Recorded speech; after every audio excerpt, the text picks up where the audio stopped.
This is Audible. Tantor Audio presents Strings of the Heart by Katie Ashley, narrated by Justine O'Keefe and Luke Daniels.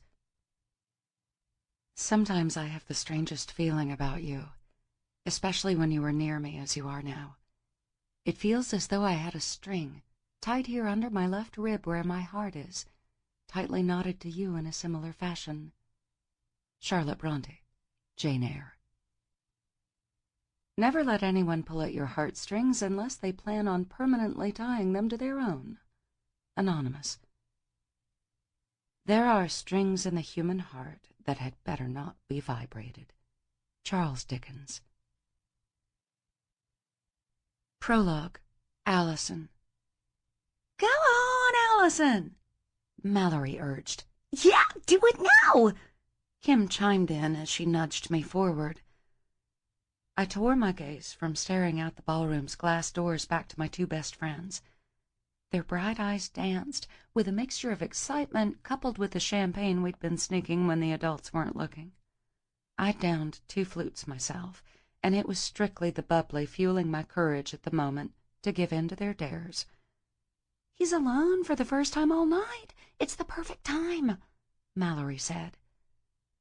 Gnawing my bottom lip between my teeth, I shuffled indecisively on my heels while wringing my hands. Turmoil raged within me about my potential course of action. "I know, but what?" Kim pressed. "What if he laughs at me?" My eyes widened in fear at the wild thoughts galloping through my head. "What if he won't do it and then he tells Jake what I asked him?" Mallory rolled her green eyes. "Quit stalling and just do it." Kim nodded. "You'll always regret it if you don't." I threw both of my hands up in defeat. Fine, I'll do it." I wagged a finger at them. "But if it goes horribly wrong, I am never speaking to either of you again."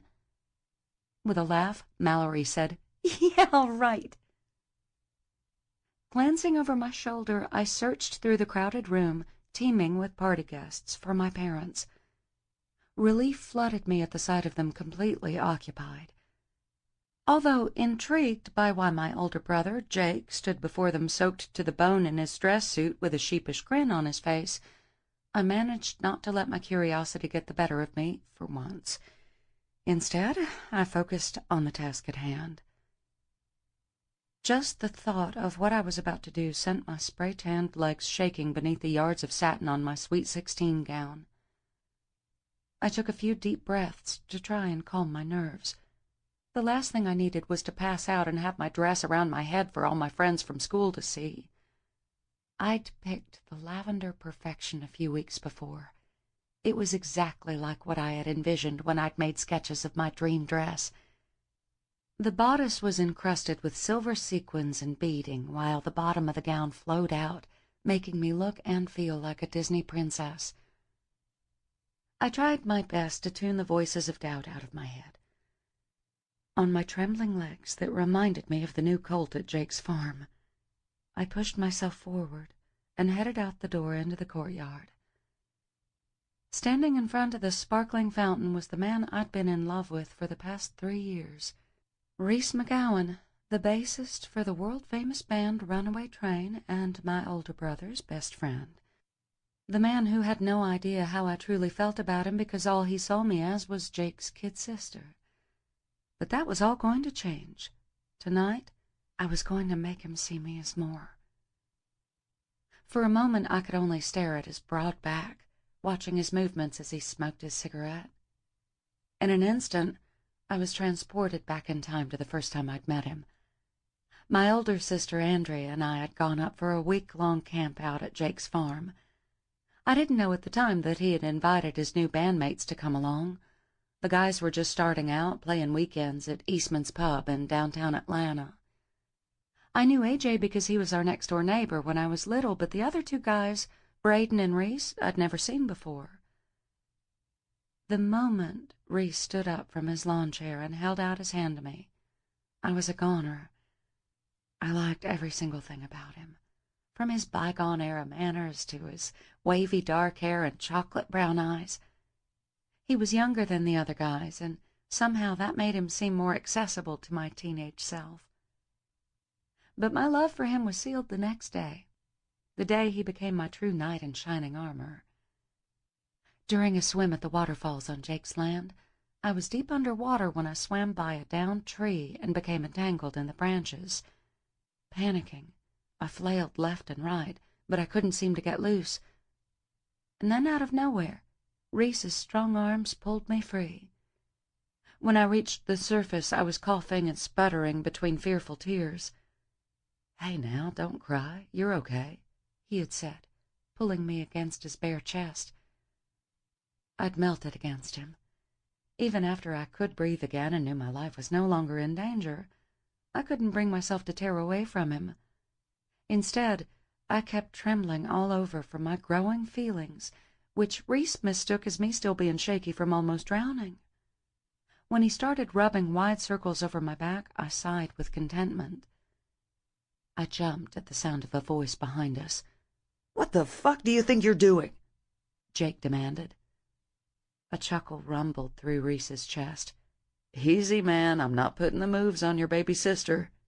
"Yeah, well, that's what it looks like to me." A whimper escaped my lips as Reese gently took my arms and extracted me from his embrace. He then turned back to Jake. "She got tangled in that downed tree and almost drowned, you ass." He shook his head. "I don't like to think what would have happened if I hadn't seen her." A shudder rippled through Jake as he processed Reese's words. I didn't know. I'm sorry," he replied, as he took long strides in the water to come to my side. He wrapped his arms around me. "Oh, Allie Bean, thank God you're all right. I don't even want to fucking think of anything bad happening to you." Once again, a shudder rippled through him. He placed a tender kiss on the top of my soaked head. "It's all right. I'm okay," I said, never taking my eyes off Reese. When Reese winked at me, my heart fluttered, and once again I found myself fighting for breath. "Yeah, she's fine. She's tougher than she looks," he said.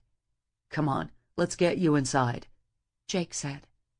"No, I want to stay," I insisted, unable to bear the thought of being deprived 1 second with Reese, my savior.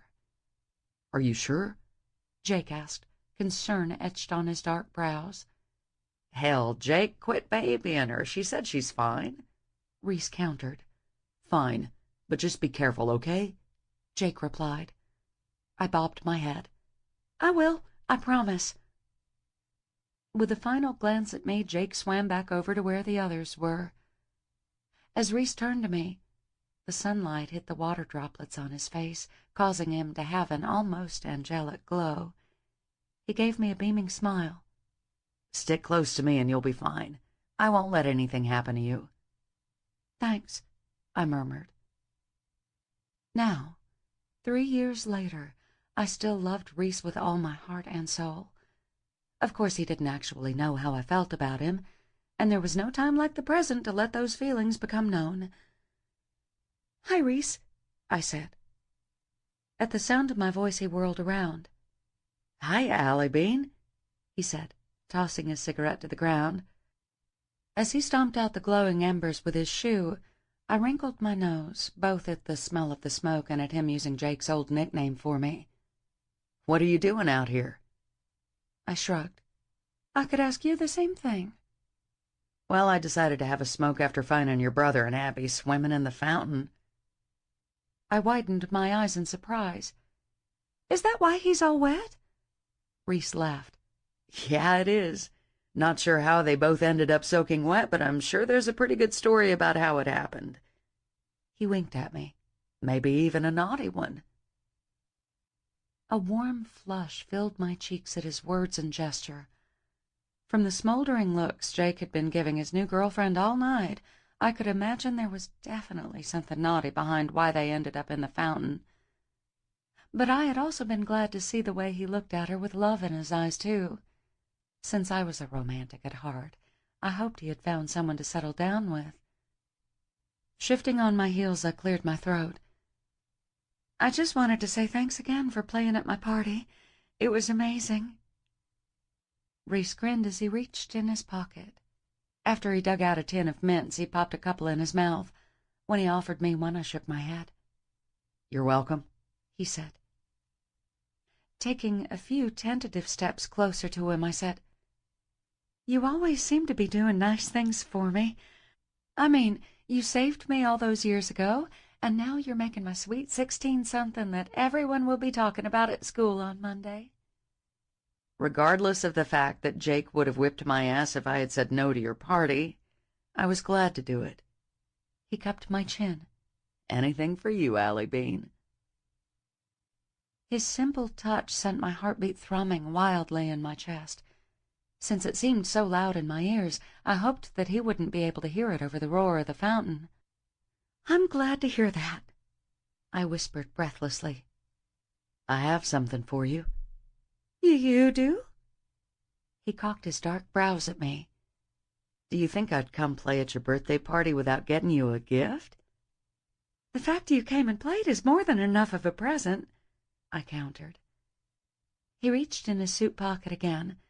This time he brought out a small jewelry box with a pink bow. He thrust it at me. "Happy birthday, Allie Bean." Oh, my God. He'd gotten me jewelry? With shaky hands, I reached forward and took the box from him. I don't know how my trembling fingers managed to undo the bow, but when I did, I slid it off and opened the lid. Peeling away the tissue paper, I found a round pendant on a silver chain. A hand-painted white magnolia with glittering leaves of vibrant green filled the pendant. "Oh, it's so beautiful," I gasped as I took it into my hand. "You really like it?" he questioned, his voice lacking the confidence it usually had. Yes, of course I do," I quickly replied, never taking my eyes off the necklace. "When I saw it, I thought of you. A magnolia is a delicate and pretty Southern symbol, and you're a pretty Southern girl." "I've always loved magnolias. Wherever did you find it?" "My sister makes them. Well, she paints them." I jerked my gaze up to meet his. "Your sister?"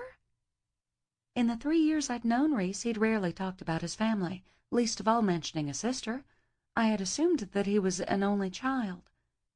His expression saddened as he rubbed his neck furiously with one of his hands. "Yeah, my younger sister, Ellie. She's really talented when it comes to painting." "We have something in common, then," I said, thinking about how I loved to draw and sketch.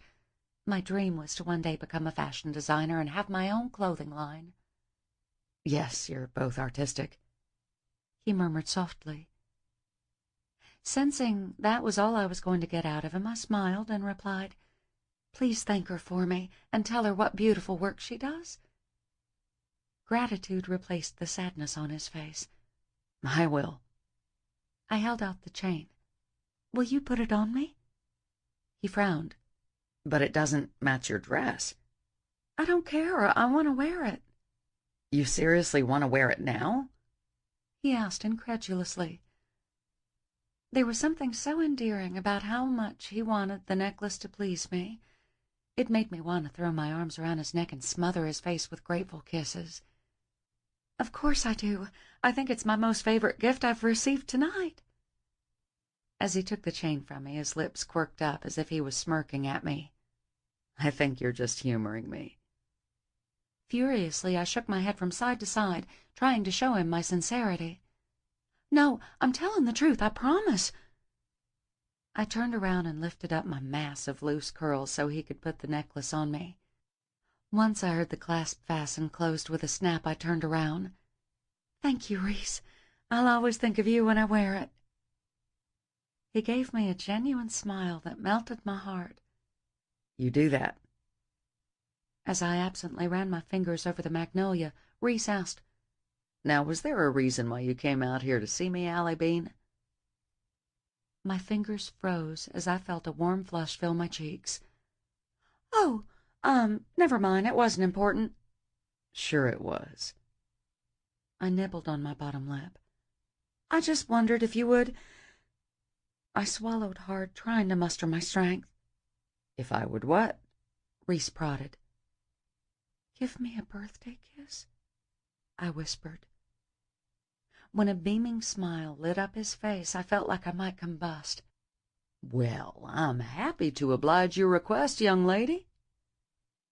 He leaned in and bestowed a tender kiss on my cheek.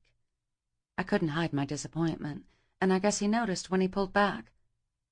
"What's wrong? Don't tell me I did it wrong," he teased. "No, you didn't. It's just—" While my heart beat out of control, the voice in my mind was strong as it goaded me. "Go on, Allison, you can do it." "I wanted a real kiss from you." Reese's smile instantly faded. His brows shot up into his hairline as his chocolate brown eyes widened in disbelief. "You want a kiss from me?" I couldn't believe I was still standing in front of him, least of all bobbing my head. "I want you to be my first kiss," I blurted before I could stop myself. "Sweet 16 and never been kissed?" he questioned almost incredulously. His surprise caused embarrassment to flood my face. "Not properly, really. Not by someone I really wanted to kiss." "And you want to kiss me?" "Yes, very much," I whispered. A strangled noise came from the back of his throat. "I can't believe this," he murmured. I glanced down at my silver heels peeking out from my hemline. "I'm sorry." Reese's fingers gripped my chin and lifted my gaze to his. "Don't be sorry, Allie Bean. It's just you're jailbait for me," he protested. "But it's not like that, really." "Oh, I'm sure Jake and your parents would certainly disagree." Although part of me wanted to turn and run, I stood my ground. I'd come too far to give up now.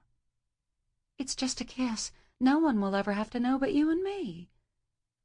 With a wry look, he said, "And your two friends who practically have their noses pressed to the glass right now watching us." I whirled around to glare at Mallory and Kim. With a hasty flick of my wrist, they instantly backed away from the window and then disappeared. "Sorry about that," I mumbled. When I dared myself to glance at Reese, he appeared to be raging a war on himself. I took a tentative step forward, closing the small gap between us. In a voice I almost didn't recognize, I said, "Make this the happiest night of my life by kissing me." "But if Jake caught us or found out?" Reese cast a glance around the patio as if searching for Jake's wrathful gaze. "Please, Reese." "Okay, fine." When he was assured we were truly alone, he cupped my face in his hands. I sucked in a breath. My already frantic heartbeat accelerated into a wild gallop. In a dizzy flurry, the patio began to spin around me. As his mouth hovered over mine, Reese whispered, "Happy birthday, Allison." The instant his mouth touched mine, I trembled from head to toe. His lips were everything I dreamed they would be. Warm, soft, commanding, consuming. I could have stayed in that moment with Reese's hands on my face and lips on mine for the rest of my life. While I would have preferred the slick feel of his tongue against mine, Reese kept the kiss incredibly chaste. When he pulled away, I blinked my eyes several times before they would focus. Surprise flooded me to see Reese staring down at me with an almost dumbfounded expression on his face. His brows creased in confusion, and he appeared to be unable to speak. His reaction was nothing like I had expected. I have to go," he murmured, before he started backing away from me. "Thank you," I said. He didn't respond. Instead, he just kept staring at me like he was seeing me for the first time in his life. I'd never seen him look so lost and confused. "Reese?"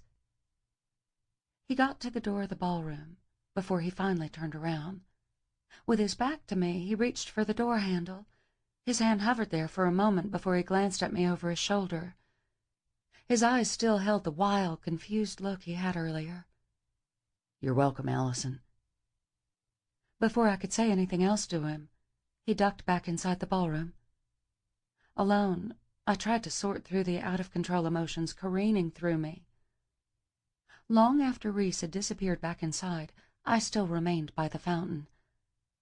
I knew the instant I returned to my party, the moment would be over. I'd be Cinderella after the clock struck 12. So I stayed outside, running my fingers over my lips that Reese had kissed.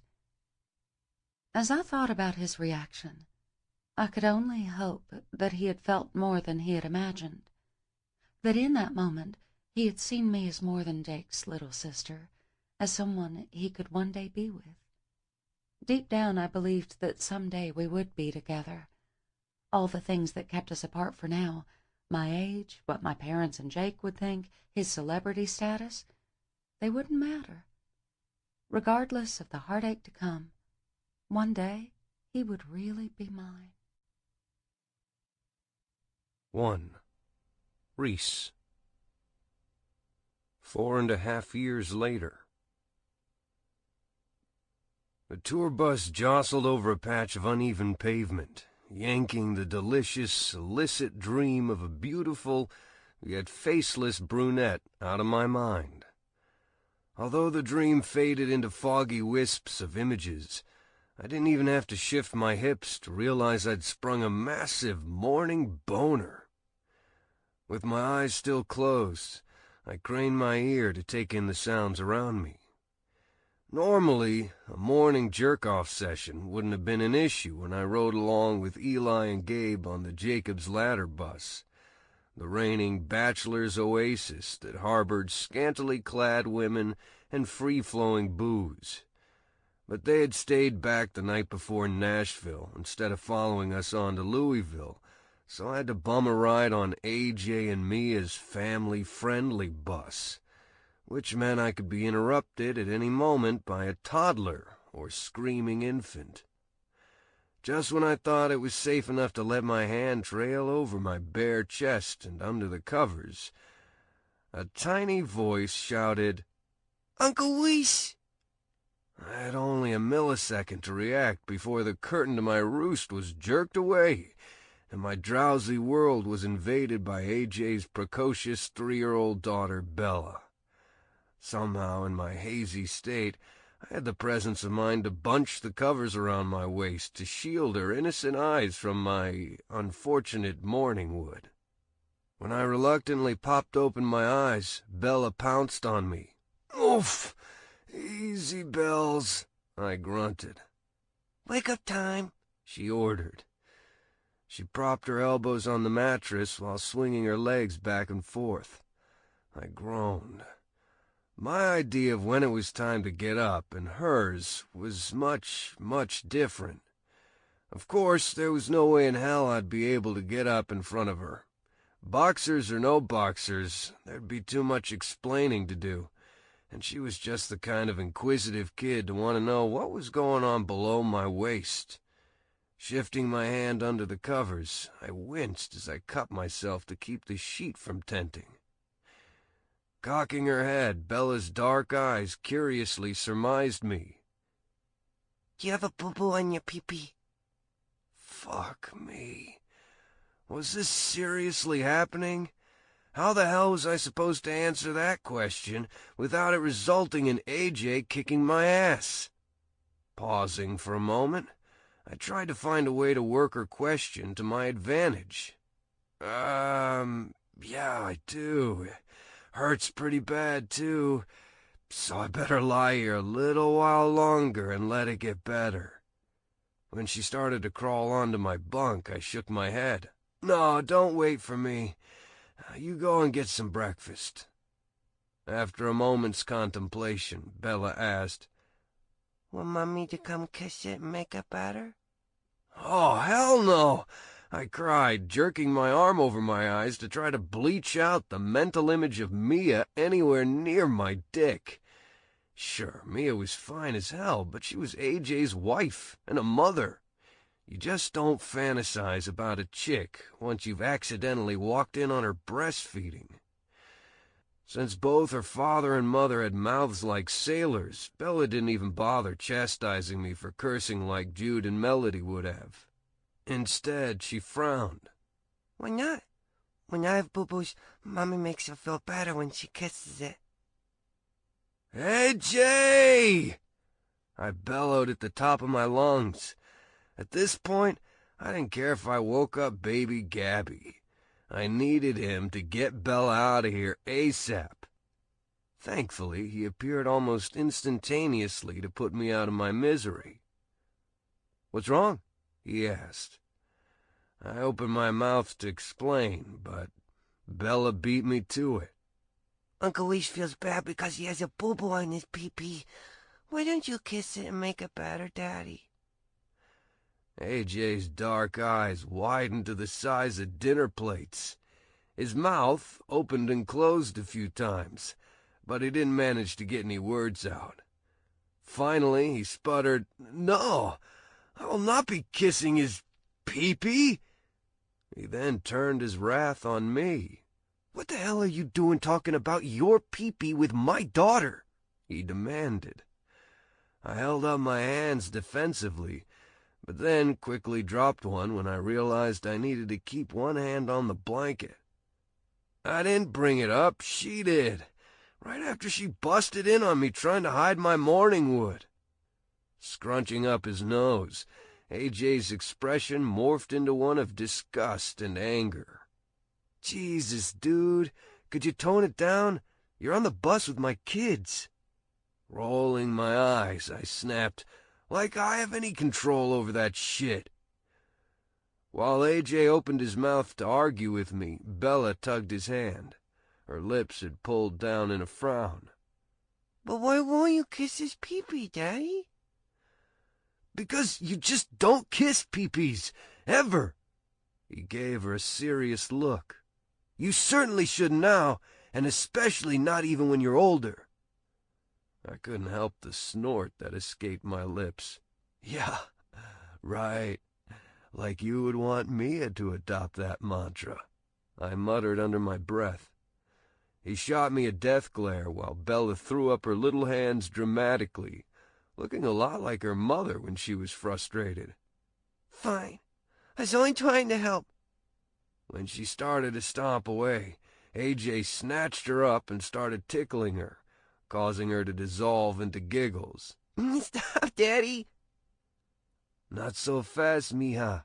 What have Mommy and I said to you about respecting other people's privacy when we're on the road?" Squirming in AJ's arms, she replied, "That I'm supposed to call for him or knock and then wait for someone to come out, not budge in there." "Barge in," AJ corrected. "Right," Bella replied solemnly. "But did you wait for Uncle Reese to come out of his roost?" Doing her best to avoid the question, Bella stared down at the floor like it was the most fascinating thing she'd ever seen. That caused AJ to put on what I like to joke was his stern daddy face. "Isabella Sophia, answer me." "No." She replied softly. Her gaze went from the floor to mine. "I just wanted to see Uncle Reese," she replied, her bottom lip trembling. Almost instantaneously, that often dormant soft spot within me ached at her sad little face. Out of all the Runaway Train guys, I was probably the least kid-friendly. But then there were times when my bandmates' kids totally got to me. And this was one of those moments. Dangling my legs over the side of the roost, I pulled myself into a sitting position. Once I was sure the sheet was still covering me adequately, I said, "It's okay, Bella. Don't cry." When she started the sniffling, I grimaced. Damn it, there was nothing I hated more than when chicks resorted to crying. Seeing Bella cry was pure agony. "I'm sorry, Uncle Reese. Don't be mad at me," Bella said, grinding the tears from her eyes. Leaning forward, I patted her leg. "Oh, I'm not mad at you, sweetheart. Just don't do it again, okay?" "I promise." AJ glanced between me and his daughter, and then his expression softened. He kissed the top of Bella's head. "All right, go on and get your breakfast." Bella placed a smacking kiss on AJ's cheek before he let her down. As she went tearing down the hallway, she questioned at the top of her lungs, "Mommy, what's morning wood?"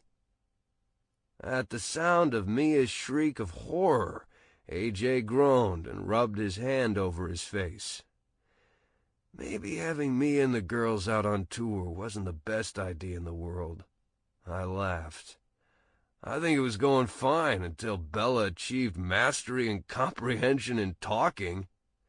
He nodded glumly. And there's no speaking over her head. She picks up everything that is said. I'm surprised she's not asking Mia if she kisses my pee-pee. Give her time. Ugh. AJ! Mia called. Guess it's time to face the music, he muttered. I'll be there in a few minutes to give Mia my apologies. I'm gonna go ahead and grab a shower. We're first up for rehearsal, right? Yeah, that's right. As AJ trudged down the hall to try to explain to Mia why their daughter needed clarification on morningwood, I ducked into the bathroom for a quick shower and shave. Once I finished, I threw on a pair of ratty jeans and a t-shirt. I escaped the confines of the steamy bathroom to find AJ seated at the table with Bella. Mia stood at the stove with Gabby on her hip. As I surveyed them, they looked every bit the picture-perfect family. It was hard to believe they were on a tour bus, living a nomadic life for 9 months out of the year. Mia hadn't been convinced that she could do a tour with 2 children, but the other Runaway Train wives, Abby and Lily, had convinced her and promised that with Jake's little sister Allison along, there'd be plenty of help. Just the thought of Allison sent a raging burn tearing through my chest like an out-of-control wildfire. Shaking my head, I tried to shake myself of the feelings I was experiencing. Masking my emotions with a smile, I called, "Morning!" "Morning," Mia echoed. After I eased into the kitchen for some much-needed coffee, I leaned over and gave 11-month-old Gabby a kiss on one of her chubby cheeks. She grinned and kicked her legs, looking more and more like Bella's mini-me. In a low voice, I said to Mia, "Sorry about Bella hearing me say morningwood." She rolled her eyes. "It's okay. I'm becoming resigned to the fact that my daughters will have the foulest mouths in school." Tilting her head, she added, "Maybe I should think about homeschooling, like Lily does." "Well, there are worse things in life than foul-mouthed daughters, I suppose," I mused. "I guess so." After I poured a steaming cup of coffee, Mia asked, "Want some pancakes?" "Sure. I'd love some if you don't mind." She smiled. "Of course I don't." Leaning back against the counter, I returned her smile. "I just know that, like me, you're not a morning person." Mia laughed. "That's true. Trust me, if you'd told me 3 years ago I'd enjoy cooking breakfast of all meals in a cramped tour bus kitchen, I would have thought you were crazy as hell. But here I am." "Love makes you do crazy things, huh?" I asked. A dreamy expression came over her face as she gazed past me to where Bella had climbed into AJ's lap as they colored a picture together. "Yeah, it does." After I grunted disdainfully, I said, "That's exactly why I plan on never being in love." Shifting Gabby to her other hip, Mia wagged a finger at me. "Oh, Reese, I can't wait to see what happens to you when that special lady finally gets her hooks in you." A funny feeling rippled through my chest, causing me to rub my pec. It was almost the very same place where I'd had the chest burn earlier. "Whatever," I mumbled, turning to head to the table. "Wait, could you do me a huge favor?" "Depends," I replied, after taking a scalding swig of coffee. She smacked me playfully on the arm before she picked up a bottle off the counter. "Can you run these eardrops over to Jake and Abby's bus? Jules has had a nasty earache and they ran out this morning." "Will you have me some extra crispy bacon to go with my pancakes when I get back?" I asked, giving her my best pleading expression. Mia laughed. Yes, I will. See, there's another reason why I never planned to fall in love. Between you, Abby, and Lily, I get perfectly spoiled without any of the commitment hassles of a relationship. Waving her spatula at me, Mia said, Watch it, mister, or you'll come back to a baconless plate. I grinned at her before trotting down the aisle. As I pounded down the bus stairs, I couldn't help thinking how much had changed in the last few years for my bandmates. Once upon a time, Jake would have needed more condoms or lube, not baby eardrops. But that had all changed once he and AJ got married and had kids. Lately, I felt more and more isolated around my brothers. They were all husbands and family men now, and that was the last thing I wanted. While my bandmates had been very lucky in love, they were the only positive married relationships I'd ever seen. The cynical part of me thought that both Jake and AJ were still in the honeymoon phases, having only been married for a couple of years. Through my own parents and their friends, I'd grown up seeing the emotional wastelands left behind from unhappy marriages. I'd watched my own father shuffle a mistress or two while he and my mother stayed locked in a relationship without mutual respect or affection. In their world, divorce was still somewhat of a social stigma, not to mention a way to disperse with family fortunes. In the end, I guess I felt like I wasn't a candidate for love. Unlike my bandmates, I hadn't grown up in a loving home with parents who hugged and kissed me. I'd been shuffled to boarding schools and raised by my nanny, Trudy. While I had been in a relationship or two and said the dreaded L word, I'd never truly felt it. Just being around the relationships of my bandmates showed me I had no fucking clue what romantic love was, or how to express it. So here I was, somewhat floundering in the new world I found myself in. Sure, Runaway Train still toured the country to sold-out arenas while playing kick-ass tunes, but it just wasn't the same as it once had been. Unless I went back to Jacob's Ladder's bus after a show, I didn't get to binge drink or potentially get some groupie action like I used to on the Runaway Train bus. We were blessed that our fame and celebrity had grown to where we could all afford our own buses now. Of course, I didn't quite feel like flying solo. Instead, I left the solo buses to my bandmates and their families. The worst was the fact that AJ, Braden, and Jake were all on my ass to settle down. Like I couldn't be the swinging bachelor the rest of my life?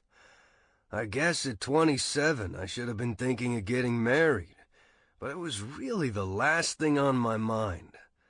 Well, it had been, up until a few months ago when my life got shot all to hell. As I cut through the alleyway past Braden's bus, I saw one of our bodyguards leaned up against the door to Jake's bus. "Morning, Dustin," I said. He eyed me with a drowsy expression.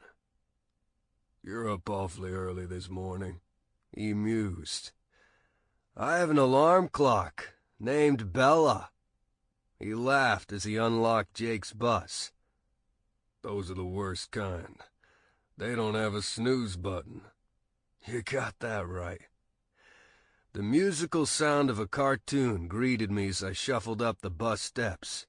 Angel, Jake and Abby's golden retriever, came to greet me on the stairs with a lick on my hand and a wag of her tail. Baby Jabber came from the kitchen table. As I reached the top, I could see 5-month-olds Jax and Jules seated in their high chairs. "Hey, Abby, I have those eardrops you needed." But it wasn't Abby who rose from a chair at the table. Instead, she was the living and breathing embodiment of the newest hell I found myself in. To put it mildly, she was the forbidden fruit I had dared to taste. Just her memory conjured the same raging wildfire in my chest as I had earlier. "Oh, hello, Allison." I don't know why I hadn't anticipated this, When we pulled out for the new tour, she'd been on board Jake and Abby's bus. Since Abby insisted on being a full-time mother, Allison was going to be a part-time nanny for the twins. She was also using the summer break from college to fulfill a prestigious internship at the design school she attended. I couldn't imagine how awkward it was going to be once she started working with our head stylist to get us ready for shows. Allison gave me a shy yet guarded smile. Hi, Reese. Abby's in the shower, and Jake's still asleep. It's just me and the twins this morning. I bobbed my head as the realization dawned on me that we were truly alone for the first time since everything had gone so horribly wrong. Since that day in Savannah when I'd broken her heart, we'd always been surrounded by Jake and Abby or my other bandmates. For a moment all I could do was take in every aspect of her appearance. Her waist-length dark hair that was pulled back into a ponytail, her warm brown eyes that stared questioningly at me, her tall, lean figure that I happened to be very well acquainted with. Any man with eyes and a working dick would have found her beautiful and sexy as hell. But I wasn't supposed to look or even touch, and because I had, everything was strained between us. Finally, I came back to myself to dumbly wave the box in my hand. Mia said Abby needed these. Allison took a tentative step forward. When she reached for the drops, our hands touched. And as cliché as it sounds, I felt a zing from my fingers straight to my chest. Quickly, I jerked away from her grasp. Allison's expression saddened at my reaction. Thank you. Jules really needs these. You're welcome, I replied. I glanced over at the twins, who were staring me down between gumming their fists. Well, I better go so you can get back to feeding them. I forced a smile. I wouldn't want them to eat their hands or anything. A tiny giggle escaped Allison's lips at my statement. It felt like music to my ears to hear her laughing at me again. During the 3 weeks we'd shared in Savannah, there'd been a lot of laughter between us. I'd certainly missed it. If I was honest with myself, I'd missed her. I pushed the thought from my mind as I turned and started back down the aisle. I didn't get far before I skidded to a stop. Frozen, my mind whirled with thoughts. I had to do something, or say something. It wasn't going to be long before someone noticed us acting awkwardly around each other. Slowly I turned around. Allison's gaze was fixed on me as she nervously chewed her bottom lip. I shook my head. Listen, things can't keep going on like this between us. I know, she murmured. The past is the past, and we can't keep letting it cripple us in the present. I literally grimaced after the words left my lips. Not only were they a horrible cliché, but my words made it all seem so simple, as if all that had been said and done between us could be swept easily under the proverbial rug. I know things were left pretty bad between us when I left Savannah. I am sorry for that. I hope you know I would never intentionally hurt you. Allison appeared unable to speak. Her chest rose and fell in harsh pants, but she finally bobbed her head. After drawing in a ragged breath, I continued on. I think the best thing would be for us to forget what happened and try to move on. If you think that's best, Allison replied, her voice devoid of emotion. I do. Really, it's the only thing we can do. When Allison closed her eyes as if she were in pain, I took a few tentative steps toward her. When I got closer, her eyes snapped open and she jerked away from me. Rubbing the hair at the base of my neck, I sighed in frustration. We were friends before. Can't we be friends again? Of course we can. She answered a little too quickly. The wounded look in her dark eyes betrayed her uncertainty. But I didn't intend to argue with her if she was even partially agreeing. Instead, I threw out my hand. "So, friends again?" I tried ignoring how her hand trembled as she slipped it into mine. "Yes, friends." At that moment, the bathroom door flung open. I jerked my hand back from Allison as Abby stepped out in a robe with a towel around her head. Her eyes widened at the sight of me before she gave me a beaming smile. "Hi, Reese. What are you doing up so early?" "Bella woke me up." Abby giggled. "She's a mess, isn't she?" "Oh, yeah." Crossing her arms over her chest, Abby asked, "So did you come over here hoping I was up cooking?" I laughed. No. Mia asked me to bring the drops over for Jules. "Oh, thank you. We were going to be in big trouble when the last dose I gave her wears off." "You're welcome." I flicked my gaze over to Allison, who was now busying herself with feeding the twins some sort of rice cereal. "So, I'll see you guys later." "Bye, Reese," Abby said as she went over to bestow kisses on the twins' cheeks. I caught Allison's mournful gaze one last time before I started off the bus. It told me all I needed to know, that the words she'd just said were a total lie. Deep down, I knew they were for me as well. But what the fuck else are we supposed to do? 3 months ago, a perfect storm had destroyed everything we had once been to each other.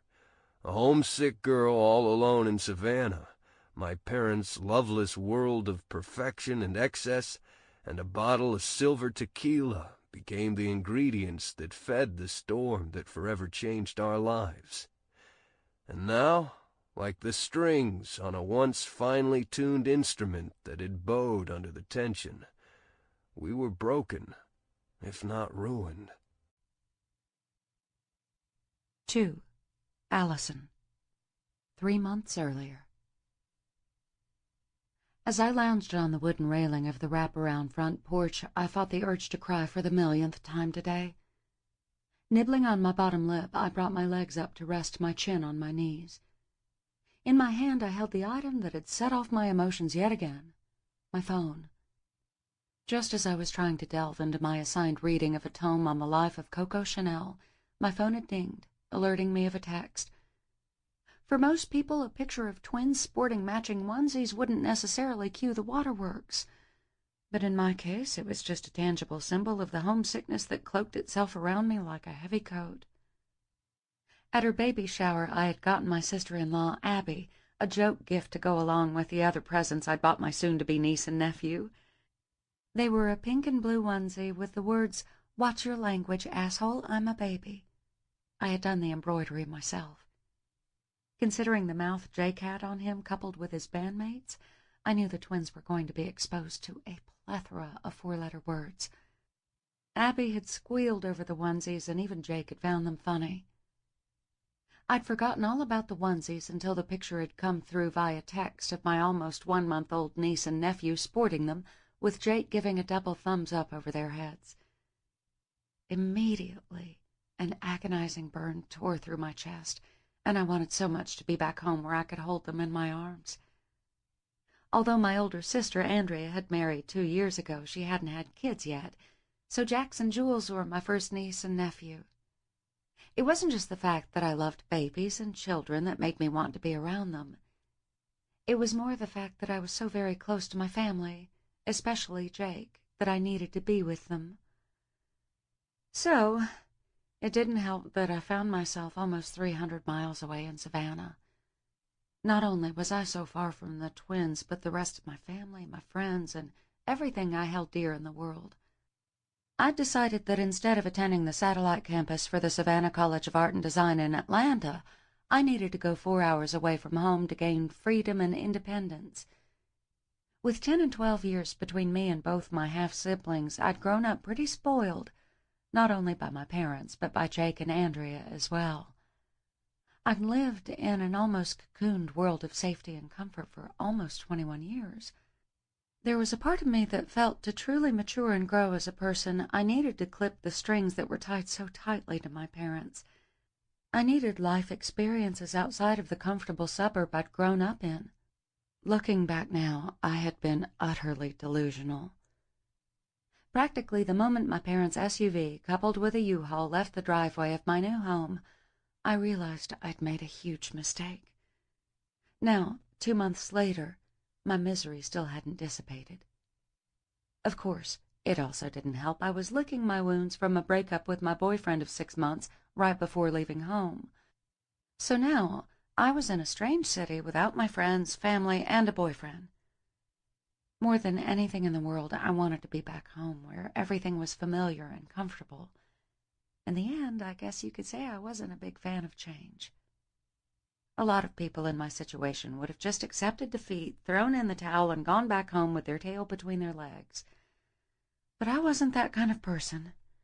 Tenacity resided in my DNA, and I was determined to see at least this semester through. Then, and only then, would I allow myself to pack it up, move myself home, and transfer to SCAD Atlanta. Although seeing the picture of Jackson Jules had tested my resolve on seeing things through, they were already growing so fast. I'd flown up the weekend after they were born, but since Jules was in the NICU, I didn't get to see that much of her. Now that they had been released from the hospital, I wanted a chance to snuggle them both. Knowing that Abby was waiting on a reply, I quickly texted, "OMG, J&J look so cute, would give anything to be holding them." Her reply came right back. "Next weekend that you can get free, Jake and I want to fly you up to see them." A strangled cry came from deep within my throat when I read the text. With shaky hands, I started texting back my thanks. I was wishing I didn't have to work the next day and I could actually get away. Abby promised to FaceTime with me and the twins soon. I was so thankful that Jake had married such a sweet and caring woman. She had embraced me as the sister she'd never had, and it meant so much. Long after Abby had texted a final "see you soon," I remained unable to focus on my assigned reading. Instead, I sat with my head in my hands, fighting the urge to cry. Just when I thought things couldn't get any worse, 3 little words caused my entire world to tilt and spin on its axis. "Hey, Allie Bean." Jerking my head up, I peered down the porch to the top of the stairs where he stood. "Reese?" I stuttered. He grinned. "Yes, it's me." "But what are you—" In a rush to see him, I tried sliding off the railing. Instead, I made a total ass out of myself by getting my legs tangled together and falling off the side. Thankfully, I only fell into the shrubs that ran the length of the porch. "Umph!" I muttered as I tried clawing my way out of the greenery that was scratching my bare arms. "Hang on, let me help," Reese said, leaning over the banister. The last thing on earth I wanted was for him to help me out of the mortifying situation I found myself in. But when I realized I was getting nowhere fast, I relented. I grasped his hands and let his strength pull me back over the railing. Once my feet were back on solid ground, I went to readjusting my top and jeans. When I thought I was thoroughly put back together, I finally looked at Reese. "Thank you." "You're more than welcome. It's not every day I get to save a damsel in distress." I laughed. "You seem to be saving me more times than I would like to admit." A genuine smile stretched across Reese's face. I knew that, like me, he was thinking back to that first weekend we had ever spent together. "At least these shrubs seem a little less dangerous than that downed tree." "That is true." Reese snickered for a moment, which caused me to throw him a puzzled look. "I'm sorry, I'm just having a shrubbery moment from Monty Python." "Monty Python?" His eyes widened as he held up a hand. "Don't tell me you've never seen Monty Python and the Holy Grail." When I shook my head, he tisked at me. "We'll just have to remedy that one ASAP. You can't go through life without the cheeky, sarcastic humor that is I." I smiled at his enthusiasm. "Sounds good to me." Sweeping his hands to his hips, he asked, "So how are you, Allie Bean?" My response to his very general question was to burst into tears. I detested my out-of-control emotions, but The very fact he was standing before me today, not to mention partially rescued me, was just too much. Regardless of other boyfriends over the years, I had never stopped loving Reese. He was the ideal man that no other guy could ever live up to. He was the dream I hoped to one day come true. Even though his reflection was wavy, I could make out his concerned expression. Good Lord, was it possible for me to do anything else mortifying in front of him? Swiping the tears from my eyes, I said, "I'm so sorry." "Do I need to go?" "No!" I shouted, a little too quickly. At his raised brows, I tried backpedaling. "I'm sorry for flaking out on you. It's just been a hard day." After a mirthless laugh, I added, "Actually, make that a hard 2 months." "Jake mentioned you were a little homesick." "He did?" Immediately, my heart plummeted into my stomach. Of course, Reese hadn't come to see me of his own volition. That would have been far too much to hope for. He had been coerced by my well-meaning brother, which crushed my hopes and dreams. "Yeah, he asked me to check in on you when I got to Savannah."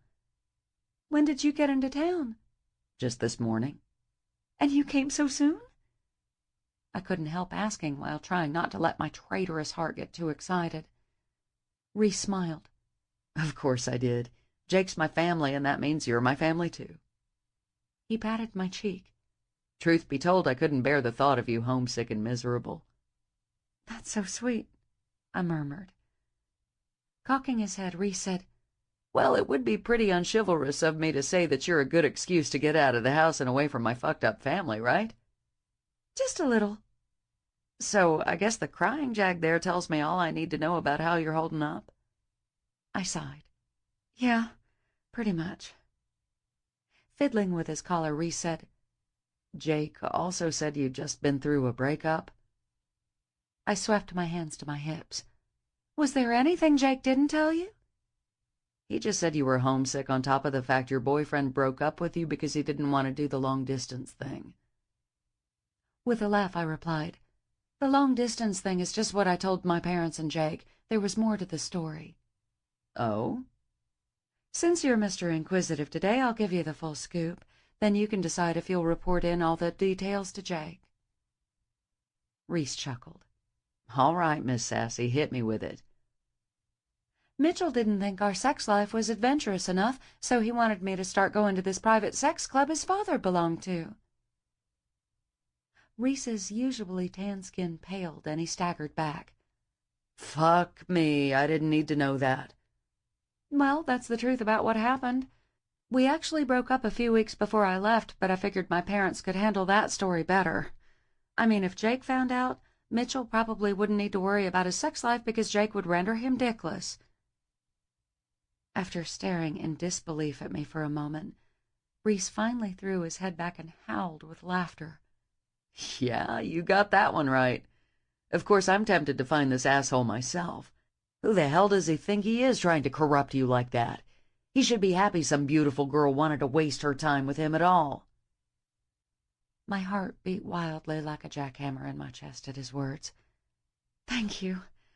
He really was a decent guy. I just didn't know there was all that seedy stuff below the surface." "Don't let a jerk-off like that bring you down. You're better than that." "That's sweet, Reese. Thanks." "And now I think it's time for a conversation change.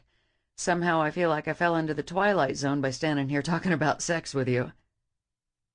With a scowl, I countered, "I'm almost 21, Reese. I'm not a baby anymore." I'm sure my petulant tone did nothing to prove my point. All I needed was to stomp my foot, and I would look like I was throwing a tantrum like a toddler. Okay, you're not a baby. That has been fully illustrated to me today," he replied with a grin. "Good. Now we can officially change the subject." Reese glanced around the porch. "So this is a really nice place. I expected you to be in some of those converted hotel room dorms or any of the other shitty housing for college students."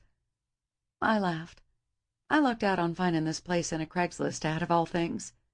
"You're shitting me." Shaking my head, I replied, "Totally serious.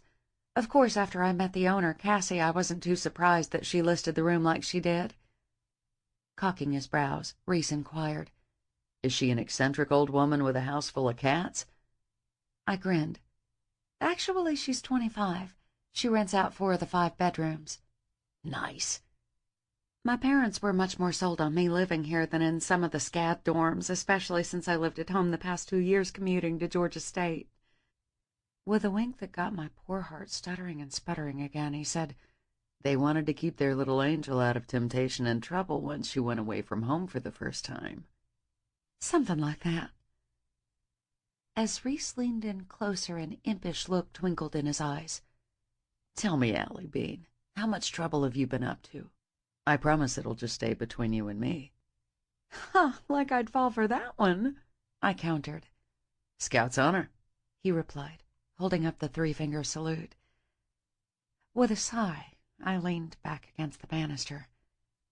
The truth is actually worse than anything I could lie about. "Seriously?" I nodded. I don't go anywhere besides school and work. "Ah, but you could be holding back the truth about what kind of work you do. Art students get into all kinds of seedy and salacious jobs, like nude modeling, for instance." I don't think so," I sputtered, my face flooding with warmth. Reese laughed at my embarrassment. "Then what is your innocent place of work?" "The same place I worked at back in Atlanta, the Mellow Mushroom. They just gave me a hookup for the one down on Liberty," I replied. "You work at Penis Pizza?" he asked, his voice laced with amusement. "Excuse me?" He grinned. "Sorry, that's just what the guys and I used to call it when we lived in Atlanta." I rolled my eyes. Why am I not surprised by that? Come on, anyone would call it that with a smiling mushroom head decor. Holding up my hand, I said, "No need to explain. I get the comparison, I promise." As a smile continued to play on his lips, he said, "You know, the one thing I love about you, Allison, is that I don't feel like I need to censor myself. Even though you're Jake's little sister and I probably should watch myself, I can be exactly who I am." "I'm not sure if that's such a good thing or not." "It's good. I'm sure of it. It's quite a novelty when I'm here in Savannah, that's for sure." "I'll take your word for it." "So why don't we get out of here for a little while?" "Really?" He nodded. "You said yourself that you haven't been able to see much of Savannah." "That's the truth." Opening his arms wide, he said, "Then let me show you all that my beautiful hometown has to offer." "Okay, sure, why not? Just let me throw my book inside and get my keys." Always the gentleman, Reese bent over and picked up the Chanel biography that had gotten knocked to the floor during my fall. "Thanks for getting that," I said, when he handed it to me. "You're welcome, Allie Bean." When I started in the house, he grabbed my arm. "Mind if I see inside?" "Of course not. I guess it was rude of me not to ask you inside." "Don't worry about standing on ceremony with me, Allison." I smiled and held the door open for him. I could tell he was impressed when he stepped inside the foyer. I'm sure it paled in comparison to the mansion he'd been raised in, but it was quite an impressive older home, the kind that Savannah was famous for. "This place is huge when you get inside," he remarked. "Yeah, my bedroom even has a sitting area in it. The one way that it's just like the dorms is I have to share a bathroom with one of the other girls." After tossing my book down on one of the marble-top tables in the living room, I grabbed my purse and slid it on my shoulder. "Ready?" Reese turned from craning his head up the staircase to eye me curiously. "Don't I get to see your bedroom?" he asked, causing my stomach to do a flip-flop at the potential innuendo. Ducking my head, I replied, "Oh, well, it's kind of messy." "That's okay. You can clean it before I come over next time." "Next time?" I questioned lamely, jerking my chin up to meet his gaze. So this wasn't just going to be a one-time deal of checking in on me just for Jake? He actually wanted to spend time with me? That was a major newsflash. "Yeah, I thought you could host our movie night of Monty Python." Like an over-eager puppy, I quickly replied, "Oh yeah, of course I will." He smiled. "Good. It's all settled then." "Ready?" I repeated again. "Let's go." After locking the front door, I followed Reese down the porch steps and onto the sidewalk that ran along Oglethorpe Avenue. You really haven't been able to explore the city while you've been here? I shook my head. Between work and school, I usually spend my downtime being emo and staying locked in my room. A laugh bubbled from my lips at Reese's almost horrified expression. I'm just teasing about staying locked in my room. I would hope so. The truth is, I have been staying pretty busy. I'm applying for a summer internship in fashion design. Good for you. What does it entail? Giggling, I said, Entail? I don't think I've ever heard you talk so proper than I have in the last 10 minutes. Reese scowled. It's a hazard of being back home around pompous-sounding assholes. It usually takes me a few weeks of being back on the road with the guys to get it out of my system. I like it. There's nothing wrong with an expansive vocabulary. Cocking his brows at me, he asked, Are you trying to say using big words is sexy? Totally. Then I'll just have to keep giving you an illustrious repertoire of wording, huh? Ooh, I like it very much. Those words were certainly an understatement. I mean, Reese wanted me to think he was sexy. He didn't say he wondered if other girls found it sexy, just me. Call me crazy that I was probably reading too much into it, but I couldn't help it. I would take anything I could get. Reese grinned and shook his head at me. So what's this internship about? Part of me was reluctant to talk about it because I didn't want to jinx it. Getting full college credit for what I wanted to do was almost too good to be true. But Reese's interested expression made me forget my resolve. It would be designing and implementing a collection of my own.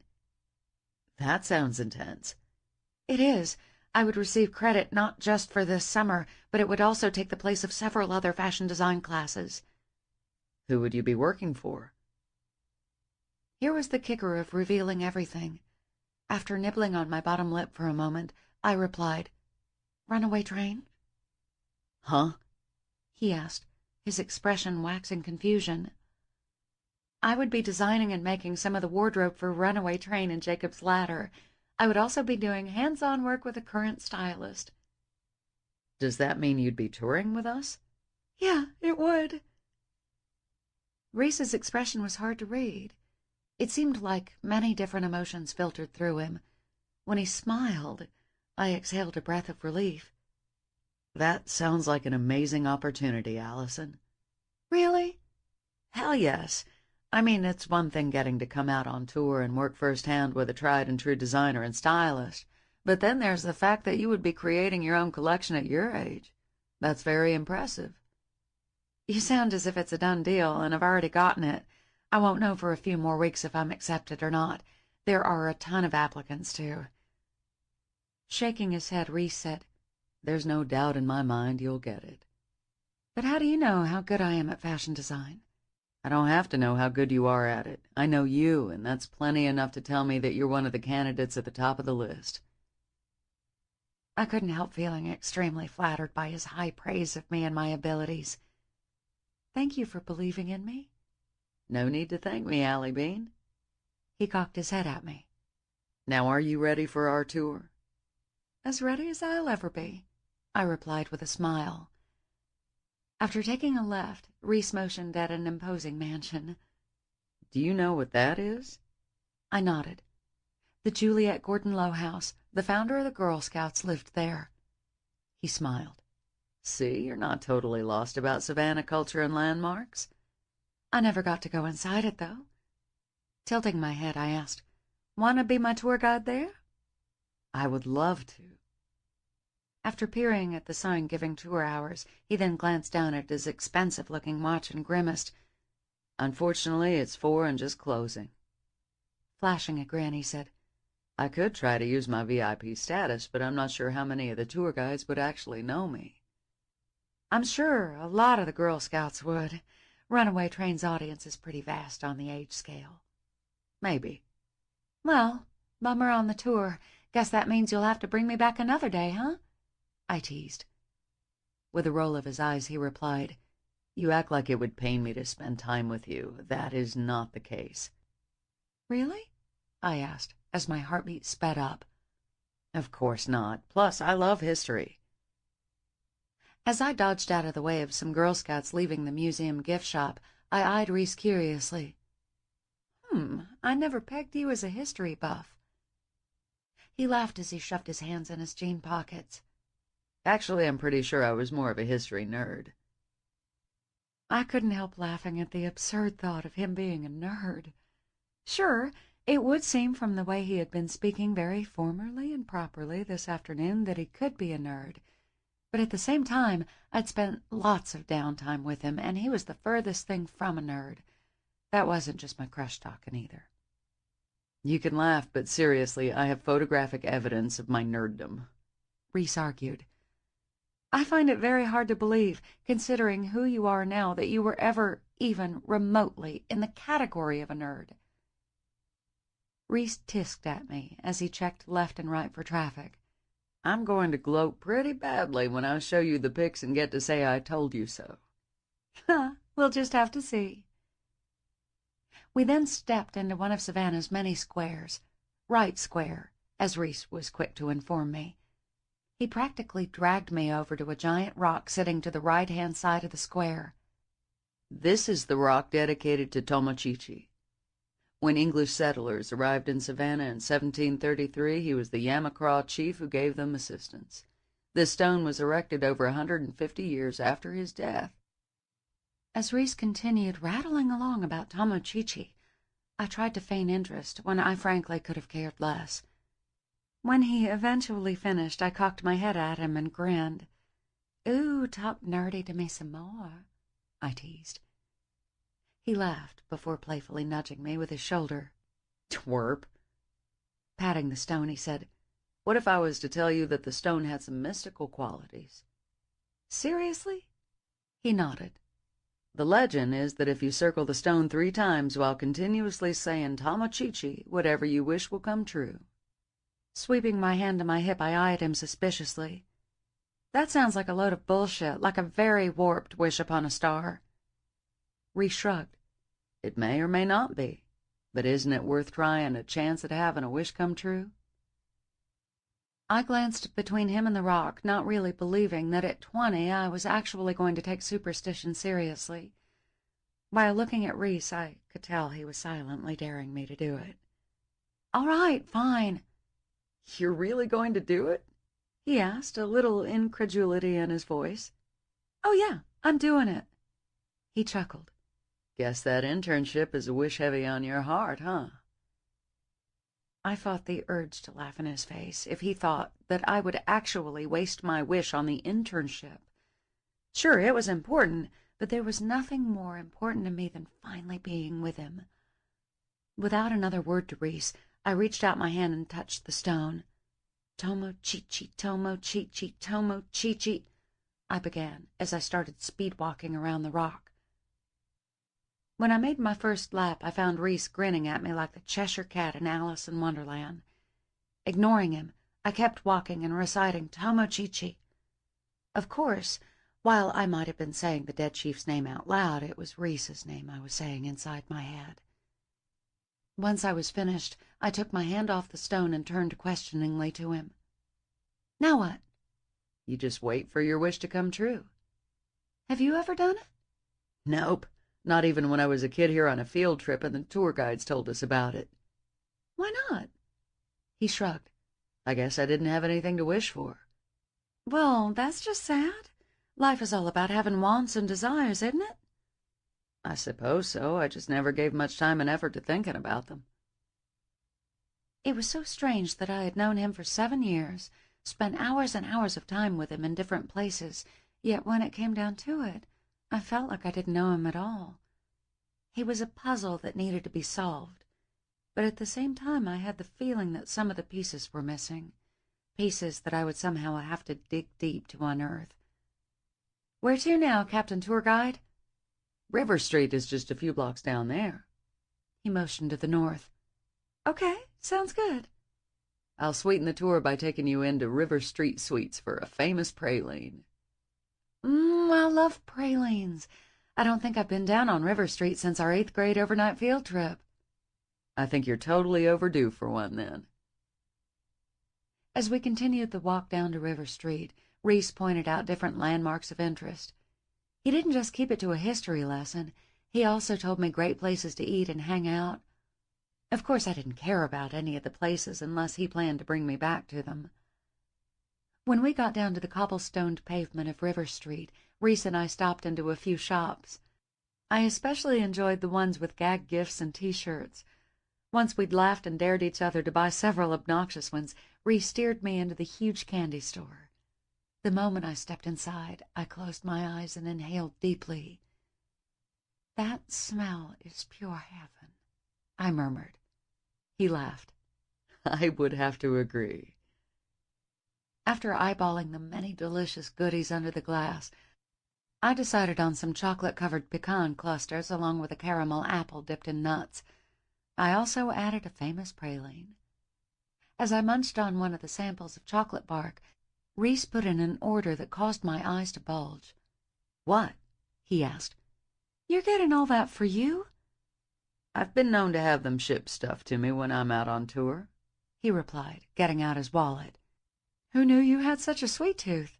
"It's epic, trust me."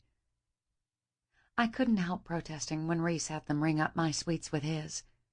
"No, let me get mine," I protested. "It was my idea, so let me treat you." "But only this one time, since I'm a poor, struggling college student and you're Mr. Moneybags." Reese laughed. "Whatever." Once he had paid, he gave them his address to ship the candy to. I had been wondering how he would possibly get it out of the store, least of all back to his house. After that was sorted, we walked back out into sunshine. "Are you hungry?" Reese asked. "Maybe a little," I replied after polishing off my second pecan cluster. "How about some good seafood?" "I'd love some." "Follow me, then." When he started into Huey's, which looked like a higher-end restaurant, I grabbed his arm.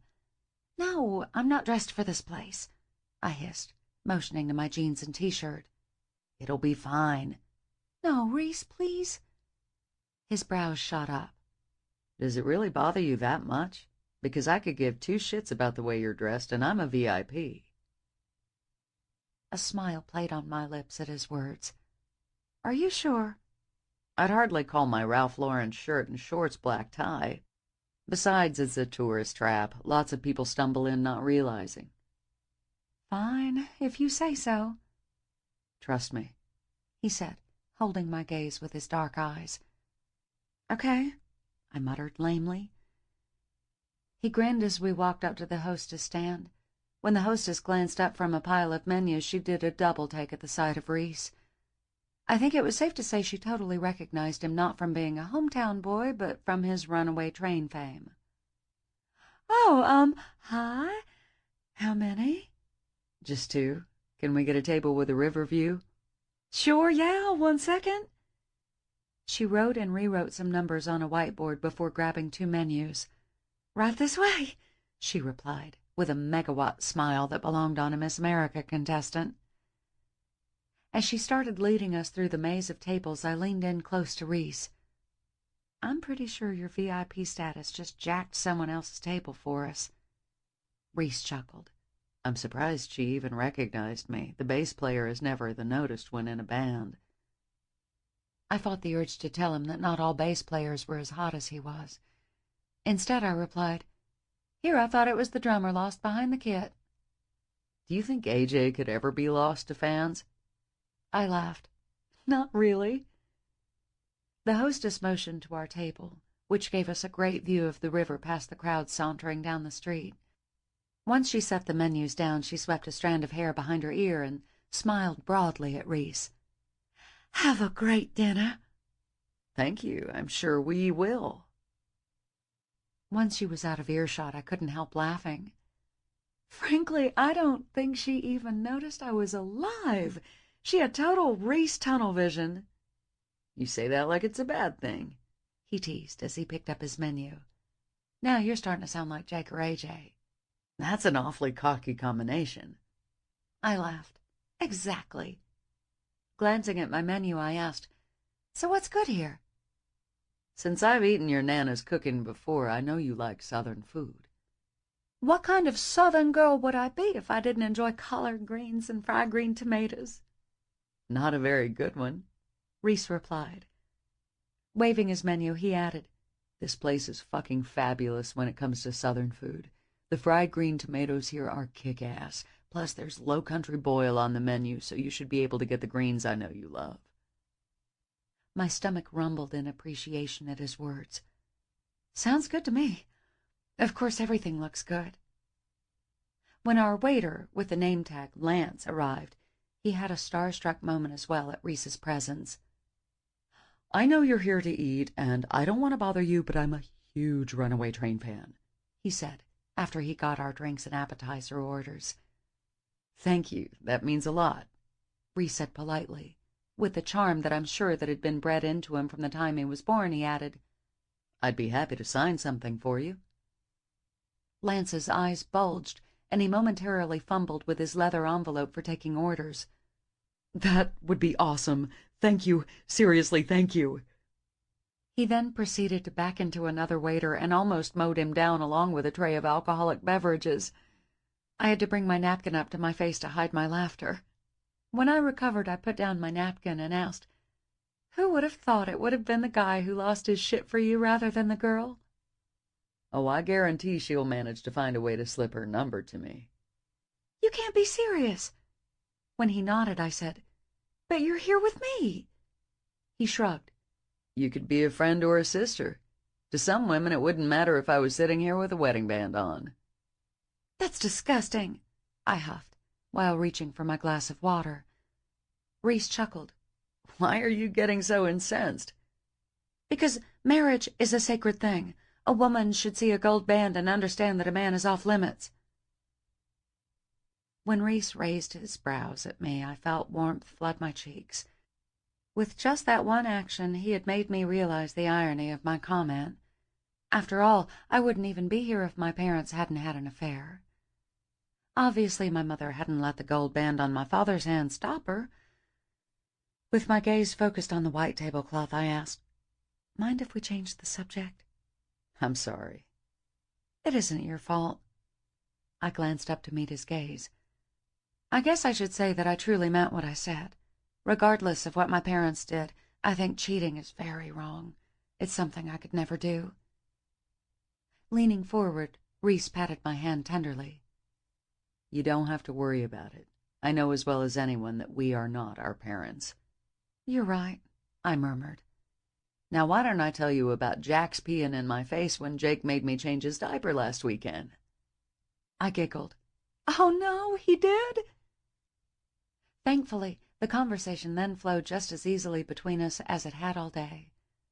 While it certainly wasn't the first time we had ever been together, it was the first time it had been just the two of us. Usually we were with at least Jake and Abby, if not AJ and Braden and their families. Reese wanted to know about the classes I was taking. In between the appetizers of my gumbo and Reese's fried green tomatoes, I steered the conversation away from me and to him. "So how long are you here in Savannah?" He took a bite of a crispy fried tomato. "It just depends. 2 weeks, 3 weeks, or until my parents drive me absolutely fucking nuts and I have to flee for my sanity." My spoon filled with gumbo paused in midair as my heart ached for him. "Is it really that bad?" With a shrug, Reese replied, "Now they're more annoying than anything else. Once they realized they weren't going to be able to control my life, they eased up a bit." "Jake told me once they had disowned you," I said softly. "Oh yeah, they did that after I left law school when the band got its first deal. As their firstborn son and keeper of the family name, they were not exactly thrilled I was throwing away my life on a foolish dream." Processing his words, I took another steamy bite of gumbo. Once I had swallowed it, I asked, "Did they change their mind when you had more financial success?" Reese speared a piece of tomato a little more forcefully than necessary. "No, it had more to do with my grandfather's death and the stipulations of his will." "Oh?" I asked, but I was interrupted by the waiter bringing out dinner. Although I was already half full from chocolate and now gumbo, the platter full of fried shrimp, oysters, and scallops made my stomach rumble in appreciation. After Reese and I both dug in, a silence hung over the table while we began devouring our dinner. After we both made a dent on our plates, I gave Reese a sympathetic look. "I'm sorry about your grandfather." "Thank you. He was actually one of the most decent men I knew in spite of his wealth." "What was it in his will that made your parents change their minds?" "One thing my grandfather believed in was family unity and putting on a strong family front to the world. As the only surviving son, most of the business investments would be going to my father. In order to receive them, he could not have his only son disowned. So in a way, my grandfather's death paved the way for our reconciliation." With a mirthless laugh, Reese added, "It wasn't so much that they cared about me. They cared about the money they would otherwise be losing." I shook my head. "I don't believe that. Your father could have always rigged something on paper and continued ignoring you in real life. He must have wanted a reason to reconnect with you." After dabbing his mouth with his napkin, Reese leaned back in his chair. "Not everyone's family is like yours, Allison. They don't all have honest motives for what they do, and most don't experience or share much love. My parents have never hugged and kissed me like your parents do. I don't know if I ever even remember them telling me they loved me." When I gasped in pain for him, he shrugged. "It's just something I've come to terms with over the years and something I've learned to accept." "But it's so wrong." "I don't need your pity. I'm perfectly fine with the way things are." "No, you're not. I can tell you're putting on a front for me when, truthfully, the situation with your parents is something that bothers you a lot." "Dabbling in psychology along with fashion design, are you?" he asked sarcastically. "I just don't like to see people I care about hurt. I hate what your parents have done to you so much." Before I could stop myself, I reached across the table for his hand. "You deserve so much more, Reese." Disbelief at my words and actions momentarily flickered in his eyes. "You are aware that there aren't many people in the world like you, people who are truly kind-hearted and care about their fellow man." "Maybe not in the world you grew up in, but there is in your band world. I hope you know how much you're loved by them, by us." "I do," he said softly. "You're loved by all your fans, too, but I know that isn't a tangible love. You think that if they really knew you besides your persona that they might not love you. But it's still love and admiration you should appreciate. Take that and couple it with the real love of your band family. So whatever the past was, you just have to see that you have so much love surrounding you now." "You know, you're awfully wise for just a 20-year-old kid." Ouch! Had he seriously just called me a kid? I so did not want to be in kid territory. After I recovered from my slight horror, I said, "Well, I'm different because I'm an old soul." "Yes, you are. That's one thing we have in common. I was always old for my age. I never really fit in with the kids around me. That, plus my intelligence, made me somewhat of a misfit. I didn't exactly feel like I belonged until I met Jake, Braden, and AJ." "And they completed you." Reese snorted. "That sounds completely sappy and emasculating." "I like the sound of it. I know Jake had a terrible hole within him that needed completing. You and the guys did that." "And Abby." "Yes, she did." Tapping my fork on my plate, I decided to address something that was still bothering me. "For the record, I'm not a kid, okay? I'm pretty sure that you hated for the guys to call you that back in the day." "Back in the day? Hell, they still pull that bullshit on me." I laughed. "Am I going to have you repeat after me? Allison, you are a woman." With a scowl, he replied, "I know you're a woman." "You called me a kid 2 seconds ago," I countered. "Even if it's hard for me to believe you aren't the same 13-year-old I rescued all those years ago, I am aware that you are indeed a grown woman." "Good. I'm glad to hear that." "You're welcome, kid," he replied with a teasing wink. "You, sir, are impossible." "Want some dessert?" he asked. Tilting my head, I tried reading Reese's watch. "Wait, what time is it?" "Almost 6:30. I slammed my napkin down on the table. "Oh, shit, really?" "What's the problem?" Leaning forward, he gave me an impish grin. Don't tell me you turn into a pumpkin at 8. With a grin, I replied, "Ha ha, not exactly." After taking a sip of his wine, Reese's expression darkened a little.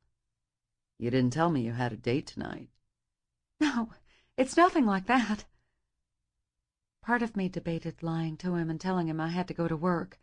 Where I needed to be was somewhere secret, something I hadn't even told my parents or Jake about.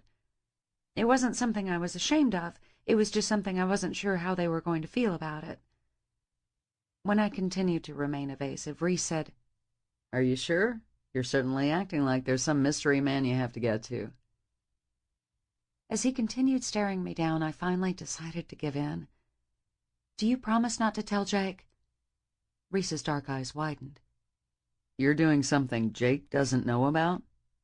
Seriously? I'm 20 years old. Jake certainly doesn't know half of what I do or don't do, I replied. Interesting, Reese replied. You didn't answer me. Holding up his hands, he replied, Fine, but only if it turns out not to be something dangerous or illegal. Okay, here it is. I have to get back home and change because at 10 tonight I'm singing at Safi's tea room. Silence permeated the table as Reese didn't have a quick response or retort. Instead, he sat motionless, ingesting what I had just said. Finally, he replied, Did you just allude to the fact you're singing at some club tonight? Yes. And just how is that possible? You're only 20.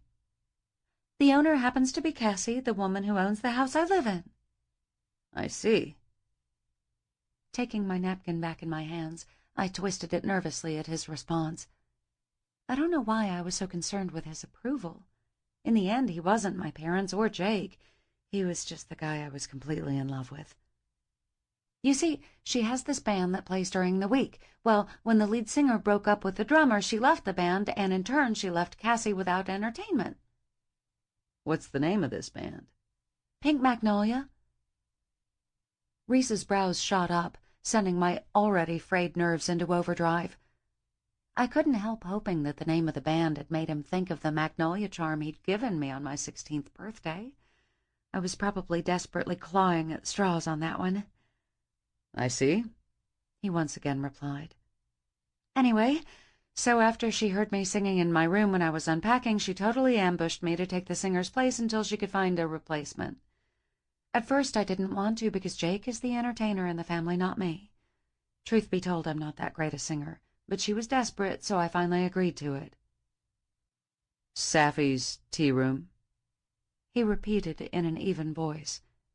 Am I correct in assuming this is named after Sappho, the Greek poetess? Yes, it is, I replied, twisting my napkin a little farther. The lesbian Greek poetess? Yes, I hissed, like the sexual orientation was supposed to matter. Leaning in on the table with his elbows, Reese cocked his head at me. Let me get this straight. You are underage and singing at a lesbian nightclub? Mm-hmm. Reese stared at me for a moment before howling with laughter. What I wouldn't give to see Jake's face when he finds out. It's not funny, I huffed indignantly. It's a perfectly respectable establishment, and the girls in the band have been nothing but sweet and helpful to me. When he snorted back his laughter into his napkin, I said, As a matter of fact, I'm having so much fun doing it, I told Cassie not to worry about finding a replacement. I would just stay on until I went back home. The mention of home sobered Reese up. You're going back to Atlanta?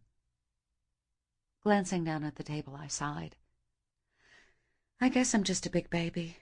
I miss my parents and my friends. I even miss my dog, Toby. Most of all, it's hard not being able to see the twins whenever I want to. But that will change when we go out on tour. I know, I murmured. Reaching across the table, Reese took my hand. It's okay to be homesick, Allison. It shows a total lack of character strength not to be able to embrace difficulties and challenges. Bullshit. I couldn't help my brows shooting up at his word choice, but then I shook my head. Oh, really? I bet you're never homesick, I challenged. Sadness flickered in his eyes, and instantly I regretted my words. There has never really been much of a home here for me. You don't really bond with your parents when it's your nanny who dries your tears after a nightmare or sits by your bedside when you're sick. When I was far too young, I got shuttled off to boarding schools where I only came home on the weekends. Then I moved to Atlanta for college, and now I live on and off a tour bus. Running his fingertip over the rim of his wine glass, he said, There's never really been a home for me. I'm sorry. Don't be. It is what it is. So while it's true I don't really get homesick, there are times I long for Savannah. I get homesick for my nanny, Trudy, for the familiar landmarks, and most of all for my sister. Latching on to the mention of his secretive sister, I quickly said, I hope to get to meet her while you're here. Refusing to look at me, Rhys stared at his wine glass, lost in thought. Maybe, he finally murmured. I didn't have to look at his watch again to know I had to go. As if sensing my need, Rhys jerked his gaze to mine and grabbed his phone. I'll get us a cab so you can make it home quicker. Thank you, I replied, as Rhys began texting furiously. After motioning the waiter over for the check, Rhys reached his hand in his pocket for his wallet. When he started to hand the envelope with his card in it to the waiter, I shook my head. No, please, I can pay for my own, I protested. Rhys shook his head. I told you earlier I would treat you to dinner, and I meant it. With a wink, he added, What kind of gentleman would I be if I allowed you to pay? The kind who believes in women's equality and Dutch treat? Not when it comes to you, my love. That statement, combined with a tender expression on Rhys's face, caused a shudder to ripple through me. Okay, fine then. But when we do movie night, I'm covering dinner, okay? As Rhys rose up from his chair, he grinned. Will it be penis pizza? Because I'll totally let you buy me some of that. I laughed. Yes, it will. Wagging my brows, I added, I'll make sure you get an extra-large slice of sausage, too. Rhys's eyes bulged at my comment. As we started out of the restaurant, he shook his head. Not quite the sweet and innocent little Allison I used to know, huh? Not by a long shot. I've missed a lot not seeing you as much in the last few years, huh? You have a lot to catch up on. I look forward to it. I tried not letting my mouth gape open when we stepped out onto River Street to a chauffeur-driven car waiting for us. This doesn't quite look like a cab. Rhys's response was to open the door for me. After I slid across the seat, I glanced expectantly at him. He shrugged. It's an app on my phone that brings a car to you. After taking in the sleek interior of the town car, I nodded. Nice.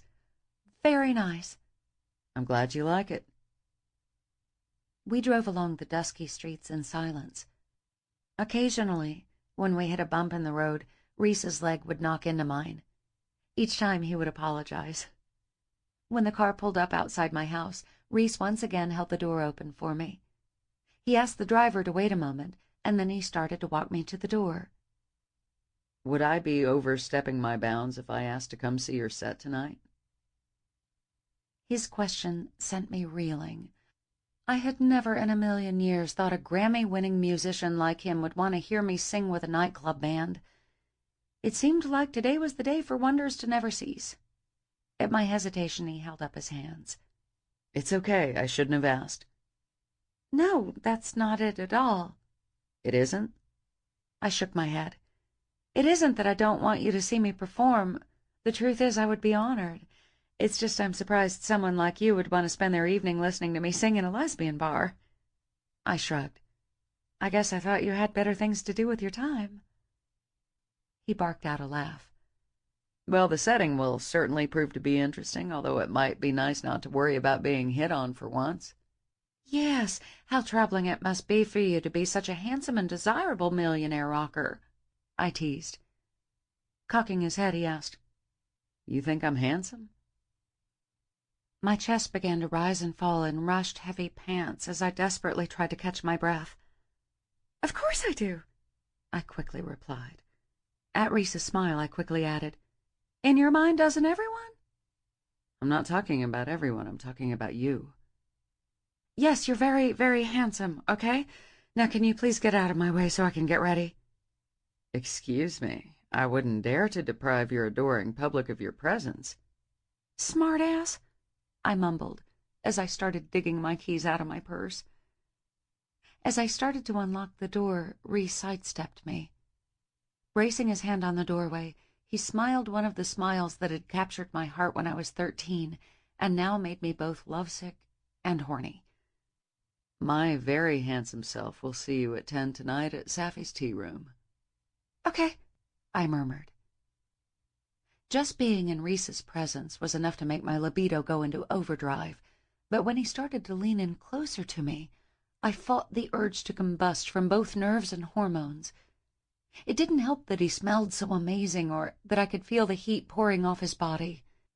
Feeling lightheaded from the closeness of him, I tried not to faint. After placing a chaste kiss on my cheek, he pulled away. See you later. Extreme disappointment at this simple kiss ricocheted through my body.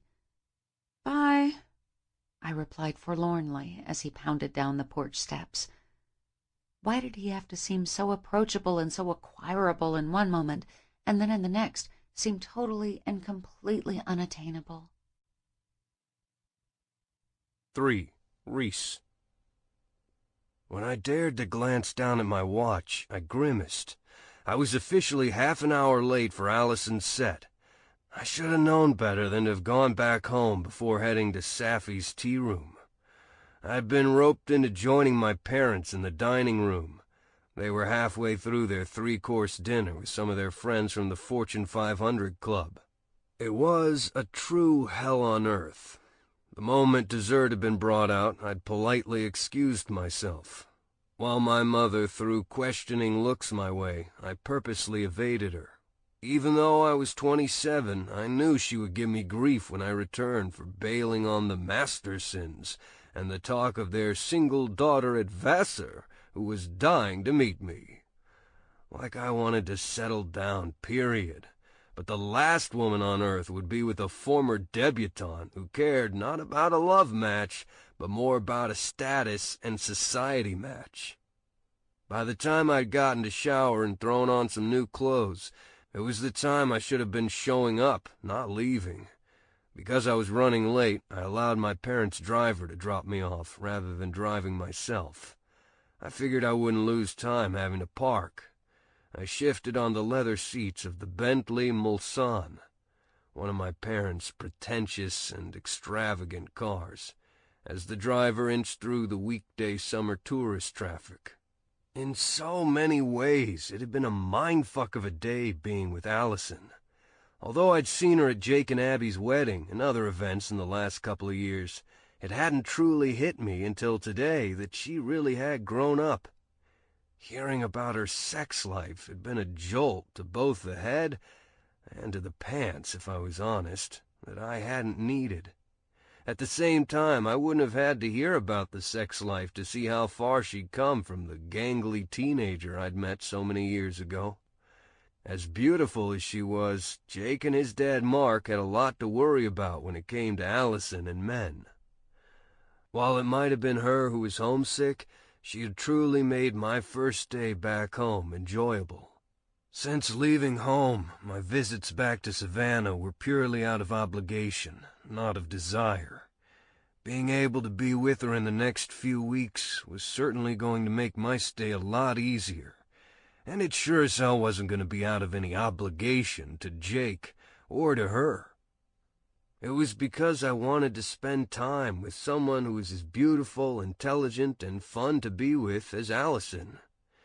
She sure as hell wasn't a chore, that's for sure. Once the driver finally let me out in front of the club, I barely had time to take in the outside of Safi's tea room. For Allison's sake, I was glad to see it wasn't in a seedier area of town. Jake would probably freak just a little bit less, knowing that the club was in a good area. Of course, he wasn't going to be thrilled that Allison had kept something from him and her parents. It was so unlike her. She'd always been such a good girl. I guess she really was spreading her wings and testing out the rebellious waters. After I hurried down the brick steps to the club's entrance, I was surprised to see a shredded bouncer checking IDs next to a stylishly dressed woman taking payment for the cover charges. When I handed over my ID, the bouncer eyed me suspiciously. "Are you lost?" he asked. "I'm here to see someone perform," I replied. With a grunt, he thrust my ID back at me. Although I could hear music coming from inside, I wasn't sure it was still Allison. I hoped like hell I hadn't missed her. When I handed my money to the woman, I asked, "Is Pink Magnolia still playing?" She nodded. "They're on for 30 more minutes. "Thank God." She laughed. Honey, they aren't that good." Ignoring her, I entered the dimly lit club. Twinkling lights crisscrossed across the ceiling and down the walls, while candlelight flickered on the tables with purple, white, and black linen tablecloths. Past the tables, there was a wide dance floor in front of a stage. As my gaze flickered around the room, I heaved a relieved sigh at how the interior looked. In the end, Saffy's reminded me a lot of some of the higher-end clubs in New York and even Atlanta. Like being zapped with a taser, my attention was drawn away from taking in the club's scenery to the small stage. Allison sat at a baby grand piano, appearing totally poised and self-possessed. There was quite a different demeanor from earlier, especially when she was falling over the banister. Her long brown hair cascaded in loose waves down her back, resting just above her waist. Her red dress reminded me of something out of a Roman or Greek history book, and she certainly looked every bit like a goddess perched on the piano bench. A single red orchid rested behind her ear, making her appear even more delicately feminine. Something within me came alive at the sight of her bathed in the glowing stage lights. It was as if I was seeing her, truly seeing her for the first time. She wasn't an awkward teenage girl with braces and gangly legs anymore. She was a woman. If I was truly honest with myself, I would admit that she was a gorgeous and sexy woman. At that moment, I was really glad she was performing in a lesbian bar, because I didn't like the idea of any douchebags trying to hit on her. As she turned to the crowd and smiled, she appeared such a paradox. While a beam of light gave her a glowing halo around her head, her red dress totally annihilated anything angelic about her. "For our next song, I'd like to play an old favorite of mine. It's a cover of Joan Armatrading's The Weakness in Me," she said, the microphone causing her voice to echo throughout the cavernous room. As she and her bandmates started up the opening chords of the song, she once again peered into the audience. She appeared to be searching for someone, searching for me. When her eyes locked on mine, I nodded my head and smiled. She briefly returned my smile. While holding my gaze, she began to sing. I'm not the sort of person who falls in and quickly out of love, but to you I gave my affection right from the start. As her voice filled the air around me, I stood rooted in my spot, utterly transfixed by her performance. Women bumped into me as they jostled through the crowd to either slow dance or grab a table, but I barely noticed them. I couldn't seem to take my eyes off Allison. Her voice had a sensual, throaty quality to it. Allison hadn't given herself enough credit. Her voice was not as strong as Abby's, but she certainly had more talent than the woman at the door, and Allison herself had insinuated. It was easy to see that she had inherited some of Jake's musical and singing talent. Sure, the band would never make it out of this basement club, but they had a rapt audience, which meant a lot in the long run. Taking my phone out of my pants pocket, I started filming some of her performance. Deep down I knew that Jake would want to see this. After he got over the initial shock of his underage sister singing in a nightclub, he'd be proud of Allison's accomplishments. It was easier to hold my hand steady than it was to contain my out-of-control feelings toward Allison. Brotherly affection was sure as hell not filling my mind at that moment. When she finished playing the final chords of the song, a roar of applause erupted in the room. Allison smiled while breathlessly saying into the microphone, Thank you all so very much." As she swept off the piano bench, I got a swift kick in the pants at the sight of her wiring knee boots. They looked like something out of the movie Gladiator, and fuck me, they were sexy as hell. What the hell was I thinking? In no way, shape, or form was I ever to put the words sexy as hell and Allison in the same sentence. I'd known her since she was 13. She was like my own little sister. Bringing my hand to my face, I furiously scrubbed my eyes and forehead, as if I were able to scrub the X-rated images of Allison out of my mind. At that moment, a sultry beat came from the stage, and I instantly recognized the song as Am I the Only One? Allison stood in front of the tall microphone stand. Please, baby, can't you see my mind's a burning hell?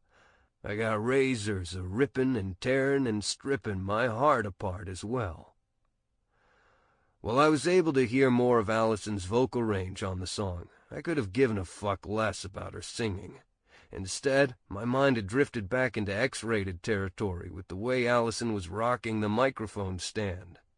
As she slid her fingers and hands provocatively up and down the silver metal while swiveling her hips to the beat, I found myself thinking about those very same fingers pumping up and down on my dick. When she straddled the stand and her thighs replaced her hands in the rubbing, sweat broke out along my forehead. All it took was the straddling and hair-tossing to have a partial erection slamming at the front of my pants. I couldn't help glancing down at my traitorous dick. No, this couldn't possibly be happening. It was one thing to think she was sexy, but now I was leering at her like a horny bastard desperate for a fuckfest. If Jake caught one glance at my thoughts, he would have ripped my head from my shoulders. And considering how horrible I felt for fantasizing on Allison, I would have let him. Damn, she's hot. What I wouldn't give to be between those thighs, someone said next to me. I know. I bet she tastes just as sweet as she looks, another replied. My gaze snapped from Allison to two chicks standing beside me. One caught my eye and waggled her brows suggestively. Easy, man. I know she's batting for your team. Doesn't mean I can't fantasize, right? Although my dick thought it was quite arousing having a woman hot for Allison, my mind thankfully overrode it. I'd gone down the threesome path once or twice, but I couldn't even imagine doing that with Allison. Not to mention I had a feeling this chick would not be interested in me partaking with her. Allison finished up the song to wild applause and ear-splitting whistles. Desperately in need of a drink, I hauled ass over to the bar. "Crown Royal, please," I called over the chatter to a bartender with multicolored hair. As she sat an empty glass in front of me, she raised her pierced brows. "You must be from out of town." With a laugh, I eased onto one of the stools. "I seem to be getting that a lot tonight." She took the bottle of Crown from under the bar and filled my glass with the amber-colored liquor. "We have mostly a local crowd, but occasionally we have a tourist stumble in by mistake." After sucking down a burning gulp, I said, "Actually, I'm here for Allison Slater." The bartender grinned. "Somehow it doesn't surprise me that you're hooking up with the only straight girl in the place." Furiously, I shook my head. "Whoa, hold up, we're not hooking up. She's my best friend's little sister. She's like my little sister." "Oh, is that really all she is?" The bartender winked at me. "No offense, sweetie, but you sure as hell weren't looking at her like a little sister." She tilted her head thoughtfully. "Well, maybe in Alabama," she teased. "Whatever," I grumbled into my Crown. After downing one glass, I asked for another. I took my fresh drink over to an empty table.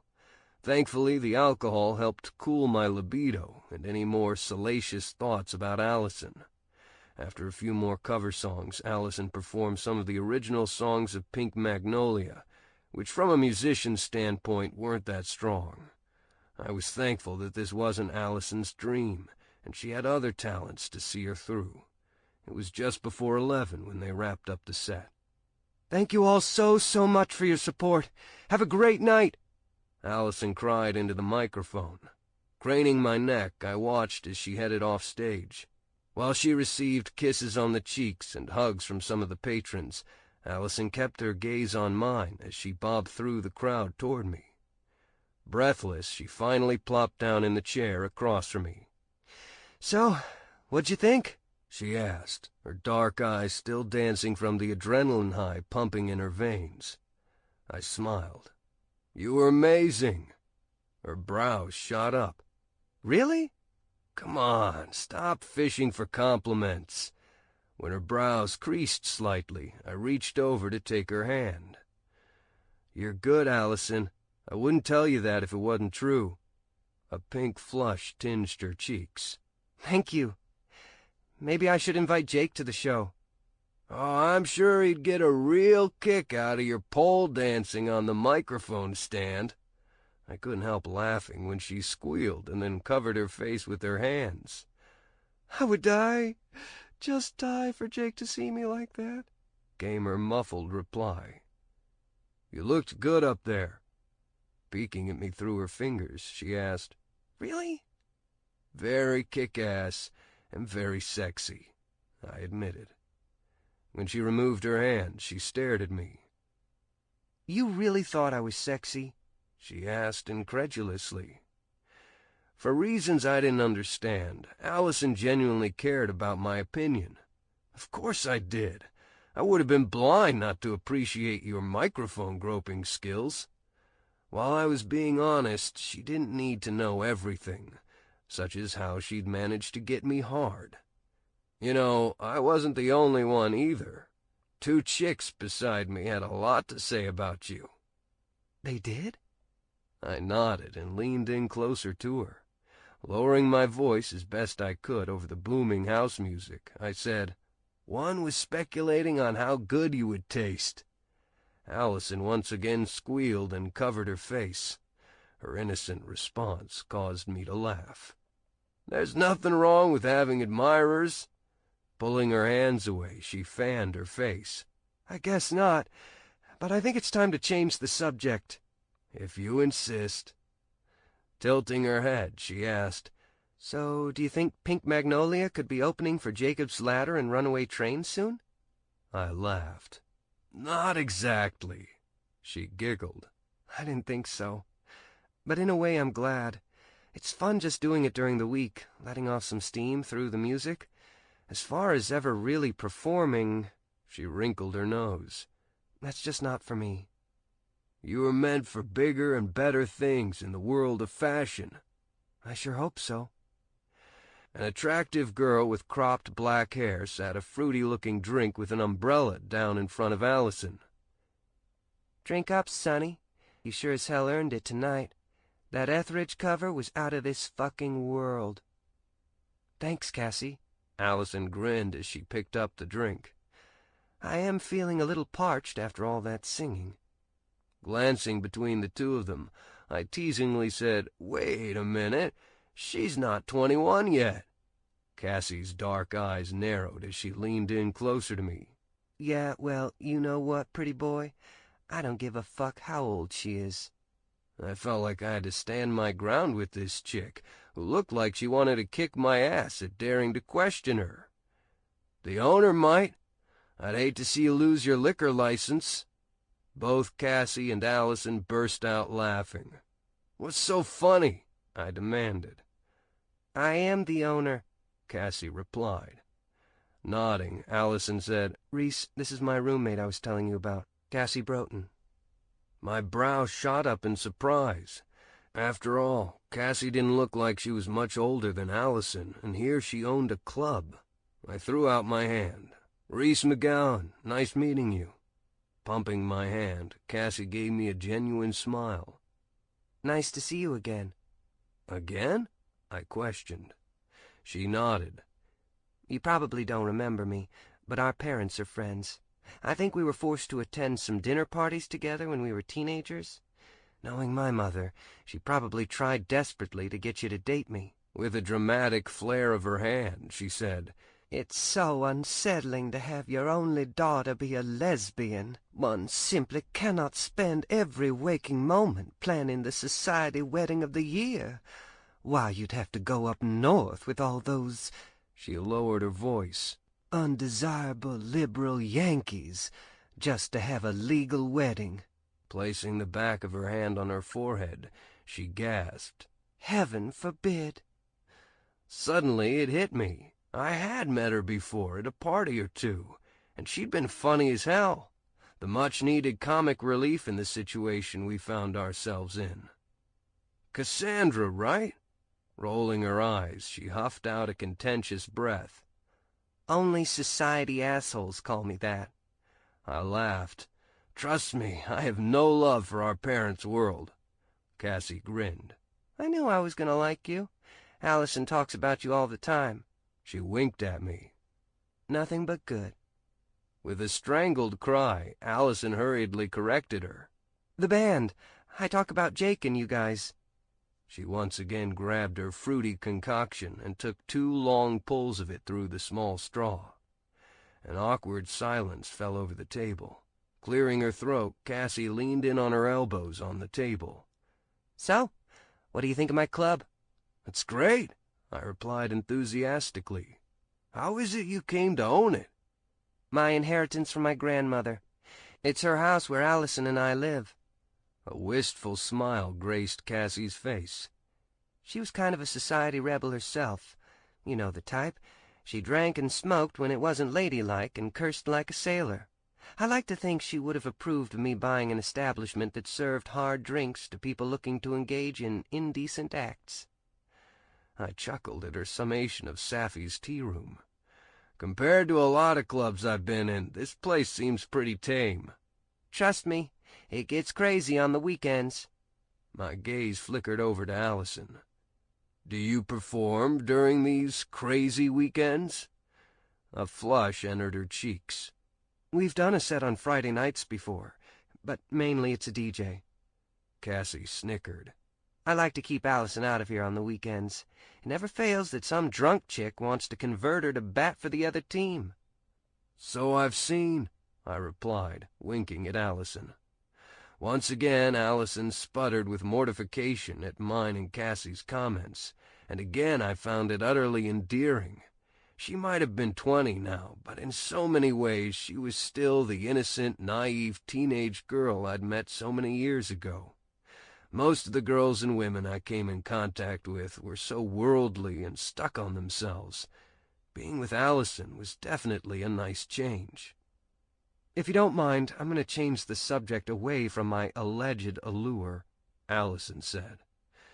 "Go right ahead, Sonny," Cassie replied. Allison focused her attention on me.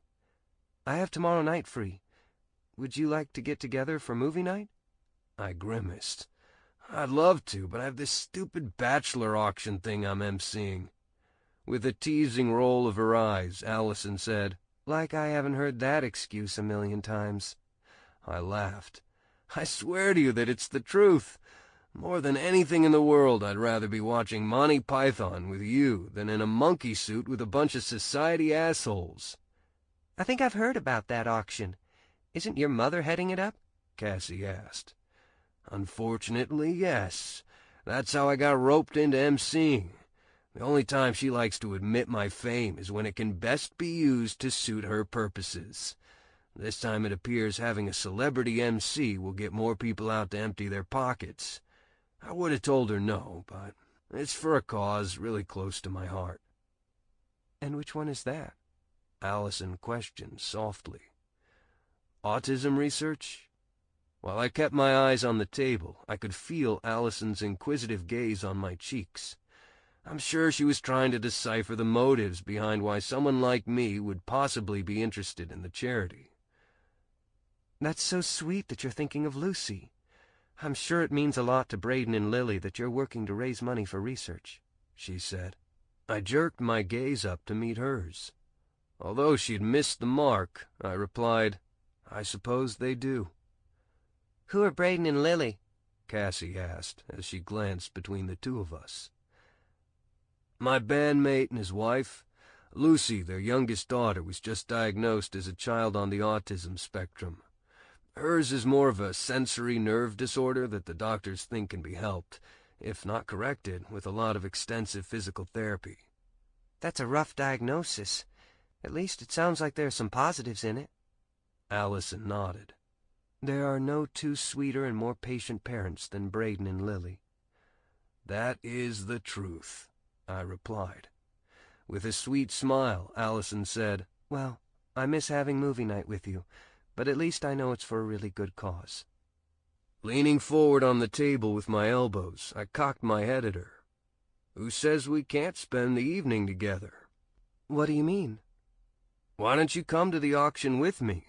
It should only run about 2 or 3 hours. We could have dinner afterwards." Gnawing her bottom lip between her teeth, Allison said, "Oh, I don't know." Cassie nudged her playfully. "You should totally go. I mean, you'll only end up sitting at home alone with a pint of ice cream if you don't." Allison scowled at Cassie. "Thank you so much for reminding me what a loser I am with no life," she replied sarcastically. I laughed. "Come on. You'll get to see even more of Savannah's history and culture. The auction is being held at the Mercer Williams house." "Is that the house from Midnight in the Garden of Good and Evil?" Nodding, I replied, "It sure is." "I thought that was more of a museum now." "While it is open for tours, Jim Williams' sister still lives there. That's how Mother was able to book the event. She goes way back with her." "It really does sound like fun," Allison said, with a hesitant smile. "Then why haven't you said yes? I don't think I've had to work this hard for a date in a long, long time." Allison's dark eyes bulged at the mention of the word date. Trying to backtrack, I said, "Well, you know what I mean." "I just don't want this to be a pity thing." "A pity thing?" I repeated. "I know that Jake asked you to check in on me because I was homesick. I don't want you to feel like I have to tag along to everything, or else I'll be at home sitting in a dark room all depressed." I laughed. "This has nothing to do with pity or Jake. It's all about you and I having fun out on the town. Okay?" "Okay." "So does that mean you'll go?" "Yes." But then her brow creased with worry. "It's black tie, right?" "Yeah. Is that a problem?" Her hands fretted anxiously with the umbrella in her drink. "It's just with me being new in town, all my nice dresses are back home." Cassie cleared her throat. "No need to fear. I have the perfect dress you can borrow." "You do?" Allison asked. With a laugh, Cassie replied, "Yes. It's a little black couture number with the tag still on it. My dear mother brought it back from Fashion Week in Paris a few years back." She winked at us. "It was one of her last-ditch efforts at trying to feminize me." "Are you sure you don't mind me borrowing it?" Cassie rolled her eyes. "Does it look like I'm ever going to wear a dress, least of all some bullshit couture one?" "Not really," Allison replied. "Exactly. So it's yours as long as you're not uncomfortable wearing a dress that is a few seasons old." Allison furiously shook her head. "No, I'd be happy to." Cassie grinned. "Then it's all settled." She turned to me. "Now you make sure to show our girl a good time." Fuck me, that the words Allison and good time sent my perverted mind once again in a direction it shouldn't have. Of course, it didn't help I had such a delectable vision in front of me, with her fitted dress and high-heeled boots on. Shit. I was so utterly screwed. After sucking down the rest of my crown, I met Allison's gaze and plastered on what I hoped was a brotherly smile. "I'll try my best." 4. Allison. As soon as I could clock out, I pedaled like lightning home. I only had an hour to shower and get ready before I was supposed to meet Reese at the Mercer Williams house. Considering I reeked of pizza and beer, I needed some time to transform myself so that I would look and smell acceptable for him. I tore through the front door to find Cassie lounging on the couch. "There you are. I laid the dress out for you on your bed." "Thank you," I panted. Without another word to her, I streaked down the hall to my bedroom. When I threw open the door, I bent over at the waist, bracing my hands on my knees to try and catch my breath. Once I had regulated my breathing, I jerked my head up and eyed the dress draped across my homemade quilt. "What the—" I murmured, taking a few shaky steps over to the bed. "Cassie!" "What?" she called. "Get in here!" I demanded. Within seconds, I heard her footsteps hurrying along the creaky old floorboards. When she burst through the door, she stared quizzically at me. "What the hell is the matter?" I couldn't find the words, so I pointed to the dress. Cassie crossed her arms over her chest. "Don't tell me you don't like it." Reaching my hand out, I lightly touched the silky material. "No, it's not that. The dress is gorgeous." "Then what's the problem?" I didn't know quite how to articulate that the little black dress was, in fact, an extremely tiny black dress. I took it in my hands and held it up to my body. "Don't you think it's kind of—" I wrinkled my nose. "slutty?" Cassie threw her head back and laughed. "Well, duh, of course it is. After all, it came from Paris." As I eyed the bottom of the dress, I couldn't help thinking the slits and tears in the fabric made it look like it had been caught in a paper shredder. I loved fashion, but at the moment, I was not digging the designer's approach. "You're going to be a fucking knockout in that dress. I predict that several guys will come in their pants at the mere sight of you." "Ew," I muttered with a laugh. With a knowing look, she said, "Would it be gross if it were Reese blowing his load just looking at you?" "Must you be so vulgar?" I said, mimicking the haughty tone I'd heard her mother use at Cassie's antics. Cassie grinned. "Why, yes, darling, I must. And don't try to change the subject from Reese." Feeling warmth flooding my cheeks, I laid the dress back down on the bed. "I need to hop in the shower." "There you go, avoiding it again. I know how you feel about him, Allison." "But he doesn't know." "But he should. You need to tell him. Hell, if you can't say the words, then you should show him with your actions." When I opened my mouth to protest, Cassie shook her head. "I know what I saw the other night. The man may be in denial, but he is totally and completely into you." More than anything in the world, I wanted to believe what Cassie was saying was the truth. While I'd never had the chance to be alone much with Reese, I couldn't help but see how differently he had treated me yesterday, not to mention that he called me sexy and beautiful. Surely someone who just considered you their little sister wouldn't say that. But at the same time, there was still far too much unsaid between us to believe that we had really turned a corner. I shook my head at Cassie. "You don't understand. What happens between us, it has to be all or nothing. If things were to go wrong, it would affect so many others besides us." "But you won't ever know if it's going to work out or not if you don't try." "Look, I know you're right, but I just have to take things slow, okay?" Cassie scowled. "Just how much slower do you plan on going? You're already moving at glacial speed now." With a sigh, I held up my hand. "Can we finish this discussion later when I'm not running horribly late?" "Fine, fine. Go shower the tomato and beer smell off you." I threw my arms around Cassie and squeezed tight.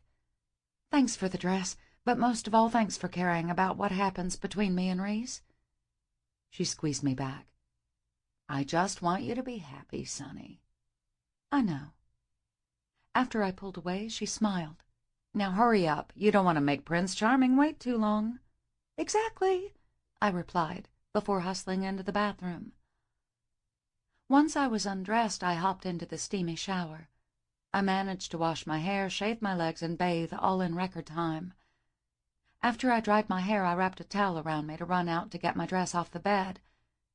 As I came out of the bathroom, I skidded to a stop. Cassie was no longer alone on the bed with my dress. Instead, she was making out with some woman I'd never seen before. "What the hell?" I couldn't help but saying. Cassie pulled away and shot me a sheepish grin. "Sorry, Sonny, we got a little bored waiting on you to get out of the shower." Tightening my towel around me, I mumbled, "Please don't let me interrupt you," before starting back up into the bathroom.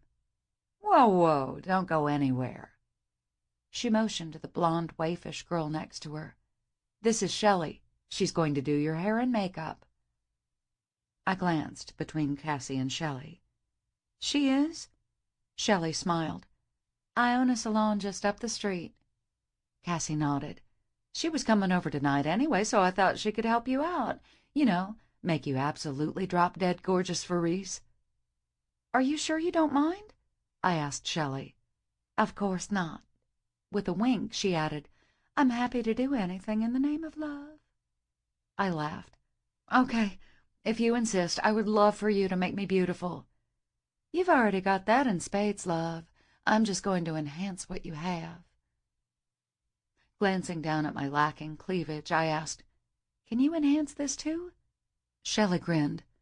"I'm not a miracle worker. I'm pretty sure that dress is going to help cinch you up and push you out. Go on and put it on, and then I'll do your hair and makeup." I nodded. After taking the dress and the underwear I would need back into the bathroom, I slid them on. Since there was no way I could zip the dress by myself, I came back out to get Cassie to help. After I was zipped up, I was pushed down into a chair, and Shelley started working on me. Minutes ticked by as my hair was dried, curled, and teased, and then my makeup was done. "There, all done," she finally said. Whirling out of the chair, I hurried to get a glimpse of myself. As I stood back from the tall oval mirror that I'd brought from home, I couldn't help shaking my head in disbelief. Part of me fought the urge to reach forward and tap the glass to make sure it was really me. "Oh my God, Shelley, you're really a miracle worker." She laughed as she fluffed and then sprayed some of the curls trailing down my back. "Once again, I only enhanced the beauty that was already there." My gaze dipped from my long and feathery fake eyelashes to my plumped-up lips, shimmering with gloss, down to the tight strapless bodice of the couture dress. Shelley had been right when she said that the dress would help enhance my cleavage. For once, my B-cup was looking like a full C as it spilled over the top of the dress. I don't know when I had felt so beautiful. Maybe my Sweet 16 party, if even then. I desperately needed to feel this level of desirable to boost my confidence to approach Reese. He was used to gorgeous women brazenly throwing themselves at him. Although I could never see me throwing myself at him, I could definitely work on making him notice me. Then maybe things would really begin to change for us. "You're going to take his breath away, Sonny," Cassie said behind me. "Thank you. I sure hope so." My gaze flickered to the clock on my nightstand. "Oh, shit! I'm already 10 minutes late." Cassie reached out to place her hands on my shoulders. "Easy. You've got to breathe or you'll pass out." "But—" "No buts. There's a cab waiting on you outside, so you'll be there in less than 10 minutes with traffic." "There is?" I asked, as I hurried over to dig my slinky black heels out of the closet. "Yep, I called one for you while Shelley was working her magic." After I slid on the heels, I grabbed my purse. "Thank you both so very, very much for tonight." "You're welcome," they replied in unison. When I got to the door, I turned around. "Oh, just one thing." "What?" Cassie asked. "Could you please refrain from making out on my bed? I don't even get to make out on it." Cassie laughed. "No problem." Shooing me with her hand, she said, "Now get the hell out of here." I'm going," I said, slipping out the door. After I hurried out of the house and pounded down the steps, I slid into the seat of the cab, which, in a corny way, felt kind of like Cinderella's carriage. "Take me to 429 Bull Street, and please try to hurry if you can," I said to the driver. He took my request to heart as we squealed away from the curb and started careening down Oglethorpe Avenue before making a sharp right. I gripped the leather seats while silently praying I actually made it to the Mercer Williams house in one piece. When we got to the turn to Monterey Square, we began to inch along. Peering out the window, I watched valets in white jackets run along the front of the house, handing tickets and then parking cars. "You can just let me out here," I said to the driver. "All right." After I dug a 10 out of my wallet, I handed it to him. "Thanks." "Have a good evening, miss." "You too," I replied, as I put one high-heeled shoe out onto the pavement. Once I closed the door, I started walking as fast as I could on my heels. I followed some of the couples through the wrought iron gate and up the front walk. When we got to the door, a man in a tux was checking invitations. That's when I started to panic. Reese hadn't mentioned that I would need an invitation. Just as I was about to dig my cell phone out of my purse to text Reese, the man questioned, "Miss?" "Oh, I don't have an actual invitation. I was invited by someone," I said, instantly realizing how idiotic I sounded. Glancing down at his clipboard, he demanded, "Name?" "Allison Slater." His finger ran down a sheet and then he stopped. "Good then. Go on in." I exhaled a relieved breath as I breezed past him into the black and white tiled foyer of the house. Instantly, I felt like I was stepping right into the movie Midnight in the Garden of Good and Evil. I half expected Kevin Spacey to walk by, puffing on a cigar as he played Jim Williams. Standing on my tiptoes, I craned my neck, searching the long, crowded room for Reese. When I didn't see him, I started into the first room on the right. It was filled with people talking and drinking champagne. I left the room and made my way across the hall. When I still didn't see him, I decided that I better start asking. Tapping one guy on the shoulder, I said, "Excuse me?" After he whirled around, his gaze dipped slowly down my body as if he were trying to memorize every curve I had. "And what can I do for a sweet thing like you?" he drawled. "Do you know where I could find Reese McGowan?" He smiled. "Are you looking to bet on him tonight?" I furrowed my brows in confusion.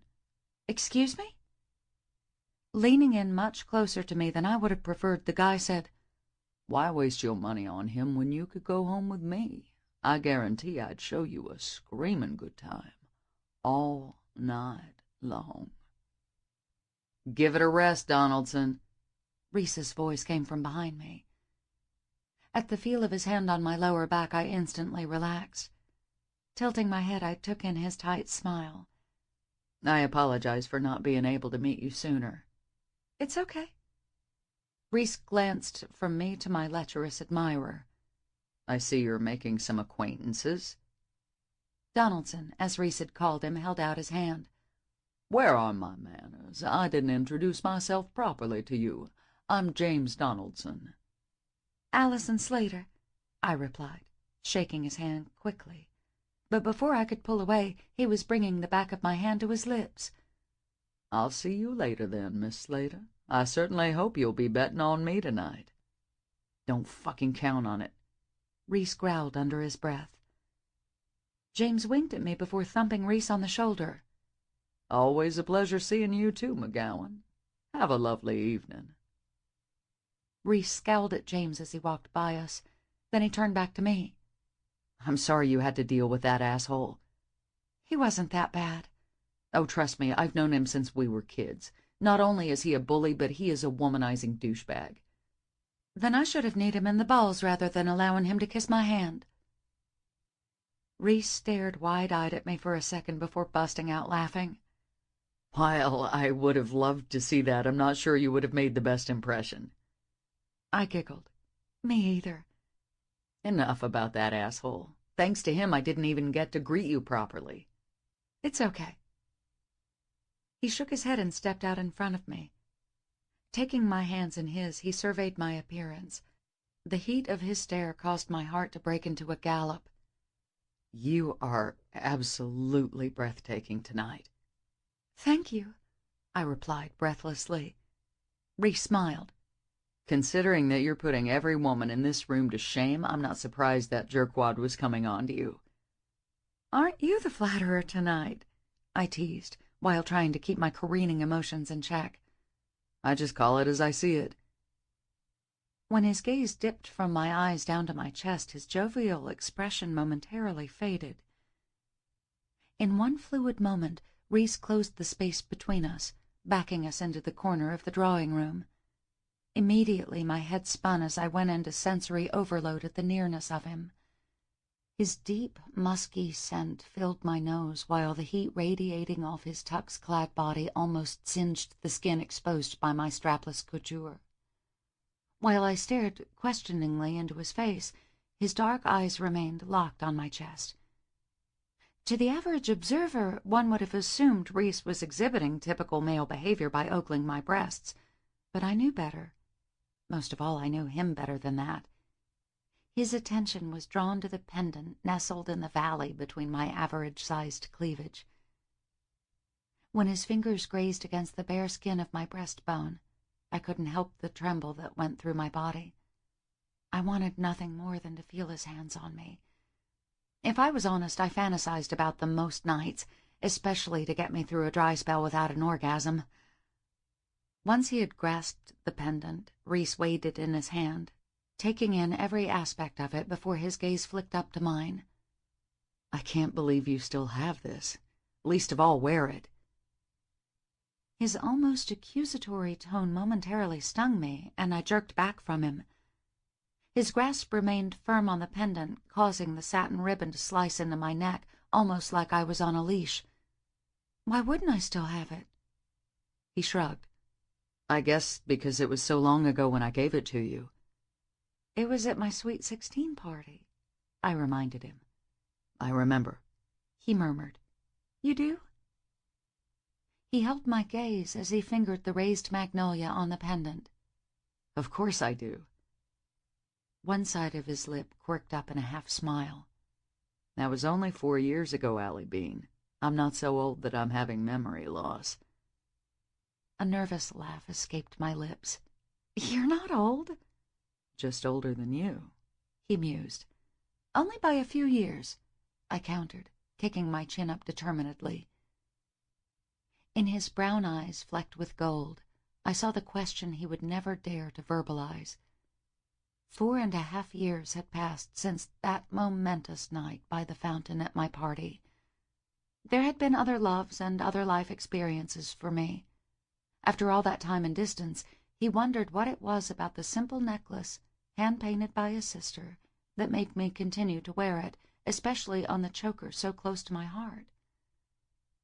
What I wanted so desperately to tell him was I wore the necklace because, in spite of all the loves and other life experiences for me, I was still madly and completely in love with him. Swallowing hard, I replied, "I like to wear it because I love magnolias. Always have. Magnolias remind me of strong women, the kind I aspire to be like, but most of all, it reminds me of home." Reese bobbed his head, accepting my half-truths as if they were the gospel. In the end, maybe avoidance was better for both of us. At least for now, I would keep telling myself that.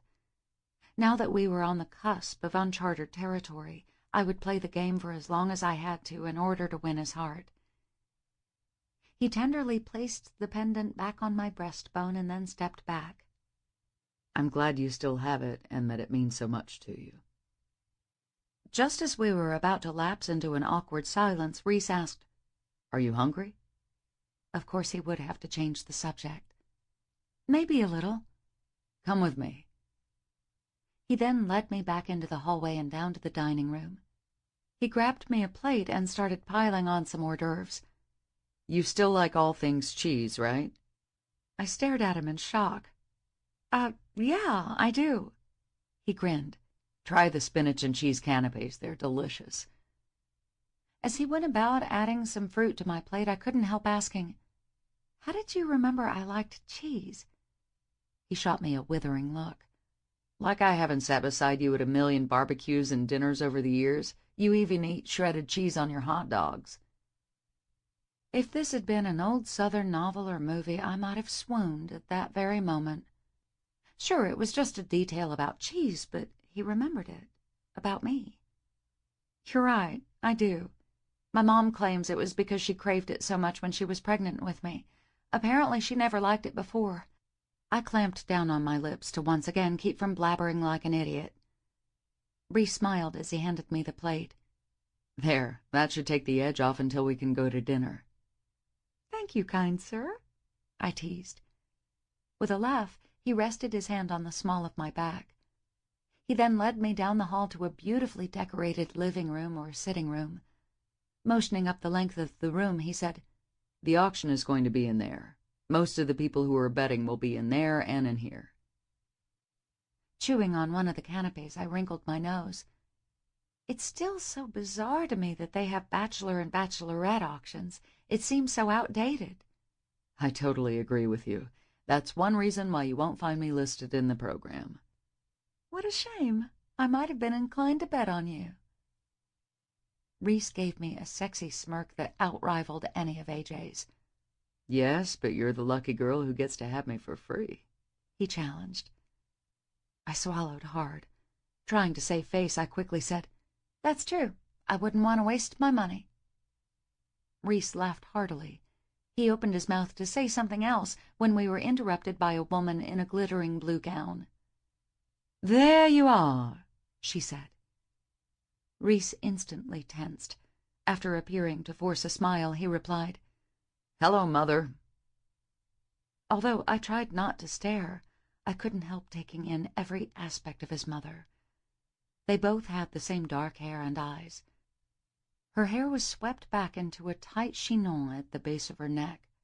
Although she had to be in her 50s, she appeared very fit and youthful. She had a face devoid of wrinkles, which was either good genes or a good plastic surgeon. I was betting on the latter. "It's almost time to start." She glanced from him to me. Her red lips pursed curiously, while her eyes narrowed shrewdly. "And who is this young lady?" "This is Allison Slater. You know my bandmate, Jake?" Disdain flooded her face at the mention of the band. "Yes, I do. This is his younger sister. She's attending SEAD. "How lovely," Reese's mother replied, with as much enthusiasm as if Reese had said I was in Savannah for a prostitution convention.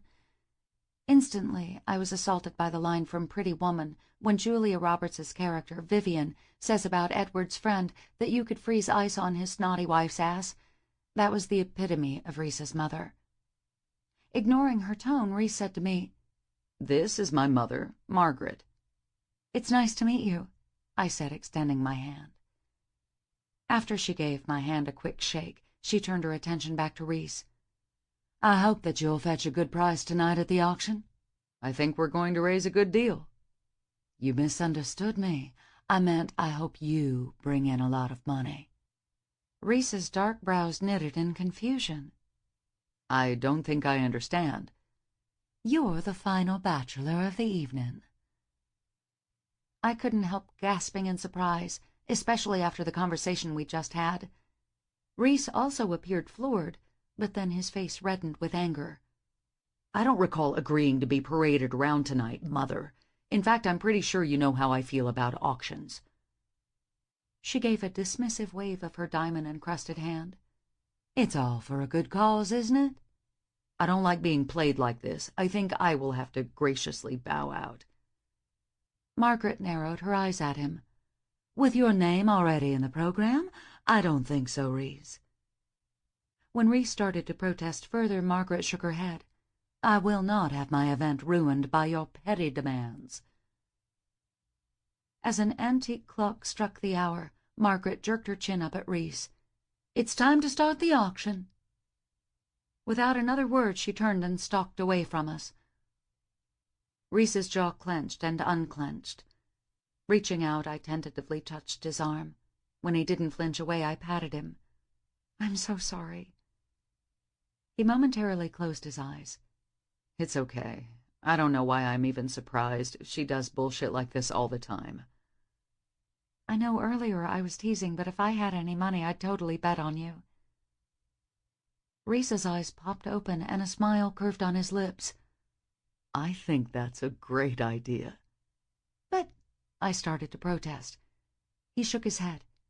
"To ensure that I don't have to be someone's plaything for an evening, I'll give you the money to bet on me." "Seriously?" "Sure, why not?" "But how will I know when to stop?"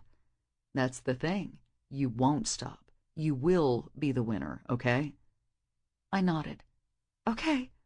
Reese leaned in and kissed my cheek. Thanks, Allison. You're a lifesaver. I enjoyed the nearness of him for a fleeting moment before he whirled around and made his way to the front of the study. Picking up a microphone off a marble-topped table, he stood behind a small wooden podium that had been brought in. Good evening, ladies and gentlemen. I hope you've come here ready to dig deeply into your pockets for this wonderful cause, because it's now time to start the auction for autism research. Applause rippled through the room. I am your host this evening, Reese McGowan. He was interrupted by shrieking whistles and cheers. He smiled good-naturedly. Thank you. I appreciate your enthusiasm. I hope you're paying attention to your programs this evening, for which bachelors are available and in what order. So let's get this started by calling up our first bachelor of the evening, Walt Harrison. I stood back, watching Reese go through the motions. He was actually quite good at emceeing. He kept the crowd laughing and the bachelors moving through. I was momentarily distracted when a girl my age bumped into me. Nice dress. Oh, thank you. I actually borrowed it from a friend. A sickeningly sweet smile appeared on her face. No doubt from the back of her closet, considering it's so old. I can't even count how many seasons ago that dress was fashionable. Her friends encircling her giggled behind their hands. While there were 1,000,001 things I wanted to say to her, I found it incapable to verbalize any one of them. Gripping my champagne flute tighter, I merely edged away from the group of stereotypical society bitches. I had just taken a sip of bubbly to calm my nerves when a voice behind me caused me to choke. Don't worry about my niece, honey. She's a second-generation cunt. Whirling around, I took in an elegant woman in an emerald dress. Her salt and pepper hair was swept back from her face with glittering combs. She gave me a genuine smile, the first one I had witnessed all night besides Reese's. Thank you, I think. She laughed. Extending a white-gloved hand, she said, I'm Vivian Percy. Allison Slater. I don't think I've seen you around these shark-infested waters before. No, thankfully this is my first time and hopefully my last. I don't blame you on that one. Who are you here with? Reese McGowan. When her blue eyes widened, I quickly said, he and my brother are bandmates. Oh, yes, Reese McGowan. He grew up to be such a cutie pie, didn't he? With warmth flooding my cheeks, I replied, yes, he did. Thinking of betting on him this evening? Well? I wasn't sure if Reese wanted me to make our plans known. He's a hot ticket, honey. If it were me, I wouldn't have to think twice. Yes, I am planning to bet on him. Vivian smiled. Good for you. Now hold my spot a minute while I run and grab a bite to eat. I'm famished. Sure. 2 more bachelors were auctioned by the time Vivian returned. Who is next? I glanced down at the program. Jackson Marshall. Shifting her plate to her left hand, she said, Oh, thank God I didn't miss him. Is he your boyfriend? I asked casually. Vivian hooted with laughter. Oh, honey, maybe 40 years ago I would have tried to get my hooks into him, but he's young enough to be my grandson. I'm sorry. She waved her hand that held a canapé. Don't be. There is a reason why I want to bet on him. Reese interrupted my thoughts by saying, Going once, going twice, sold for $1,000. As applause erupted around us, Vivian leaned in to whisper in my ear. Jackson's father was arrested a while back for absconding with investors' money. Total white-collar criminal, if you get my drift. The one thing that people in Savannah society prides themselves on are being close-minded, unforgiving assholes. It doesn't matter that Jackson is an upstanding young man with a 4.0 GPA at Vanderbilt. Most people here would love to see him ostracized, even though he couldn't help nor was responsible for what his daddy did. At that moment, Reese called Jackson's name. When he strode up to the podium, my eyes bulged in surprise. It was as if Chase Crawford had entered the room. Jackson's blue eyes sparkled as he glanced into the crowd. "Oh, my," I murmured. Vivian chuckled. "I forgot to mention how handsome he was, didn't I?" "Just a little." Taking the microphone, Reese read off a biography about Jackson that of course made him sound entirely too good to be true. When he finished, Reese said, "Now, let's start the bidding at 500. Silence reverberated around the room. As Jackson's beaming smile receded a bit, Reese cleared his throat. "Do I have 500? As Vivian drew in a breath, I shot in front of her. 500! I blurted, before I could stop myself. It didn't matter that I didn't have $500, or that I didn't even want to begin to explain to my parents why the charge on my emergency credit card was actually for a bachelor auction. A gasp went up in the crowd, and Reese blinked at me a few times like he wasn't sure he could believe what he was seeing. Jackson, meanwhile, broadened his smile and winked at me. I ducked my head as my cheeks flushed. "Well, well, look at you," Vivian whispered. Cutting my eyes over to hers, I replied, "I couldn't help it. I felt so bad for him up there." "Never fear, honey. I'm about to put all these narrow-minded assholes in their place." She grinned. "I just hope you don't mind if I outbid you." "Oh, no, please do. My bid was simply a moment of impulsive stupidity." I then shifted my gaze back to Reese, who appeared to have finally recovered from my outburst. It seemed that I had gotten the ball rolling on some bets for Jackson. "We have 900. Do I hear 1,000? With a wave of her hand, Vivian said, $10,000.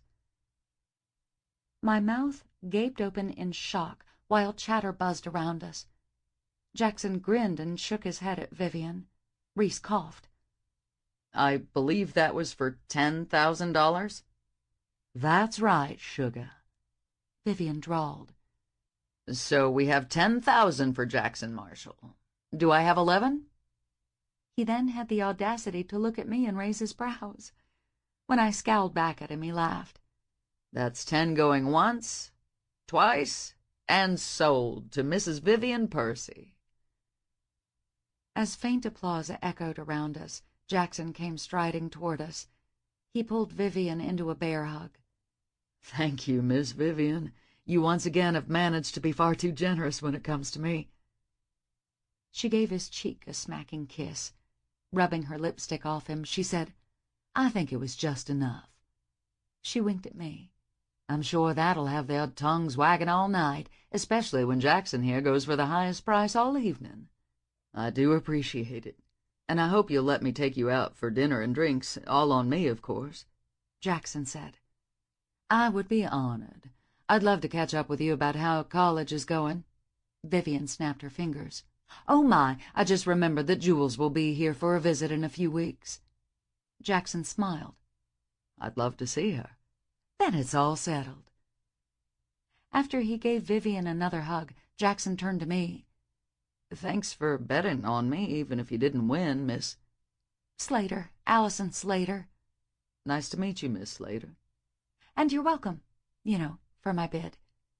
Leaning in closer to me, he gave me a smile that would have normally caused my panties to get wet. "I'd love to take you out for dinner sometime, too." "Really?" He nodded. "What are you doing after this?" Glancing away from his hypnotic blue eyes, I stared over to where Reese stood at the podium. He was auctioning another bachelor, but his attention was focused on me and Jackson. I couldn't help getting a sense of pleasure from the fact he looked like he wanted to punch Jackson for daring to talk to me. "You seem like a really wonderful guy, but I have plans." "Meaning there's someone else you care about?" I nodded. "Yes, there is." "Ah, all the good ones are always taken." I couldn't help blushing with his compliments. "Thank you." "See you around." Waving, I watched him disappear through the crowd. The sound of Reese's gavel coming down caused me to jump. "And now we come to our final bachelor of the evening." He paused and smiled. "Which appears to be me." Whistling pierced my eardrums. Turning to Vivian, I said, "I'm going to get closer." You do that, doll. When I was almost right in front of Reese, he asked, Shall we start the bidding at 500? I opened my mouth, but a voice behind me cut me off. 500. Glancing over my shoulder, I saw it was Vivian's niece, the bitch who had insulted my dress. Oh, she was going down all right. I have 500. Do I have 6? I thrust my hand into the air and said, 6. Reese grinned. I have 6. Do I have 7? For the second time that night, the bitch knocked into me. 1,000. Amused chatter filled the air that Miss Bitch had upped the ante. Reese bobbed his head. Well, then, it appears we have 1,000. Do I have 1,500? 2,000, I spat. Okay, that's 2,000. Do I have 3,000? Miss Bitch interrupted Reese. I glared at her. 4,000. Stepping between us, Margaret said, Ladies, you need to follow protocol. Lowering her voice, Miss Bitch hissed, You are not going home with him. I am. Feeling like I was back in high school rather than a grown woman, I snapped, Wanna bet? Reese cleared his throat into the microphone. So that's 4,000. Do I have 4,500? 5,000, Miss Bitch said, never taking her eyes off mine. At this rate, we could go on all night. Something had to be done. Drawing my shoulders back, I punched my hand into the air. 10,000! Miss Bitch's eyes widened. Did I just hear you bet $10,000? Cocking my brows, I countered, Did I stutter? When she didn't respond, I said, Yep, I thought you heard me correctly. I flicked my gaze from hers to Reese. He grinned and shook his head.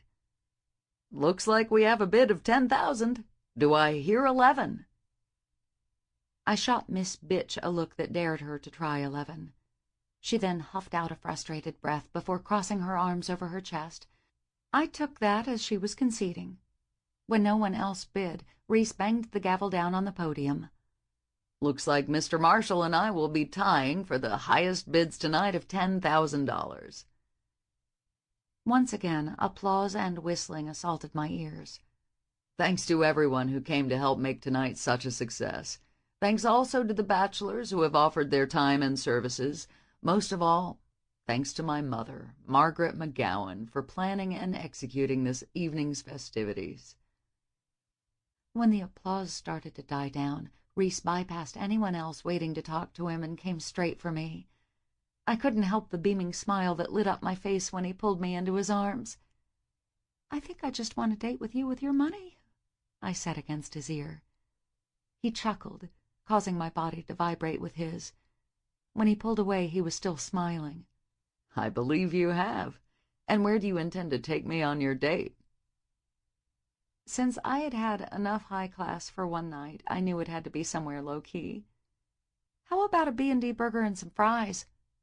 Ah, I see how it is. You're planning to go cheap on me now that you've spent a lot of my money. I grinned.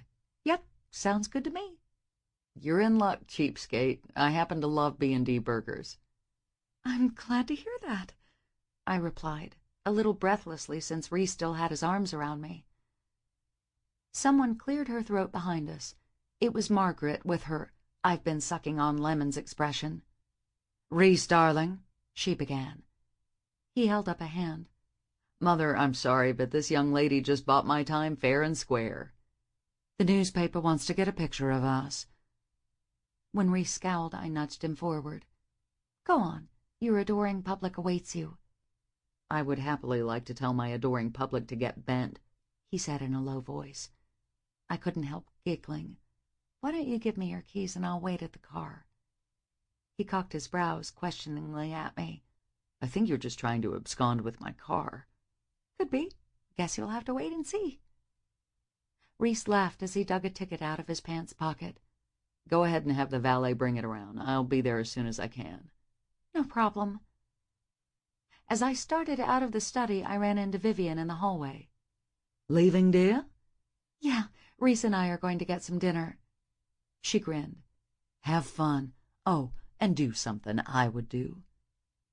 I couldn't help laughing at her audacity. The truth was, I would be happy to do all the wicked and naughty things Vivian could possibly do if only Reese was willing. Being in his arms earlier, if only momentarily, felt so damn good. I couldn't help but wonder if he had any idea what he did to me. Ugh, I hated feeling this mixed up and neurotic. I had to remember that I was strong, beautiful, confident, and that there was no reason why Reese shouldn't want to be with me. As I handed over the ticket to the valet, I silently said a wish for strength so I could get my man. 5. Reese.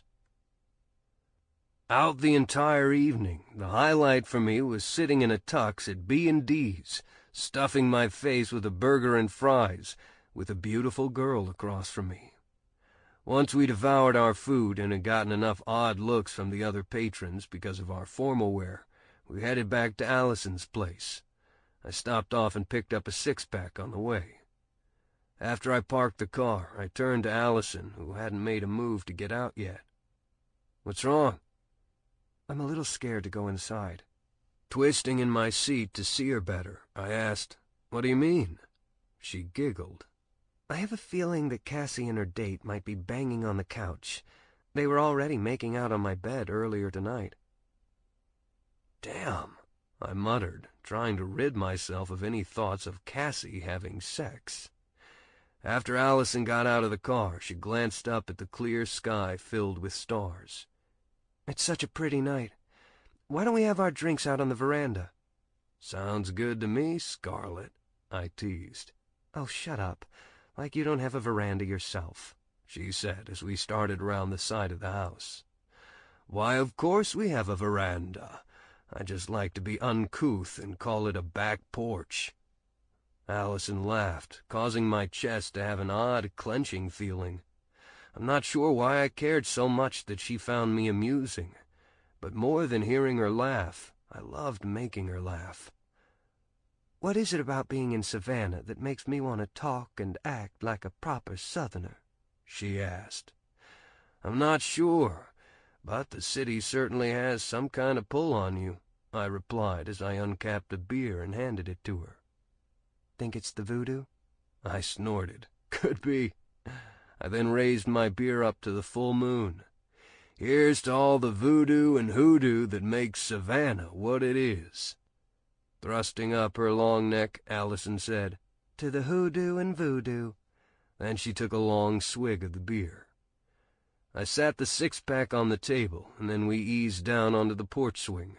For a while we sat in silence, merely listening to the heave and sigh of the swing. Turning my head, I eyed her profile in the moonlight.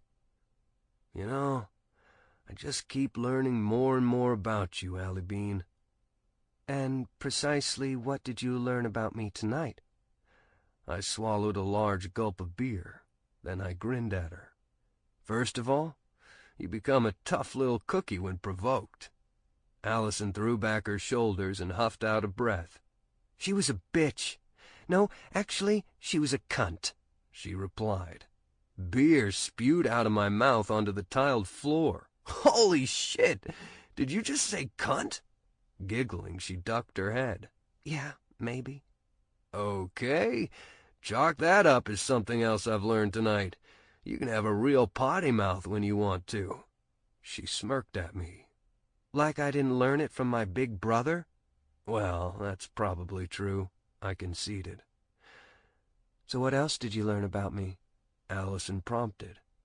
"Well, besides the fact you can go from genteel to raging bitch in a few seconds, I found out that you can handle your own in a tough social situation like that.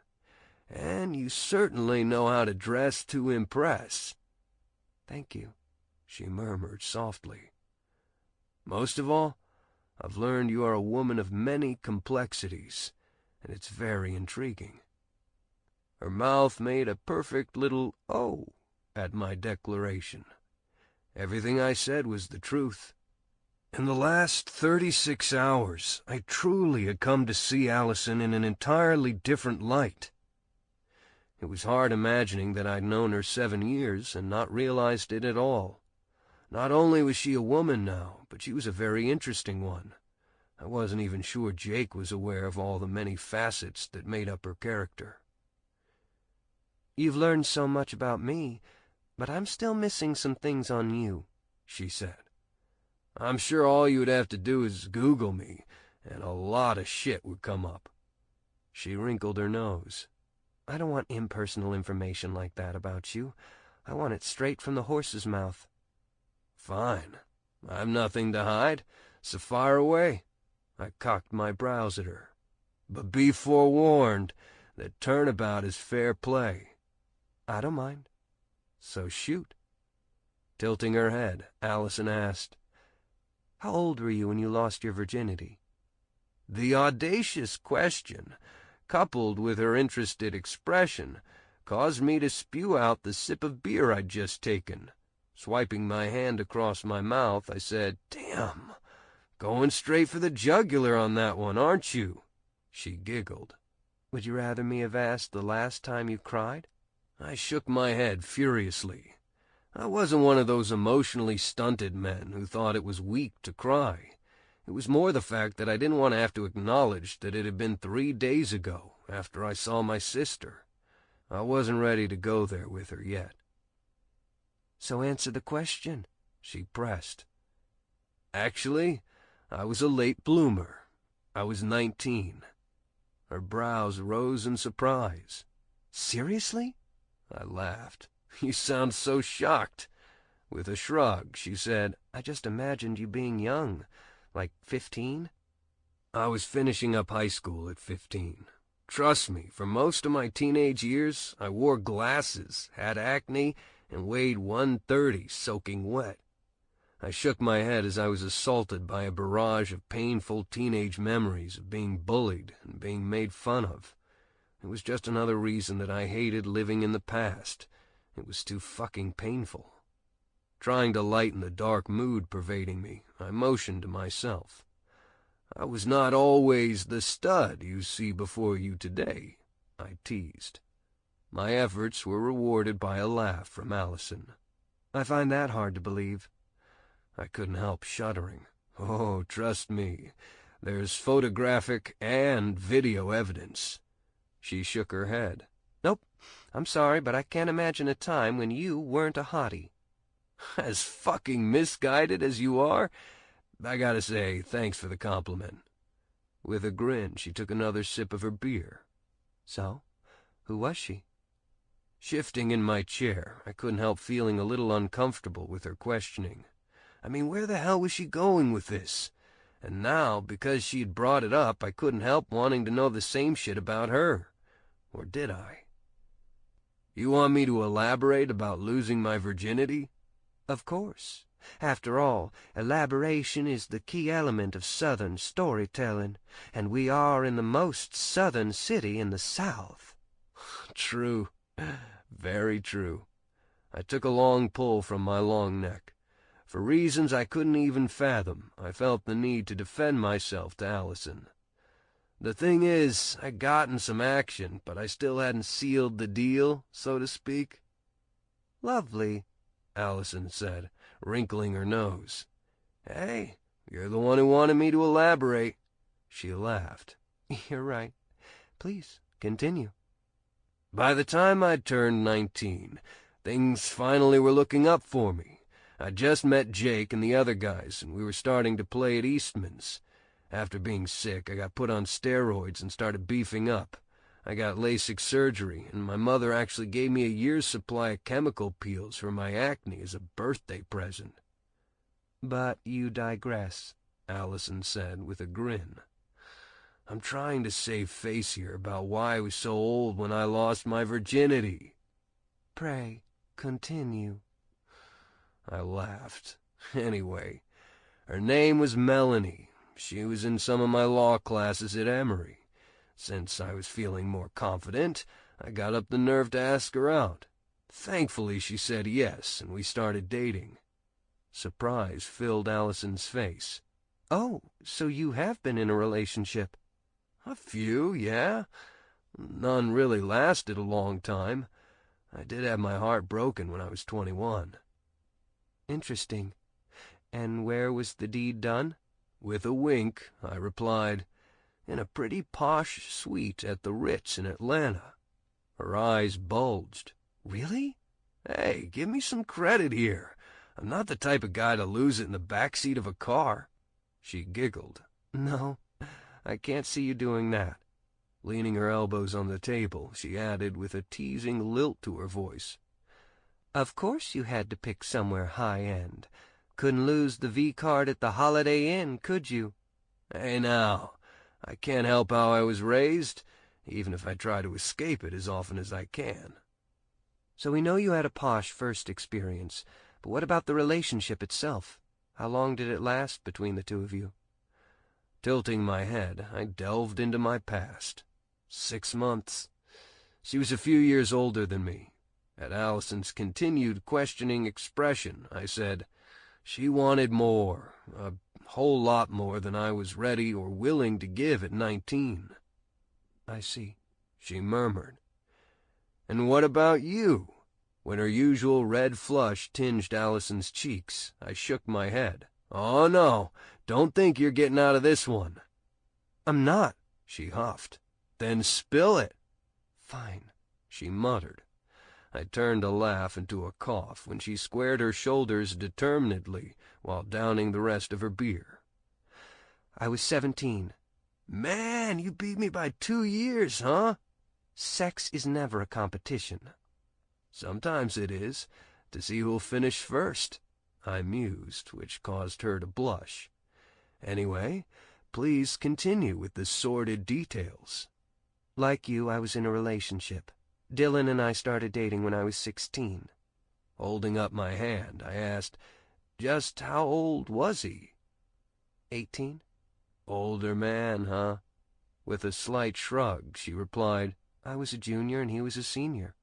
Cradle robber, I teased. I would hardly call that age difference cradle robbing. Was he like the typical older guy who dated younger girls to get one thing? Not exactly. I mean, our 6-month anniversary fell right after my 17th birthday, and he hadn't really been pressuring me or demanding anything of me. So where'd you do the deed? A shy smile pulled at the corners of her lips. Jake's farm. Her declaration caused me to bolt upright in my chair. Excuse me? You guys were out on tour and no one was there. It was the perfect place where we could be alone. I told my mom I was spending the weekend with my best friend, Kim. We didn't go in the house. We stayed in the loft. I shook my head in disbelief at her. Jake would blow a fucking gasket if he knew you lost your virginity in his loft. Allison merely rolled her eyes at my declaration. Like he hadn't defiled that place in a million different ways before Abby came along. Actually, he never brought chicks to the farm. I'm pretty sure the only woman he's ever had sex with there is Abby. Really? Allison asked, her brows rising in surprise. It's the truth. I'd tell you to ask him, but that would be totally inappropriate. She giggled. I agree. We sat in silence for a few moments. After I popped the tops on another beer for the two of us, my curiosity got the better of me. I detoured to a questioning path I had no fucking business going down. Besides this Dylan, has there been a lot of other guys? Allison cocked her brows at me. Are you actually asking me for my number? Grimacing, I guzzled down half the beer I'd just opened. After I swallowed, I shook my head. Sorry, that was wrong of me. As her fingers played with the label on the beer bottle, Allison stared straight ahead. Finally, she murmured, 3. Excuse me? Her gaze flicked to mine, and she gave me a mischievous smile. My number is 3. I sucked in a breath like I'd been sucker-punched in the gut. I wasn't sure why her number mattered to me. I didn't know whether to be relieved or slightly shocked. Not that in the vast scheme of things 3 was that big a number. I knew Jake would be horrified she'd been with one guy. I see. Raising her beer bottle to her lips, Allison snorted. After taking a sip, she eyed me. That's all you have to say? I see. Congratulations, I suggested. She laughed and shook her head. Not quite the reaction I expected. And what did you think I would do? Tilting her chin in thought, Allison replied, Go all apeshit and tell me that 3 was entirely too many partners for a girl my age? Oh, please. You make me sound like some uptight Neanderthal man. Your life, including the sexual aspect of it, is entirely your business, and yours alone. Fuck anyone else who tries to tell you anything different. Thank you for your candor. You're welcome, I replied with a smile. As much as I would like to think I was liberated sexually, I'm still pretty old school. You mean like not wanting to partake in that asshole's sex games? No, I meant my attitude about who I'll be with. Cutting her eyes over at me, she shook her head.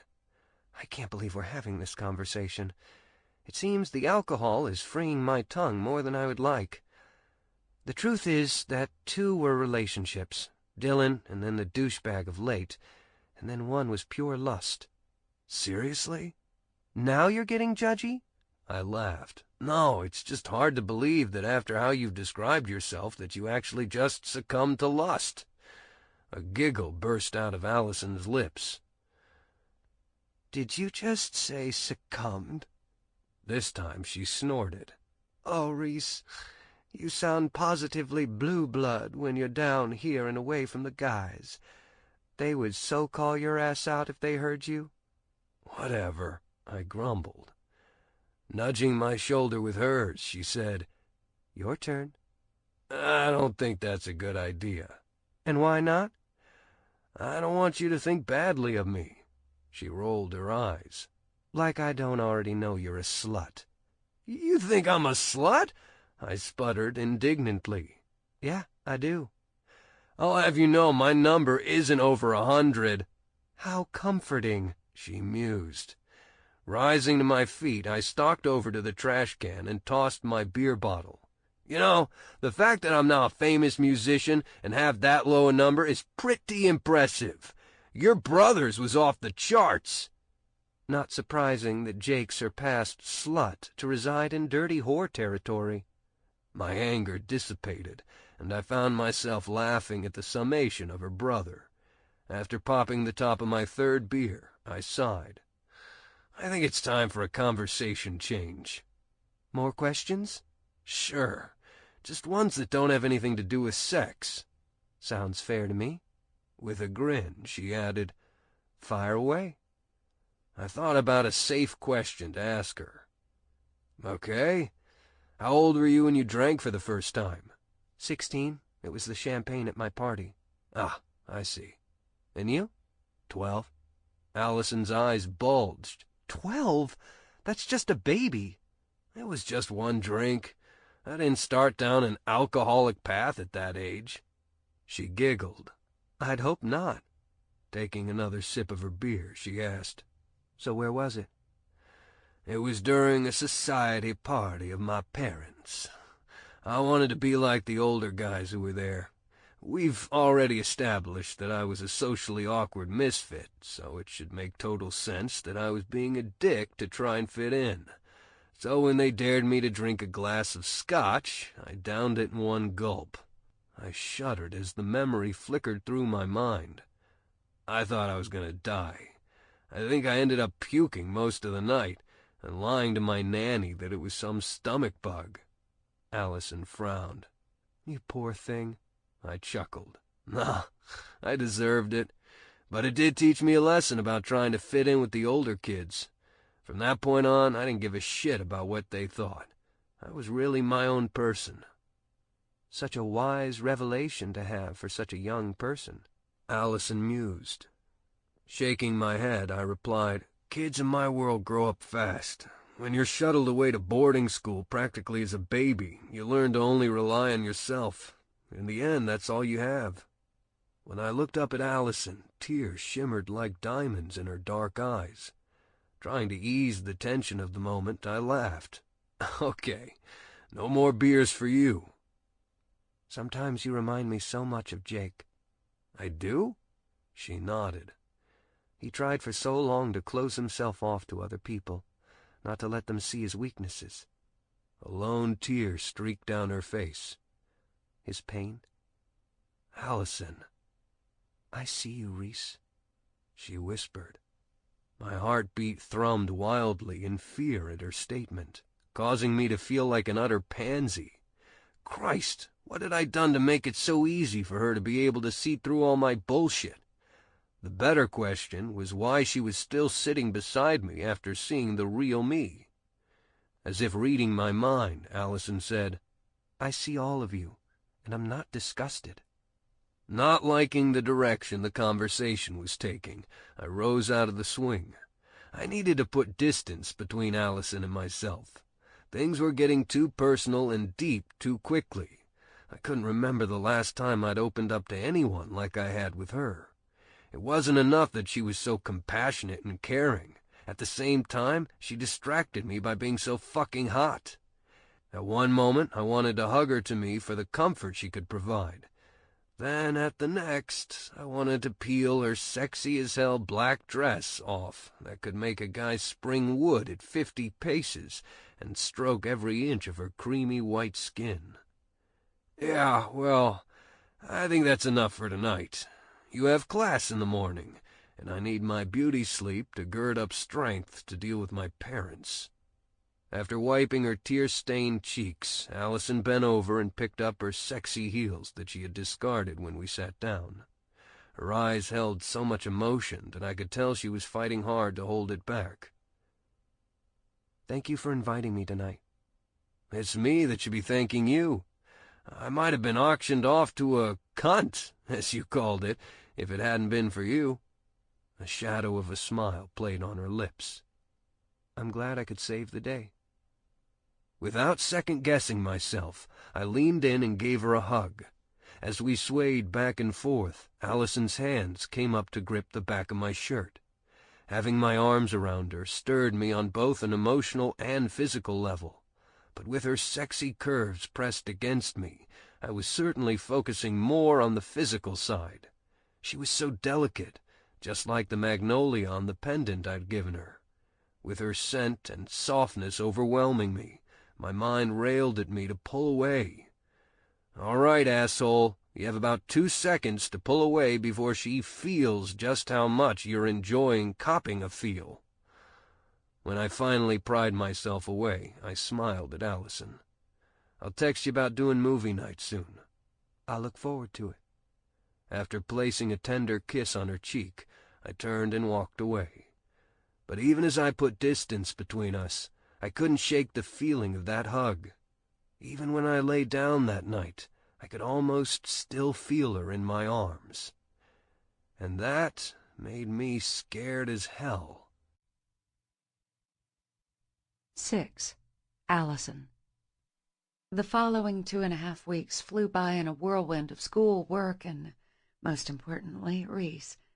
We hadn't spent a day apart since he arrived in Savannah. True to his word, he came to my house the night after the auction for Monty Python and penis pizza. He ended up sleeping on the couch because we kept talking and drinking beer long after the movie was over. The second best thing besides Reese dressed to the nines in a tux was Reese tangled in blankets with tousled hair while asleep on the couch. Of course, that night I also experienced a level of mortification I hadn't known existed. I'd fallen asleep, snuggled next to Reese, with the strains of Hugh Jackman singing as Jean Valjean in Les Miserables. The closeness of him, coupled with his smell, had done a number on me as I slipped further and further into dreamland. Amid the foggy wisps of my subconsciousness, I began to dream. As I lay on my bed, Reese loomed over me, his eyes hungry with lust. I found that not only was he very naked, but I was naked as well. Reese's mouth captured mine with his own. At the feel of his warm lips on my own, I reached up to wrap my arms around his neck, drawing him closer to me. My fingers ran through the silky strands of his hair as he thrust his tongue into my mouth. As we continued to kiss, he brought one of his hands up to cup and knead my breast, tweaking the nipple into a hardened peak. I moaned into his mouth, scissoring my legs to get the friction I desperately wanted. Sensing my need, Reese's other hand slipped between my thighs. His fingers slid long strokes up and down my wet slit before one finger plunged inside me. "Reese," I panted, as one finger became two. "Allison," Reese murmured, as he stared into my eyes with a combative mixture of love and lust. I cupped his cheeks in my hands, feeling the stubble along his skin. I wanted nothing more than to feel that stubble grazing the inside of my thighs as he went down on me. As his fingers pumped in and out of me, I arched my hips in time. "Please, please," I begged. "Allison," Reese repeated, his free hand shaking my shoulder. When his fingers disappeared from inside me, I cried out in frustration, "No, don't stop!" He started shaking me harder and harder until my eyes snapped open. Reese stared down at me, not with lust, but with concern. "Allison, wake up. You're having a nightmare." "Oh, my God," I muttered, as my hands came up to cover my cheeks that blazed with humiliation. How was it possible I had just been having a sex dream about Reese as he lay right next to me? I wanted to bolt from the couch and lock myself in my room, but I remained paralyzed on the couch. "Are you okay?" Reese asked. "Fine, just fine," I muttered behind my hands. "That must have been some hell of a dream, the way you were moaning and thrashing about. I'll know not to watch any horror movies late at night with you." When I continued to keep my face hidden, Reese's hand came to gently pull mine away. "Hey, what's the matter?" I bit my lip to keep from blurting that my panties were soaked from having a literal wet dream about him. I sure as hell hoped he couldn't smell my arousal. Instead, I sighed. "Just embarrassed, that's all." Reese gave me a genuine smile. "You've got nothing to be embarrassed about. Want me to lie here with you until you can go back to sleep?" I couldn't believe he was willing to do that. "Please." "First order of business is to put on something less depressing to watch than Les Mis. I think a comedy is in order to chase away the nightmares." "Me too." And then he had dug out Robin Hood, Men in Tights from my roommates and my communal DVD collection. He had wrapped me in his arms, and we both fell asleep again. It had been heaven on earth, minus being woken up from the naughty sex dream. As the days went on, we continued spending more and more time together. When we were together, everything was good. The conversation, the food we ate, the places we went to see. Reese was the quintessential Renaissance man. He was someone who could be doubled over with laughter at inane comedies like Anchorman and Dodgeball one night, and then the very next be thoroughly enraptured at a poetry reading or art gallery opening. You could talk to him about anything, philosophy, history, or literature. He was always well-versed and could bring the most interesting aspects to a discussion. He'd won over 2 of my roommates by being able to help them with their design law class. Being with Reese was like getting to see the very best of both worlds. The society intellectual he had been born as, and then the down-and-dirty, beer-drinking rocker he had become. Reese's complexities just made me love him all the more.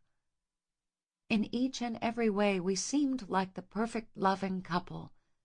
But we weren't. There still managed to be a wall between us, preventing us from taking it to the next level. As much as I hated it, Reese kept things strictly platonic. He never sat too close to me on the couch or held my hand when we were out exploring the city. I was trying to be patient and go with the flow, hoping that things would change, but my patience was starting to wear thin the more time went by. But tonight was the change I desperately was hoping for. Earlier in the week, I had accepted an invitation to a party at his parents' house. So far, Reese had never taken me there. We had hung out strictly at my house. While I had met his mother at the bachelor auction, I couldn't help thinking that the invitation truly meant something more. So, once again, I found myself living a Cinderella-esque lifestyle, where I dashed in from work to get ready for the ball with my handsome prince. After the bitch had made snide comments about my dress last time, I was determined not to face that again this time. While I was completely ready to spend far too much out of my savings on something posh, Cassie once again came through for me. Through her family connections, I was able to borrow a dress from an upscale store. The only catch was I would have to model for them in their fall collection show, which I guess wasn't so bad. With my height, barely their boobs and small frame, I had been courted to model before. But just like performing, it wasn't for me. I was much too shy for the limelight, and I much preferred staying behind the scenes with fashion design. As I slid the gold tube of lipstick over my lips, I put the final touches on my appearance. With my reflection staring back at me in the full-length mirror, I couldn't help feeling just like Cinderella. The store had really come through in the most perfect dress imaginable. It was satin and strapless in a deep red, almost wine color. From the bust to the waist, the crisscrossing design fit me like a second skin before flowing out around my hips.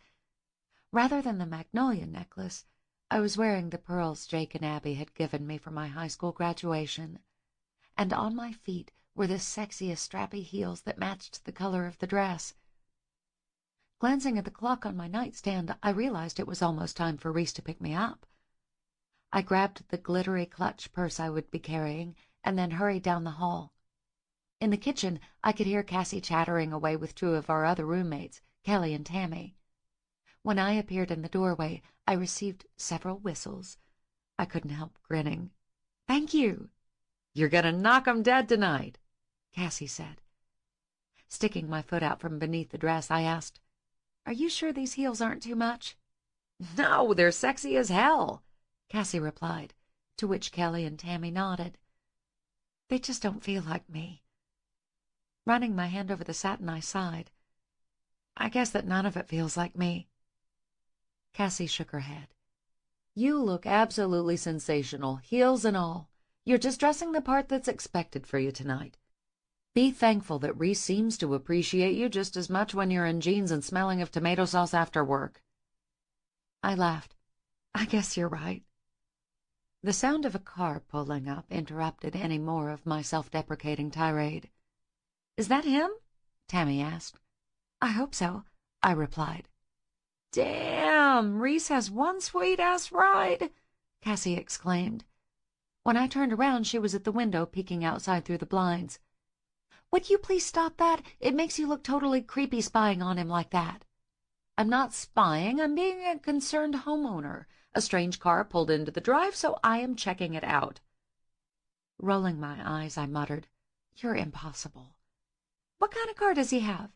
Tammy asked, joining Cassie at the window. "You know I don't know anything about cars." Cassie flipped the blinds again. It's definitely a classic. Maybe a 60s Ferrari or Porsche?" "Yeah, it's old. It was left to him in his grandfather's will." "Sweet," Tammy said. At the ring of the doorbell, I skidded across the floor in my uber-high stilettos.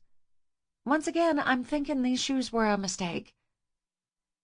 Just as I threw open the door, Cassie called over her shoulder in a not discreet voice, "Would you stop already? Seriously, those are the sexiest come-fuck-me heels I've ever seen you wear. They sure as hell give me a lady boner, so I can't imagine Reese not springing some wood at the sight of them." Mortification rocketed through my body as Reese stood before me, hearing every single word. Of course, the first thing he did was eye my shoes, which were on display a little more than usual, since I'd been holding up the hem of my dress to run to the door. Once he'd had his fill, he glanced back up at me. A sexy smirk curved on his lips. "Nice heels." Thank you." Not only did my heartbeat accelerate at his smirk, but moisture dampened my panties. "I'd say I agreed with Cassie on the come-fuck-me status, but that would probably be inappropriate." "No, it wouldn't. In fact, we should ditch the party so you could come fuck me right now." Tuning the inappropriate thoughts from my mind, I said, Yeah, I guess so." I'd been so distracted by the shoes comment that it took me a moment to process what Reese had on. Blinking several times, I fought the urge to brace a hand on the door jamb so I wouldn't slide into a puddle of lust on the floor. "You're wearing a kilt?" I questioned lamely.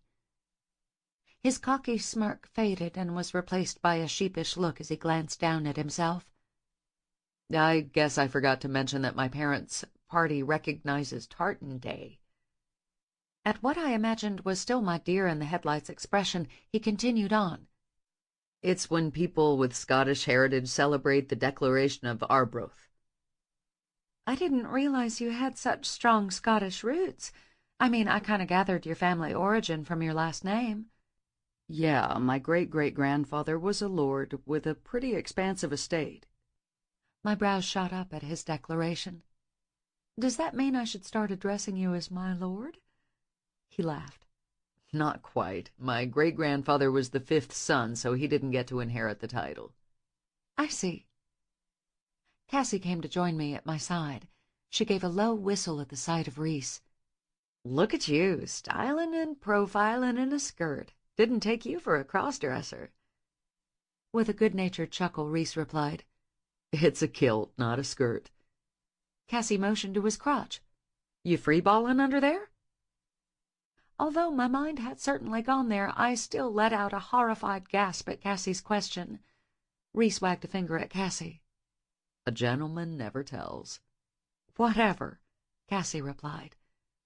Wanting to escape before the conversation got any crazier, I said, We should go. We don't want to be late. Rhys nodded and then opened the door for me. After saying goodbye to Cassie and the others, we headed out onto the porch and then down the stairs. As he held open the car door for me, Rhys gave me a genuine smile. I meant to tell you earlier, but I was a bit distracted. You look very beautiful tonight, Allison. The sincerity with which he said the words, coupled with the way he was looking at me, caused my cheeks to warm while a delighted shiver ran down my spine. Thank you. After I sank down on the leather seat, Rhys leaned in rather than closing the door. And I'm really glad you're wearing a long dress to cover those heels. They're awfully distracting. My stomach flip-flopped at his words. It didn't help matters that he gave me a teasing wink as he shut the door. While he went around the front of the car, I tried smoothing down my dress, anything to try to get a hold of my raging hormones. When he got into the car, I couldn't help cutting my eyes over to see how he maneuvered himself in the kilt. He must have had practice because he managed, unfortunately, not to flash more than the tops of his knees. We drove along the streets with the radio playing softly in the background. I was anxious to see where Rhys lived. I imagined it was somewhere in the historic district, some pre-Civil War home that had been in his family for generations.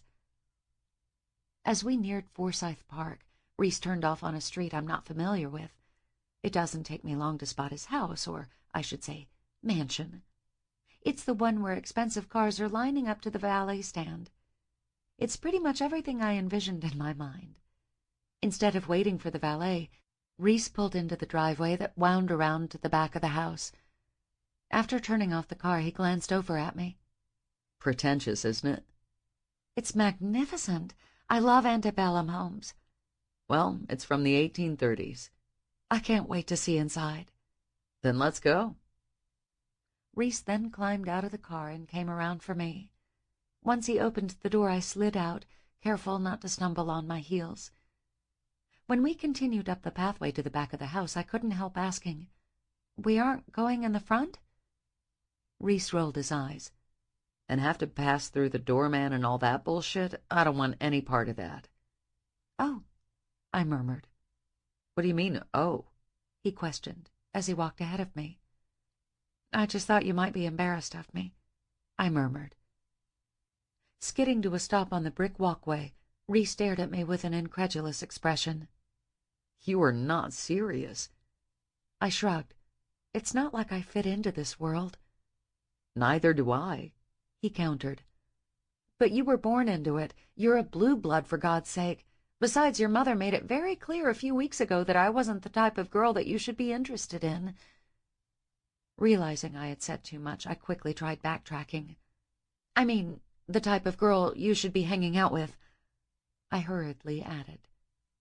I don't give two fucks what kind of girl my parents think I should be hanging out with. I like being with you. I can't remember a time when I've had more fun or been more at peace than I have with you. You're the only thing that has made this visit tolerable. All those reasons? They're what matters, not my parents." Between his words and the intensity of his stare, I had to focus on breathing. In and out, in and out, I recited in my head as my chest rose and fell in harsh pants. Finally, when I felt like I wasn't going to pass out, I murmured very ineloquently, "Okay, then." He smiled. "Good. I'm glad we have that settled." He held out his arm for me to take, just like a gentleman of years past would. "Now come on. It's time we jumped into the shark tank." I slipped my arm through his and let him lead me up the walkway. When we got to the back door, Reese didn't even bother knocking. Instead, he barreled right on inside. A flurry of activity was going on in the massive kitchen, with its marble-tiled floor and granite countertops. The caterers and waitstaff buzzed around like busy worker bees. I'm sure Reese's mother would have considered them more as drones. They didn't acknowledge our presence. Only one elderly African-American woman's face lit up at the sight of Reese. "Why, hello there, stranger," she cried. Reese's face broke into a smile for the first time since we'd pulled into the driveway. "Ozella, my most favorite cook in the whole wide world." She wagged a finger at him. "I'm the only cook you've ever had." He laughed. "You're still the best." His compliment sent a beaming smile across her face. "Well, since you're a world traveler and famous musician, I'll take your word for it." After they exchanged a hug, Reese turned back to me. "Allison, this is Mrs. Ozella Princeton. She was our family's personal cook from before I was born up until a few years ago." She smiled. "If I hadn't had to retire for health reasons, I'd still be here. But I always come supervise Mrs. McGowan's major parties." I held out my hand. "It's nice meeting you." "Likewise." Once she released my hand, she smacked Reese playfully on the shoulder. "Now why didn't you call and tell me you had settled down?" Both Reese and my eyes bulged at her mistake. No, we're not together like that," Reese quickly corrected. Ozella's brows creased in confusion. "Then how are you together?" "He's my brother's best friend," I replied. At the same time, Reese said, "She's my bandmate's little sister." "Uh-huh," Ozella replied, a knowing look flickering in her eyes. I couldn't help wondering why she had jumped to such a conclusion. Had Reese never brought girls around before? Or was it more the way we interacted with each other? Her comment left us all in awkward silence, with me gnawing my lip and Reese fidgeting with the lapels and then the cuffs on his tux top. "Zell, we need you," someone called from across the room. "Be right there," Ozella called. Leaning in, she gave Reese another hug. "Sorry, honey, I've got work to do." "It was so good seeing you," Reese said as he squeezed her tight. "You too. Don't be a stranger when you're in town. Come to see me any time." Reese nodded. "I will." Ozella winked at me. "You're welcome too, Allison." "Thank you," I murmured, not daring to look at Reese's expression. After Ozella had hurried off, Reese turned to me. "Come," he said, holding out his hand to me. "Let's go find my parents so I can properly introduce you."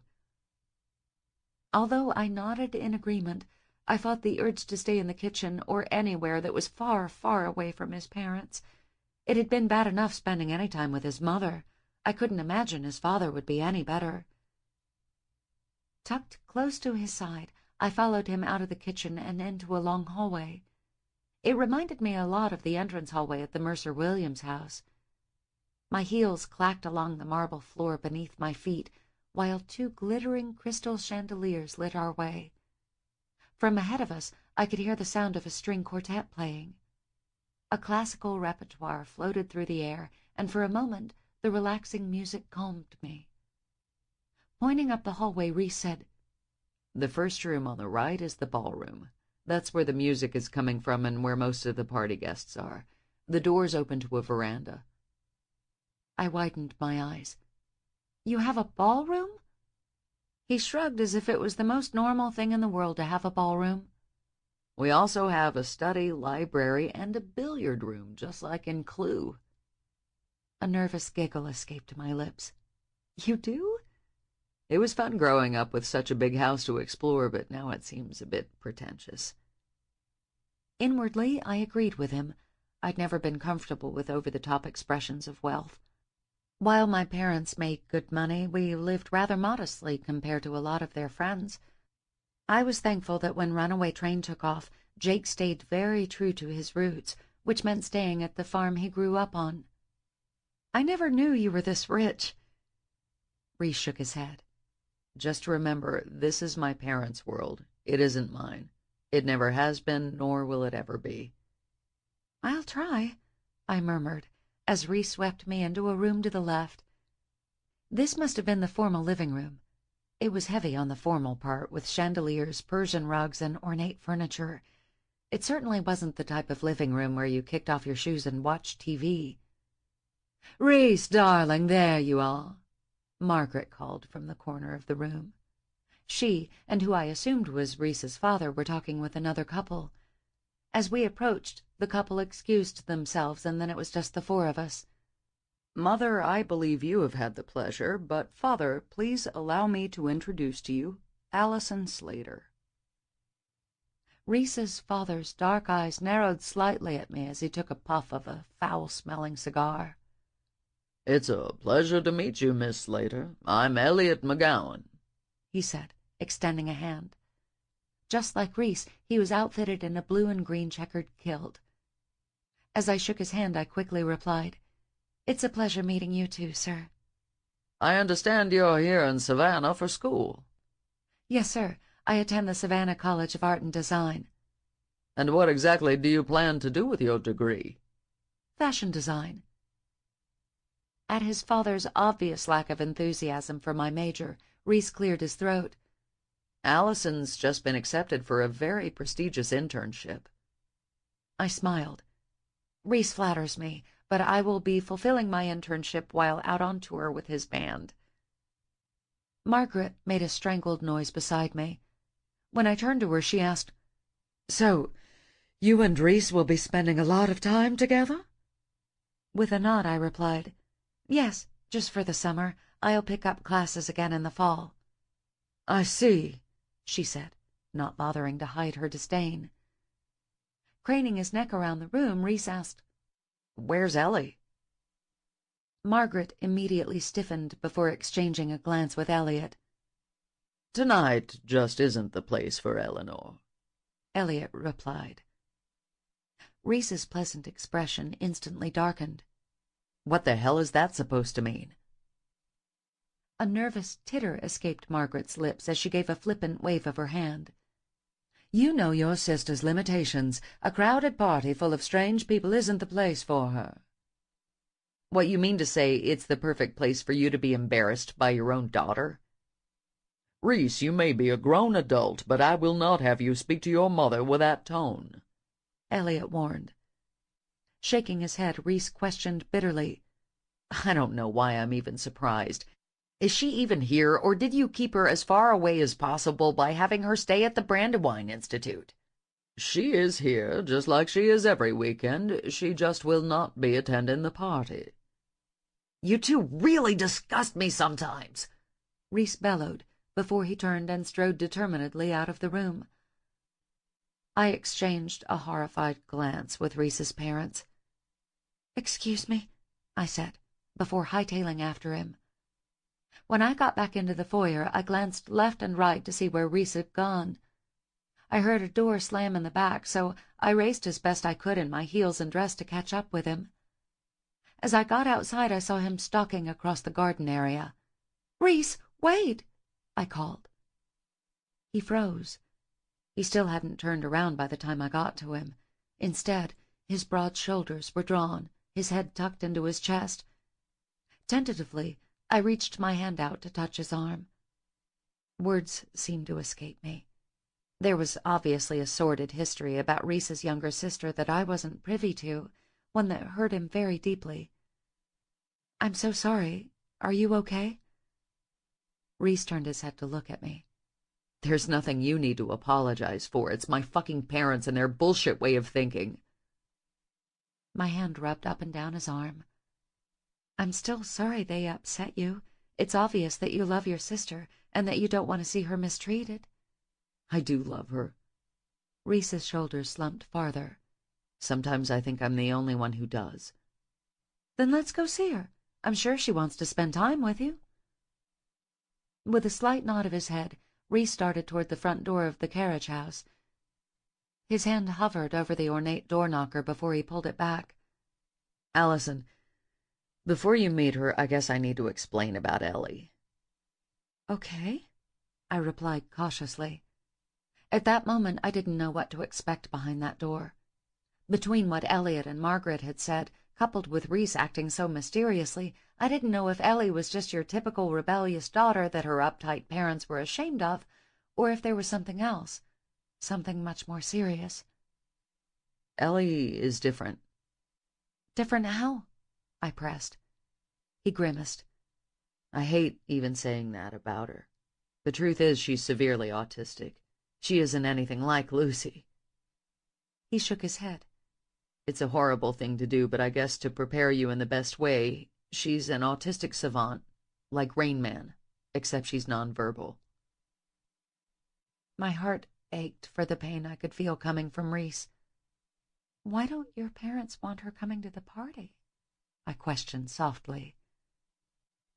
Reese ran a hand over his face that wore an agonized expression. Although my mother may head up charity campaigns for autism research, she prefers to keep Ellie out of sight. Most of the time, Ellie does fine in crowds. Loud noise or music doesn't bother her like some autistic people. But my mother would never risk having Ellie at one of her parties. To her, Ellie will always be an embarrassment, like a crack in a beautiful piece of Waterford crystal. You would think after 23 years she would have accepted the imperfection, but she hasn't.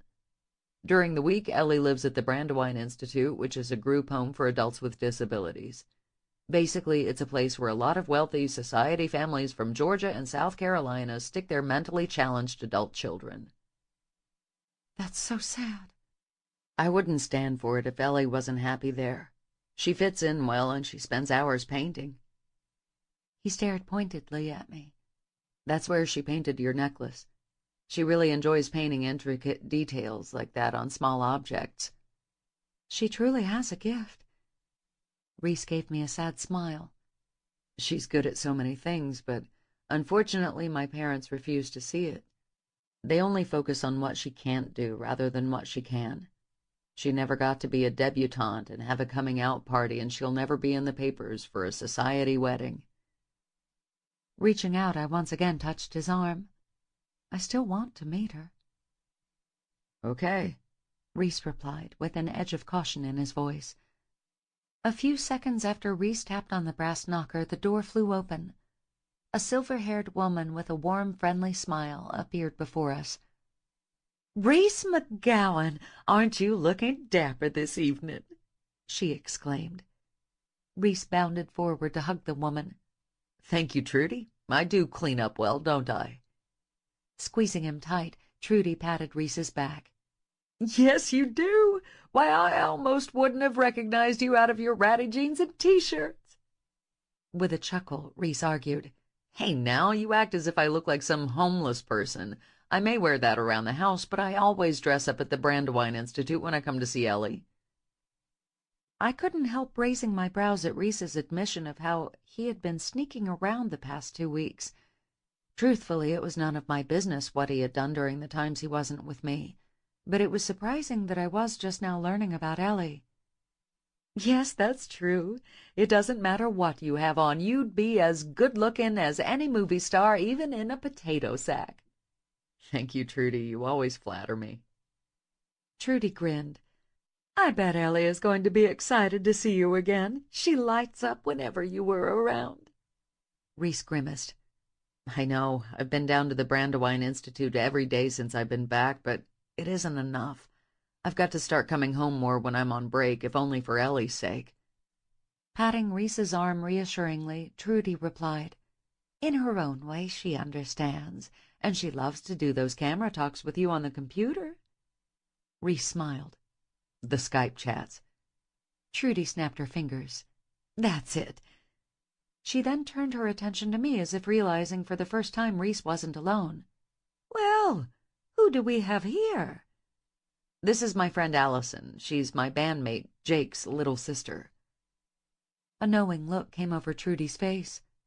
I see. When I stuck out my hand for her to shake, she drew me into her embrace instead. It's lovely meeting you, Allison.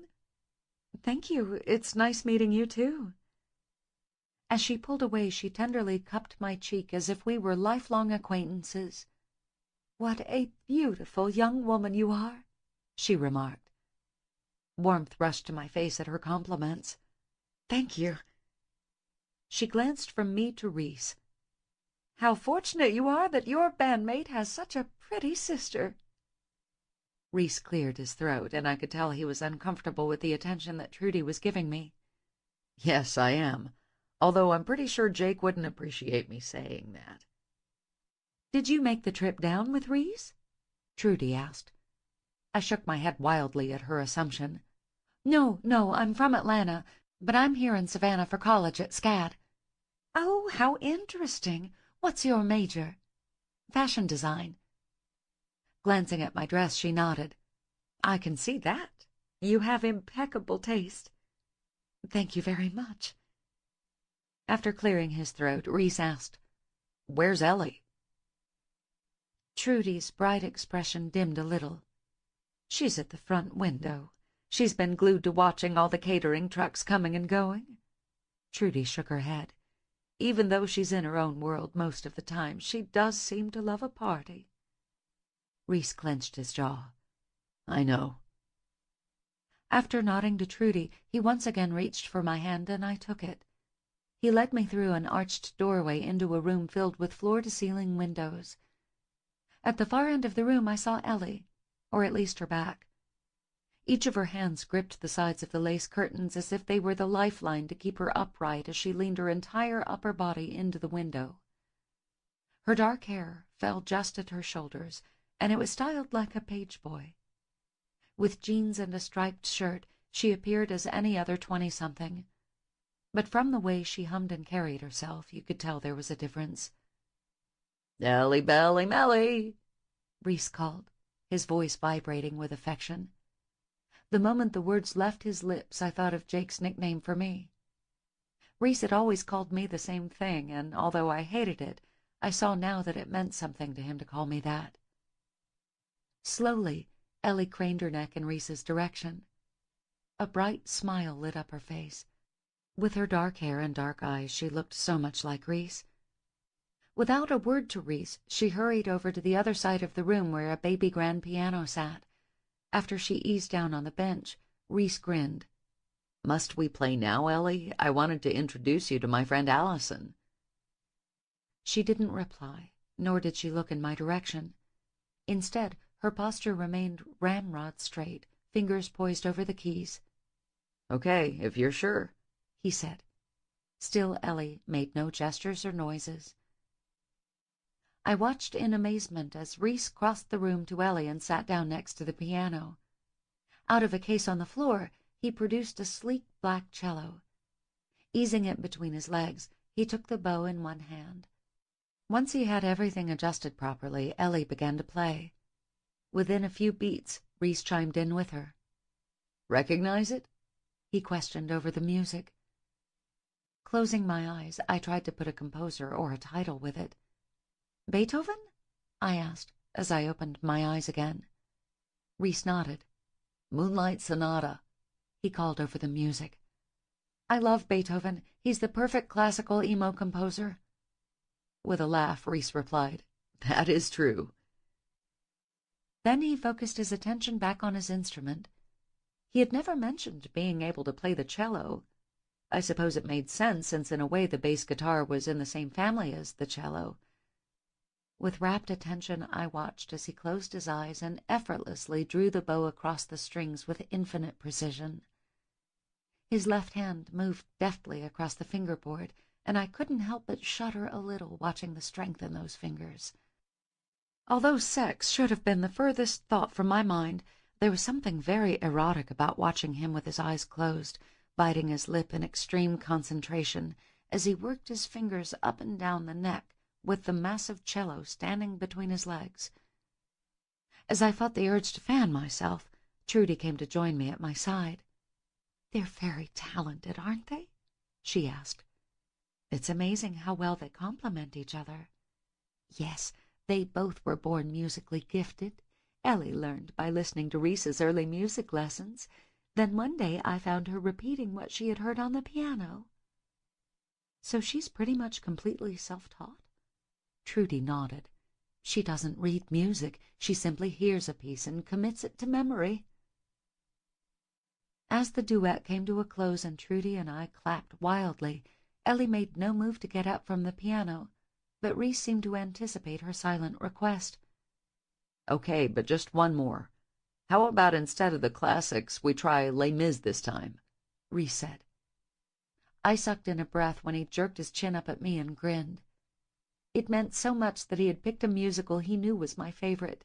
We just watched the new movie version the other day. Ellie then began playing the opening chords of a song I was so familiar with, "Bring Him Home."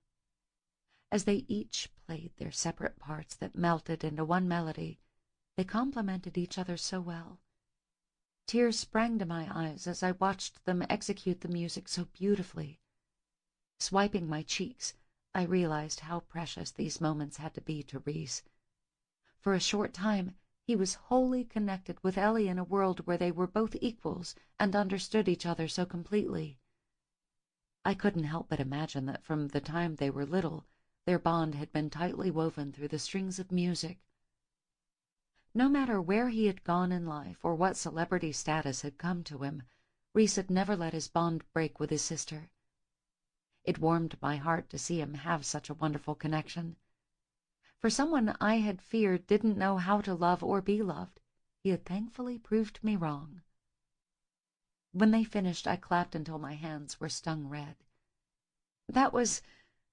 Closing my eyes, I shook my head. I don't even have words to express how wonderful it was. Standing up from his chair, Reese gave me a beaming smile. "I'm so glad you enjoyed the concert. I'll have to play for you again sometime." "I would love it." Without a word to any of us, Ellie closed the piano lid and rose off the bench. She then crossed the room to stand in front of the mirror. The humming started up again as she peered at the coming and going guests. Trudy smiled. "I'm afraid I won't be able to get her to bed until the party is over. She wants to take it all in." "Can't she go?" I asked before I thought better of it. When Reese stared at me in surprise, I ducked my head. "I'm sorry. I just thought maybe we could take her for a little while, let her see everything up close and personal rather than from the window." "I think that's a fantastic idea," Reese said.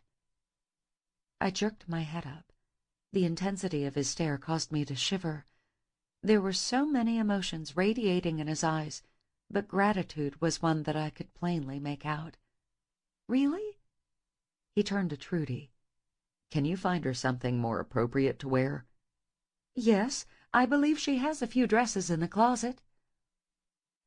Reese nodded and then went to Ellie's side. Tenderly, he touched her shoulder. "Ellie, do you want to go with Trudy and find a dress to wear to the party? You'll look so pretty and you'll get to see all the people you've been watching tonight." Slowly, she released her hold on the curtains. Turning from the window, she went to Trudy's side. "Let's find you something to wear, shall we?" Trudy asked. She and Ellie left the living room and went into one of the bedrooms. When the door closed behind them, Reese exhaled a long breath. With a gracious expression, he said, "Thank you for suggesting that." I shook my head. "I don't know if it was the right thing. I mean, your mother and father didn't think she should go." Reese shook his head. "Don't worry about what they said. They're just trying to save face in front of their stuck-up friends." I hoped he was right. The door opened, and Ellie appeared in a demure beaded black dress. Her hair had been swept back with a glittering headband. "Don't you look beautiful?" Reese exclaimed, closing the gap between them. He hugged her gently, as if careful not to crowd her. She patted his back with one of her hands. I'm so lucky to have two beautiful ladies escorting me to the party. Glancing over his shoulder at me, Reese's wide smile lit up his entire face. It was good seeing him so happy, and I was so grateful that he was letting me share the moment with him and his sister. As we started to the door, Trudy stopped Reese. "If you need me, I'll be here." I could tell that, although she was thrilled that Ellie was going to the party, Trudy was also worried. Reese nodded. "It'll be fine. I'll let her see everyone and listen to the music. I'll make sure to bring her back in an hour so she doesn't get overstimulated by the crowd." "That sounds good." Trudy patted Ellie's arm. "Have fun, honey." As we started up the brick pathway, Ellie walked slightly ahead of us, craning her neck to take in the sound of the string quartet coming from the tent off to the side of the house. "She's going to enjoy the hell out of the music," Reese said, as we walked up the stairs and into the kitchen. Ellie paid little attention to the people overfilling the main hallway and other rooms. She had a singular focus, it seemed, to find the source of the music she was humming. Reese, on the other hand, was the consummate Southern gentleman. He spoke to everyone he saw, shook hands with the men, and kissed a few women's cheeks. Each and every time he made sure to introduce me. All the while, as he socialized, he kept a cautious eye on Ellie. When she had gotten to the ballroom door that led out onto the veranda, she had stopped. It seemed she had found her perfect spot to listen to the music and watch the dancing partygoers. Those who didn't know her cast frustrated looks when she wouldn't move aside for them. "Excuse me, Eddie," Reese said to a bald man in a red and black checked kilt. He then crossed the room to go to Ellie's side. He gently took her by the arm. "Why don't we sit at a table so you can see and hear better?" While she didn't appear to acknowledge him, Ellie did let Reese lead her over to a table in the back of the veranda. I eased down beside Reese. Glad to be off my feet for a moment, I, too, enjoyed listening to the quartet. My gaze flickered around the room, taking in the guests. Several were in kilts like Reese, but most of the men wore tuxes. When a waiter stopped at the table, I gladly took a flute of bubbly. Thankfully another appeared with a tray of hors d'oeuvres. After I greedily devoured the napkin of goodies, I craned my neck to see where another waiter was. Reese chuckled beside me. "What?" I asked. "There is real food in the dining room if you're hungry." Embarrassment warmed my cheeks. "I guess scarfing that down didn't look too ladylike, huh?" With a roll of his eyes, Reese said, "Like I give two shits about anything ladylike." He leaned forward. "What I do care about is if you're hungry." "I am. And for more than just food, I'd like to have you as the appetizer, main course, and dessert." Those were the thoughts derailing my mind in the middle of the party. He smiled. "Then let me get you a plate." After waving one of the waiters over, Reese said, "Please bring me 3 settings of the dinner course." "Yes, sir." As the waiter hurried off, I cocked my brows at Reese. "Wow, that was impressive." "What do you mean?" "Having someone at your beck and call like that. No standing in line with the other peasants. Not to mention you get tableside service." Reese laughed. "It's basically the same thing as ordering something at a restaurant. The waitstaff always know to keep my parents' guests happy and give them what they ask for." "So he wasn't falling over himself to give you what you wanted because you were lord of the manor?" I teasingly questioned. "Maybe." Then he shook his head at me. "I'm not lord of the manor. I told you my branch of the family didn't have a title." I opened my mouth to tease him more, but the waiter arrived with our plates. "That was fast," I murmured after he left the table. "And I'm sure the fast service was because of me being Lord McGowan?" Reese asked, cocking his brows at me. "You can't tell me any different." "Whatever," he replied with a good-natured chuckle. While I dug into the deliciously aromatic roast chicken, Reese coaxed Ellie to eat a little. His efforts went to waste when 2 bagpipers in full regalia strolled past our table. Ellie dropped her fork and sat up a little straighter, her curiosity piqued. "You weren't kidding about celebrating Tartan Day, were you?" I asked. He grinned. Do you think I'd be rocking this kilt if we weren't hardcore about it? Probably not. Reaching for my purse, I took out my phone. I should seriously take a pic and send it to Jake. Before I knew what was happening, Reese had snatched the phone out of my hand. No fucking way. Why not? Because he and the others will be ragging my ass for days, if not weeks, if they saw that. Since I'd often seen firsthand how Jake and AJ loved to tease Reese, I knew I had to respect his wishes. Okay, I'll put the phone away. When I held out my hand, Reese reluctantly slipped it into it. Once I'd put it into my purse, he seemed relieved. We sat back in our chairs to enjoy the rest of the performance by the bagpipers. Once it had ended and the quartet started up again, Reese looked over at me and smiled. Motioning out onto the floor filled with swaying couples, he asked, "How about a dance?" While Ellie seemed content, I wasn't sure about leaving her. I didn't want to upset her by making her feel abandoned. I guess Reese sensed my apprehension. It'll be fine, and we can keep an eye on her from the dance floor, he reassured me. Okay, I'd love to dance with you. As Reese rose out of his chair, he leaned in close to Ellie's ear. Allison and I are going to dance. We'll be right back, and then I'll take you back to Trudy. Once again, she didn't acknowledge him. She just kept staring straight ahead with a serene expression on her face. She didn't appear to be upset that we were leaving her. Taking my hand, Reese led me away from the table. As we weaved in and out of the other couples, the quartet began playing Moon River, the theme song from one of my mom's favorite movies, Breakfast at Tiffany's. We didn't move far into the dance floor. Instead, we stayed on the fringes so that we could see Ellie. Once we had found the perfect place, Reese pulled me closer to him. Of course, since we were at a society party, we didn't dance like I was accustomed to. It was much more formal. I would have rather wrapped my arms around Reese's neck than to have had one hand in his and the other on his shoulder. It seemed like there was always something keeping us apart. When the song ended, Ellie got up from the table. Both Reese and I froze as we watched her carefully. She went just inside the door to sit at the grand piano. When she began playing along with the quartet, Reese exhaled a relieved breath. As we danced to the music, I tried not to think about how frustrated I was with how things were moving along. Then a thought popped into my mind and I couldn't help giggling. "What is it?" Reese asked. "Oh, nothing," I muttered, refusing to meet his eye. I couldn't believe I had laughed out loud. Reese eyed me with a skeptical look. "Come on, you expect me to buy that? It was obviously something amusing or you wouldn't have laughed." At his imploring look, I decided to come clean with him. Dancing as close as we are, I couldn't help but wonder about Cassie's question from earlier.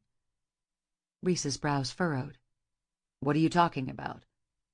Lowering my voice, I asked, "You know, when she asked you about your kilt?" When he still looked clueless, I sighed. "Are you wearing any underwear under that kilt?" My, that's awfully intrusive of you. What's gotten into you tonight?" "Nothing. I was just curious." He then gave me a sexy little grin that ignited the lacy panties I was wearing. "You really want to know for you, or so you can tell Cassie?" "For me," I whispered. "Well, you could always be daring and reach under there to see for yourself," he taunted. I stared at him, unblinking and unmoving for a moment. For one, I was shocked that he had even suggested such a thing. It was so uncharacteristic of him. On the other hand, was he actually suggesting that I touch him so very intimately in the middle of a crowded dance floor? I muttered incoherently. Reese chuckled. "Too scary of a prospect for you, Allie Bean?" His somewhat condescending tone irked me. "No, it's more the fact that I don't think your mother would approve of me groping you in the middle of her fancy fling." "I really don't give a damn what my mother thinks." "Yeah, well, I do. Besides, I have my reputation to contend with. I'm going to have to pass this time." "Pity, then. he replied, his eyes twinkling mischievously. He then ducked his head to where his breath warmed my earlobe. I'll be nice and put you out of your misery. I'm wearing boxer briefs. Oh, I replied, unable to hide the disappointment in my voice. I don't know why it really mattered to me. Pulling back, Reese eyed me with an intense expression. You know, I think we're entering dangerous territory. I swallowed hard. We are? He slowly nodded. I'm saying things to you tonight that I really shouldn't. It's not right. I don't want you to say or do anything different, Reese, I countered. You don't? He asked, his brows rising in surprise. No, I don't. I like you just as you are, the good and the bad. The sound of a shriek, followed by breaking glass, snatched us out of the moment. Reese dropped his arms from me and raced back into the house. I followed right on his heels. When I got to the doorway, I froze. In the middle of the room, Ellie was throwing a tantrum, crying, pulling her hair and stomping her feet. Most of the partygoers in the ballroom had scattered to the opposite end of the room and were whispering behind their hands. Elliot and Margaret made a half-circle around Ellie as if they were trying to contain her. They spoke no soothing words of comfort. Instead, they eyed her with contempt. Reese, however, barreled right past them to try to calm Ellie down. Ellie, Belly, Melly, please don't cry. I'll make it right. His words, coupled with his expression, broke my heart for him. Shh, it's okay. I'm here. No one is going to hurt you, he said soothingly. Ellie's crying quieted to whimpers, and she no longer stomped around. Instead, she swayed back and forth, humming the tune that the quartet was playing. What did you do? Reese demanded, his eyes narrowing at his parents. Margaret's face was the shade of an eggplant from anger, not embarrassment. We couldn't hear each other talk over her playing. I simply asked her to stop. When she refused, I closed the lid to force her to stop.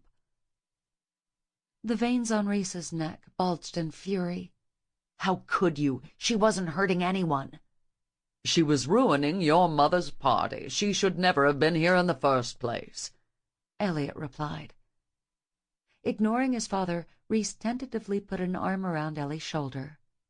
Come on, let's get you back home. You can play the piano all night if you want to.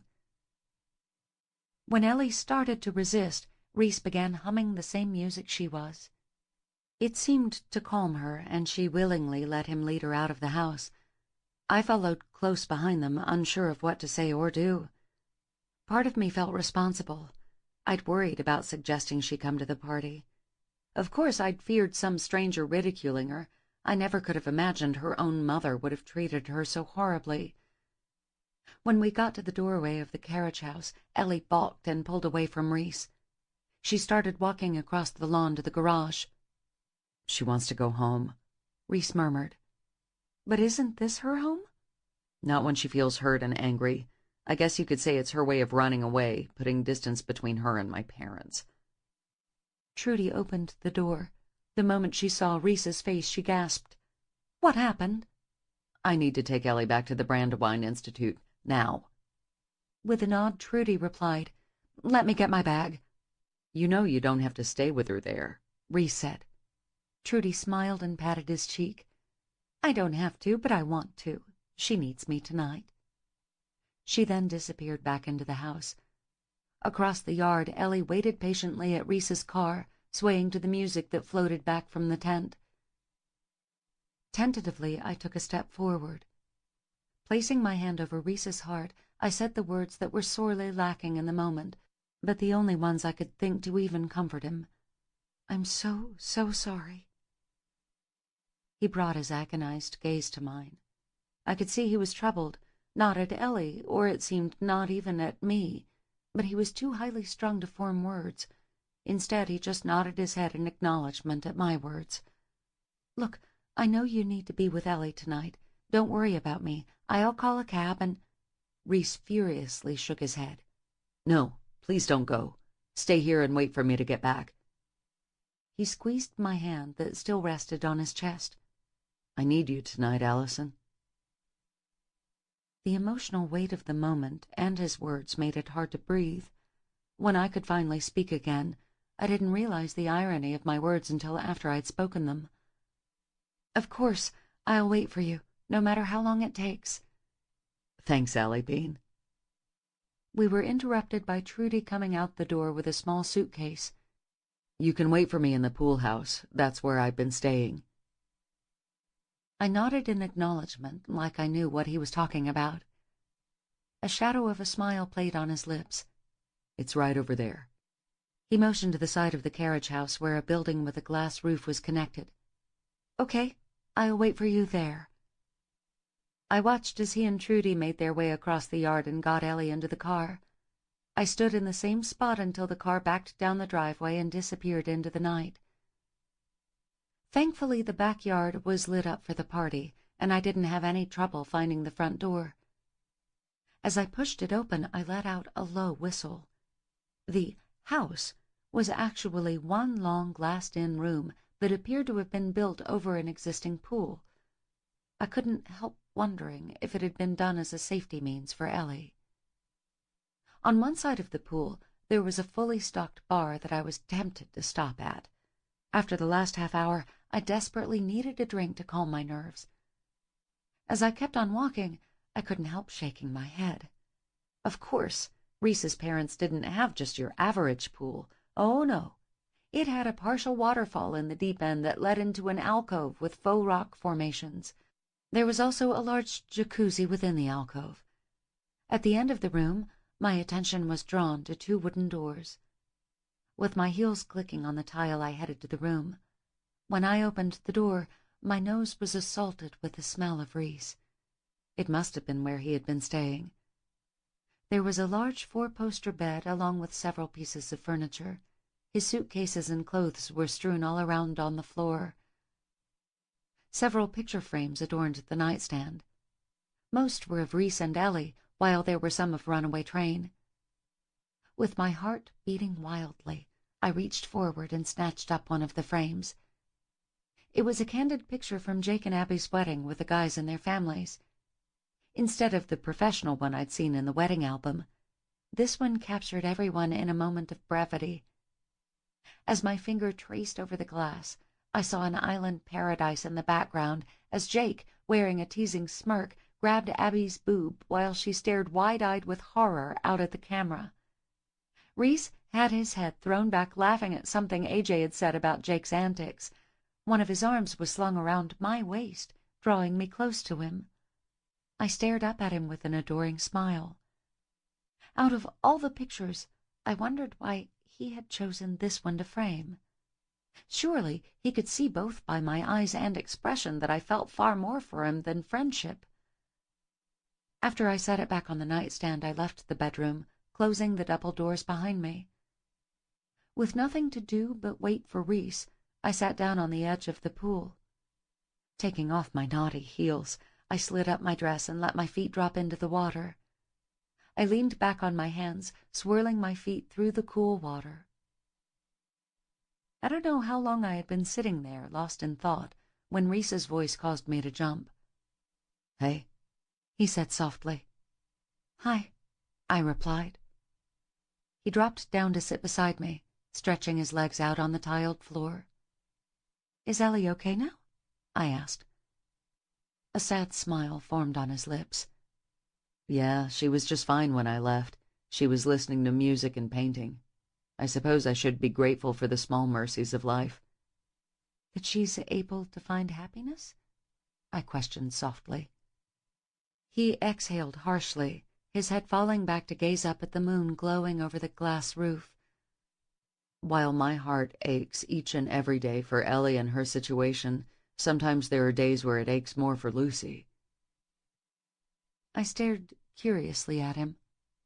"Why is that?" "One day when Lucy is older, she'll be cognitive enough to realize that there is something different about her.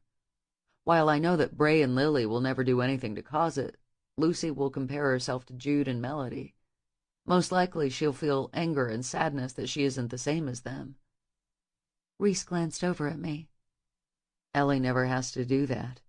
She never has to compare herself to me or feel what it's like to not live up to our parents' expectations. She's thankfully oblivious to all of that. I slowly processed the truth in his words. My chest tightened at the feeling of sweet Lucy ever having to feel bad about herself. Eyeing my painted toenails in the water, I tried to tune out the voice in my head, the one that was nagging me to question Reese. But then I realized that I had to ask, or else I would never be able to look at him the same way. "Reese?" He replied, staring out at the water. "You've never brought Ellie around the guys much, have you?" "No, I haven't." Gnawing on my lip, I finally dared to ask the question that was haunting me. "Is it because you're ashamed of her?" Reese jerked his gaze from the water to meet mine. His dark eyes bulged. "How dare you ask me that?" "It's an honest question. I've only heard you speak of her a few times before tonight. You never mention your family when you're with the guys." Scowling, he crossed his arms over his chest. "You should know by now that I'm a very private person." Private or emotionally shut off? Flinching prematurely, I prepared myself for him to yell at me, but he surprised me by murmuring, "A little of both." "You don't have to be that way with me. I want you to be able to trust me, Reese." "I do trust you. If I didn't, I would have never let you meet Ellie." Reese exhaled an anguished breath. "The truth is, I could never be ashamed or embarrassed by Ellie. The reason I don't speak of her or bring her around is I'm more afraid of my reactions to the way others treat her." "What do you mean?" "I can't respect anyone who finds fault with Ellie. Since I was a kid, I've been defending her. When I was in the 5th grade, I got expelled from a private school because I hit a kid with a golf club after he was telling people my sister was a freaky retard." "Oh, Reese," I murmured. He angrily shook his head. "I've ended many friendships and even a few relationships with people who expressed disdain and somewhat repulsion being in her presence." "That's terrible." "She deserves respect just like anybody else, so why should I give my time to those who have no respect for my blood?" Reese bellowed. "No, I mean, it's terrible that anyone would have disdain or repulsion for Ellie," I said softly. Reese's expression softened. "Oh, I'm sorry." "It's okay." He shook his head. "I shouldn't have bit your head off like that." "Stop beating yourself up." When he still appeared unconvinced, I said, "It shows a great depth of character that you care so much about your sister. She's so very lucky that she has you in her life." "I guess I'm really a bastard for not talking about her, huh?" he questioned. From the look in his eyes, I could tell it was something that really worried him. "No, I can totally understand your reasons. But at the same time, you're protecting yourself more than you are her. Your motives are better than your parents', but at the same time, you're still hiding her away." "The more people who know about her, the more ridicule she's going to have," Reese protested. "Yes, but at the same time, think of all the good you could do for autistic people if you were to come out and talk about Ellie, if you lent your name to fundraisers and charities. Your celebrity might even change the way some people treat autistic people." Reese weighed my words for a few moments. "You're right. I can't believe I didn't see that before." Tears sparkled in his eyes. "Makes me feel like a stupid, selfish prick." I shook my head. "Sometimes you're just too close to a situation to truly see things the way they should be." "How could I screw her over like that?" "Don't you dare say that. You could never, ever do anything to hurt Ellie." Reaching over, I cupped his cheek with my hand. "I'm not going to let you sit here and beat yourself up, okay?" With a weary smile, he replied, "Okay." "You've got one of the biggest hearts I know, Reese.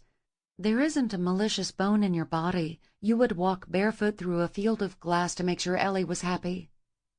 "I suppose." When he stared mournfully out at the water, I clapped my hands together. "You, sir, are in desperate need of a drink." Holding my dress in place with one hand, I rose to my feet. "Come on, let's be cliché and drink away our troubles." Reese stared up at me for a moment before a grin spread across his face. "You're so fucking right. If there was ever a night to get plastered, it's tonight." While I boosted myself onto one of the stools, Reese walked around the side of the bar. "What sounds good?" I asked. I think the better question is, what is going to get us shit-faced the fastest? I giggled. "And if you get shit-faced, how will I get home?" Reese shrugged. Guess you'll just have to stay here. His reply caused me to gasp. "Here?" I stammered. Besides the fucking monstrosity main house, I'm pretty sure there's room in the carriage house for you.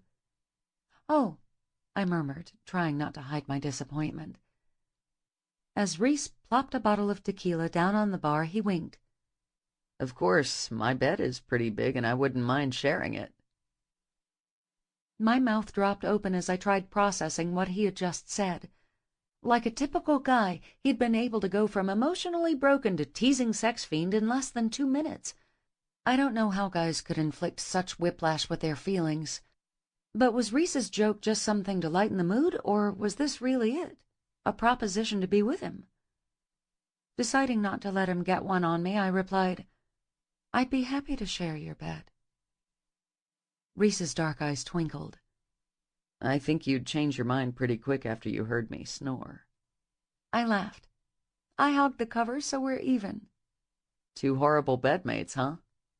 "Yup," I replied, although secretly I wouldn't have cared as long as I got to share his bed.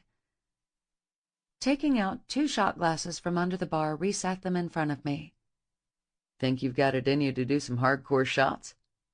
"I will if you will," I dared. Oh, I will, he replied. He unscrewed the lid on a bottle I wasn't familiar with. When he glanced up, he must have noticed my questioning look. This, he began before waving the bottle, is pure white tequila from the agave fields outside of Guadalajara. Sounds intense. Reese grinned. Trust me, it is. They barely put in a capful of this shit when they make a margarita. How did you come to get it? AJ's family has killer connections, so he always brings us back some when he goes to visit.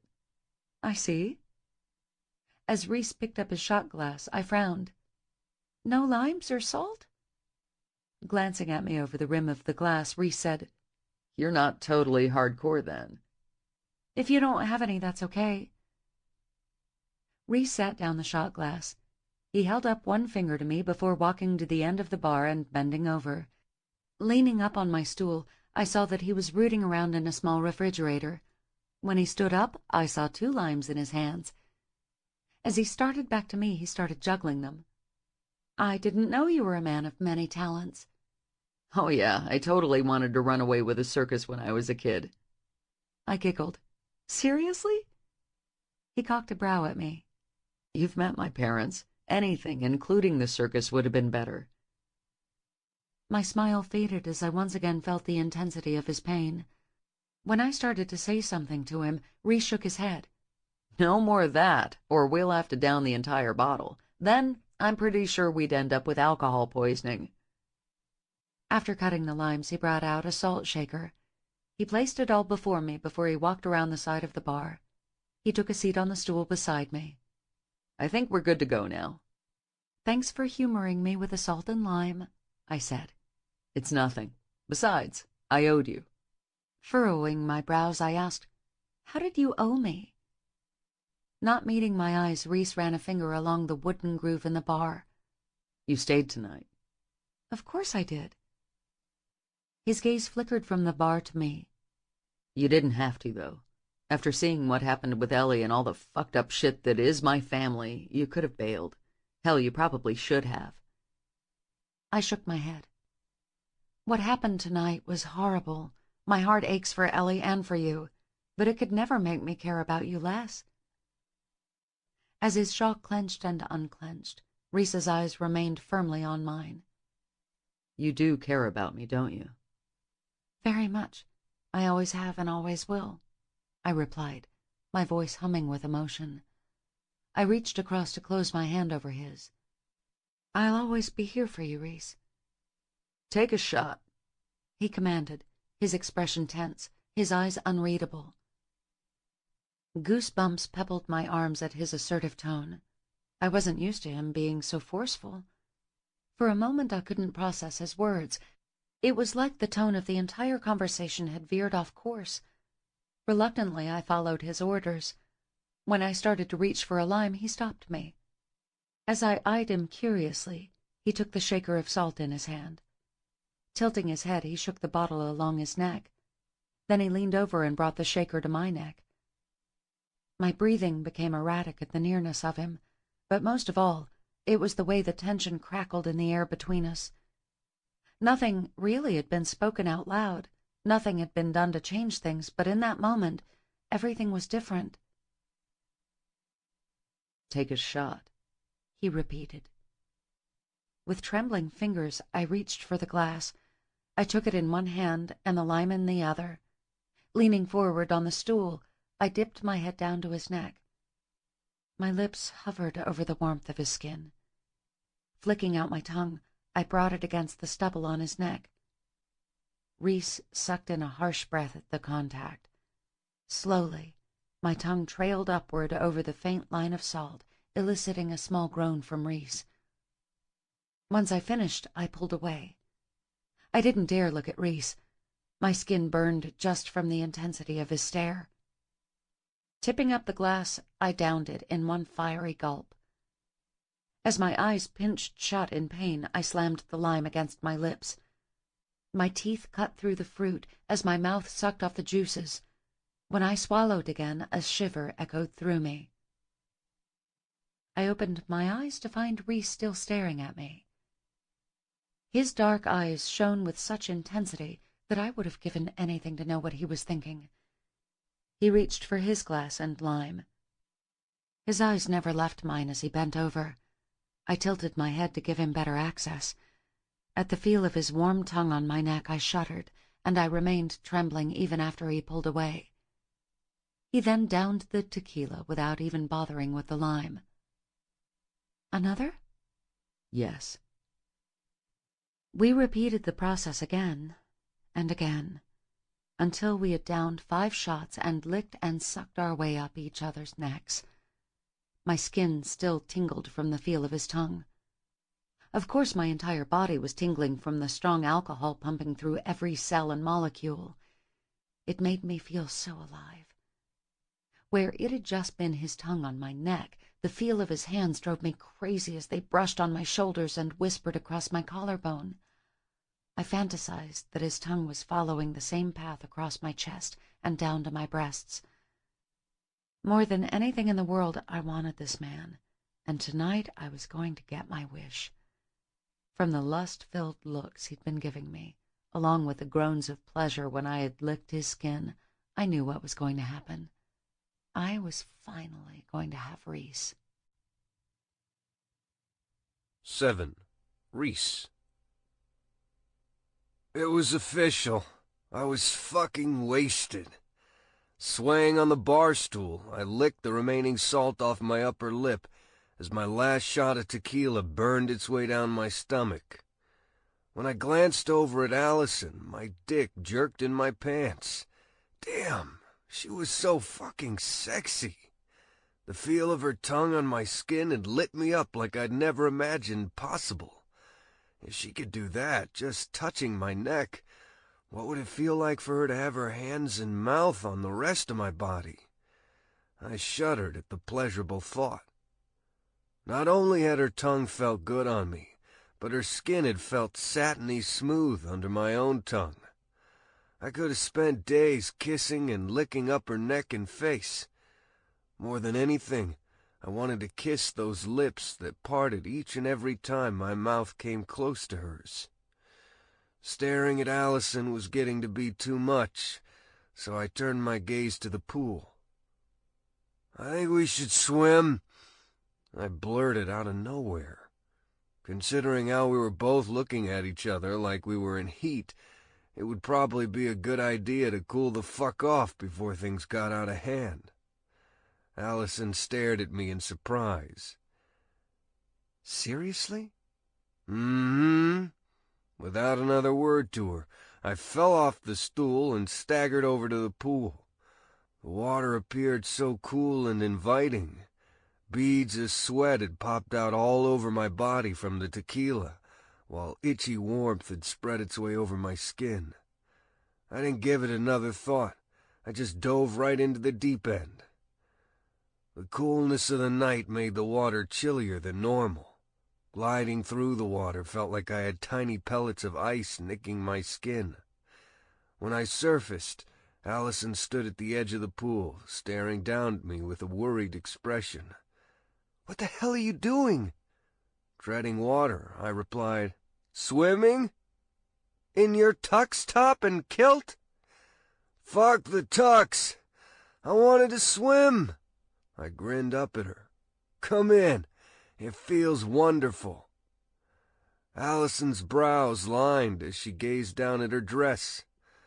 When I thought she would just jump in and join me, I was wrong. Her hands went around her back, and I soon realized she was unzipping her dress. Mesmerized, I watched as the top slid down her body. Blinking rapidly, I licked my lips as she shimmied the dress off her hips.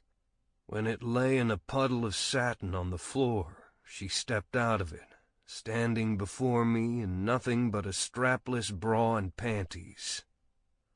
Oh, fucking hell, I was in trouble. Allison had the body of a goddess made for sex. "Quite a little striptease you have going on," I said, trying to distract myself for the moment. Although, as drunk as I was, I could have been yelling at her to take it all off. With a shy smile, her arms crisscrossed over her waist. "It's just like a bikini," she protested. Instead of jumping in, she went to the stairs. Slowly, she took them one by one, the water enveloping her body in a teasingly sensual way. I couldn't have kept my eyes off of her even if I wanted to. She was too fucking sexy. And what was totally endearing is she had no idea what kind of effect she had on me. She swam to me in long strokes, her body causing delicate ripples as it cut through the water. But when she reached me, she kept right on swimming. Eventually, she dipped under the waterfall and disappeared from my view. Weighed down by my clothes, I kicked hard in the water to swim after her. As the waterfall cascaded over my head, I searched for her. She rested back against the man-made rock formation. Her eyes tracked my movements toward her. Allison seemed so far away.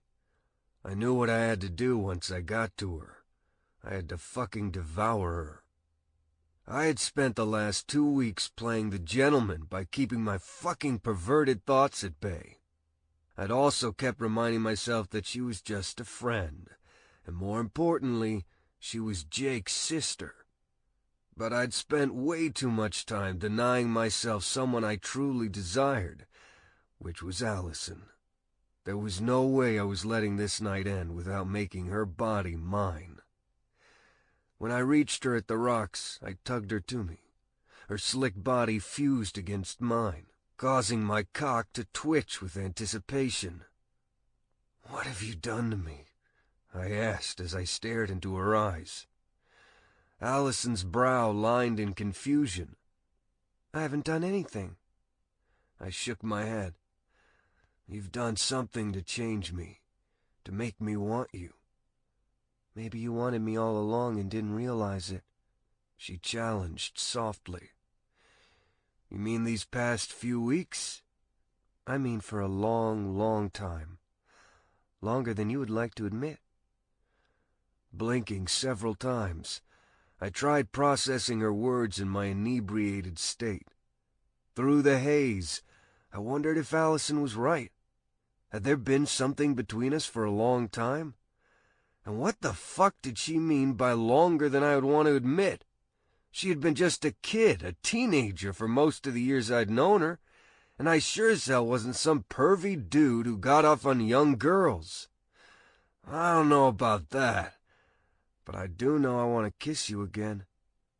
Then kiss me. For a few seconds, my mouth hovered over hers. I felt her quick pants of breath feather across my cheeks.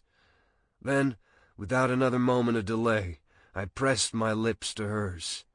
The cold water seemed to have doused the intensity we had before when we were doing the shots. This time, Allison was tentative at first, letting me take what I wanted. But then the silk warmth of her tongue flicked across my bottom lip. A groan left my mouth almost instantaneously. Pulling away, I stared into her face. "Damn, you're so fucking beautiful," I murmured. She fluttered her eyelashes prettily at me. "Do you really mean that?" "I would say it was the tequila talking, but I think my wood would prove me wrong." As her arms came to encircle my neck, she pressed herself against me. "I don't want it to be the tequila talking. I want it to be what you feel deep down inside." I stared into her eyes, which held such vulnerability. That look caused a feeling of protection to come over me. I didn't want anyone to hurt her, least of all me, and in that moment I was completely dangerous to her. I knew that she wanted me as much as I wanted her, but I couldn't see how I could take it from her. Through the haze of alcohol and being somewhat tongue-tied, I knew I had to get clarification from her before we went any further. "You like me, Allison? You mean you really like me?" With a solemn expression, she nodded her head. "I always have, and I always will," she whispered. At the time, I didn't understand the enormity of her statement. All I knew was my dick liked her very, very much. But in my hazy state, I tried to decipher what I felt about her deep down inside. There was so much about her to like: her sweetness, her smile, her sense of humor, her gentle, caring spirit, her artistic talent, and also her friendship. Without even trying, she'd found a way to break down my walls and strip my soul bare. If I was truly honest with myself, I should have been able to see how much I liked her. Maybe even was in love with her. But it was impossible to process all of that tonight. Ignoring the more amorous feelings rocketing through me, I focused instead on the lust that popped and crackled in the air around us. Rolling my hips against hers, I groaned. "I want you, Allison. I want you so fucking bad it hurts." Her fingers tangled through the wet strands of my hair. "Then take me, Reese." My mind screamed at me to man up and do the right thing, to remember Jake, to remember that Allison was drunk and I was myself. But instead, I did what most guys do in a situation where a soaked and partially naked chick is in front of you. I thought with my dick. My hands went to grip her around her ass cheeks, hoisting her up to wrap her legs around me. Once she had her legs around my waist, I started walking us out of the pool. "Oh, Reese," Allison murmured before bringing her lips to mine. Our mouths worked frantically against each other, tasting of a mixture of silver tequila, desperation, and pure lust. Sloshing through the water, I finally got us over to the pool steps. Allison tightened her arms around my neck as I climbed up the steps, which was no easy feat considering I had both the weight of my wet clothes and Allison to contend with. Our lips and tongues continued working manically against each other. As we went by the bar, I let one of my hands leave her buttocks to grab the bottle of tequila. After kicking open one of the wooden doors leading to the bedroom, I stalked over to the bed. Just before I lay Allison down, I pulled back to stare into her eyes. "Are you sure about this?" "Never more certain of anything in my entire life," she replied breathlessly. Gently, I eased her down on the mattress. As I stood between her legs, she reached behind her back and unfastened her bra, freeing her tits. "Oh, fuck me. You're perfect," I muttered. With a shy smile, Allison then scooted back on the mattress and lay back onto the pillows. She seemed to read my mind when my gaze landed on her lace-clad pussy. She hooked her thumbs in the elastic waistband, and then slowly and tediously slid her underwear down her thighs. Either to tease me, or because she was feeling shy, she kept her thighs pressed together, so I didn't get a view of the deliciousness between her thighs. Christ! There was no way I was backing down now that I had her naked and willing in my bed. Setting the bottle of tequila down on the nightstand, I began to tear the wet clothes from my body. Allison's heated gaze warmed my body as she followed my movements. When I was left in nothing but my boxer briefs, I picked up the tequila and eased down onto the bed. Allison stared up at me, her skin flushed and her breath coming in anxious pants.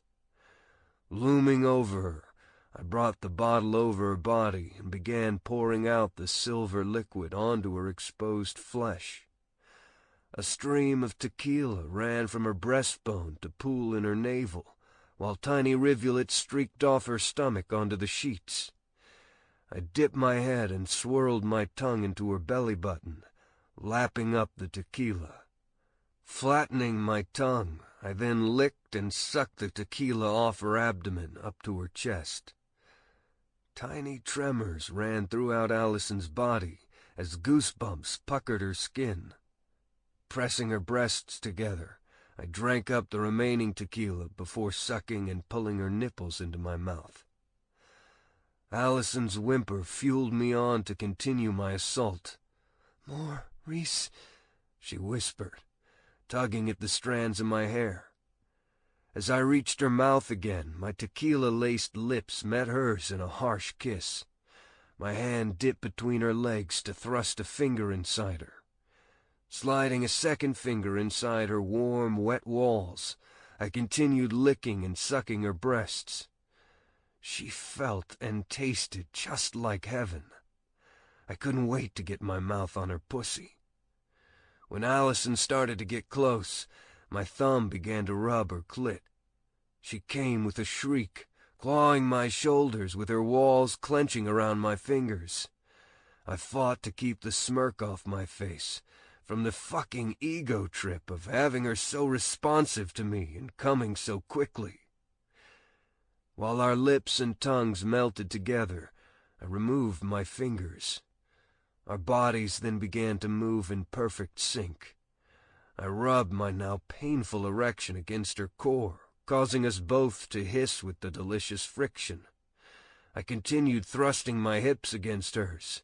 When I thought I might come just from the minimal contact, I pulled away. "Don't stop!" she cried, grasping for my shoulders. "I'm just getting started." As I straddled her, I brought the bottle of tequila to my chest. When the liquid started to trickle down my pecs and abs, Allison sat up to catch it with her tongue. As she licked and sucked the tequila off of me, her hand came to rest on my dick. Throwing my head back, I groaned as she worked me over the soaked boxer briefs. When it all began to be too much, I shook my head. "Lie back," I commanded. Although she gave me a questioning look, she did lie back to rest her head against the pillow. Bringing my hands to her calves, I spread her legs wide, giving me a view of her glistening pussy. I licked my lips in anticipation before sliding between her thighs. Dipping my head, I buried my mouth in her slickness, lapping up the wetness I'd caused earlier. "Reese!" Allison cried, her hand finding its way to my hair to tug on the strands. Spreading her folds with my fingers, I then thrust my tongue inside her.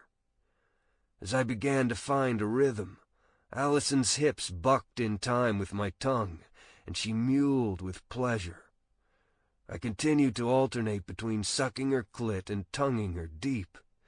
She jerked my hair hard as she began to come again. With the walls of Allison's pussy still pulsing, I reluctantly pulled away. I slid off the bed to drop my boxer briefs. Then I reached into the nightstand and pulled out the gold foil package. After tearing open the wrapper, I slid the condom down my length. When I dropped back down onto the bed, Allison opened her thighs for me. Positioning myself between them, the head of my cock nudged against her slick opening. As our lips fused together, I thrust into Allison. She felt like every man's dream. Wet, scorching hot, tight, and made for my dick. Pulling my mouth from hers, I focused on her eyes. "You okay?" I panted. She smiled. "Oh, yes." God, she was so beautiful. So sexy, so responsive. Even though I knew she was all right, I didn't speed up the pace. Although it was torturous keeping it slow and steady, I knew she was getting more out of it that way. After a few minutes of languid strokes, I sped up the pace of thrusts. Allison wrapped her legs around my buttock, ass, drawing me closer and deeper inside her. Our shared breaths and skin slapping together joined the knocking sound. It was a punishing but aching burn that rippled through my body, but I didn't dare stop. It felt too fucking good to stop. She felt too fucking good to stop. Allison wrapped her arms around my neck, drawing my lips back to hers. My tongue plunged in and out of her mouth, mimicking the actions of my dick below. I never wanted it to end. I wanted to stay deep inside Allison forever. It was a feeling I hadn't experienced many times before. I couldn't help wondering if it was the alcohol or being with Allison. As I felt her walls begin to tighten around me, I dipped my hand between us to stroke her swollen clit. Allison's mouth jerked away from mine to cry out as her walls clenched and released against my dick. I continued to pump furiously into her until I felt my own release begin. "Allison! Oh, fuck!" I muttered as I collapsed onto her. While I worked to catch my breath, Allison's fingers trailed the sweat-stained strands of my hair. As my head lay against her chest, I could hear the beating of her heart. I inhaled her skin. "You smell like chlorine," I blurted, very ineloquently. Allison giggled. "I think it's because we went swimming." Raising my head, I grinned at her. "We did, didn't we?" She nodded her head. "I wish you could have seen yourself. One minute you were suggesting we go swimming, and then the next you were jumping in the pool with all your clothes on." "It was fun, though, wasn't it?" "I'm just sorry I smell like chlorine." "I think we can fix that." With a wink, I rose off of her, even though I wanted to stay close to her warm body. "Let's go shower." 8. Allison. Closing my eyes, I let the steam envelop me along with the feel of Reese's hands on my body. I'd been all for taking a shower, but I hadn't realized that it would mean another round with Reese. Not that I was complaining. No, I was in the place where my most wonderful dreams and fantasies had come true. I'd finally been with Reese. He had taken me fully, mind, soul, and now body. I'd always known it would be good. I just hadn't realized exactly how good it would be. When he brought his wet hand between my thighs and began to stroke me, I moaned and closed my eyes. God, it's like you're playing my clit just like you would a piece of music. I'm awfully good with my fingers. My eyes snapped open when I realized I had actually voiced the finger-playing comment aloud. As mortification rocketed through me, Reese grinned at me.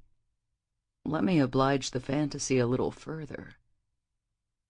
He then shifted my hips to where I was in front of him, like I was the cello between his legs. Experiencing the real feel of his fingers was so much more intense than when I had watched him play his cello earlier. While just the memory sent a tingling over my skin, My body was now alight with exquisite sensation as Reese moved his fingers with the same glorious precision between my legs. As I lay my head back on his chest, one of his hands came up to cup and knead my breast, while the other went back between my thighs. Spreading my legs further apart, I gave him more room to work the magic of his fingers over me. I thrust my hips against his hand, letting his fingers plunge deeper and deeper inside me. Gripping his biceps, I squeezed them tight as the first waves of orgasm overtook me. When I finished and my eyes opened again, I found Reese staring down at me, watching me absorb the pleasure. "You're so sexy when you come." I couldn't help blushing at his response. I'm not used to coming that hard or so much, at least not with a guy. Reese raised his brows at me. "What do you mean?" With a shy smile, I replied, "You're gonna make me say it, huh?" When he still continued staring at me in confusion, I reached my hands up to cup his face.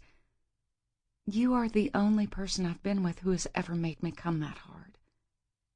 His eyes widened. "Seriously?" "Yeah, seriously." When a smirk curved on his lips, I smacked his chest. "Don't make me regret telling you that." He laughed. "I'm sorry, but that's too fucking hot not to get stoked about." Turning around in his arms, I brought my hand between us to stroke his growing erection. "I guess it's your turn now." "To get clean or get off?" "A little of both." I sank down on my knees in front of him. His hooded eyes gazed down at me as I flicked my tongue over the head of his erection. He shuddered at the minimal contact. I then alternated between licking it from root to tip and then suctioning the head. Then I took the length into my mouth, bobbing up and down. When I began to hum as I took his length deeper in my mouth, Reese hissed with what I assumed was pleasure. His hands tangled in the wet strands of my hair, watching as my lips worked up and down his cock. Sliding my hands between his legs, I gently tugged and massaged his balls. "Oh, fuck, Allison," Reese said, throwing his head back against the tile. I let his erection fall from my mouth to dip my head and take his balls in my mouth. I sucked and nibbled at the sensitive flesh, all the while sliding my hand up and down on his dick. A tremor ran through his body. He jerked my hair back, but I sucked his cock back into my mouth. I continued sucking hard and fast until I felt his hips buck and the start of his cum spurt into my mouth. Reese cursed and cried out my name, his head making a loud noise as it banged back against the tile. I licked him dry before I got up off my knees. As he pulled his head off the wall, he appraised me with a dazed expression that seemed to express total and complete satisfaction. I knew then if he didn't say a word, I had done well. "You're wearing a pleased little smirk there," he said. When I burst into laughter, I quickly brought my hand over my mouth. "I could say the same for you," I replied, my words somewhat muffled behind my hand. Reese grinned. "Come on, let's get out of here before we turn into prunes." I nodded. Reese reached past me to turn off the shower. He opened the glass door and motioned for me to get out first. I stepped out onto the tiled floor and then reached for a towel. Reese took it from me and then proceeded to dry my arms and shoulders before dropping down to dry my thighs and legs. "Such personal service from my lord," I teased when he brought himself back up. "Nothing but the best for you, my little wench." I smacked him playfully on the arm. Once I wrapped in my towel, I took another off the rack and began to dry off Reese. The longer my hand stayed on him, rubbing the terry cloth over his body, the more I wanted him buried deep inside me. Again. I wasn't the only one ready for another round. Reese's growing erection rested against my thigh. "Let's go to bed." He then led me out of the bathroom and back into the bedroom. "Get on your hands and knees," Reese commanded, causing me to shiver. Normally, I wasn't into being told what to do, but the fact that it was him made all the difference. After I dropped the towel, I climbed onto the bed and crawled toward the center. When I reached it, I gazed back at him over my shoulder. I couldn't resist wiggling my ass at him. "Come on, Reese, don't make me wait for it," I urged. "Do you like it hard?" he asked as he eased down onto the bed behind me. Yes. When he smacked my ass cheek, the sound reverberated around the room, causing me to jump out of my skin. "You like that too?" "Yes," I hissed. Peering over my shoulder into his lust-filled eyes, I commanded, "Do it again." This time he smacked my opposite cheek, and I moaned, my fingers gripping the sheets. I knew I couldn't wait any longer to have him. "Please, Reese." I felt his weight leave the mattress, and then he was rustling in the nightstand drawer for a condom. Thankfully, it wasn't too long before I felt him positioning the head of his cock at my entrance. When he plunged deep into me, we both cried out. There was nothing like the feel of having Reese inside me. All the nights of fantasizing about him converged on this moment. I tightened my walls around him, causing a groan to rumble through his chest. The sound caused even more moisture to pool between my legs. There was something so erotic about hearing his sounds of pleasure and knowing I had caused them. As my long hair fanned out over my back, Reese reached up to tangle his fingers in it. When he jerked my head back, I moaned and bit my lip. Bending over me, Reese leaned down to where his lips brushed against my face. "You do like it rough and hard, don't you?" "Just with you. Only with you," I panted, turning my head so that my face could rub against his, and it was the truth. "That's right. Only I get to take you like this," he replied. I could tell my words had stroked his ego, that he was the first one to really be like this with me, just like with the orgasms. But what he was still missing was that I could let myself go and feel so deeply because I truly loved him with every fiber of my being. As he continued pounding into me, our shower soon became a waste as our bodies became coated with the sheen of sweat caused by our exertions. I gasped when Reese pulled out of me. Glancing over my shoulder, I watched as he rocked back on his knees, resting his feet under his buttocks. He reached for my hips and eased me up onto my knees as well. When my back was tight against his chest, he re-entered me. The sensation was almost overpowering. He and I both groaned at the depth he reached as he entered me.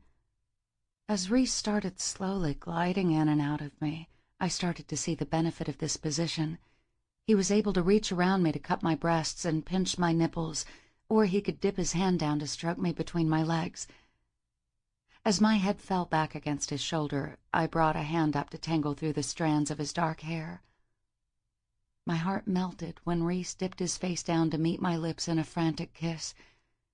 The instant he plunged his tongue into my mouth, I came. "Reese! Oh, God!" I cried as my walls shuddered.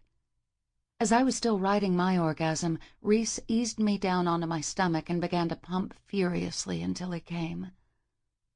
Once he was finished, he eased out of me. I felt so physically wasted that I could barely hold my head up. After Reese disposed of the condom in the wastebasket beside the bed, he urged me to get back up. "No, no more. I can't now. I'm too tired." He chuckled. "I was trying to get you up so we could get under the covers." "Oh," I replied before I sat up. Reese tugged at the comforter and sheet back, and then I dove underneath them, stretching out on the luxurious cotton. Reese slipped in beside me and spooned up against my back. His breathing began to grow shallower and shallower until he was finally asleep. Feeling utterly satisfied, I found myself falling into a deep sleep, enveloped in the warmth of Reese's strong embrace. I knew I loved Reese before tonight, but after making love with him, I was completely gone. He had always owned my heart. Now he owned my body as well. 9. Reese. As the morning sunlight streamed across my face, I shifted in the bed. When I started to roll over to get the sun out of my eyes, I found myself entangled in a mass of dark hair. I tried desperately to process where I was and who I was with, and then I realized it was Allison lying beside me. My mind was assaulted with John Milton's phrase, "Hide me from day's garish eye," and its somewhat bastardization of "everything looked different in the garish light of day." Fucking hell! What had I done? Somewhere between the tequila and what had happened with Ellie, I'd completely let my guard down and allowed myself to give in to the worst temptation. A reel of X-rated images flickered through my mind of doing body shots off Allison, making out with her in the pool, and then taking her to my bed. The realization crashed over me, causing me to shudder. I'd fucked Jake's little sister. I'd fucked her in multiple positions, and had used way too many condoms. I'd defiled a perfectly sweet and angelic girl, who had been the only bright spot in my world besides Ellie the last few weeks. Bringing my forearm over my eyes, I groaned. How could she ever forgive me? "Hey, are you okay?" a small voice asked beside me. Drawing my arm away, I met Allison's expectant gaze. Even though she should have looked ridden hard and put up wet after all we'd done, she was so fucking radiant she glowed. The sunlight hit the back of her hair and shot down her body, illuminating her small curves under the stark white sheet. With a tentative smile, she placed her hand on my chest, over my heart. "Talk to me, Reese." At that moment, former coherent thoughts seemed to evaporate instantaneously. Just the sight of Allison stirred something within me. Fucking hell! No, I could not go there again. Groaning once more, I pulled myself up in the bed and leaned back against the headboard. Desperately, I searched to find the right words in this moment. "God, Allison, I'm so sorry about last night." Her brows lined in confusion. "Why would you be sorry?" I furiously rubbed my face. "I took advantage of you when you were just being kind and compassionate. I got you drunk. She interrupted me by bringing her hand over my mouth. "Stop it. There's nothing to apologize for or to beat yourself up over. Last night was about two consenting adults, and I certainly remember giving my permission." Vaguely, another grainy image flickered in my head of Allison telling me to kiss her again. She certainly seemed to have a good time without coercion last night. But even if she was on board, I knew better than to touch her. "Even if you were okay with it, it wasn't right," I protested. Rising up in the bed, Allison didn't bother to keep the sheet wrapped around her chest. I pinched my eyes shut to avoid the delicious eyeful of her breasts. "Your head is still too cloudy to process everything. Go get us some coffee and we'll talk this through." In the light of morning, Allison appeared so much older. She certainly spoke with such assurance that I was willing to accept or believe anything she said. "Okay?" she prodded. "All right. I'll throw on some clothes and run up to the main house." As I pulled back the sheet, Allison's eyes stared appreciatively at my dick, and it took everything within me not to flip her onto her back and pound her again. "You should put some clothes on." "Do you have something I can borrow?" "Of course."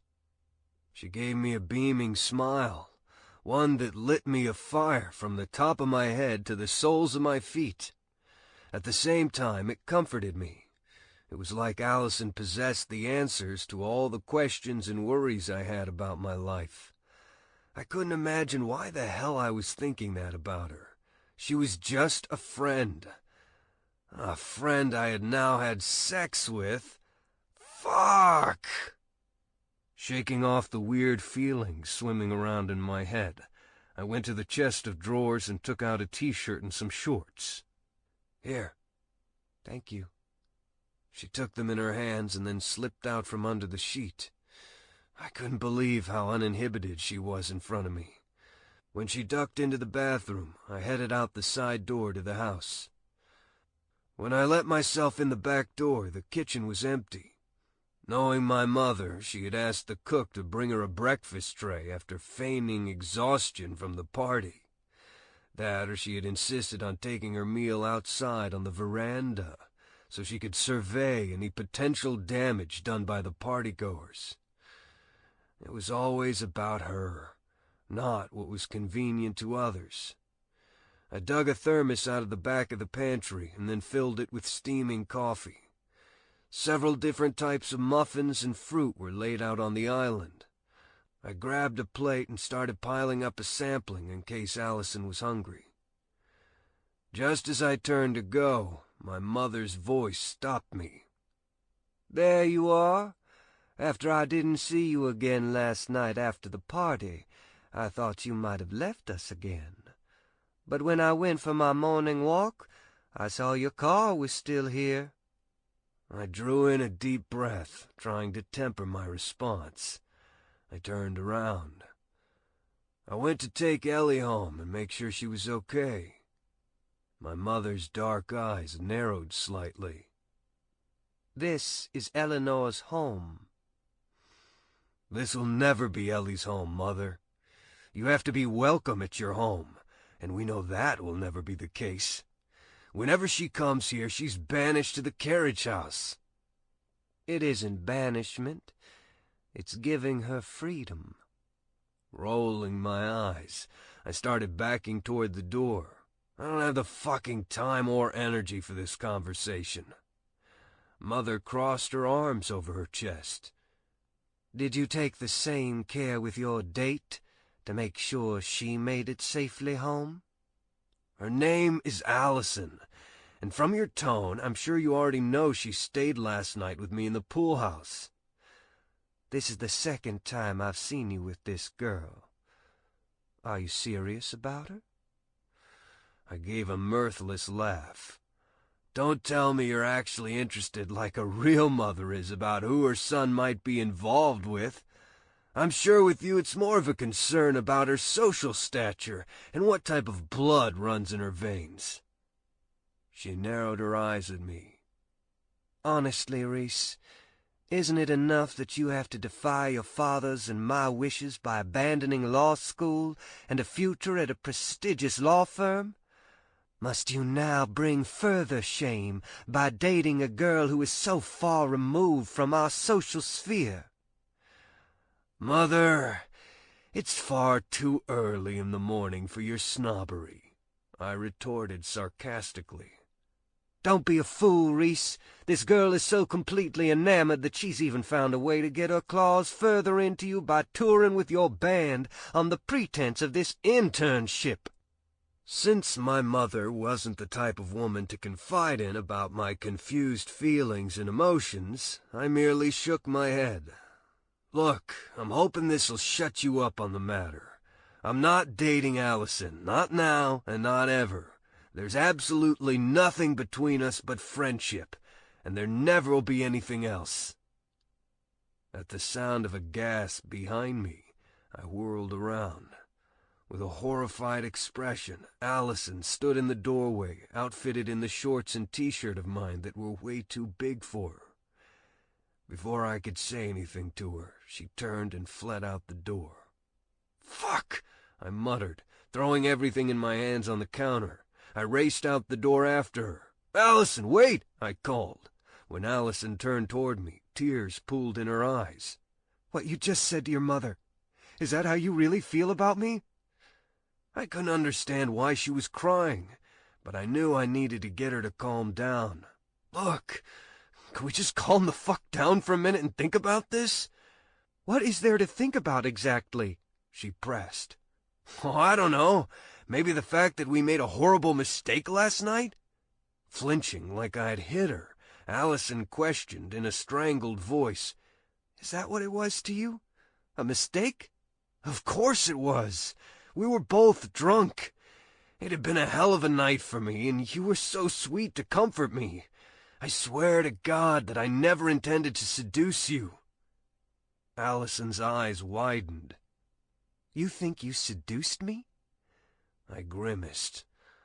"I'm sure you would never have done anything like that if I hadn't been coming on to you. I take full responsibility for what happened." She stared at me like I'd grown horns and fangs. It was the oddest expression of agonized disbelief. I could almost see the wheels in her head turning and spinning. And then she shocked the hell out of me by bringing both of her hands to my chest and shoving me hard. You fucking asshole!" she screeched. My eyes widened at her choice of language, along with the fury with which she spoke. She shook her head wildly back and forth at me. "If last night was a mistake and you just seduced me, then what the hell have we been doing the past 3 weeks?" I shrugged. "I don't know exactly. Hanging out? Spending time as friends?" "Just friends? That was all it was to you?" "What else was it supposed to be?" "Oh, God," she moaned. Allison's eyes then pinched shut. I've known her long enough to know that look, and I feel like utter shit for causing her pain. "I can't believe this. All this time I'd fantasized what it would be like to tell you how I felt about you. But never could I have imagined a nightmare like this." "I don't understand." And that was certainly an understatement. Opening her eyes, Allison pinned me with a hard stare. "You've been utterly and completely blind, haven't you? Or I guess it's more like you've been emotionally shut off." She took a tentative step toward me. "Last night meant everything to me, because I was with the man I loved. The man I've been in love with since I was 13 years old." Her words had the same effect as if a lightning bolt had shot out of the sky to slam me with jolts of electricity. "You're in love with me?" I asked with disbelief. "I can't believe I ever took you for such a smart man, Reese," Allison snapped. Running my hands over my face, I shook my head. How in the hell had this happened? We'd just been hanging out and having fun. I wasn't sure how she had taken it differently. God, how did I not see it for all those years? As my mind whirled with thoughts, I wondered if I had just been ignoring all the signs that were already there. I'd never had a girl that was just a friend. All these years, I'd treated Allison as a little sister. Somehow, in the last 3 weeks, our relationship had changed into one of intense friendship. At the same time, I had to wonder if I'd been deluding myself. Was what I was feeling for Allison more than just friendship? Sure, considering how gorgeous and sexy she was. It wasn't hard to be attracted to her physically. But it was the emotional aspect of my attraction that I was worried about.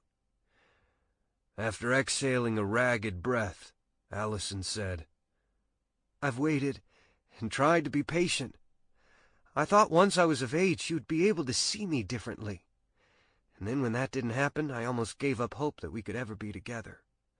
But no matter who I was with or where you were in the world, that little flicker of love I felt for you never extinguished. Then you came to see me, and we had the most perfect last few weeks together." Tears streaked down her cheeks, causing my chest to clench in anguish. But all that was for nothing, because you're standing before me now, saying that you feel nothing for me. That's not true. I do care about you very, very much. Yeah, as a sister or a friend. But do you care for me as someone different? A girlfriend or a lover? Even if I was beginning to feel more for her than I should, there was no way I could ever allow myself to date Allison.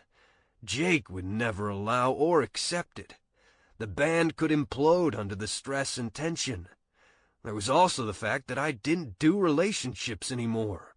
I wanted my freedom, not to be tied down. Allison wasn't the type of girl who became a fuck buddy. She was the hearts and flowers kind of girl, the hopeless romantic who was waiting for her Prince Charming. We were at an impasse, and when it came down to it, there was really no future for us. "Allison," I began in an even voice, "what you're feeling for me isn't real." Sweeping her hands to her hips, she angrily questioned, "It isn't? Then pray tell me exactly what it is." Never being good at talking about my emotions, I found it hard to try to put into words what I meant. Infatuation, a crush. All these years you just thought you were in love with me because you had a false sense of who I was. I was the older guy who was off limits. It's romantic wish fulfillment. There it was, the honest truth. Logical, intelligent. Allison was still too young to really understand love. Hell, I didn't even understand it. No, this was the right path to take. That is the worst bullshit I've ever heard. How dare you tell me how I feel? I know what I felt for you, Reese, and it's love. Now, if you're too chicken shit to admit that you feel something for me, then fine.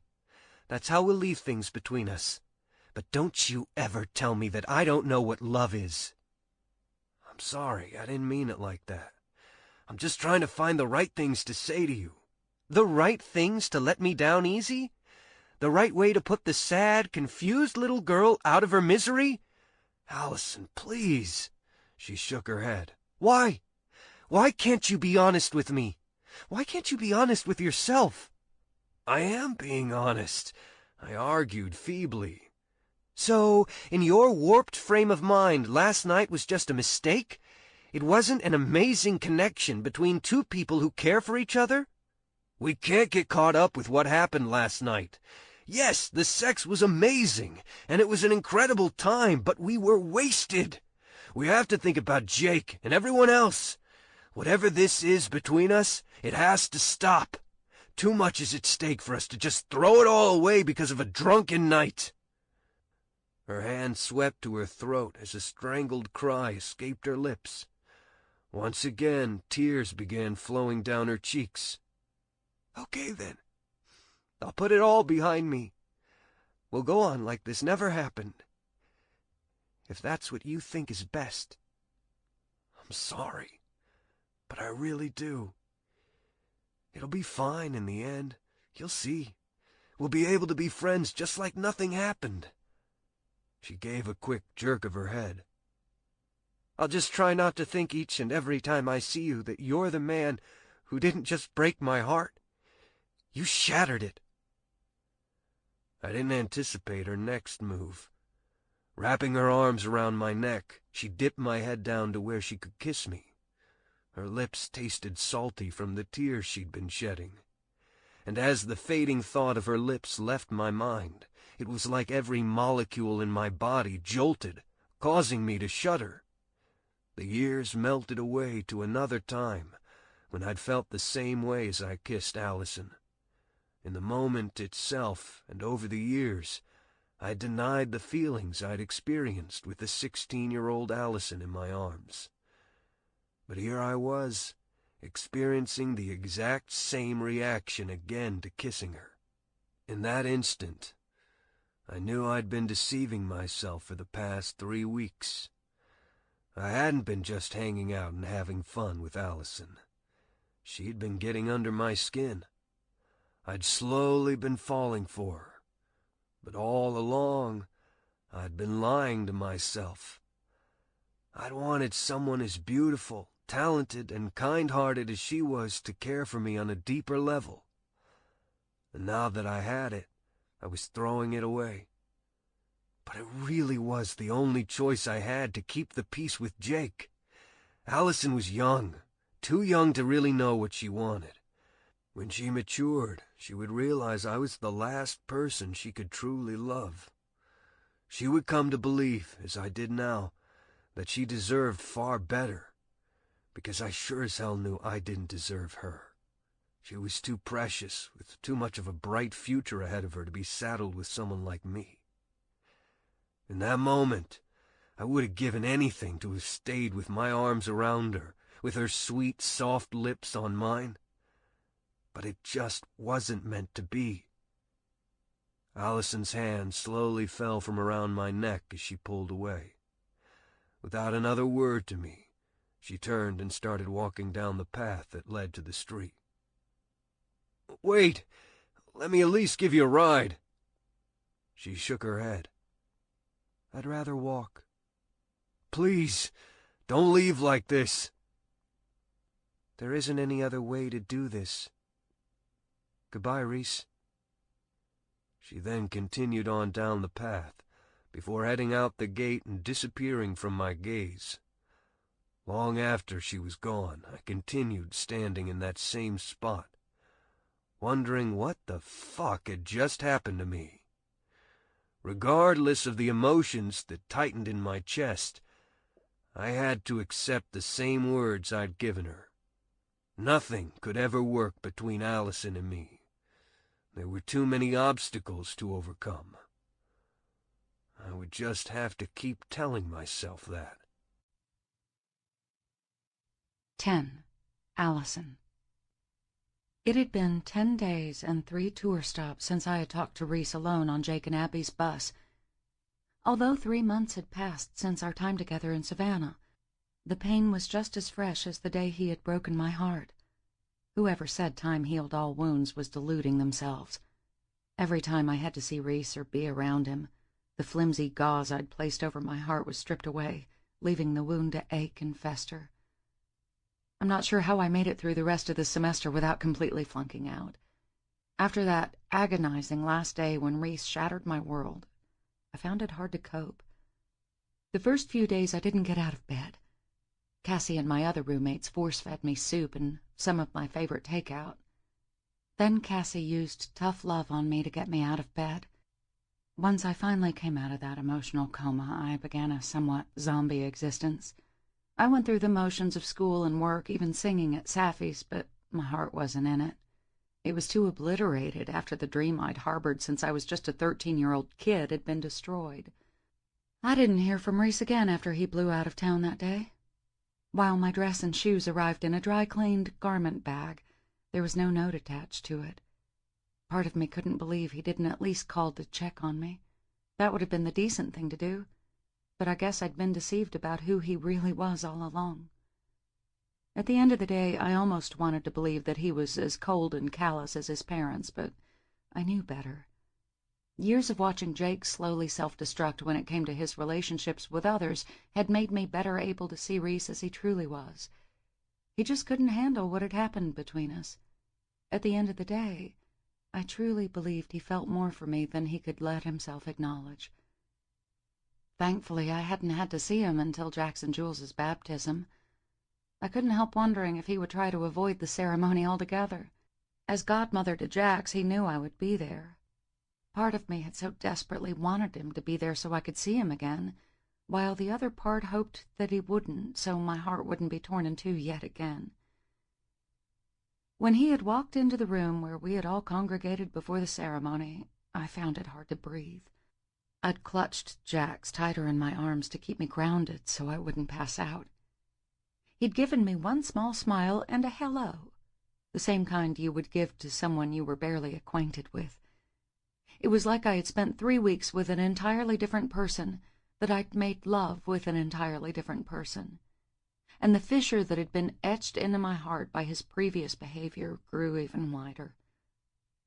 Even without the internship, I would have found myself partaking on a nomadic existence to be Jake and Abby's nanny, and in turn I would have once again been partaking in Reese's orbit. While I often could hide away with the kids, the internship forced me to work with the Runaway Train stylist, but more importantly with the guys of Runaway Train. It was not something I was looking forward to. Glancing out the bus window, I watched as we pulled into the CenturyLink Center in Omaha for tonight's show. Balancing Jax on my lap, I finished washing off his face from the baby cereal he'd had. Across from me, Jake was doing the same thing to Jules. While we had been feeding the twins, Abby had been getting ready to go on stage for rehearsals as soon as we got in. She came out of the bedroom dressed and ready just as the bus eased to a stop. Since Omaha was just a one-night stop, we wouldn't be staying in a hotel room. The twins would be shuttled back and forth between the arena and the bus. It was hard, but somehow we all made it work. The door opened, and Dustin, one of the bodyguards, hopped on. "You guys ready?" "I think so."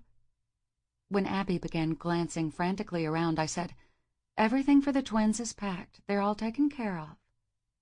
She gave me an appreciative smile. "Thank you, Allison." She then took Jules from Jake. "Can you get their stuff, babe?"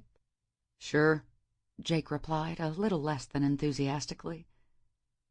We then exited the bus with Jack's in my arms, Jules in Abby's, and Jake loaded down with paraphernalia for the twins. "Remind me why there's not a roadie doing this shit," Jake grumbled as we made our way into the arena. "Because in real life, parents with twins don't have roadies to schlep their stuff," Abby replied. "Blows for them," he replied. I'm not sure how Abby managed to stay so positive in the face of a grueling tour and raising 2 infants on a tour bus. I know she didn't have a choice because she was not the type of mom to leave her kids behind, but at the same time, it exhausted me most days, and I was just watching the twins, not giving my heart and soul each night on stage as well. Because of all of the Runaway Train children, there was always one room designated just for them to be during rehearsals and the shows, especially for the times when we didn't have hotel rooms. When we got inside, we found Mia and Lily already there. Jake happily set down the baby saucers next to one of the couches. Just as Abby and I got the twins settled in the saucers, a technician appeared in the doorway. "We're ready for Jacob's ladder." "I'll be right there," Abby called over her shoulder. She then focused her attention on her son and daughter. "Bye, my angels. I'll be right back, okay?" Abby said to the twins. They continued bouncing happily in their saucers. At Abby's hesitation, I tried reassuring her. "They'll be fine." "I know. I'm such an idiot to get so worked up over leaving them for half an hour." I smiled. "I think it's more the fact that you're a good mom instead of an idiot." Abby grinned. "I think I like your way of phrasing things better." When she hustled out of the room, Jake turned to me. "Hey, where do you want to do the measurements?" he asked. Yesterday, when we were on the road, I'd reminded Jake that I needed to get the measurements for Runaway Train and Jacob's Ladder for my internship. I hadn't pressed the matter the first week on the road because I wanted to get settled in. He had taken it very seriously and texted all the guys to make sure they were ready for measurements once we rolled into Omaha. "How about in the dressing room?" He bobbed his head. "Sounds good. I'll get the guys together and be there in 10, okay?" "Sounds good. I'll just run back to the bus to get my stuff." "Make sure Dustin or Ed goes with you." I fought the urge to roll my eyes at his overprotectiveness. "I will, and thanks for being so understanding about my internship." Leaning over, he ruffled the top of my head. "Anything for you, Allie Bean." Bile rose in my throat at the mention of the nickname, the very one Reese had called me. Of course, I couldn't say anything to Jake about it. Sometimes it was exhausting keeping up a facade around Jake and the others, especially when Reese was around. With Mia and Lily keeping an eye on the twins, I headed back to the bus with Ed, the hulking bodyguard, in tow. Once I had all the materials I would need, we made our way back into the arena. I could hear the opening of Jacob's Ladder's rehearsal as we weaved through the chaotic backstage area. When I got to Runaway Train's dressing room, I found only Jake and Braden. "Where are the other guys?" Jake scowled. "Good fucking question. I just texted them where to be." Up the hall, the sound of Gloria Estefan's conga blared out of the room where the kids were. Jake and I exchanged a look. "I think we know where AJ is," Jake said. I giggled.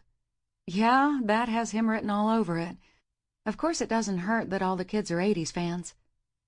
Braden's brows scrunched together in confusion. "Since when does he listen to Cuban music?" Jake grunted. "Since your kids and his are 80s fans and they wear out that greatest 80s hit CD. With a grin, Braden replied, "Oh yeah, I forgot about that."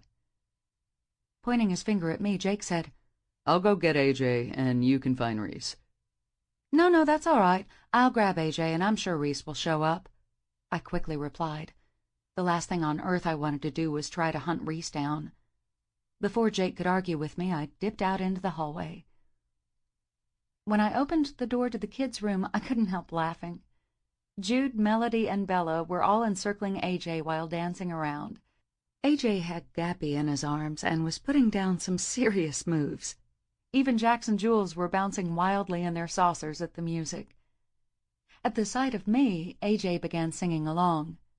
Come on, shake your body, baby, do the conga. I know you can't control yourself any longer. With his free hand, he motioned for me to join them. I held up my hands. No, I don't think so. After handing Gappy off to Jude, he then whisked me into his arms before I could protest any more, and then danced me around the room. No one can say no to the conga, he replied when he dipped me. I giggled. You're very persuasive. Dance with me, Daddy, Bella cried behind us. Sorry to be a party pooper, but I need to get your measurements. AJ released me from his arms to smack himself in the forehead. Shoot, I totally forgot. It's okay. At Bella's pouty face, AJ leaned down and kissed her on the head. I'll be right back, mija. When we got back into the dressing room, I found it was still just Jake and Braden. I don't know where the hell he is. I just texted him again. Waving my hand nonchalantly as if it truly didn't hurt me and piss me off, I replied, It doesn't matter. I can work on getting all of yours first. Jake stepped forward. I'm sure you need to get the most important member first, right? He asked, wearing a teasing expression. Of course, I replied. Setting down my notepad, I then grabbed my tape measure and pencil and went to work. Done, I said, once I'd worked my way from his neck all the way down his body. You did that just like a professional. I smiled at his compliment. After I draped the measuring tape back around my neck, I stooped over my notepad to enter Jake's measurements more formally than what I had scribbled on a scratch piece of paper. When I finished and turned around, AJ was whipping off his Drummers Bang Harder t-shirt. I bit down on my lip to keep from laughing. You don't have to be naked for me to get accurate measurements. He grinned. After doing your brother's, I thought you might like to take in an example of a real man's physique. Jake snorted as he collapsed onto the couch. Keep dreaming, asshole. While AJ preened in front of me, flexing his biceps and dancing his pecs, I pulled the tape from around my neck. Okay, Mr. Hot Stuff, let's do this. A frown lined AJ's brows as he gazed in the mirror. He ran his hand up and down the washboard abs that drove women wild. You know, I'm starting to think having kids has turned my six-pack into a keg. Across the room from us, Braden howled with laughter. Last time I checked, it was Mia birthing the kids, not you, so I'm not quite sure how your girlish figure was affected. After AJ scowled at Braden, he turned to me. What do you think, Allison? I couldn't help the laughter that tumbled out of my lips at both his question and the seriousness with which he asked it. I don't think you have anything to worry about, AJ. With a waggle of his brows, he asked, So you think I'm a dilf, huh? Jake groaned. Seriously, AJ, don't ask Allison shit like that. Ignoring Mr. Overprotective, I nodded. Totally a dilf. Mia is one lucky woman. A beaming smile lit up his handsome face. Drawing me into his arms for an appreciative hug, AJ said, Thank you. I knew you were a woman with very good taste. That was the moment Reese chose to appear in the doorway. His gaze momentarily narrowed at me in AJ's arms. Then, as if he realized we weren't alone, his expression softened. What's going on? Taking a step back, AJ peered around me at Reese. Where the hell have you been, man? You know Allison needed to get our measurements before rehearsal? He shrugged. Sorry, I didn't know it was such a big deal. His words had the same effect as if he had driven a dagger deep into my chest. Although I should have looked away, I couldn't help staring into his eyes, desperately trying to find the Reese I had loved for so long. For the life of me, I couldn't understand why he was being an asshole to me. And while his dissing my internship hurt, the total lack of kindness he was showing me was much worse, mainly because it was so against Reese's usual character. Rising off the couch, Jake eyeballed Reese, and I could tell the big brother in him was getting rankled. Allie's fashion internship is a big deal. Instead of looking at Jake, Reese looked at me. Deep down he knew how important it was. He'd been right there with me in Savannah when I'd told him all about it. In fact, he'd believed in me so implicitly then. But now he was downplaying it like it was nothing at all to him. "It's fine, Jake. I was busy with you guys anyway," I replied as I brought the tape measure to AJ's neck. Undaunted, Jake said, "Why don't you do Allison a favor and go get Eli and Gabe?" "They're still rehearsing with Abby," Reese replied as he grabbed a bottle of water out of the cooler. "Worthless," Jake muttered under his breath. Just as I was finishing up with Braden's measurements, Frank, the head roadie for Runaway Train, came in the door. "Hey, Jake, I need all of you guys to head on up to the stage. One of the set changes has given us problems in this arena, and I want to make sure you guys think it's working out okay. Reese, once you're done with your measurements, come meet us on the stage," Jake said. "Okay," Reese replied. When the door shut behind them, leaving us all alone, I couldn't help jumping.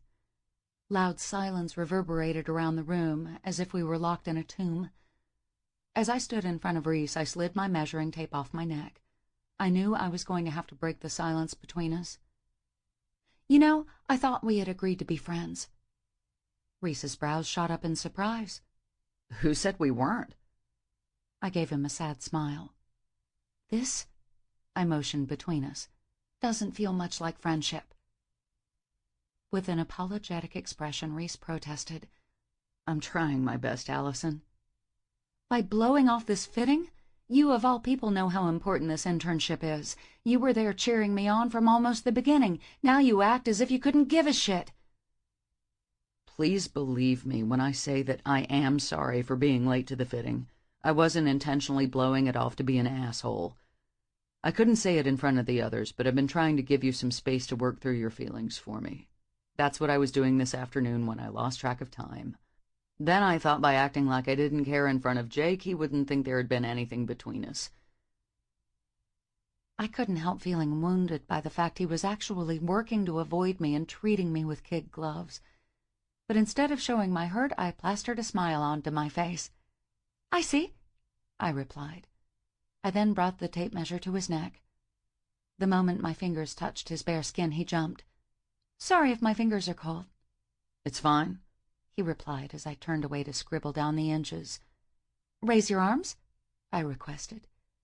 As I brought my arms around Reese, my face brushed against his chest. I couldn't stop the tremor that went through me as I inhaled his cologne. While I fitted the tape against his pecs, I remembered what his bare chest looked like, even what it felt like as his body hovered over mine when we were making love. Even though I hated the way he had been acting, I couldn't deny the attraction I still felt for him. I wanted to rub my body against his, feel his hands on me like they had been once before. After pushing away my lustful thoughts, I ordered, "Bend your arm at the elbow and place it on your hip." "Don't I get a please?" he asked with a teasing lilt in his voice. "You missed out on please and thank you because you were late," I countered, running the tape measure down his bicep. He sighed. "I did say I was sorry. I promise the next time you need me for something, I'll be on time. I swear." Eyeing him, I searched his face and saw true sincerity. I nodded. "Okay, then." After getting his waist and hips, I scribbled down the measurements, all the while dreading what I had to do next. For some reason, it hadn't seemed as mortifying to do Braden or AJ's inseam, but I already felt my cheeks warming at the mere thought of doing it to Reese. It also didn't help that we were all alone. I dropped to my knees in front of him. "What the fuck do you think you're doing?" Reese demanded, as he jumped back from me like he had been scalded with hot water. Tilting my head up at him, I blew a few strands of hair out of my face. "I'm sorry, I have to get your inseam or the pants won't fit right." Reese clenched and unclenched his jaw a few moments before he stepped back in front of me. It didn't help matters that my face had to be right on eye level with his crotch to get the measurements. Can't you spread your legs a little?" With a grunt, Reese shifted his feet and moved his legs. "Thank you," I replied. as I brought the tape up to the inside of his groin. The moment my hand brushed against his crotch, Reese's hips jerked forward. Trying to ignore his reaction, I took the tape and ran it down his leg to the back of his heel. When I started to remove the tape, I sucked in a breath. The front of Reese's jeans strained with a half-mast bulge. When I jerked my gaze up to his, he shook his head furiously. "Don't look at me like that." "How am I looking at you?" I whispered. He licked his lips. "Like you want to do something about what you caused?" Heat warmed my cheeks. "I didn't mean to. I was just getting your measurements." Reaching down, Reese grabbed me under my arms and hauled me to my feet. My tape measure fell to the floor between us. As Reese crushed me against his chest, his wild gaze focused on mine. "I guess you're happy about that, huh?" I didn't like the tone he was using with me. It wasn't him. He had never spoken like this to me before. "No, "None of the other guys sprung wood while you were touching them, did they?" he demanded. When I shook my head, he said, "I didn't think they did. They're not me. They don't get affected by you like I do." My heart leapt into my throat at his statement.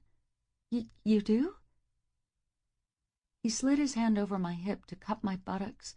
When he pressed his bulge against my core, we both gasped at the pleasure. "You tell me, am I affected by you?"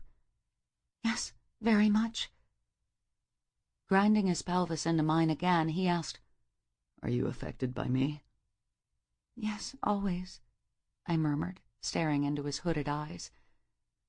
With his mouth hovering over mine, Reese shook his head. "Fuck me, Allison. I thought we were going to be friends." "We are." A defeated look crept into his eyes. "This doesn't feel like friendship. It feels like much, much more." What the hell? He was giving me whiplash from his emotional yo-yoing back and forth. Did he mean that he really wanted me now?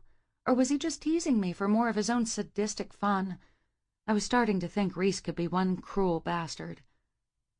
"Maybe that's because one of us hasn't been honest about how they truly feel," I countered, jerking my chin up.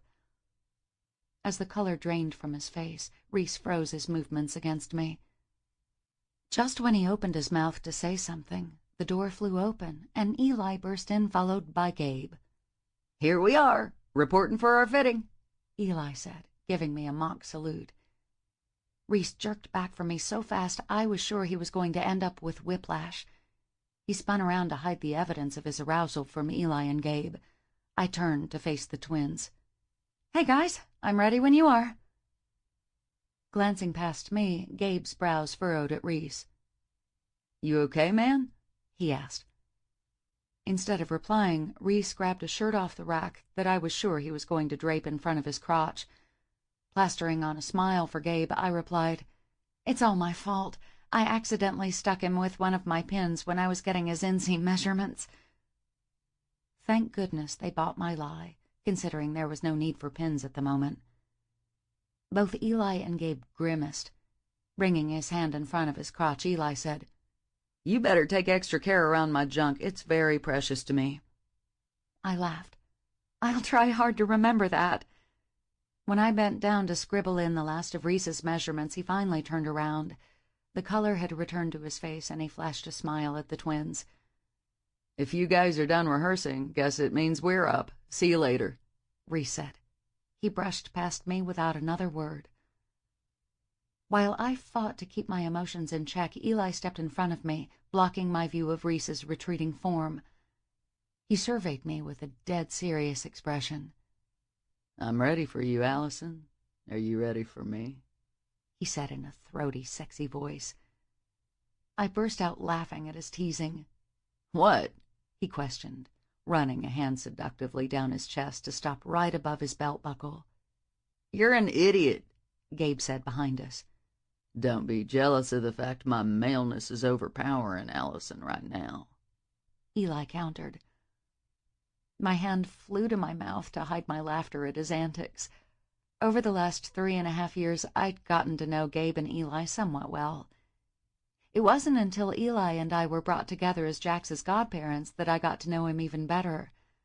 While I'd been trying to avoid Reese at the baptism, Eli had been more than happy to keep me entertained. We'd spent most of the baptism party together, walking along Jake's property and talking about anything and everything. Eli was fun to be with, and it didn't hurt that he was drop-dead gorgeous either. Part of me couldn't help wishing that I was attracted to Eli on a different level. It might be just the thing to get me to forget about Reese. When I finally recovered, I crooked my finger at him to come a little closer. Just to tease him, I whispered in a seductive voice, "Let's get your measurements." No pins, right?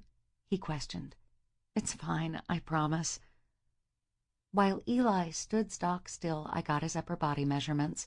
When I dropped down to get his inseam, he snickered like an immature teenage boy. "Seriously?" I questioned.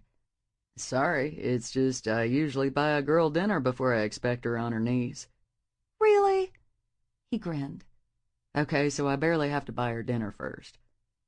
"You're a real charmer, aren't you, Eli?" I muttered. Gabe shook his head.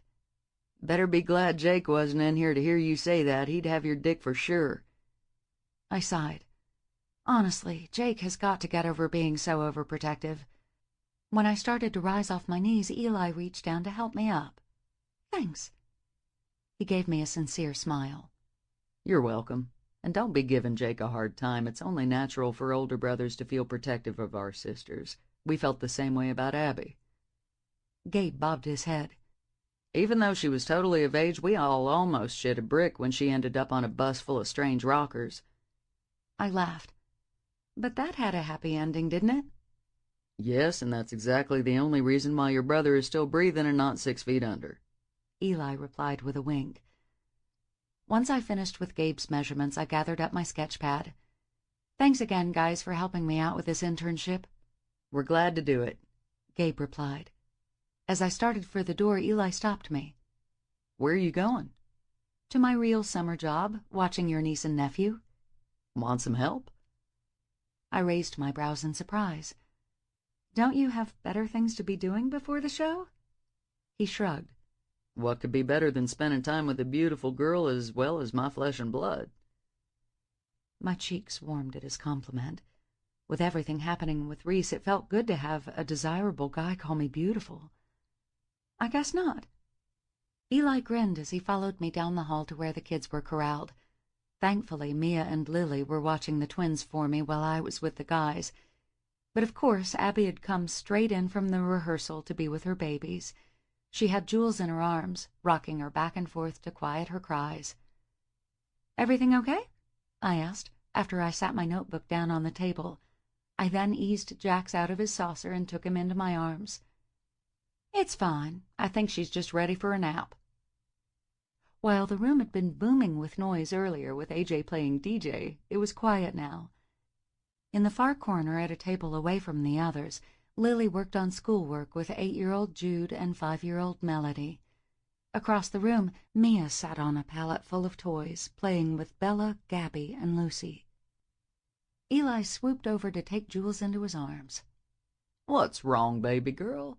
He questioned. She immediately quieted and stared wide-eyed up at Eli. He made crazy faces at her until Jules was giggling and kicking her legs and feet.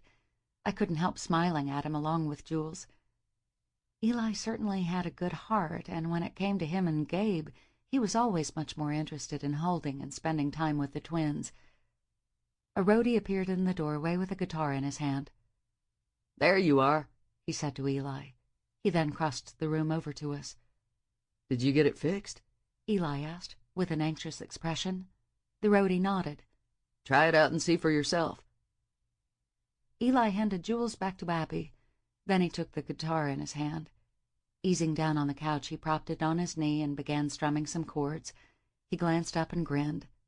Thanks, man. It sounds good as new. No problem. Let me know if you have any other problems with it, the roadie replied before heading out the door. Did you break a string during rehearsals?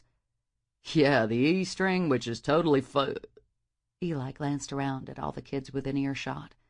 Totally messed up the entire set of strings. I didn't know what I was going to do at the show tonight. Couldn't you have just borrowed one? I asked, bouncing Jax on my knee. At my simple question, Eli sucked in a horrified breath while Abby rolled her eyes. Did I say something wrong? Abby shook her head. It's just Eli gets a bit OCD about his guitars. I'm an artist, and artists are always particular about the palette with which they use, Eli countered. When Jacob's Ladder was just starting out, his favored guitar got left behind on a tour stop. When Eli realized what happened, he freaked, and although he had an exact replica to play with, he still barely made it through the show without a ton of mistakes. I had no idea you were so particular, I replied. Strumming the guitar, Eli seemed to tune us out for the moment. Almost instantly, I recognized it as Kenny Chesney's You and Tequila. For a moment, I was transported away from the dressing room and back to my time in Savannah. Any time the word tequila was mentioned, I always thought of Reese and our night together. It was hard to believe, out of all of the songs out there, Eli would choose this one to play. As I started humming along, I bounced Jax in my arms. When Eli abruptly stopped and the guitar strings made a screeching noise, I jumped. "You," he said, pointing a finger at me. Me what? "You could totally sing duet with me on this song." I widened my eyes in horror. No, I couldn't. "Oh, come on. I'm dying to do this song live, but Abby refuses to sing it with me." Abby laughed. "Call me crazy, but for some reason it seems a little odd to be singing a duet with your brother. I told you we could totally do it with you as a solo." When I giggled, Eli scowled at us. "I have one simple request, and I can't make it happen." Taking pity on him, I eased down on the couch beside him. Once I adjusted Jax on my lap, I smiled at Eli. "I'll sing it with you now, but only so you can practice it to do it alone. I'm not a professional singer, and I'm certainly not going in front of thousands and thousands of people to sing." "You really will?" I nodded. It doesn't hurt that Jax and Jules love to be sung to, and it's almost their nap time. Eli grinned at me. "I'll take it any way you'll give it to me." Scooting closer to me on the couch, he adjusted the guitar on his knees. After he turned toward me, he then began strumming the opening chords to the song again. It was just pure dumb luck that I even knew the lyrics to the song. I hadn't always been a huge country music fan. It had just grown on me after Jake and Abby got together. I'd tagged along with them to the CMAs, and after meeting Kenny Chesney in person, I started listening to his music. When Eli started singing the first verse, Jax eased back to lie against my chest. Just like Abby, Eli had an amazing voice. It almost wasn't fair that he was so good-looking and so talented. Not to mention, he had such an endearing personality. He really was a triple threat who was going to make some woman very happy someday. I just hated that it most likely wasn't going to be me. As we got to the chorus, he winked at me, and then I chimed in with him. You and tequila make me crazy, run like poison in my blood. One more night could kill me, baby. Pausing in his singing, Eli closed his eyes in mock ecstasy. "We sound amazing," he cried enthusiastically over the music. Abby and I laughed at his over-the-top comment. In my arms, Jax craned his tiny neck up to watch me as I sang. I smiled down at him, and when I finished my part, I kissed the strands of his dark hair. When we started the second verse, I came in whenever the original singer, Grace Potter, usually sang. Halfway through, I glanced up to see Reese framed in the doorway. One hand was braced on the door frame, and his knee was bent as if he froze in mid-walk. His eyes bore into mine, and I felt a rush of warmth singe my cheeks at the intensity of his stare. For a moment I didn't bother tearing my eyes away from his. Instead, I was too interested in surveying the range of emotions playing out on his face. Curiosity at why I was singing with Eli was there, along with actual interest and enjoyment in hearing me sing again. My heartbeat ratcheted up a few notches at what I hoped was the sight of jealousy seething below the surface as he watched Eli directing his singing to me. There was also acknowledgment of the importance of the subject matter of the song. In his mind, tequila had been our undoing back in Savannah. While it had somewhat attributed to my uninhibited behavior with him, it certainly didn't make me do anything I hadn't dreamed of doing for many years. Regardless of what warped ideas he had in his mind about why we couldn't be together, I knew what the truth was. He was just too damn scared to admit that he cared for me. He feared Jake, but more than anything else, he feared giving himself to someone else. He'd been burned by those who were supposed to love him, so he had no idea how to actually love someone else without getting hurt. Reese's brows shot far into his hairline when Eli sang the line, "When it comes to you, oh, the damage I could do. It's always your favorite sins that do you in." His free hand came up to rub along his jawline before moving back to grip the strands of his hair at the base of his neck. I could only imagine why the line was bothering him so much. It was the epitome of the impasse we found ourselves at. And so far he had managed to do a lot of damage to my heart and to the relationship we'd once had. Part of me ached to go to Reese. I wanted to wrap my arms around his neck and tell him that it could be all right if he would just let go with his preconceived worries. But the other part of me ached to go over and throttle him for being such a stubborn bastard. At the end of the song, I brought Jax's hands together to clap. He giggled and bounced in my lap. "You liked that, huh?" As Jax squealed his approval, Eli said, "I think he's given his seal of approval that a duet needs to happen between the two of us." A duet? Jake's voice bellowed from the doorway. His eyes narrowed at the sight of Eli and I so close together on the couch. "What are you guys doing?" "Just messing around," I replied. Knocking Reese out of the way, Jake then crossed the room in 2 long strides to stand in front of Eli and me. At the sight of his dad, Jax went crazy, lifting his arms and reaching for Jake, so Jake picked him up. He then appeared almost comical, with a menacing look on his face directed at Eli as he bounced his baby boy in his arms. "You've been holding out on us, Jake," Eli said. "What do you mean?" he asked, glancing between me and Eli. "Allison can seriously sing." Jake glowered at him. "Yeah, she's got a good voice. What about it?" Eli rolled his eyes. "You should be maximizing her talent by putting her out on the stage." I opened my mouth to argue with him when Reese piped up behind Jake. "Allison wouldn't want that. While she might like to sing at low-key places, she would never, ever want to perform to thousands of people. Besides, her talents are far better served with fashion design." Even if I had been forced to, I couldn't have taken my eyes off of Reese in that moment for anything in the world. He was constantly throwing me emotional curveballs, and this was yet another one. With everyone peering at him in surprise, Reese shrugged. "It's the truth." Patting Eli on the leg, I said, "Reese is right. I'm not a performer." "Except at Saffy's," Reese replied, a smile playing at the corners of his lips. Jake's dark brows furrowed. "What the hell is Saffy's?" Reese's wide-eyed, horrified look told me he hadn't meant to out me. I'm sure after all these months he figured I had told Jake. Exhaling a long breath, I said, "Just a lesbian nightclub I was singing at once a week back in Savannah." Shifting Jax to his other hip, Jake then appeared almost comical with a questioning expression on his face. "Allie Bean, is there something you need to tell me?" "Huh?" Jake grimaced. "It doesn't matter to me one way or the other." When I continued, giving him a blank look, he said, "Do you need to tell me about you being—" He leaned in and lowered his voice. "Gay?" he said in a whisper. I busted out laughing. Both Eli and Reese started laughing along with me. "Jake, I'm not gay. I was just singing at a gay club." "Oh," Jake replied. For a moment he didn't appear relieved. In a warped way, I guess it would have been easier for him for me to be gay when we were out on tour with a bunch of horny males. Then his expression changed over to one that was serious, big brother protector.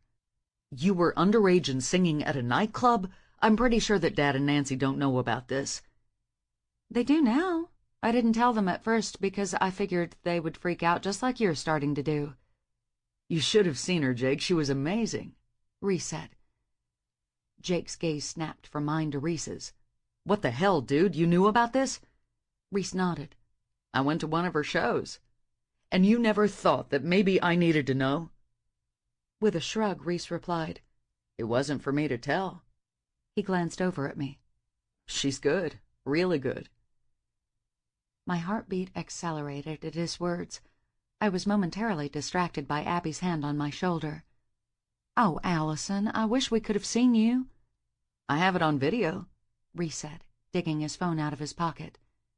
"You do?" I asked, my voice choking off with emotion. "I thought Jake might want to see it one day," Reese replied. "Oh," I murmured. Abby squealed with glee and slid in beside Eli on the couch. Jake reluctantly squeezed in beside her. Leaning over the back of the couch, Reese started playing the video. It was hard processing him being so open about me and my singing. When it came down to it, I couldn't believe he was sharing anything that had connected us in our infamous time in Savannah. "You sound amazing!" Abby exclaimed. Warmth filled my cheeks at her compliments. "Thanks." Nudging Jake, Abby said, "Doesn't she sound amazing, babe?" Jake bobbed his head. "I can't get over how grown up she looks and sounds." He glanced over his shoulder at me. "You're absolutely phenomenal, Allie Bean." Tears stung my eyes at the sincerity of his words. "Thank you." "That's one sexy dress you're rocking there. You look beautiful in red. Love the boots, too," Eli said, winking at me. Jake smacked the back of his head. "Ow!" Eli cried. "Watch what you say to my sister," Jake muttered through gritted teeth. "Honestly, Jake, I'm almost 21, not 12, I countered. "You'll always be my baby sister even when you're 80. "And you're 90 and dead?" Eli questioned. "Shut up," Jake replied, which caused me to giggle. Jake then jerked his gaze over his shoulder to Reese. "Anything else I need to know about what happened when you two were together in Savannah?" His question caused a shudder to run through me. Reese threw a quick glance at me before fixing his gaze on Jake. A nervous laugh escaped his lips. "Nothing else besides some touristy stuff I dragged Allison to." Jake snickered. "Guess you're still a history nerd, huh?" "Yeah, he is," I quickly replied. After Jake seemed appeased with our responses, he, Abby, and Eli began to run through the merits of my performance. But I tuned them out. All I could do was stare at Reese. Even when he met my gaze and held it, I couldn't look away. I didn't care what he thought about me staring at him. I enjoyed even the smallest of connections with him. And while my chest clenched with the agony of how I should abandon my feelings for him, I once again wished that somehow or some way things could be different between us. 11. Allison. After leaving Omaha in the night, we pulled into Cheyenne, Wyoming, just as the sun had begun to rise outside my window. After grabbing a quick shower, I headed into the kitchen. Outfitted in only his boxer shorts, Jake stood in front of the counter mixing up baby cereal, while Abby sat at the table holding the wailing twins. "Morning," I said over Jack's and Jules's cries. "Morning," Jake mumbled. Nudging him out of the way with my hip, I said, "Here, I'll finish this. You get their bottles." Jake nodded and then pivoted over to the fridge. I'd prepared their bottles for several feedings the night before. He popped them in the microwave, and when it dinged off, he sprinkled formula on his arm to test it. As I was sucking up the cereal into one of the feeders, Jake was taking Jules into his arms and handing Abby a bottle. Once the twins had their formula, they quieted instantly. I brought the feeders over to the table. "Can you take her, Allie Bean? I've got to get the musical arrangement for the new song from Braden." "Sure." Jake passed Jules over to me before I eased down at the table. He then hurried back to the bedroom to throw on some clothes. When he returned, he kissed Abby and then each of the twins. After he was gone, Abby and I made small talk as the twins finished their bottles. As I started bringing the feeder of cereal to Jules's open and waiting mouth, the faint sound of a strumming guitar drew my attention to the window. I glanced across the table at Abby. "Do you hear that?" She nodded. "Eli must be practicing pretty loud for it to come through the bus like that." Once Jules was sucking heartily, the music continued, growing louder and louder. I rose up and peered out the glass. Balancing Jules on one hip, I used my other hand to pull up the blinds and open the window. I gasped at the sight of Eli strolling down the alley between the buses, playing the melody to James Blunt's "You're Beautiful." When he got in front of the window, he grinned up at me and began to sing, "I saw an angel, of that I'm sure." Warmth spread through my cheeks. Just the night before, after Jacob's Ladder's show, he'd caught me in the dressing room singing along to the song on the radio while giving Jax and Jules their bedtime bottles. Shaking his head in mock disgust, he'd questioned, "Don't tell me you actually like that shit." "Yes, as a matter of fact, I do. I like all of his songs. Same Mistake and Goodbye My Lover are some of my favorites, too." Eli had rolled his eyes as he plopped down on the sofa next to me. After taking Jax into his arms to help me out, he said, "Blunt's a mediocre songwriter at best, not to mention a dick who cheats on women." Cocking my head, I had countered, "You know an awfully lot about a guy whose music you hate." He had shrugged. "I know my music." "Whatever," I had muttered. "Regardless of the shitty song, I didn't realize you could sing." "A little." Eli grinned. "Don't be modest." "Modesty is something your egocentric self might find beneficial," I teased. With his free hand, he scratched his chin. I'll give it some thought." Abby had then appeared, and we had started to the bus to get Jax and Jules down to sleep. Now I couldn't believe Eli was standing before me singing. Pausing in the song, he threw up his arms and cried, "There she is, the beautiful angel who haunts my waking thoughts." Wagging his eyebrows, he added, And maybe some of my naughty dreams." I burst out laughing at his declaration. "The only angel I know is your sister and the dog, and I'm not sure why you're out here singing to her or having naughty dreams about her. Wait, is it Furry Angel you're hot for? Because I could get her for you." At the mention of her name, Angel barked and wagged her tail. "You're breaking my heart," he said. Abby joined me at the window. "Eli, what in the world are you doing? It's barely 8 a.m. Rolling his eyes, Eli replied, "Duh, I'm serenading a beautiful woman." I shook my head. "You've made your point and made fun of my choice of music again, so go on." With his shoulders drooping in defeat, Eli started to walk away. Just as I was about to turn away from the window, he started strumming again. "Yes, she caught my eye as we walked on by. She could see from my face that I was flying high." On the flying high bit, he made a loopy-looking face. Jules kicked her legs and giggled. "Your Uncle Eli is pretty funny, huh?" Her tiny palm patted against my shoulder almost in time with the music, and even though it was probably way too early, I could already tell she had inherited her parents' musical genes. At that moment, the bus door opened, and Jake and Reese came bounding up the stairs. Jake shot me and Abby a disgusted look. "Would someone mind telling me why my brother-in-law is singing some douche song outside my bus?" I giggled. "It's just a joke between us." "Us?" Jake repeated, cocking his brows at me. "What?" I questioned innocently.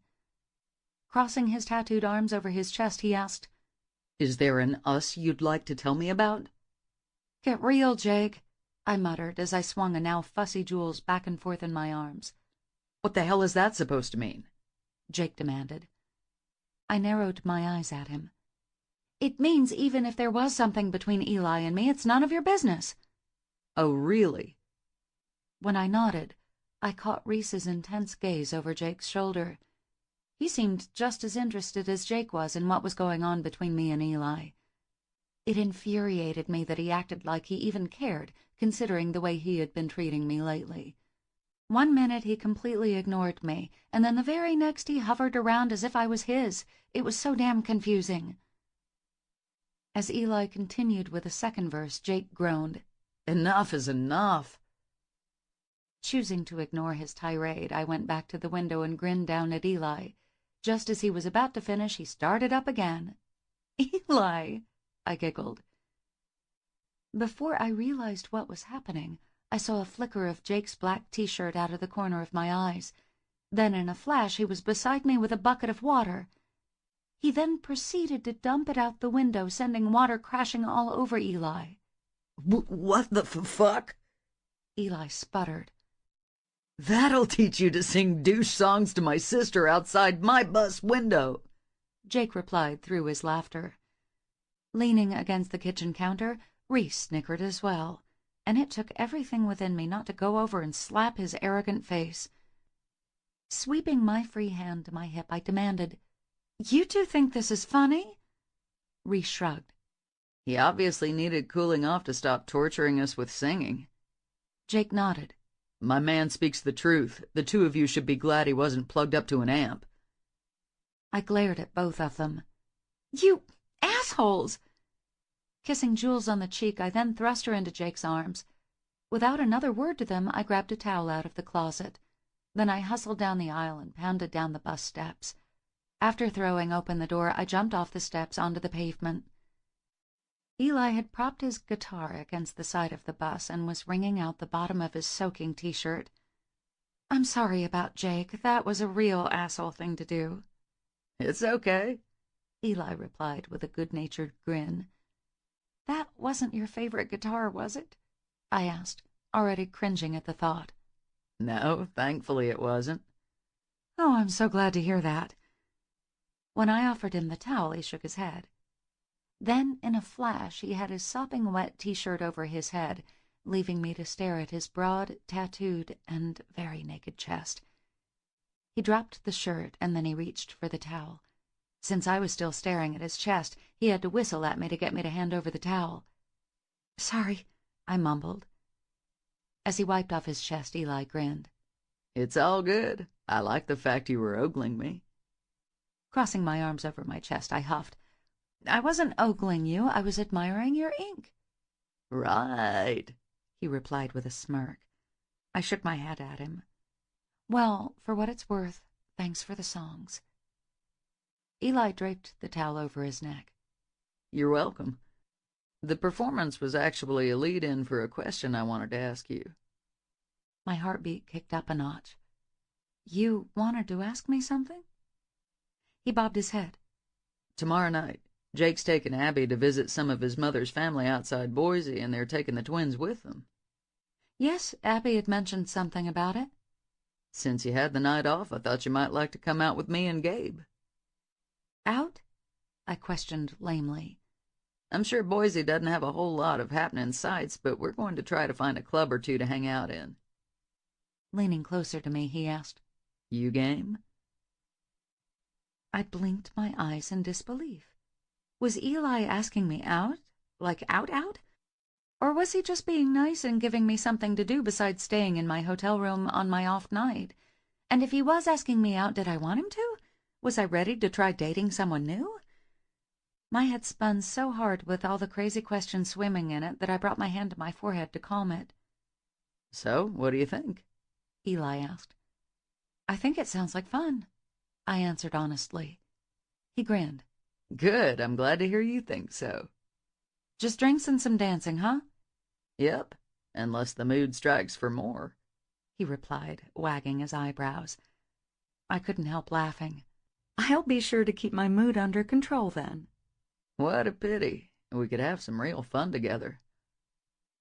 Cocking my head at him, I countered, "Oh yeah, I'm sure I know exactly what kind of fun you're talking about, and I'll have you know I'm not that kind of girl to hop from one guy to another for—" I paused to make air quotes with my fingers.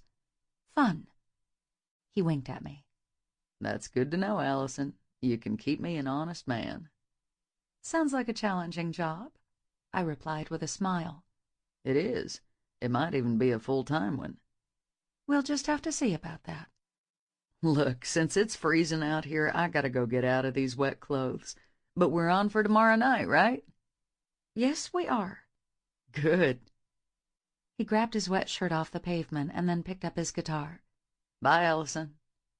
"Bye, Eli," I said, waving my fingers at him. Once he was out of sight, I walked back to the bus.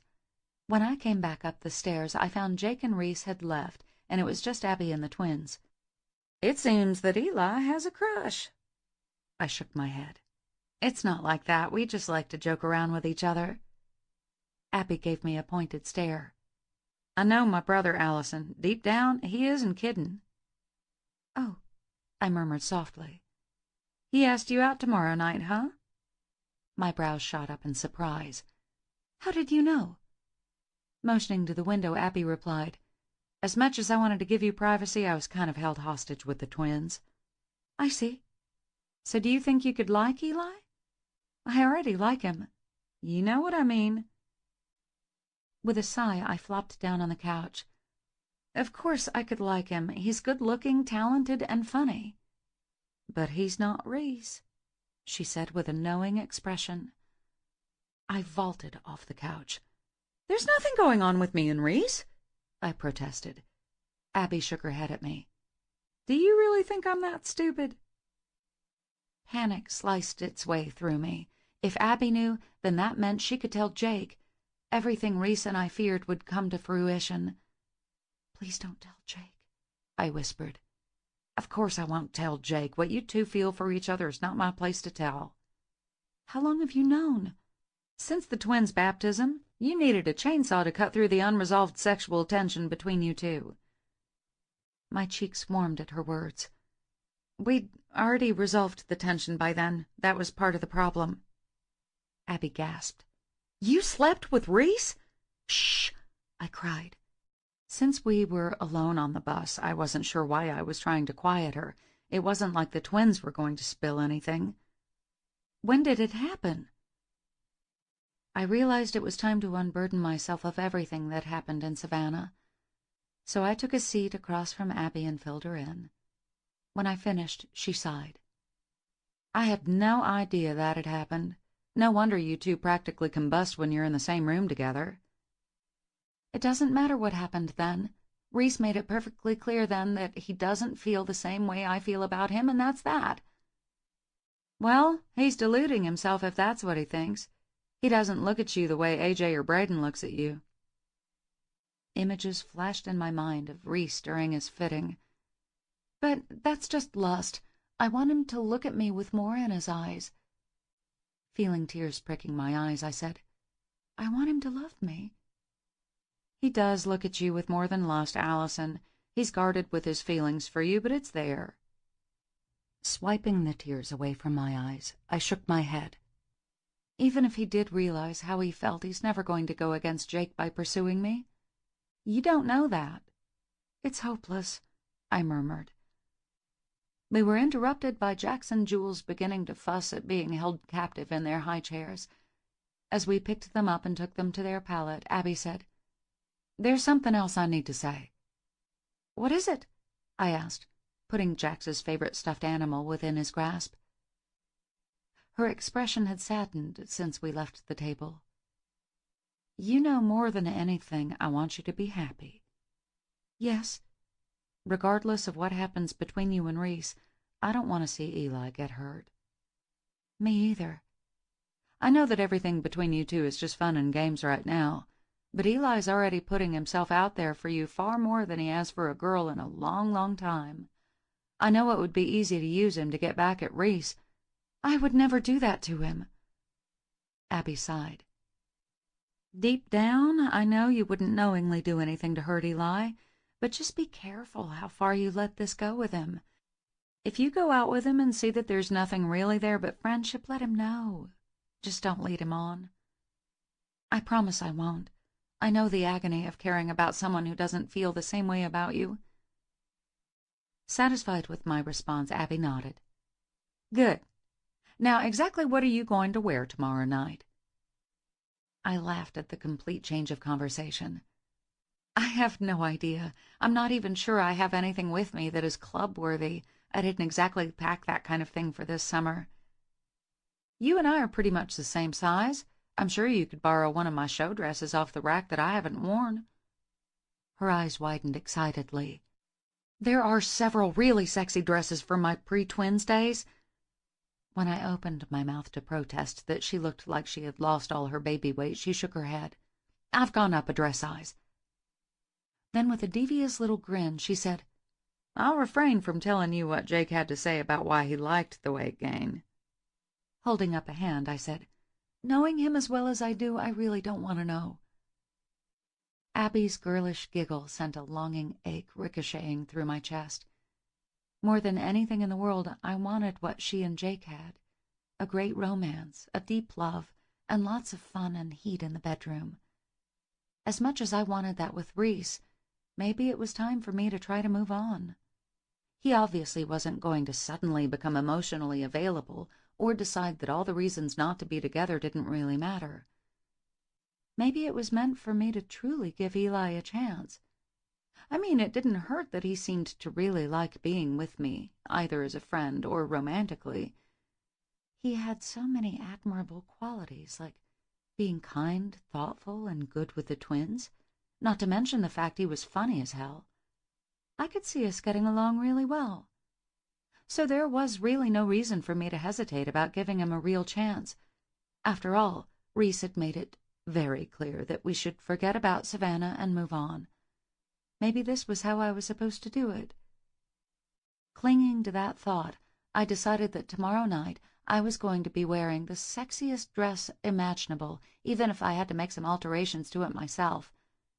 Yes, I was about to change my destiny for the better. 12. Reese. With my bass guitar strapped to me, my fingers worked to produce the notes that flowed alongside the melodies of Runaway Train's music. Today's rehearsal with the guys found us working on some of the new material we were planning on integrating into the show. Usually we only rehearsed the day of the show, but even though we had tonight off, we were making the most of our time. While I might have been on stage, my mind could barely focus on anything but Allison. Things had been flowing along so easily between us after our talk on Jake's bus. That was until yesterday. Fuck, being that close to her for the measurements, and then reacting the way I did.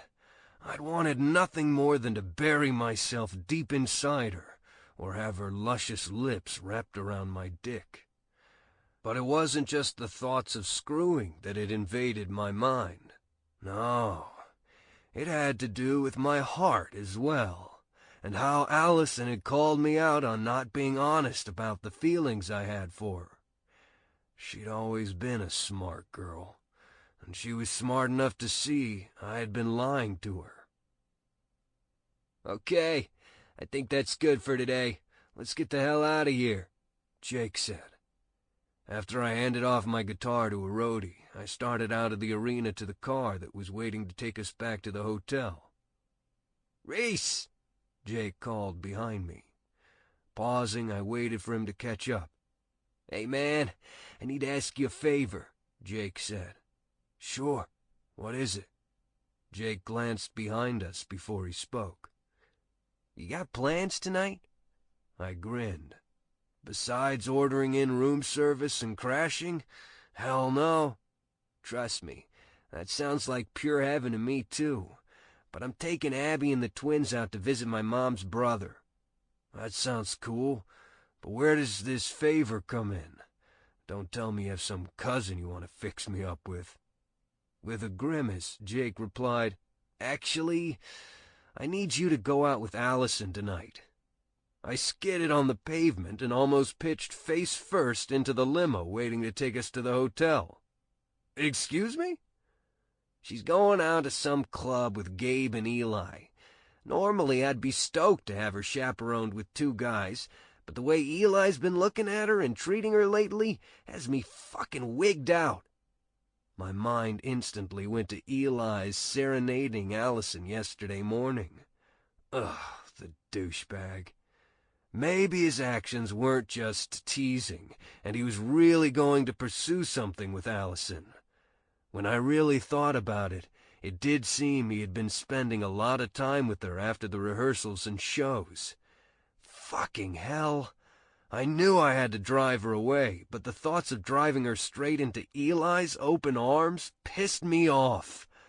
Not that he wasn't a decent guy. She could have sure as hell done worse for herself. While he was known for partying pretty hard and enjoying the company of ladies, Eli wasn't such a bastard that he would pull that shit with Allison. While he might have to fear Jake's wrath if he mistreated Allison, Eli wasn't a total asshole to play on Allison's emotions. Deep down, I knew his intentions were decent and honest, and he'd be good to Allison. In the end, It was just the principle of it all that pissed me off so much. Although Eli didn't know it, Allison was my girl, and I didn't want to think of her with anyone else. The irony that I was having these feelings wasn't lost on me. "So what's it gonna be, man?" Jake asked, bringing me out of my thoughts. "Oh, yeah, I can go with them." He grinned. "Good. I know he won't try any bullshit if you're there." Inwardly, I groaned. So far, Eli had been an absolute gentleman, while I'd been the vile motherfucker who had defiled his sister. Not to mention the fact that I'd been lying to him about my feelings for Allison for the last month, if not longer. As I slid inside the limo, I had the feeling that tonight was gonna be a living hell of epic proportions. At just before 9, Allison came out of her suite and into Jake and Abby's, where I was waiting to meet her. My low whistle interrupted her stuffing her room key in her purse. She jerked her head up and gasped. I'm sure she'd been hoping for Eli or Gabe, but instead she'd found me. Her pained expression illustrated the fact that I was the last person on the face of the earth that she wanted to see at the moment. "What are you doing here?" she stammered. I motioned down to my dress pants and button-down shirt. "Joining you for a night out on the town." Her brow shot up in surprise. "I thought it was just me and the twins." Running a hand through my hair, I replied, "Yeah, well, Jake asked me to tag along. I don't think he liked the thought of you out alone with Gabe and Eli. Well, I guess more precisely, being alone with Eli."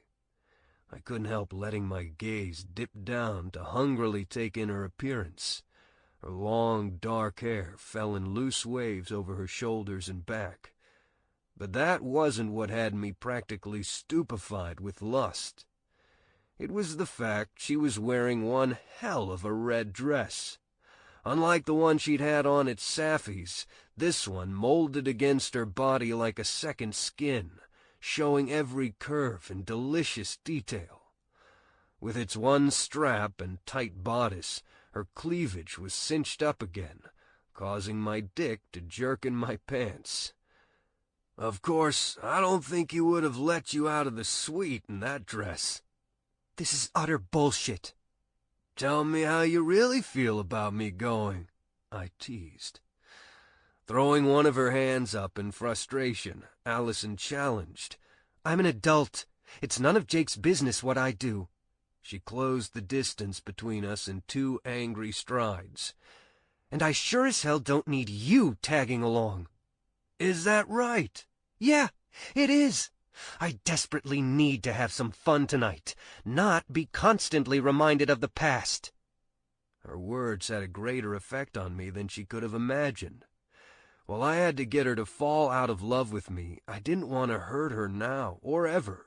The thoughts that what she had experienced with me in Savannah caused her pain, caused an ache in my chest. I drew in a deep breath. "Look, Allison, I can never express how truly sorry I am about what happened between us. More than anything, I just want you to be happy." Narrowing her eyes at me, Allison drew her shoulders back. "Yeah, well, fuck you and your bullshit apologies." She then proceeded to stomp past me.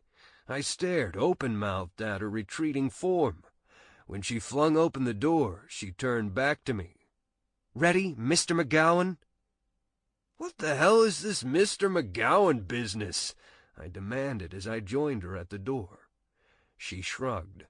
"I figured since you were my chaperone, I should address you formally, and since you've made it very clear that you want nothing to do with me on a romantic level, I figured calling you that kept the distance you so desired."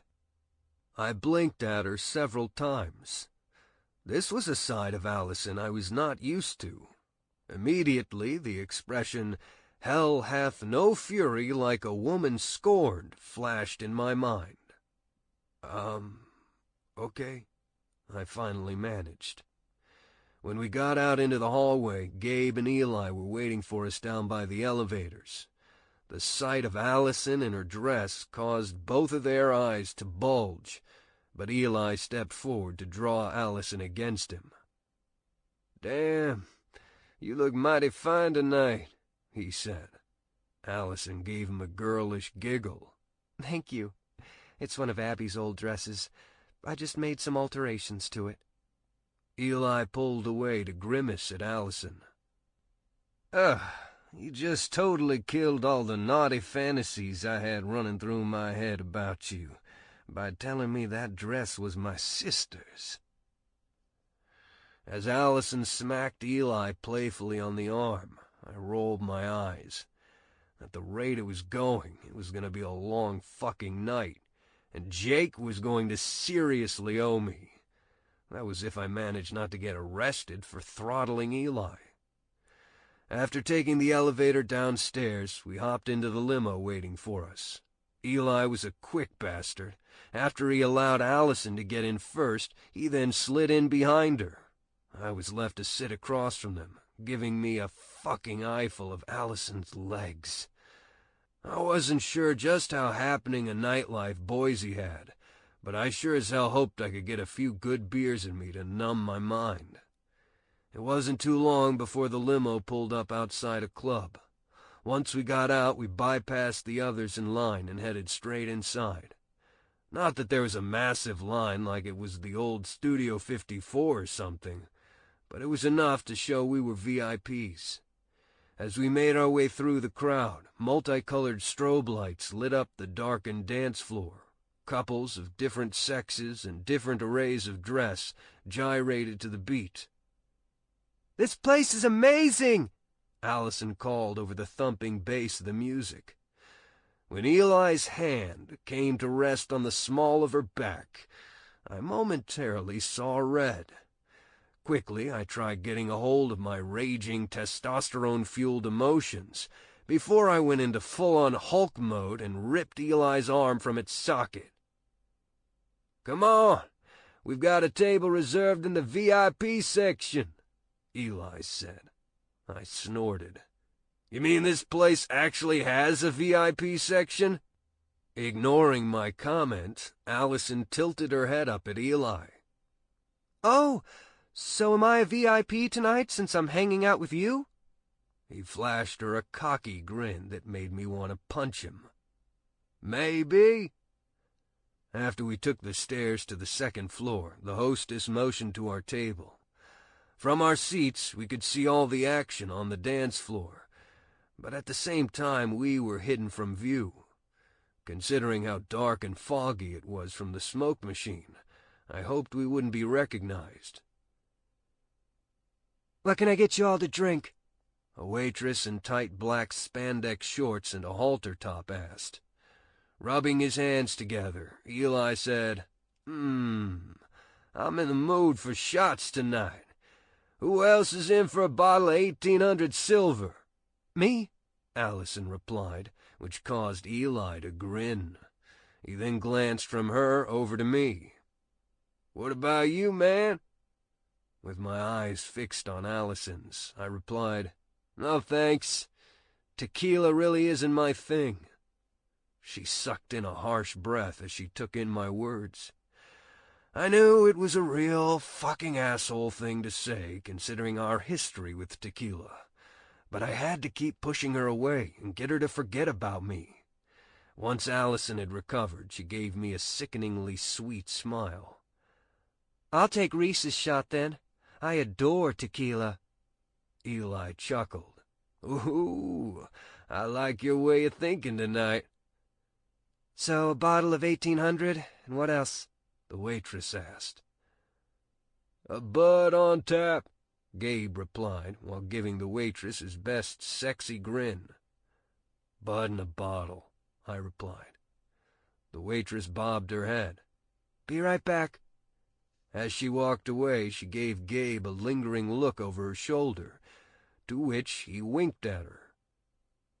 "Dude, out of all the chicks here, you're macking on the waitress?" Eli questioned. Gabe shrugged. "She's hot." It was then that a drunken brunette with cinched-up cleavage and her ass hanging out of her skirt staggered up to our table, her gaze honed straight on me. "Hey, baby, wanna dance?"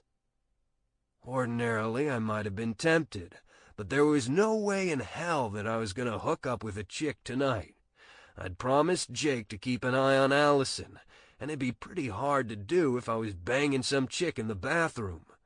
Besides, regardless of how I was trying to push Allison away, I refused to be a douchebag and dance with a chick to get at her. The tequila line had been shitty enough. "No thanks." Her glassy-eyed stare fixed on Gabe next. "What about you?" He shrugged.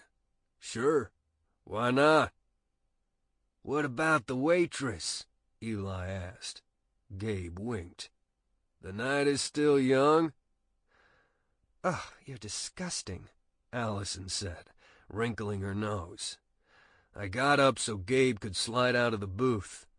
With one hand on the chick's ass, Gabe led her off to the dance floor. When I sat back down, Eli was eyeing me with a curious expression. "Why'd you pass that one up, man? She looked like a sure thing." "Brunettes aren't my type," I lied. Allison's eyes bulged at my low dig. Cocking her head at me, she demanded, "And just what is your type?" "I like petite blondes with big tits." The moment the words left my lips, I felt like a total bastard. Eli chuckled. "Whatever floats your boat, man. I would think after you hadn't been getting any action for a while, you'd jump on the chick, regardless of her positives or negatives." Once again, I wanted to punch Eli. The last thing I wanted Allison to know was that since Savannah, I hadn't been able to seal the deal with another girl. Desire for anyone else had been completely obliterated by her. Since we'd been on tour, I hadn't once taken one of the girls on Jacob's Ladder's bus to bed. Now it had been so obvious that Eli had noticed. When I dared to look at Allison, she was staring at me with wide eyes. It was almost as if she was daring herself to believe that I hadn't been with any other girls because of her. With the wheels turning in her head, I could tell I was screwed on many levels. With a shrug, I replied, "Call me picky in my old age." Eli laughed. "Whatever, man. We're the same age, and I don't think I could have gone as long as you have without getting any." At Allison's little squeak, Eli's face reddened. "Sorry, I keep forgetting that I'm not just out with the guys, and I need to be more of a gentleman." Allison gave him a shy smile. "It's okay." The waitress then returned with our drinks. An ache reverberated through my chest as she sat down the bottle of tequila along with the salt and limes. Instantly I was transported back to that night in Savannah, the night everything had gone so wrong, or, in some ways, so right. Eli poured 2 shot glasses full for him and Allison. After handing a glass to Allison, he held his up. "To us," he said with a grin. At Allison's hesitation, Eli quickly added, "To all of us Runaway Train and Jacob's Ladder family." At his correction, Allison lifted her glass.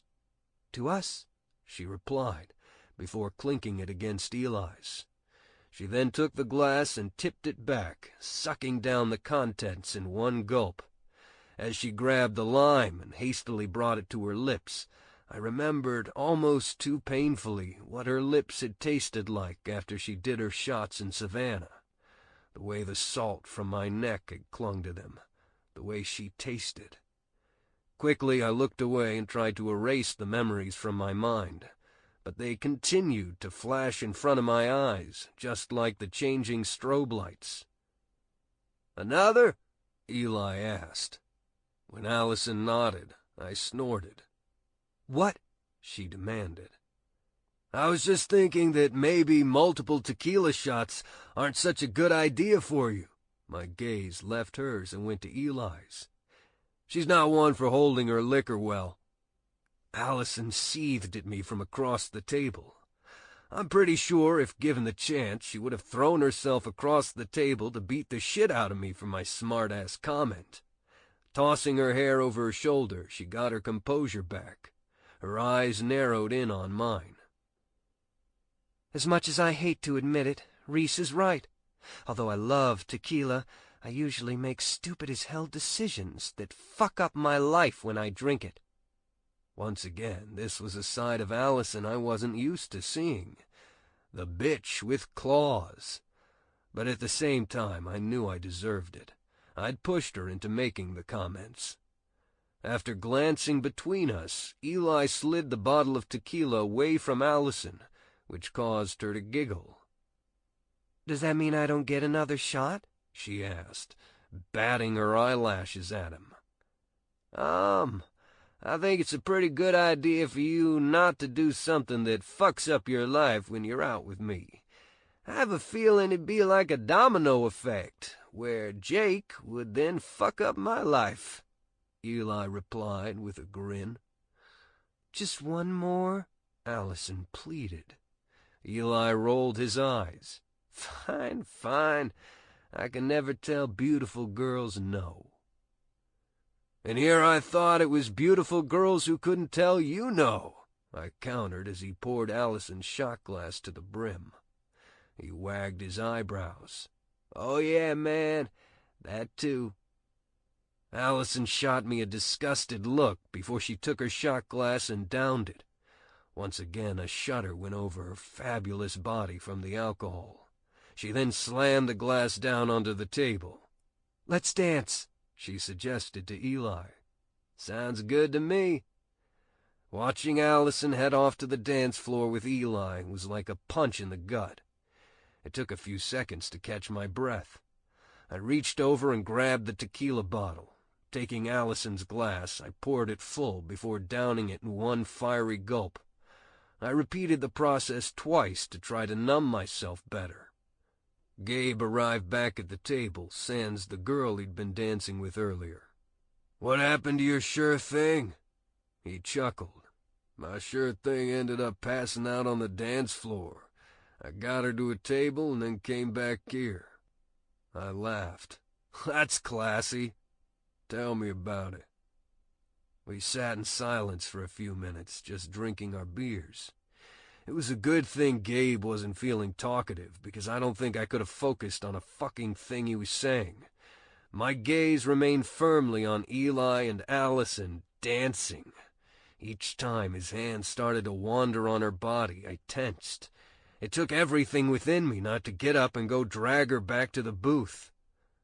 After ordering another round of beers, Gabe nudged me. "Why don't you go cut in on the happy couple?"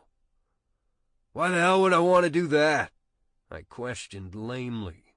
I refused to meet Gabe's eyes for fear that they would betray the emotions I was feeling. There was nothing in the world I wanted to do more than go break up Allison and Eli. Rolling his eyes, Gabe countered, "Come on, man. You've been shooting fucking daggers at my brother the entire time he's been out there with Allison, not to mention the rest of the night. It's pretty obvious how you feel about her." I shook my head while I played with the label on my beer bottle. "I don't know what you're talking about." Gabe rested his arms on the back of the booth and eyed me with a shit-eating grin. "Don't try to act like you're not totally hot for her. It's written all over your face when you look at her. I can't say I blame you." He focused his eyes in exaggerated bliss. "If Jake wouldn't have my dick, I'd love to fuck her brains out." Slamming my beer bottle down on the table, I thrust my finger in his face. "Watch your fucking mouth!" Instead of fear, Gabe chuckled. "Oh yeah, you've got it bad." I ran a hand nervously through my hair. "It doesn't matter what I may or may not feel about Allison. I'm here tonight because Jake wanted me to keep an eye on Allison with Eli." With a wink, Gabe said, "And all the while, the wolf was guarding the chicken coop." "Whatever," I mumbled. She's hot for you too, you know." "Is that right?" I snapped after taking another long swig of beer. "Oh yeah, it is. Allison's too sweet a woman to be using Eli just to get at you. If I had to put money on it, I'd imagine that she's trying to transfer what she's feeling for you onto him. Most likely, you were a fucking dick who broke her heart by not being emotionally available to her, so she's ready to move on." Cocking my head at Gabe, I said, "Well, thank you for that lovely psychoanalysis, Dr. fucking Phil." Gabe laughed heartily. "It doesn't have to end badly, man. Just go out there, ask her to dance, and tell her how you really feel about her." When I opened my mouth to protest, he shook his head. "Yeah, Jake is gonna be pissed. But so fucking what? This is your life and happiness we're talking about, not to mention hers. Do you think we were all really happy that some man-whore douchebag like Jake was putting the moves on our virginal baby sister?" Gabe snorted contemptuously. "Hell no, we weren't. But it wasn't up to us. It was up to Jake and Abby." With a ragged sigh, I weighed Gabe's words. Deep down, I knew he was right. All the reasons I tried to tell myself why Allison and I couldn't be together were really just bullshit and bogus. I was just too much of a fucking pussy to want to risk getting hurt or having Allison realize that I wasn't the man she thought I was. "Oh, fuck," Gabe muttered beside me. I didn't have to wonder what he was talking about when I glanced back out onto the dance floor. Immediately, red flashed before my eyes, and I gripped the booth until my knuckles turned white. I was precariously close to hulking out. Not only did Eli have his lips on Allison's, but his hands were practically on her ass. "Oh, hell fucking no!" I shouted as I flung myself out of the booth for battle. "Reese, don't!" Gabe shouted behind me, but I ignored him. Instead, I barreled on ahead, straight for Allison and Eli. 13. Allison. With Beyoncé's Drunk in Love playing sultrily in the background, Eli's head dipped to nuzzle my neck. Allison, you're really starting to get to me," he murmured into my ear, his breath singeing the sensitive flesh of my earlobe. Our lower halves were working in perfect sync to the music. Craning my neck, I tilted my chin up to look into his eyes. "Am I?" He nodded. "Although I shouldn't, I'm really starting to like you." I grinned. "Aw, I like you too, Eli." With a snort, he replied, "No, I mean, I really like you." An icy feeling rippled through my veins, causing me to shiver. Having a handsome guy say he liked you romantically should cause your heart to beat faster, or a stirring below your waist. But that wasn't the case for me when Eli said the words. I felt nothing. Damn it. It wasn't supposed to be like this. He was not supposed to be a means to make Reese jealous. He was supposed to be an opportunity for me to have fun and forget about Reese. But no matter how hard I tried, I didn't feel the same intensity for Eli as I did for Reese. It wasn't even a drop in the bucket to what I felt for Reese. We'd both just been harmlessly flirting over the last few weeks on tour. Besides yesterday's serenade, there hadn't been anything overly romantic on his part. How was it possible that Eli was starting to have real feelings for me? I guess Abby had been right about the depth of what Eli was feeling. After my lengthy silence, Eli took one of my arms and spun me away from him. When I came whirling back, I faced him this time. He winked at me before giving me a sexy grin. "Don't get your thong in a twist, Allison. I just said I liked you, not that I wanted to marry you and make babies." I giggled in relief. "Okay, I can take that." Eli's arms snaked around my waist, jerking me flush against him.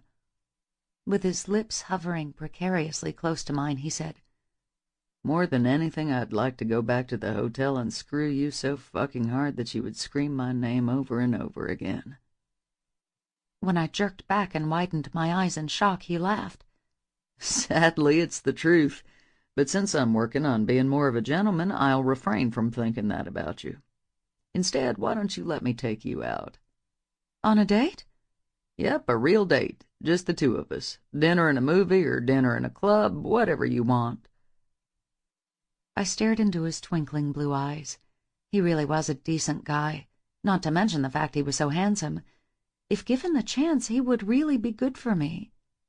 Even though I wasn't feeling as much as I should for him, it was time for me to give someone else a real shot and try to forget about whatever it was that Reese and I once had, even if I had to fake it for a little while.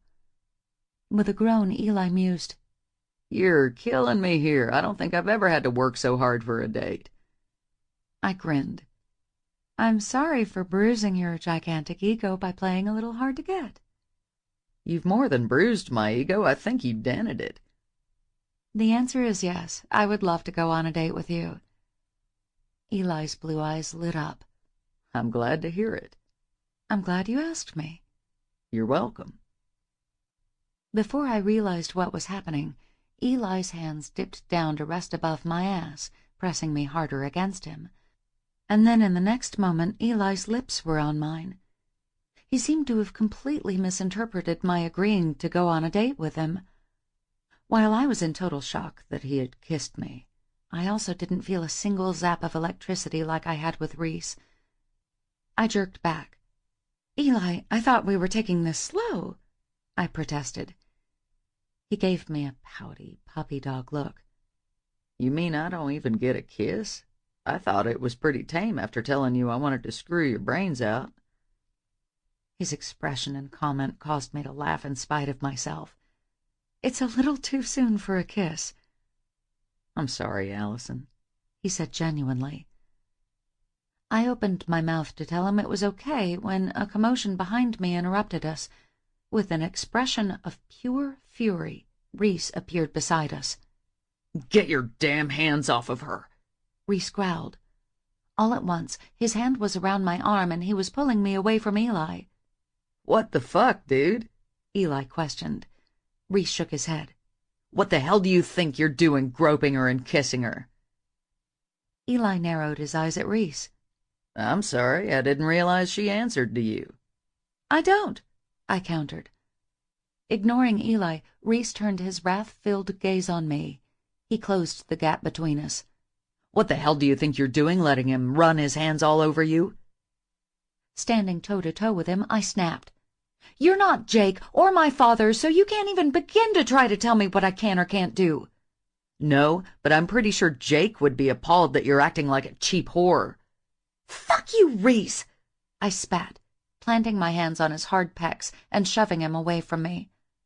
I stalked past him and Eli off the dance floor. When I stomped up to our table, Gabe stared wide-eyed at me. Give me my purse, I demanded. He didn't bother arguing with me or calling me out for my attitude. He just thrust my purse at me. Thank you. It was only after I escaped into the VIP bathroom that my adrenaline began to fade. Gripping the sides of the marble sink, I let Reese's words pierce further and further into me until it felt like a jagged hole had been cut through my heart.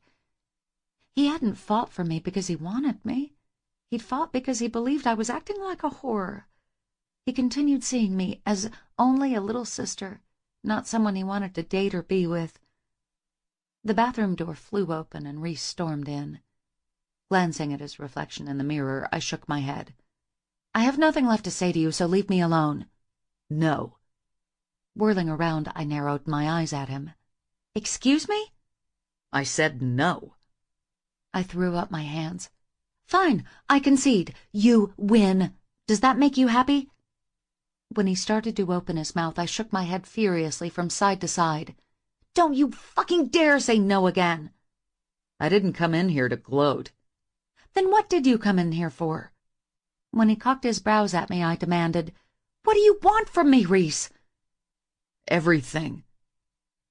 He strode across the room to me. I want to take everything you'll give me and more. Grabbing my arm, he jerked me into the handicapped stall. My body slammed back against the metal wall. My whimper of pain died on my lips as Reese pressed his body against mine. The hardness of his erection burned into my thigh. Gripping my hips, he tugged me closer against him. His fingers closed over one of my thighs before bringing it up over his. It gave him the perfect angle to rub his erection against my core. I moaned, clawing desperately at him to get more friction. "Why are you doing this now?" I demanded. Reese shook his head. "I don't fucking know. I just know that I couldn't bear sitting in that booth one more minute and letting Eli have everything I wanted." "You want everything with me or just everything with my body?" I asked. As he stared into my eyes, his hand slid over my waist to cup my buttocks. "I know I want my hands on this fine ass that you've been shaking all night at everyone but me." One hand left my butt to come and cup my breast. "I want my hands and mouth on these gorgeous tits that you've rubbed all over Eli." I widened my eyes when his hand left my ass to cup between my legs. "But most of all, I want to bury my dick so far in this pussy that no man here will doubt who it belongs to, especially Eli." Although I wanted nothing more than to be with Reese again, this all felt wrong. The anger and jealousy fueling our actions were not healthy. "But it doesn't belong to you," I countered weakly. "It doesn't?" His fingers tore away my thong before they plunged deep inside me, causing me to gasp with pleasure. "Tell me, Allison, did he make you this wet?" Reese demanded. Panting, I shook my head. "No, he didn't." Reese rewarded me for my response by speeding up the pace of his fingers. Throwing my head back, I moaned. My hips took on a rhythm of their own. I was getting so deliciously close that my toes were curling in my heels when Reese suddenly withdrew his fingers. "No, please, please don't stop," I begged. "Who is the only man to have made you come so hard you've screamed?" "You, only you, Reese," I replied breathlessly. With a lazy smile, he thrust his fingers back inside me, while his thumb clamped down on my clit. Gripping his shoulders, I desperately rode his hand to find my orgasm. It had been 3 long months since a man had made me come, since Reese had made me come. "Reese, yes, oh yes!" I cried out, my eyes fluttering closed in bliss. At that moment, I didn't care if there was a bathroom full of women hearing me come. I just wanted the pleasure to never end. I'd barely come back to myself when Reese's blunt head nudged at my entrance. Somehow, he'd managed to unbutton his pants and slip on a condom while I blissed out with my head on his shoulder. With a grunt, he thrust deep inside me. "Oh, fuck, Allison," he groaned, his breath warm against my neck. "No one feels as good as you." His dirty compliment made my heart beat faster. He gripped my other thigh and brought my leg up to wrap around him. As I clung to his shoulders, I was completely impaled on him. But then a hard revelation crashed upon me, causing me to shudder. I wasn't having sex again with Reese because he had told me he loved me or that he had feelings for me. No, I was fucking him in a club bathroom because he was jealous over Eli. He wanted to have his cake and eat it too. He wouldn't have me, and he would make sure no one else did either.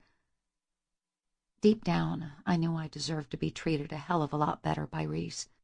I should have pushed him away right then and there for daring to use me like he was. But when it came to him, I was an utter and complete masochist. I seemed utterly incapable of ever denying him. He owned my heart, despite the fact he had refused it. He owned my traitorous body that always responded whenever he was near. In the end, my head and my heart continued to wage a war between each other that would render no winner.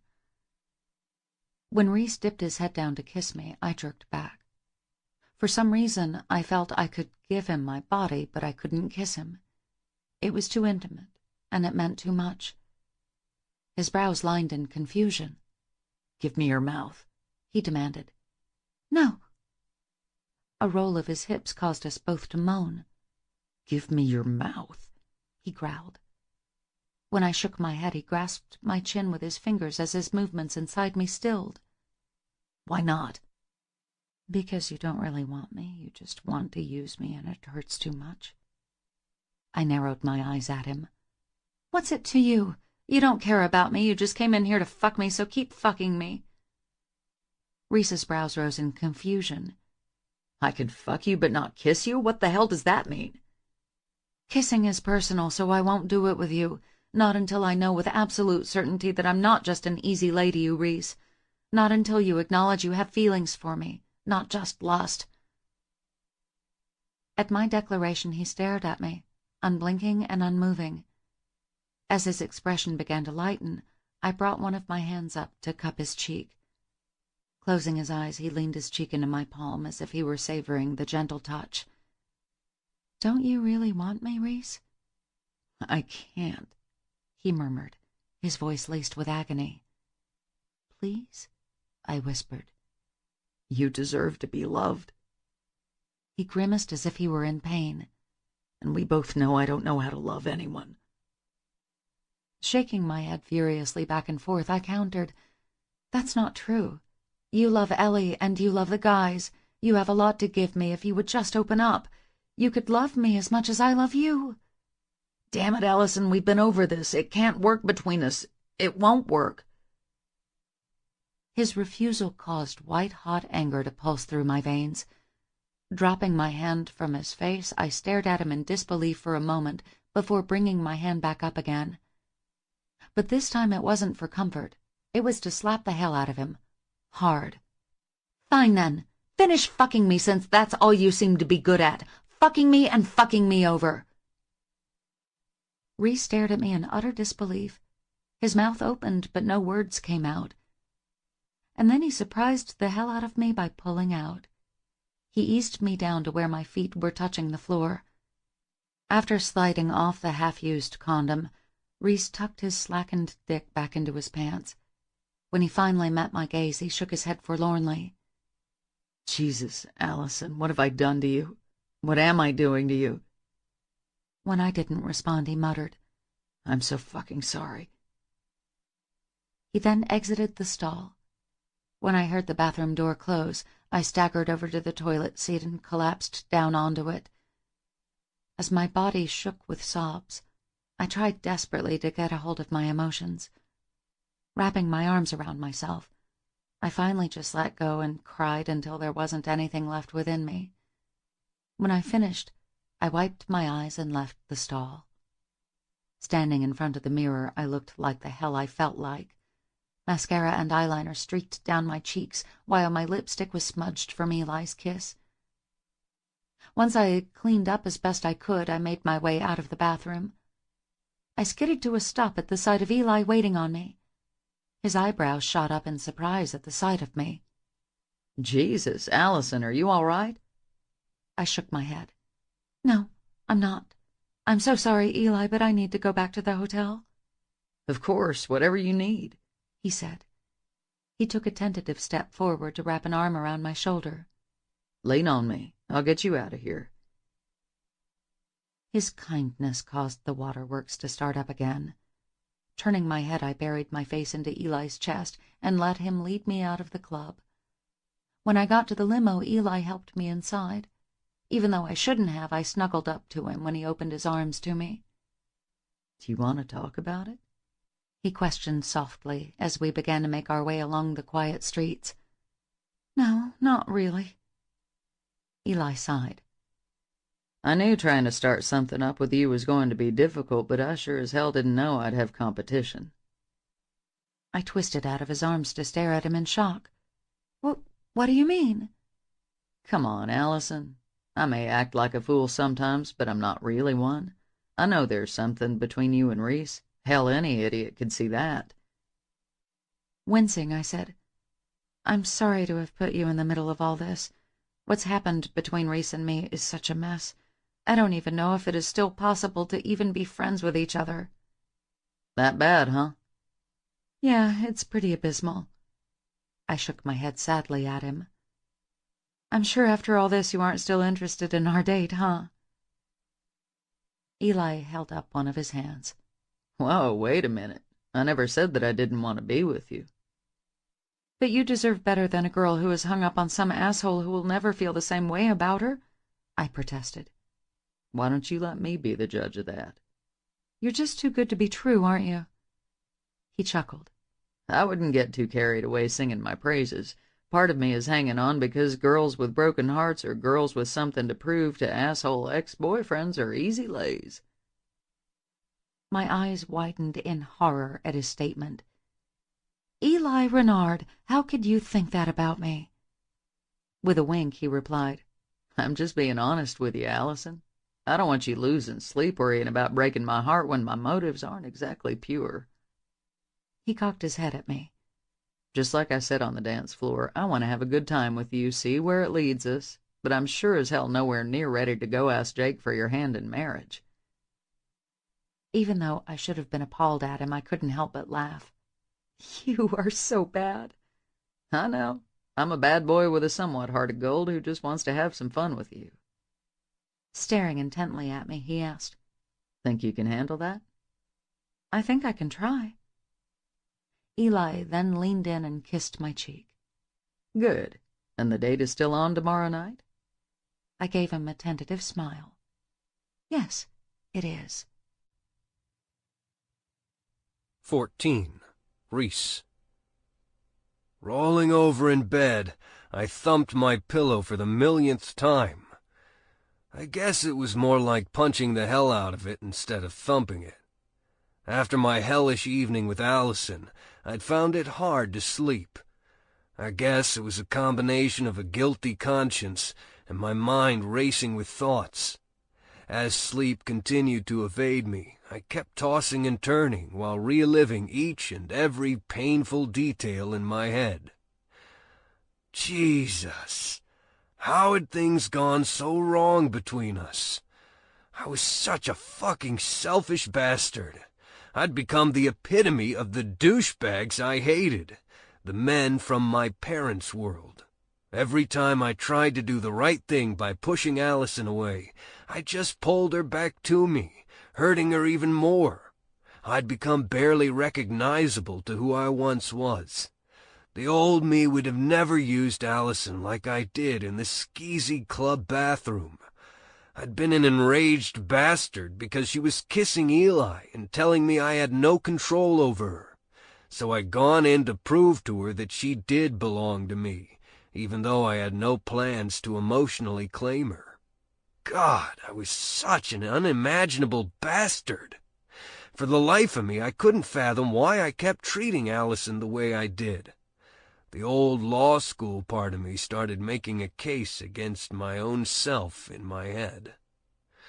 Just when I finally started to doze off, around 7 a.m., screaming babies jolted me awake. I waited a few minutes for Jake and Abby to get things under control. But when 15 minutes went by and the twins were still crying, I lost my temper. With a growl, I got out of bed and threw on a t-shirt and a pair of jeans. I stumbled out of my suite and staggered next door. Raising my fist, I pounded on the door. The crying grew closer and closer until the door flew open. A red-faced and screaming Jax greeted me first. Instead of Abby or Jake, it was Allison standing in the doorway. Motherfucking hell! I couldn't catch a break! Instantly, I regretted my decision to come over. Things were still way too awkward between us after what had happened last night. Oh, hey, I said. Hi, she called over Jack's wailing. Behind her, I could hear Jules crying as well.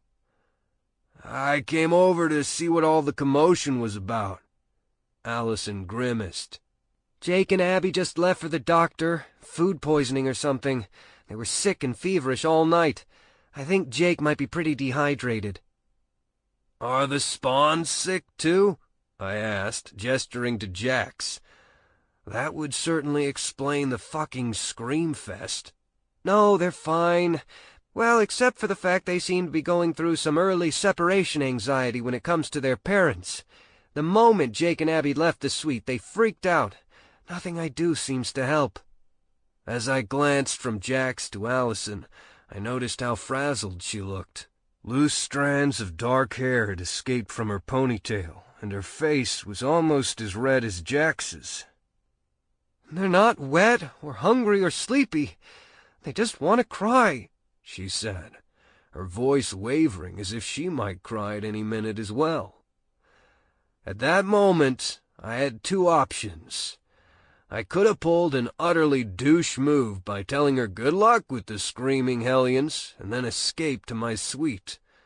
Or I could offer to try to help her calm the twins down. "Here, let me have 'em," I said, reaching for Jax. Allison's dark eyes widened. "Seriously?" I snorted contemptuously. "Like I'm gonna leave you all alone with two screaming babies."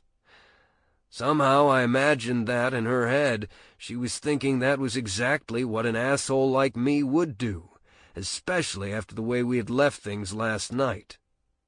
"Thanks," she said softly.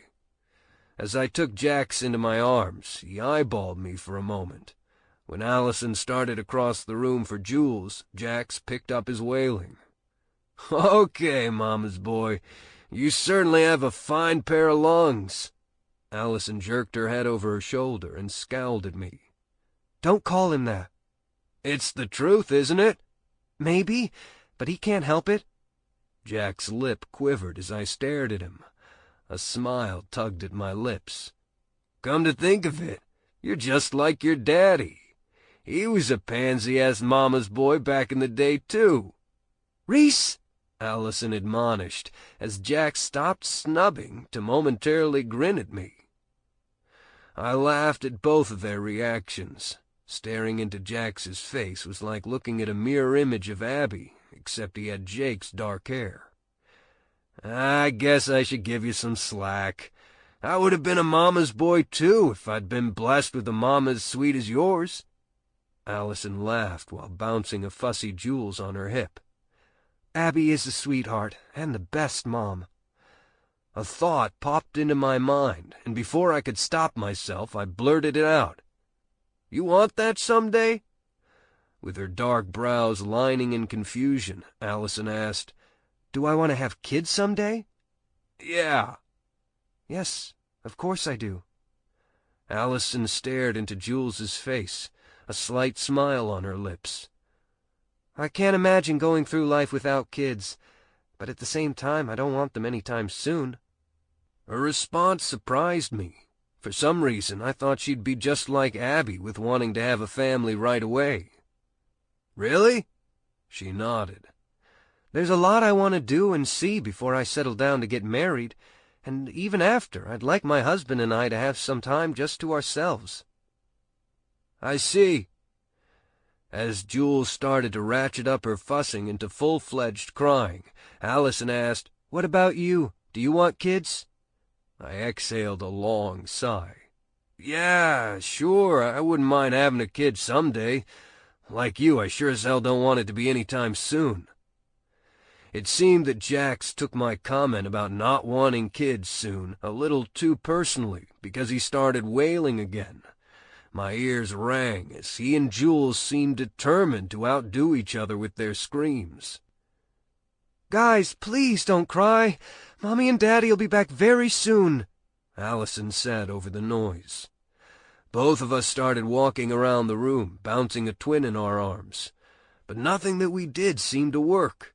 We swapped off babies for a few minutes to see if Daddy's girl Jules might benefit from being with me. It didn't work. Finally, it was like a light bulb went off in my head. I walked over to Allison. "Here, I have an idea. Take her for a sec." Allison reluctantly took Jules into her free arm. "What are you going to do?" "I need to run next door." Her eyes widened. "You aren't bailing on me, are you?" I scowled at her for even thinking something so shitty of me. "Of course not. Just trust me. I think I know what'll get him to quiet down." "Okay," she replied reluctantly. After I hustled back to my suite, I grabbed my phone off the nightstand. When I returned to Allison, she was walking around the bedroom with both twins in her arms as they continued crying. After scrolling through a few playlists, I picked one. Then I placed my phone on the docking station beside the bed. As I reached out for Jax, the sounds of Abby and Jake singing "I'll Take You With Me" echoed through the room. At the sounds of their parents' blending voices, Jax and Jules's cries started to quiet. The longer the song played, the more content they grew. As Allison shifted Jules in her arms, Jules gave a contented coo as she lay her head on Allison's chest. Glancing down at Jax, I asked, "How's that, Jaxie boy? You like hearing your old man and your mama making music?" I asked. He stopped gumming his fist to smile up at me. "I thought you would. They sound good together, don't they? They make a good team." When I glanced up, Allison appeared almost teary as she watched me with Jax. Once again, the familiar ache burned in my chest. It always happened whenever I tried to ignore the feelings I had for Allison. Under her intense stare, it was almost hard to breathe. Part of me wanted to stop the pain by just admitting to her about how much I cared. But the stubborn ass in me overrode those thoughts and clung to the notion that we simply couldn't be together. Deciding to change the subject, I jerked my chin at Jules. "She's asleep." Allison's eyes lit up. "Really?" she whispered. When I nodded, she eyed Jax. "He's almost there." "Think we could lay them down?" "We could try." She then stepped over to the pack-and-play next to Jake and Abby's massive king-sized bed.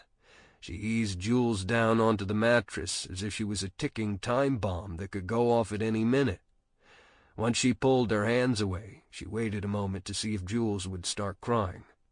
When she didn't, Allison eased a pacifier into Jules's mouth and then stepped back. With a wave of her hand, I stepped forward to bring Jax over. His eyelids were fluttering like he was desperately fighting sleep. After I lay him down, his eyes popped open and he stared up at me as if daring me to try to walk away.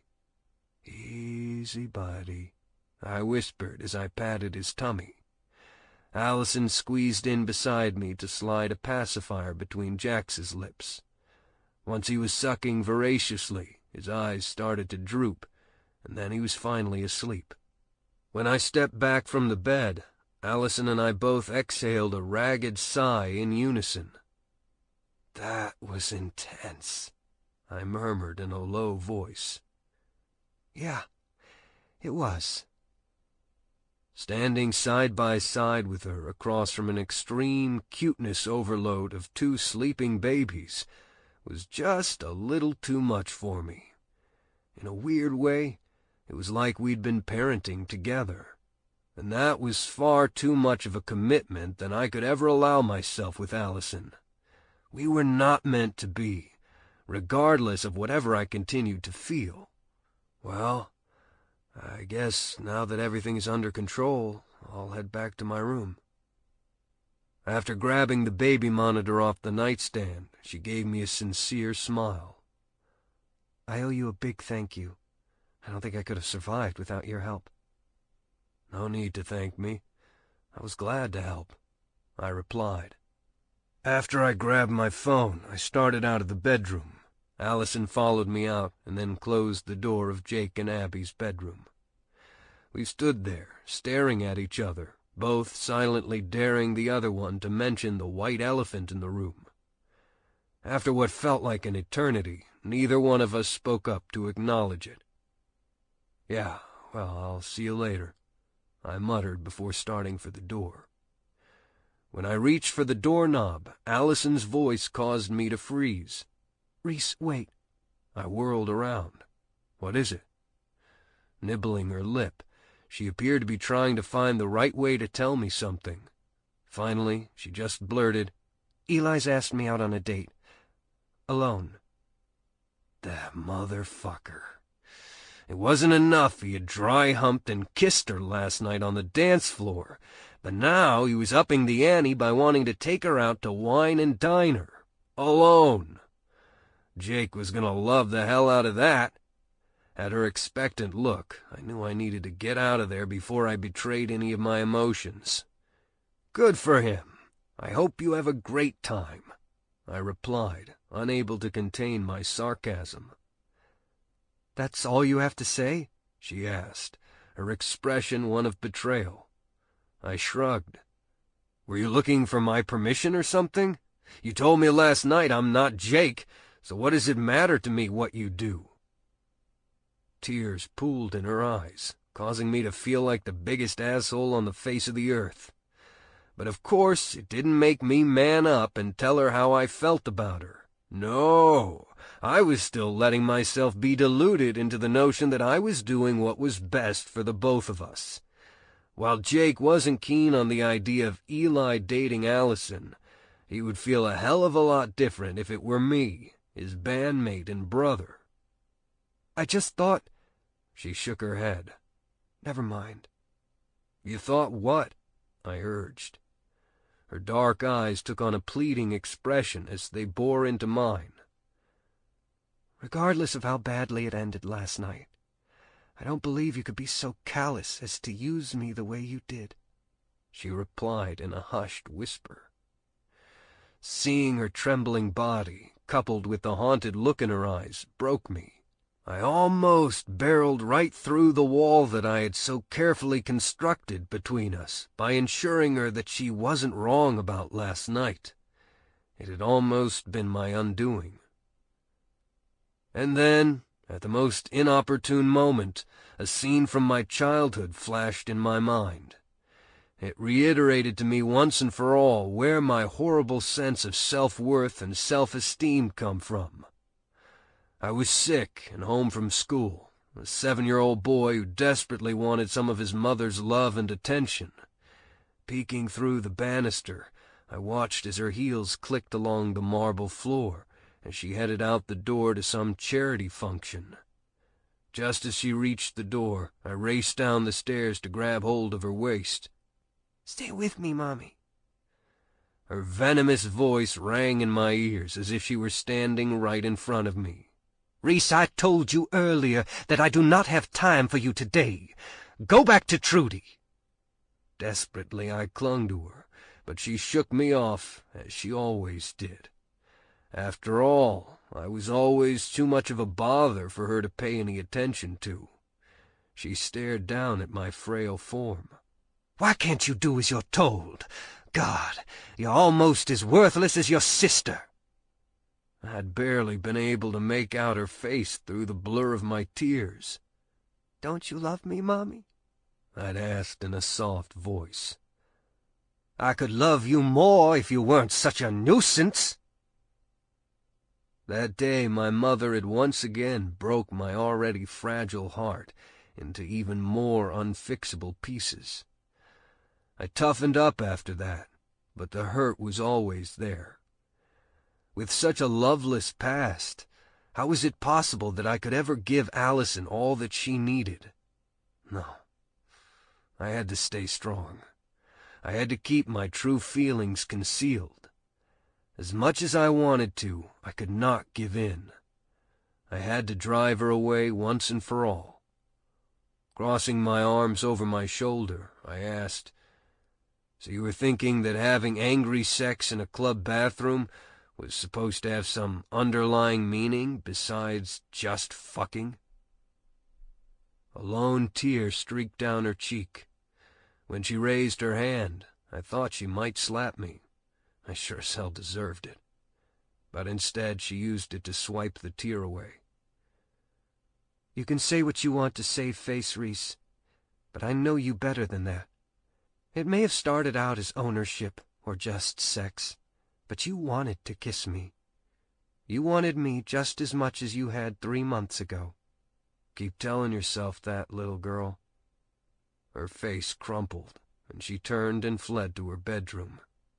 When the door slammed behind her, I jumped. Her sobs filled the air around me, piercing through my chest like knives.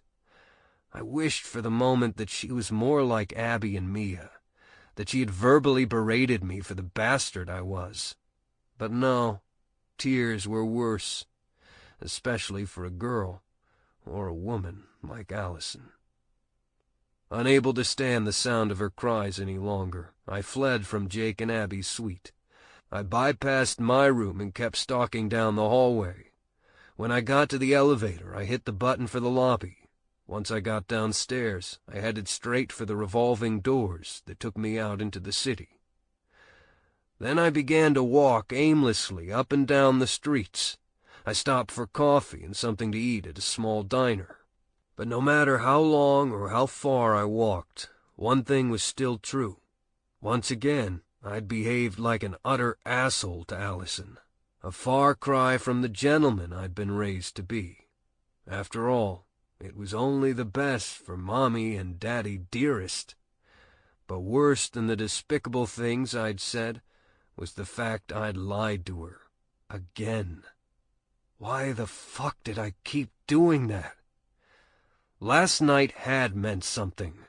Somehow, being inside Allison for that short amount of time had once again made me feel complete. But it had fucking broken me when she wouldn't let me kiss her. In the end, she had been right. I sure as hell didn't deserve her sweet lips. Because of my jealousy, I'd gone off half-cocked to prove that she belonged to no other man. Then I'd been a bastard by refusing emotionally to claim her. Taking out my phone, I Googled a location that I knew would provide some relief to my suffering. 2 blocks over, I slipped inside the darkened room of a strip club. Coming here sure as hell wasn't one of my finest moments, but I needed to break my 3-month sexual fast, even if it was just a small release.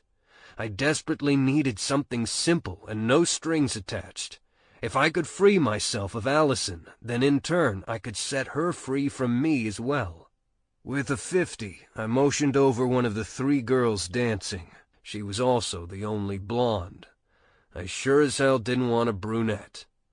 With a welcoming smile, she swiveled her hips as she came over to me.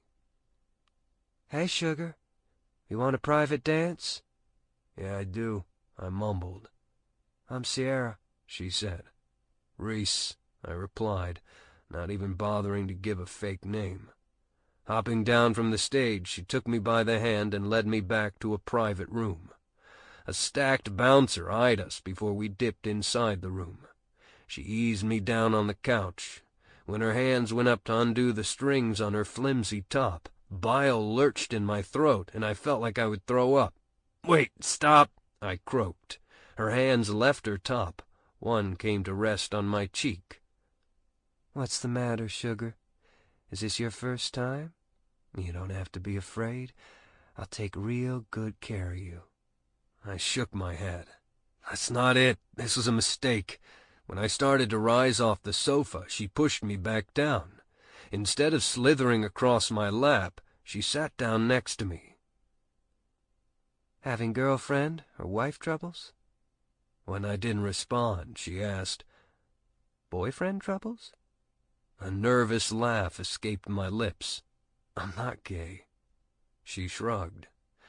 "Some guys come here when they're trying to sort out who they are. If you want, I have the name of a club that might have more what you need." I held up my hand.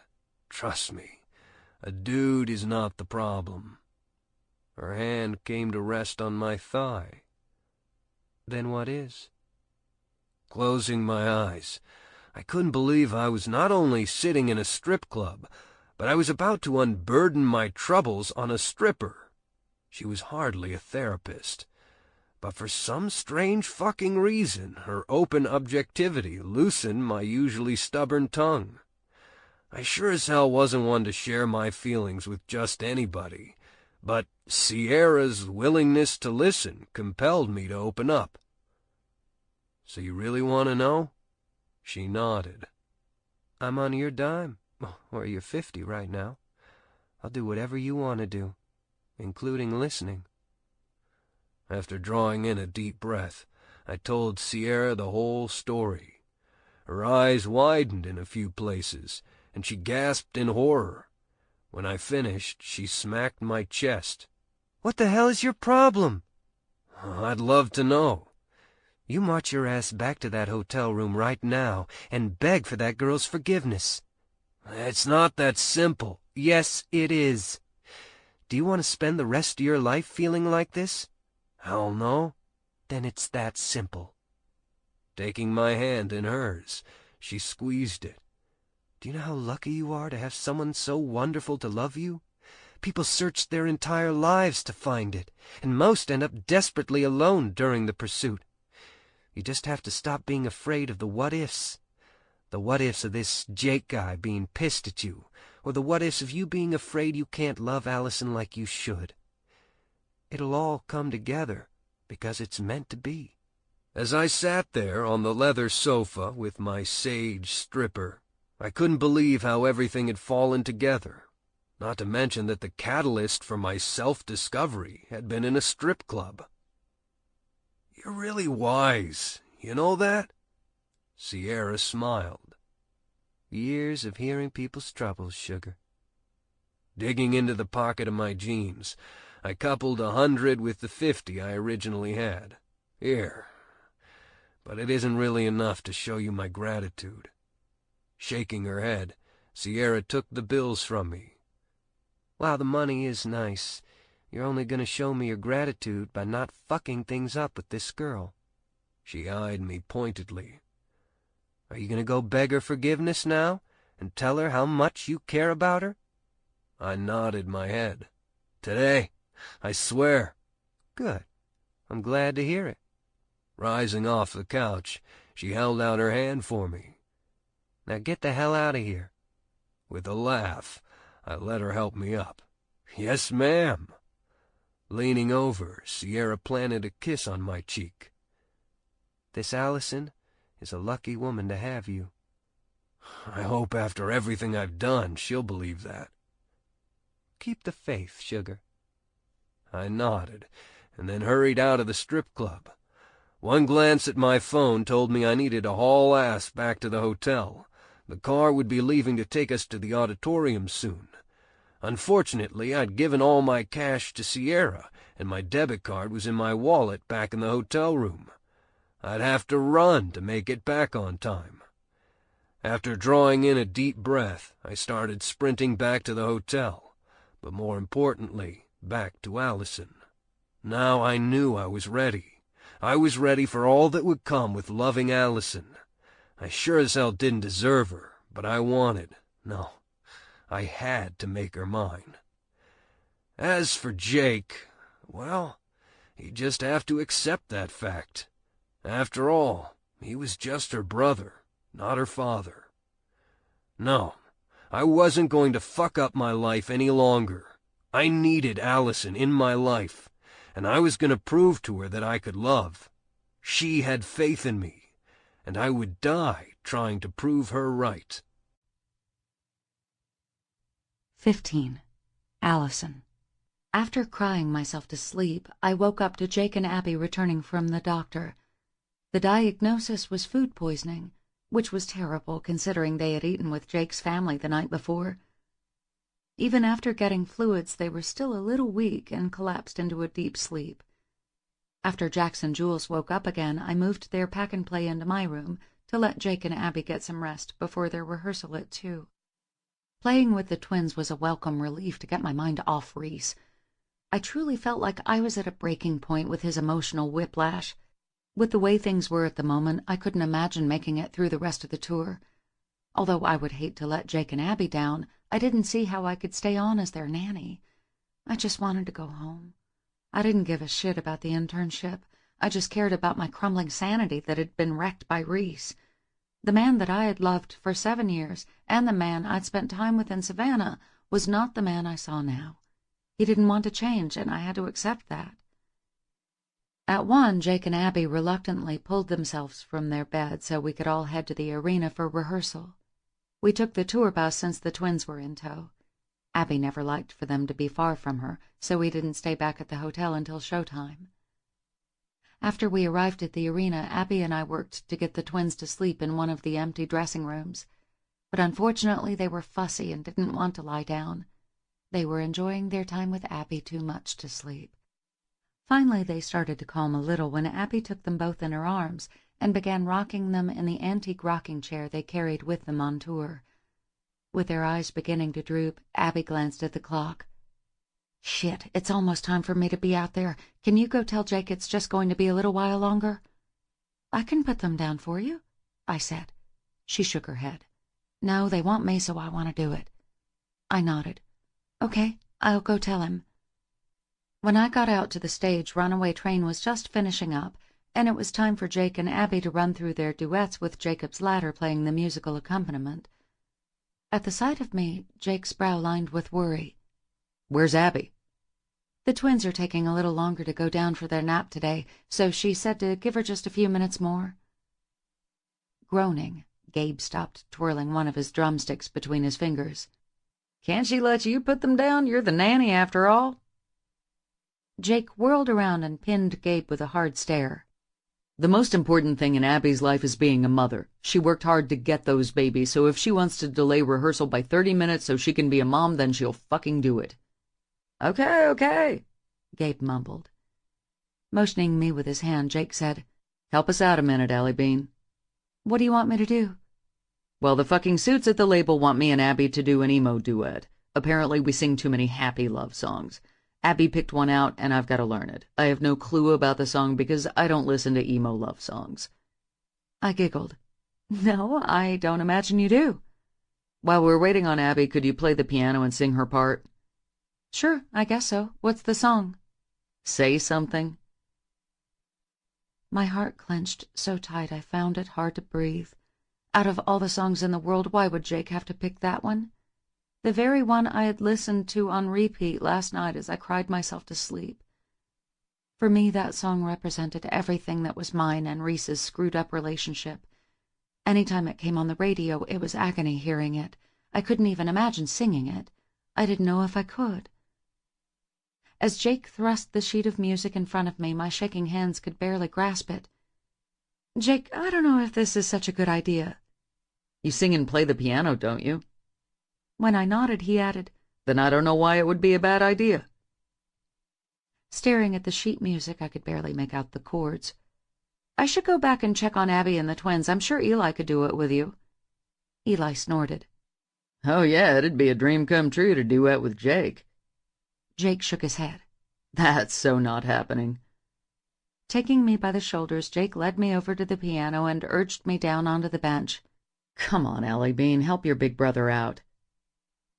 A resigned and painful sigh rushed from my lips. Even though I wanted to run away, I was stuck in this nightmare. At the sound of a voice behind me, my eyes snapped shut in pain. How much longer until our rehearsal? Reese asked. It's going to be a while. Abby's putting the twins down for a nap.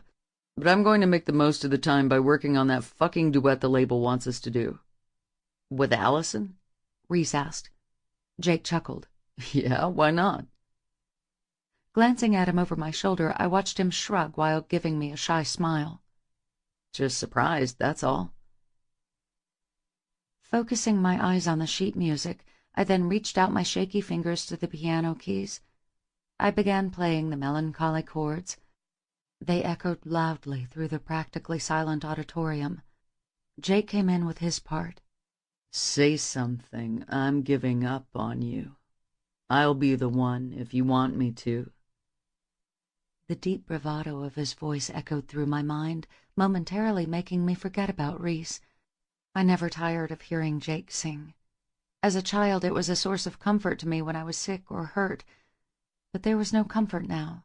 This wasn't a wound or an ailment he could fix by singing.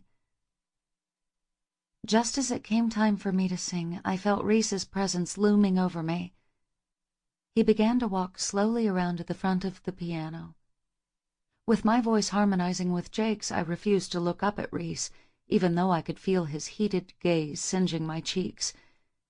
Instead, I focused on the black and white keys, noting the irony that there was nothing black and white about what had happened between us. It was the gray area that kept causing us so much grief and pain. After singing a few more lines, I glanced up from the piano to meet Reese's intense gaze.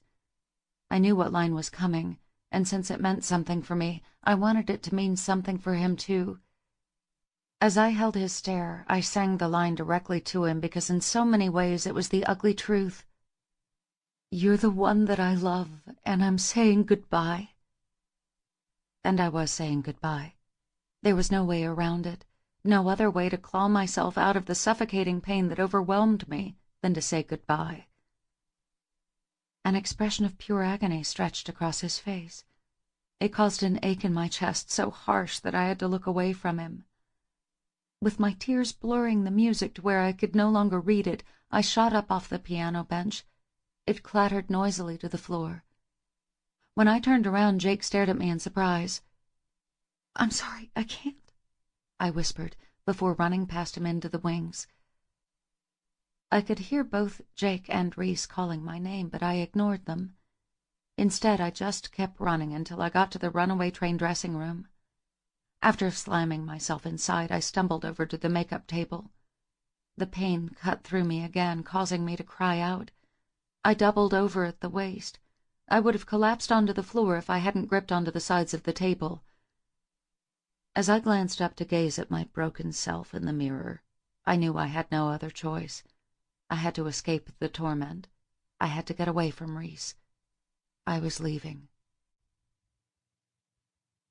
16. Reese. When I'd finally gotten back to the hotel, Allison had already left for the arena with Jake and Abby. I didn't wait for the car to take me. After hailing a cab, I headed for the arena. When I got there, I searched everywhere inside for her, but I couldn't find her. With a Do Not Disturb sign on the Runaway Train dressing room, I imagined she was inside with the twins. With a defeated sigh, I made my way to the stage. I found Gabe and Eli sitting around on the stage, while Jake stood at the piano. Then my stomach did a pansy little flip-flop at the sight of Allison seated at the piano bench. Trying not to let my emotions show in front of everyone, I quickly asked about when we were rehearsing. It wasn't too surprising that rehearsal had been delayed for the twins' nap time. But instead of having the opportunity to talk to Allison like I wanted, it was fucking frustrating that Jake had her working with him on some duet. From the moment her fingers started floating over the black and white keys, her talent once again transfixed me. But once I realized what the song was, I felt an ache burning itself through my chest. I wasn't too emotionally dense to realize the significance of the lyrics.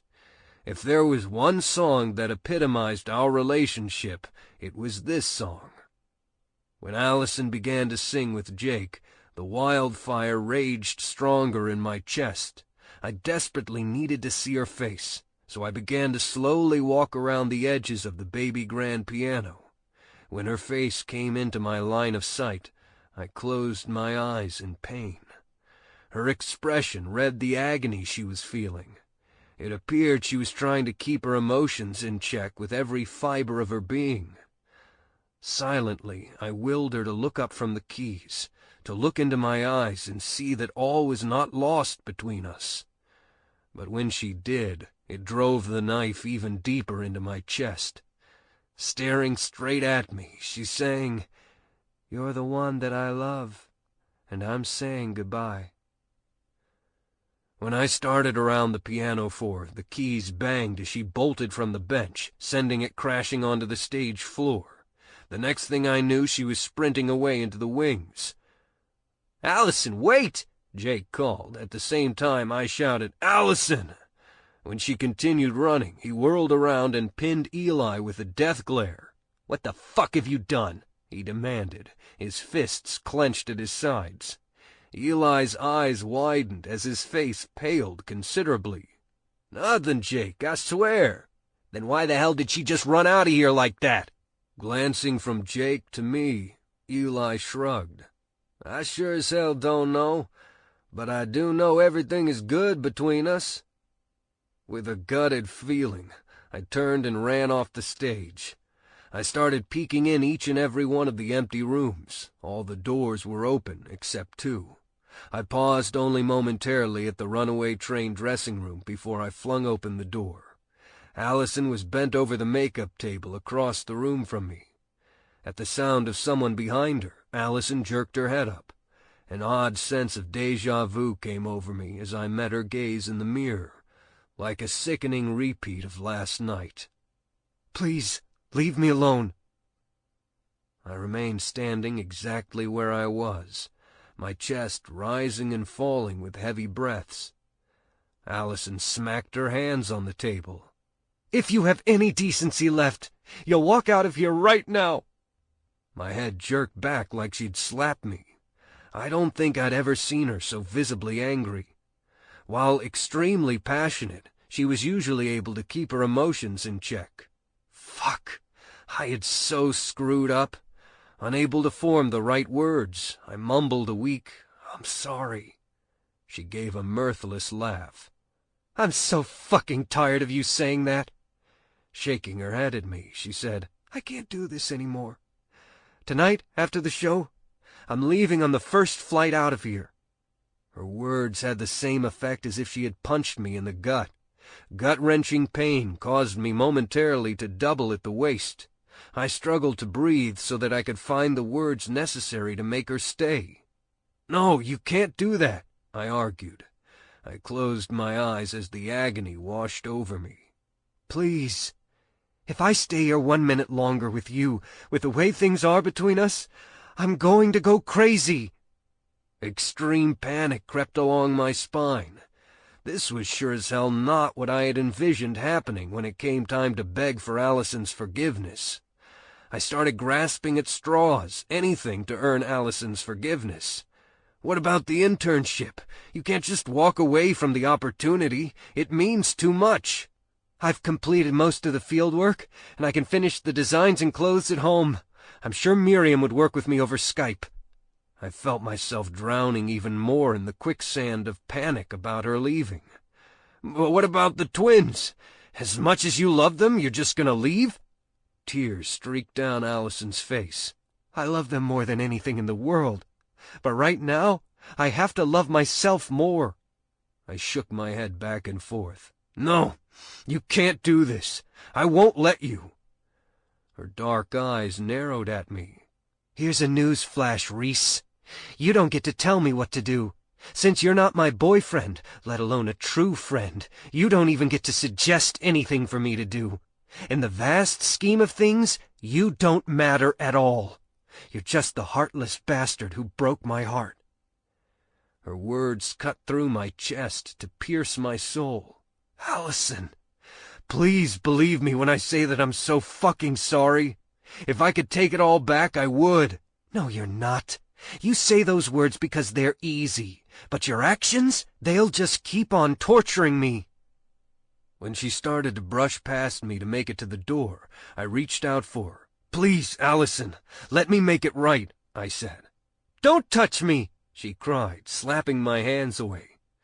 I hung my head in shame. "I did this to you. I caused you this pain, and I have to make it right. I'm sorry. Please, please let me make it up to you. Please, don't go." Burying her face in her hands, Allison said, "Reese, I meant it. Leave. Now." "I can't. Not until you hear me out. I owe you at least that much." Allison jerked her head up and glared icily at me. "Here, let me help you then." With all the strength she had in her, she shoved me toward the door. "Get out!" "Why won't you listen to me? I can't leave you right now because I need you too much, and I can't let you leave me." Her eyelids fluttered as she blinked rapidly. "What?" "I'm sorry for pushing you away. I'm sorry that I lied when I said I didn't care about you. Most of all, I'm sorry for ever causing you so much pain." I ran my hand nervously through my hair. "This afternoon, after I left you and Jake and Abby's suite, I did some serious soul-searching. I thought it was best to leave out the part with Sierra at the moment. Finally, it hit me like a fucking epiphany, and it was like I saw everything clearly for the first time." Reaching for her hand, I took it in mine and squeezed. "I've been lying to you about my feelings, but most of all, I've been lying to myself." "Reese, she began. I shook my head. "Please, just listen." I brought her hand to my lips and kissed it gently. "Hear me when I say that I've fallen for you, Allison Slater. Heart, soul, and body. that I probably first felt something for you when you were just 16, the night I kissed you for the first time. Something changed within me that night, like fate was giving me a preview of things to come. But like everything else with you, I chose to ignore it. Then I came to see you in Savannah, and while I just wanted to believe we were having fun like friends would, the truth was there all along, just waiting beneath the surface to be revealed. And then, when the truth was revealed, I got scared. Like a fucking coward, I drove you away, and then I ran. That was an asshole move, and I'm sorry. All the while I knew that I cared very deeply for you. I always have.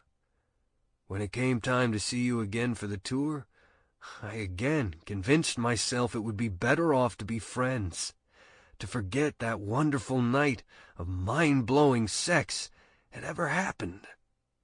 I couldn't help smiling when red tinged her cheeks from my mentioning the sex. But it wasn't just the pleasure of being buried deep inside you, or the way your soft skin felt like velvet against mine, or the sweet as honey way you tasted on my lips. It was the fact I was making love for the first time, to someone I deeply cared about, who was a best friend, a soulmate even. There was no better feeling in the world for me than when I held you in my arms and finally allowed myself to let go. While Allison's eyes bulged at my profession, I wasn't finished yet. During those 2 weeks in Savannah, I grew to love you more and more. You made me feel important, like I really mattered. And despite all my bullshit hang-ups, you wanted to be with me. I know that after the way I've treated you, I don't deserve a second chance. I callously pushed you too far and for too long, and I regret my fucking abhorrent behavior. But I would give anything in the world if you would let me prove that I'm worthy of you, that I'm not worthless, and that I can do right by you. Allison's dark eyes widened at my words. You really mean that? No more just being friends, or ignoring how good we can be together? I shook my head. No, never again. What about Jake? With a shrug, I replied, well, he'll just have to deal with it. Really? She asked incredulously. Yes, really. I can't believe it. I can't believe you're standing in front of me right now, telling me this. Believe it, Allison, because every word I say is the truth. I'll spend the rest of my life trying to make you happy, and trying to make up for hurting you so much. Her lip trembled. I want to believe you. I really do. It's just I'm scared. She hiccuped a sob. You gutted me, Reese. You shattered my heart so deeply that I don't know if I can love you again. I ache, Reese. I ache inside so bad. Desperation filled me. I hadn't planned for this. I thought I could just apologize and everything would be all right. I'd been a damned fool. What can I do to change your mind? Give me time. She wiped her eyes. Let's take things slow. As much as I want to, I can't just run back into your arms today because you said some nice things. I need actions this time. Changed and consistent behavior. No more whiplash from your emotions. Then I'll give you actions. I'll give you anything in the world. Somehow and some way I'll prove to you that I'm the right man for you. Oh, Reese, she murmured before she threw her arms around my neck. Closing my eyes, I reveled in the feel of her pressed against me. She felt so warm, so soft, and so comforting. Her body was like home, the first one I'd ever truly had. God, this felt so right. This felt so complete. I felt so complete. Tears stung my eyes when I realized how stupid I'd been and how close I'd come to losing her. "I'm sorry. I'm sorry. I'm sorry," I murmured over and over in her ear. When her hand came to rub wide circles across my back, I lost it. The fact that she could still show me compassion and care after all I'd done to hurt her was too much. I sank to my knees under the strain of the emotions. Although I was mortified at my behavior, I couldn't help it. "Reese?" Allison questioned, her voice ringing with concern. "Fucking hell! I've been so stupid for so long!" I moaned, my head pitching forward onto the floor. The harsh carpet fibers scratched along my cheeks, and I welcomed the pain. I felt Allison kneel down beside me. "Oh, Reese, it's okay. It's gonna be okay." Raising my head up, I stared into her beautiful face. When it came down to it, I couldn't believe such a sweet spirit like Allison actually cared for me. Loved me, even. "I think about how much I hurt you." My eyes closed in agony. "You shouldn't forgive me, Allison." Her tender hands cupped my face. "You let me decide about that one." "You're too good to me," I argued. "I know," she said, a teasing grin lighting up her features. I couldn't help laughing at her comment. "You're gonna make me work for your love, right?" Smiling, she said, "Oh, yes, very much so. Don't think you're getting any makeup sex either." Groaning, I replied, "You are cruel." But then I gave her a small smile. "But I understand, and I'll take whatever you give me." Allison smiled as she leaned in to bring her lips to mine. It was a soft, almost chaste kiss. When she started to pull away, I felt desperate to have her close, to feel her skin beneath my fingers, to taste her soft, warm lips. My hand came to the back of her head, keeping her locked firmly in place. My tongue ran across her lips, urging her to open for me, and when she graciously did, I shuddered at the contact. I'd needed to taste her more than anything. The hand that once held Allison's head in place came around to cup her face. My fingers ran over her soft cheeks as our tongues slowly swirled with each other. Although I would have given anything to run my hands all over Allison's body, I reined myself in to respect her and acknowledge the fact we were rebuilding our relationship. The door flew open, causing me to jerk away from Allison. Eli arched his brows at us from his spot in the doorway. "Just thought you'd like to know that Jake is looking for you." "Thanks," Allison replied as she pulled herself off the floor. I followed close behind her. "No problem." When Eli turned to go, I said, "Wait." He stared expectantly at me. "I'm sorry, man. I never meant for this to happen. I didn't—" Eli held up one of his hands to silence me. "After the other night, I knew exactly what I was up against when it came to Allison. I simply wasn't the guy for her." "That's awfully fucking noble of you. Are you gonna bludgeon me in my sleep?" "Reese!" Allison shrieked, while Eli only chuckled. "No, man, we're all good." Glancing from me to Allison, he gave her a warm smile. "It's not like you stole my woman or something, because she was never mine to begin with. She was always yours." Tears pooled in Allison's eyes, and she rushed past me to throw her arms around Eli's neck. I had to fight the caveman urge to go over and yank her away, but I knew this was just part of her kind, compassionate side. "I'm so sorry, Eli. I never meant for you to get put in the middle of all this. You've always been such a good friend to me. I don't want to lose that," she said. "Don't be sorry. And of course I'll always be your friend. I'm just glad you're going to be happy now, Eli replied. After Allison pulled away, Eli then gave me a pointed look. She is going to be happy, right? I nodded enthusiastically. Yes, she is. Good. Because I don't want to have to kick your ass for hurting her. You won't have to, I swear. What about Jake? Eli asked. When I opened my mouth to tell him I was planning on telling Jake immediately, Allison shook her head. He doesn't need to know quite yet. He doesn't? Both Eli and I said in unison. Allison cocked her head at me. After the last few months of hell, call me crazy, but I'd like to have a little while of happiness with you without things being crazy with Jake. She makes a good point, Eli mused. Whatever, I grumbled.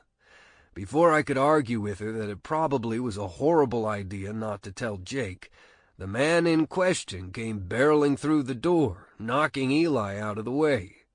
There you are. I've been looking everywhere for you. You okay, Allie Bean? He asked. I'm fine, Allison replied. Jake narrowed his eyes at Eli before pulling Allison into his arms. Are you sure you're not just saying that because he's here? Jake questioned in a low voice. I'm positive. I just had a little meltdown, okay? When Jake pulled away, he gave her a skeptical look. Look, if taking care of the twins is too hard on top of your internship, we'll hire someone else. I don't want you to be unhappy. Although I felt like a sappy chick, I couldn't help it when my heart warmed at Jake's suggestion. As much as I cared about Allison, I was glad that she had a big brother who loved her so much.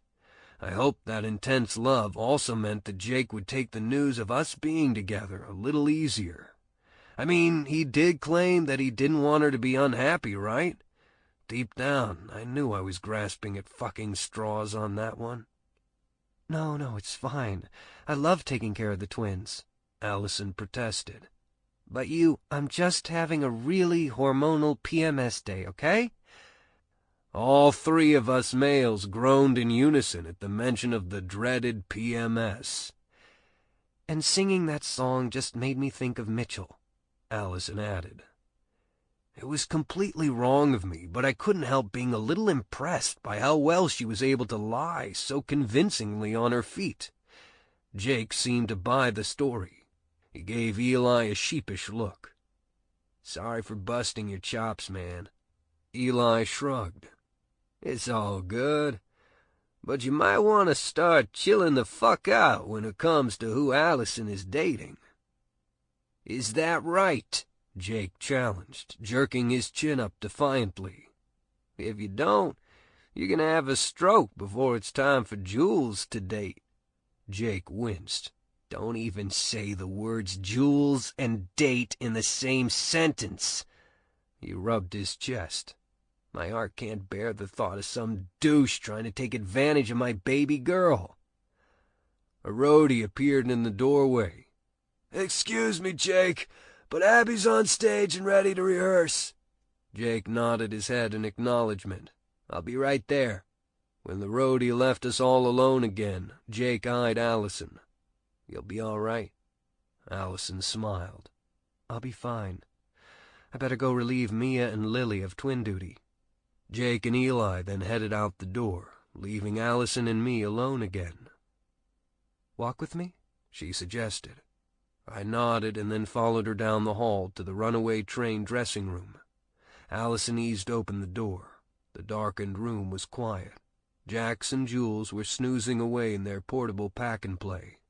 Mia sat on the couch across from them, feeding Gabby a bottle. At the sight of us, she rose off the couch. I better go make sure Bella isn't wreaking havoc down the hall. Or I should say that AJ and Bella aren't wreaking havoc, she said with a smile. Allison giggled. Thanks for watching them for me. Mia glanced between the two of us, and then winked. No problem.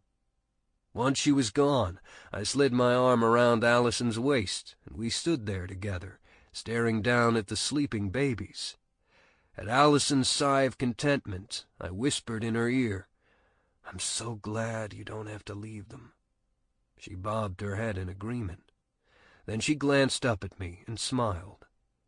"But I'm also glad I don't have to leave you," she replied, which caused my heart to thrum wildly in my chest. "So am I."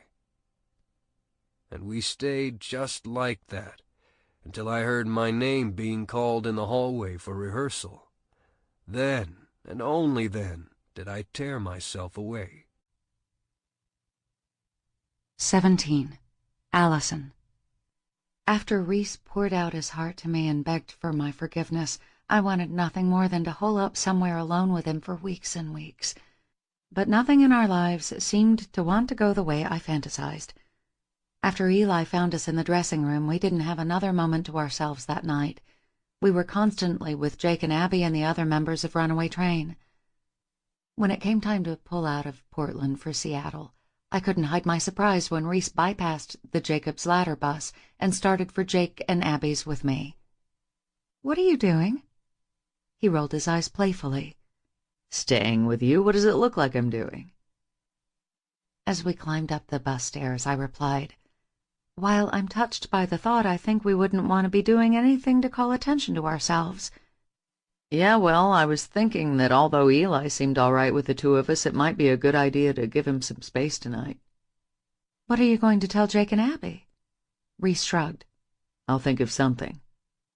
He didn't have long to think up a story because Jake and Abby came up the stairs then with the twins in tow.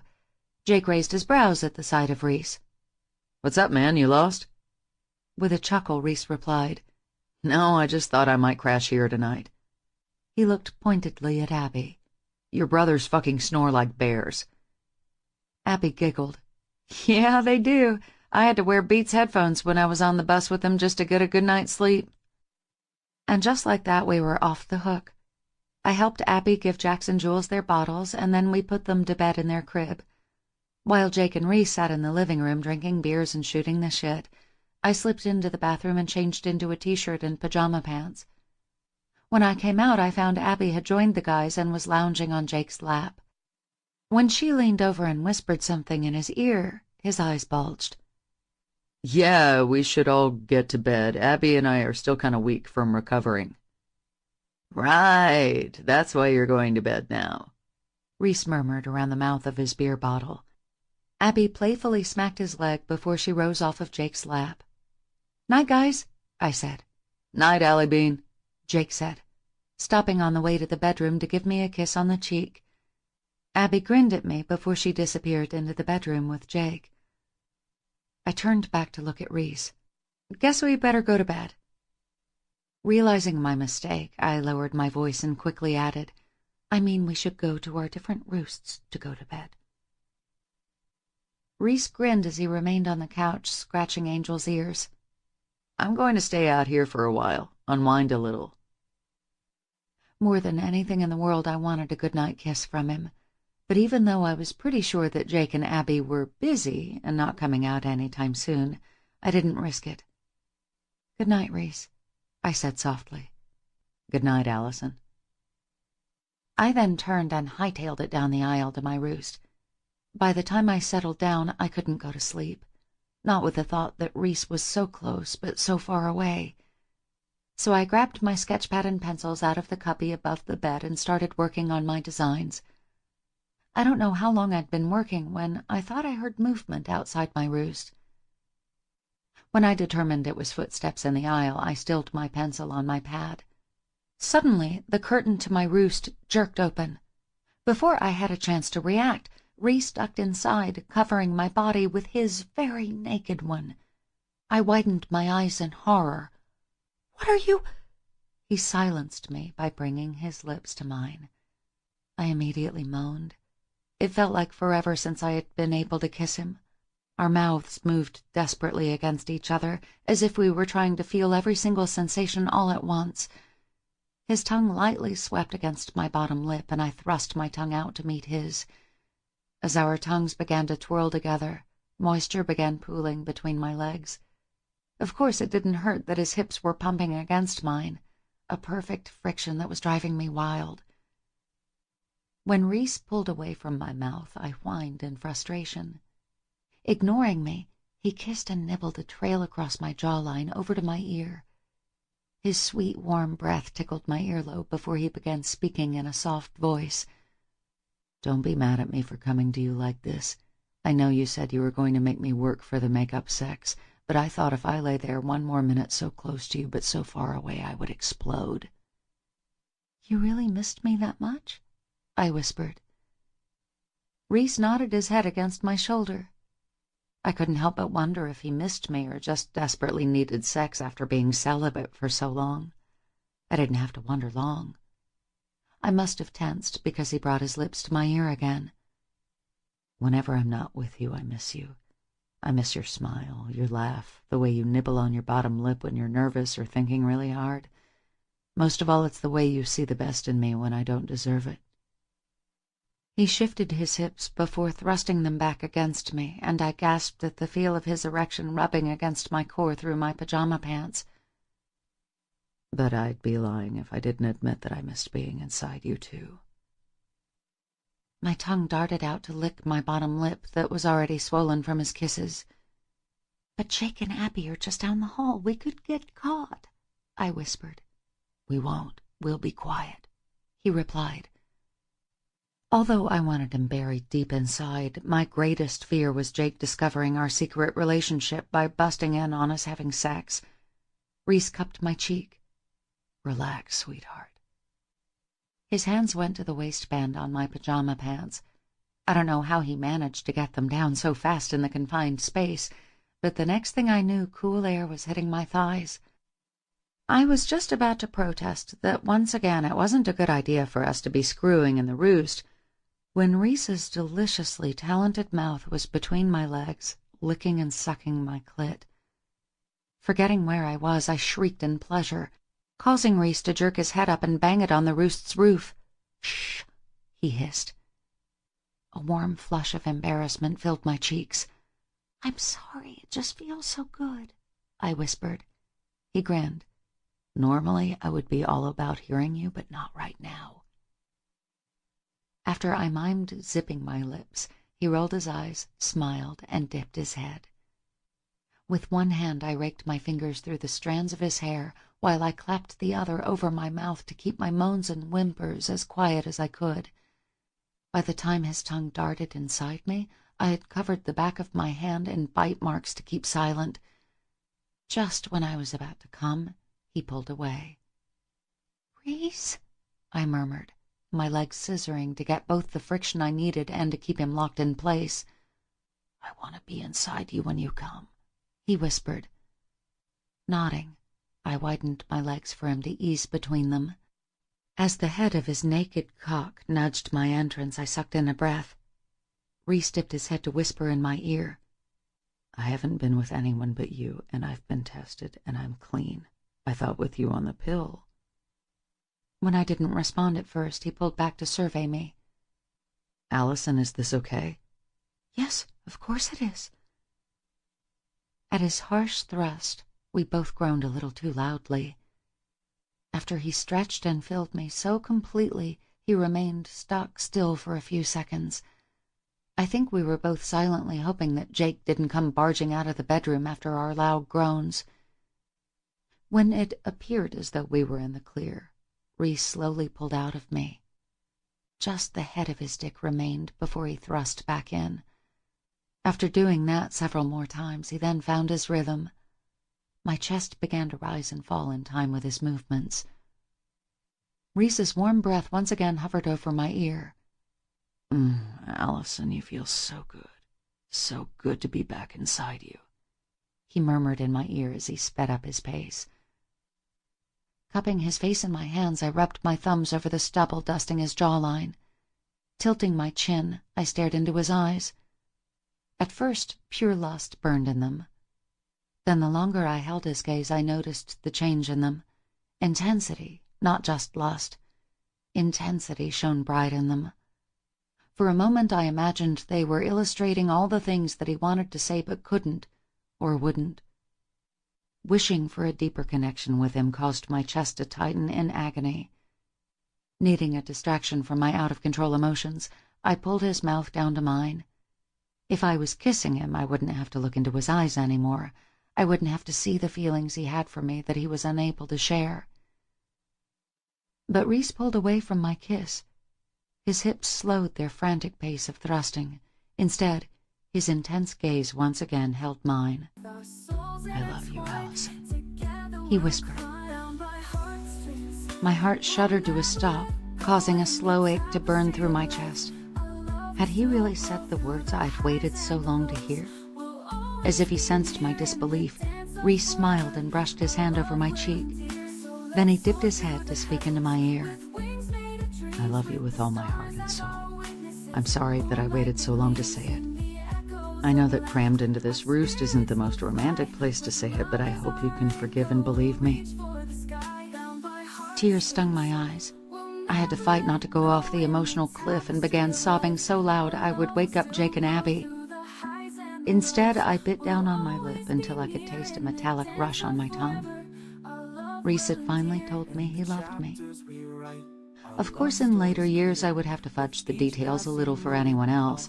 It just wouldn't be the right story to share with our future children about how their father was buried deep inside me during a middle-of-the-night roost sexathon when he finally found the words I'd been longing to hear. When he pulled back, Reese's expression was one of curious concern. Are you okay?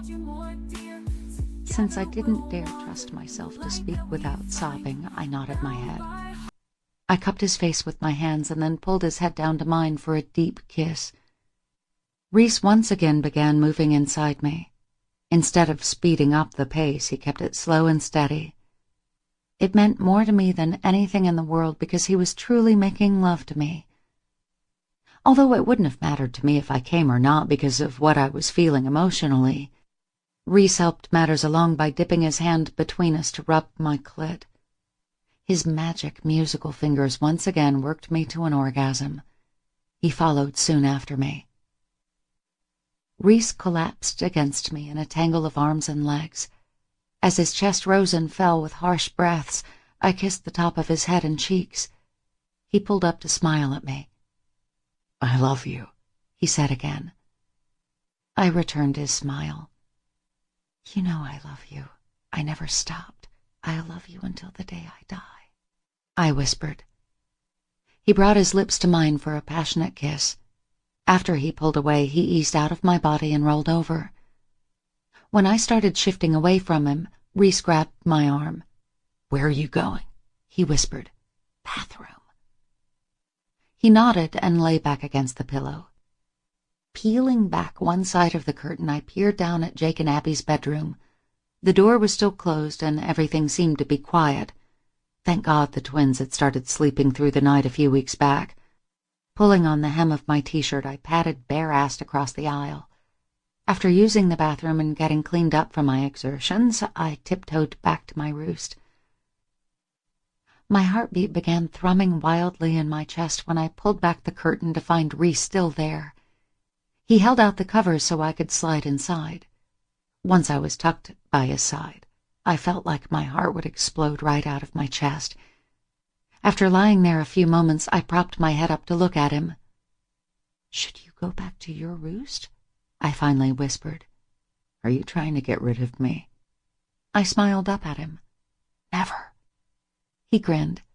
I thought for a minute you'd had your way with me and now you didn't need me anymore. I'm pretty sure it was you having your way with me. Whatever. I didn't take you for a wham-bam thank-you-ma'am kind of gal. I'm not. I'd love for you to stay the night with me. Thinking about Jake, I asked, You think it'll be okay? Do you have your phone?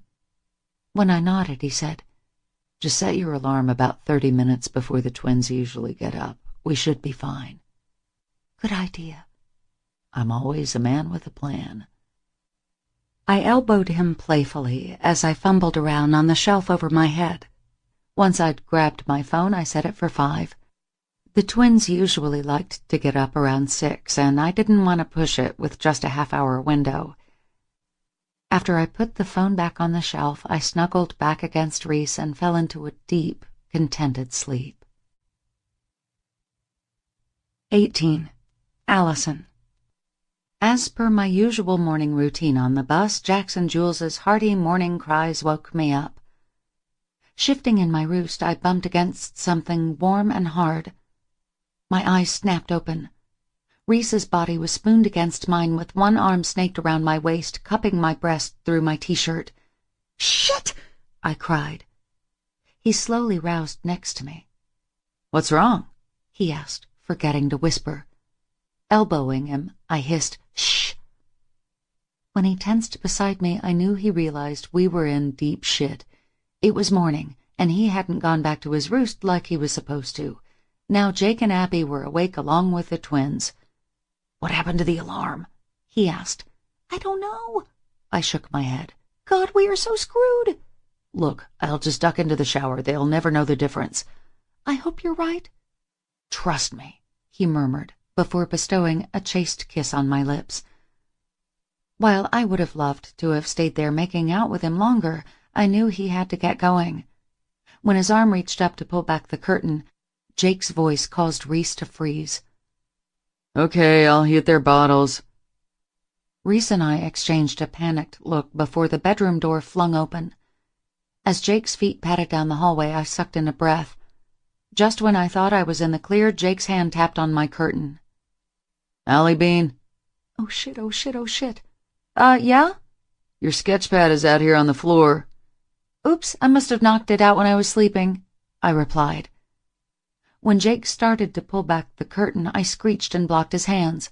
"No, I'm not dressed yet." "Geez, I'm sorry. I didn't realize you were so modest."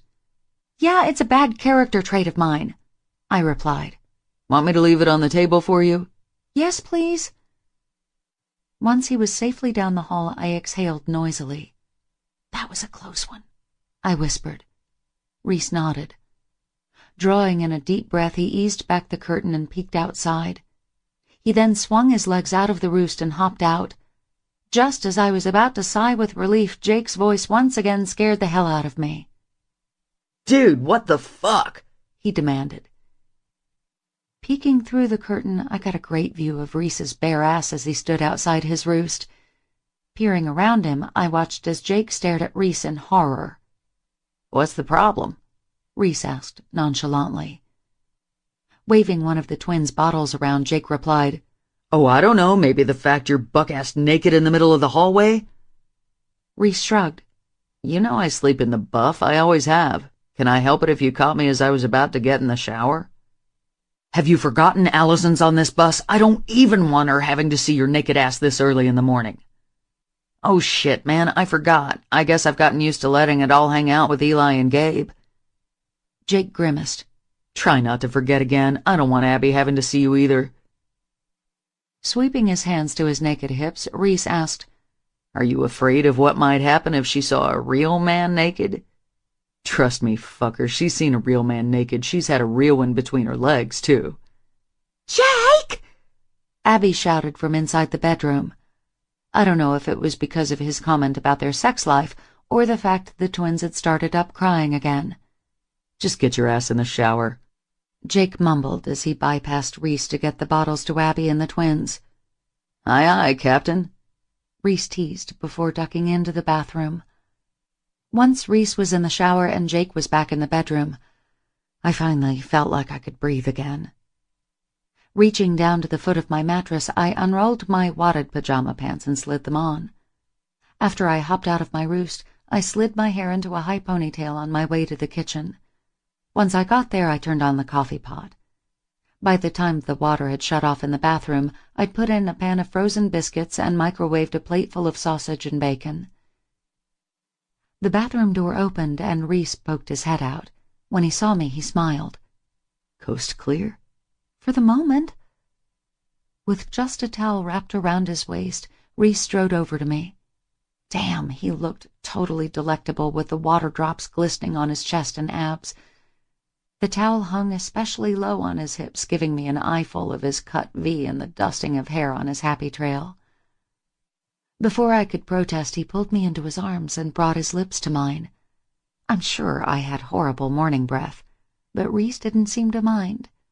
When he pulled away, he grinned. "I enjoyed last night." "The secret sex?" He shook his head. sleeping with you.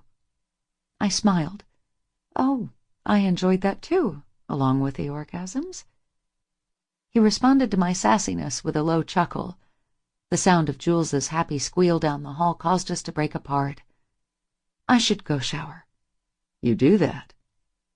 When I turned to go to the bathroom, Reese popped my ass playfully, causing me to let loose with a shriek.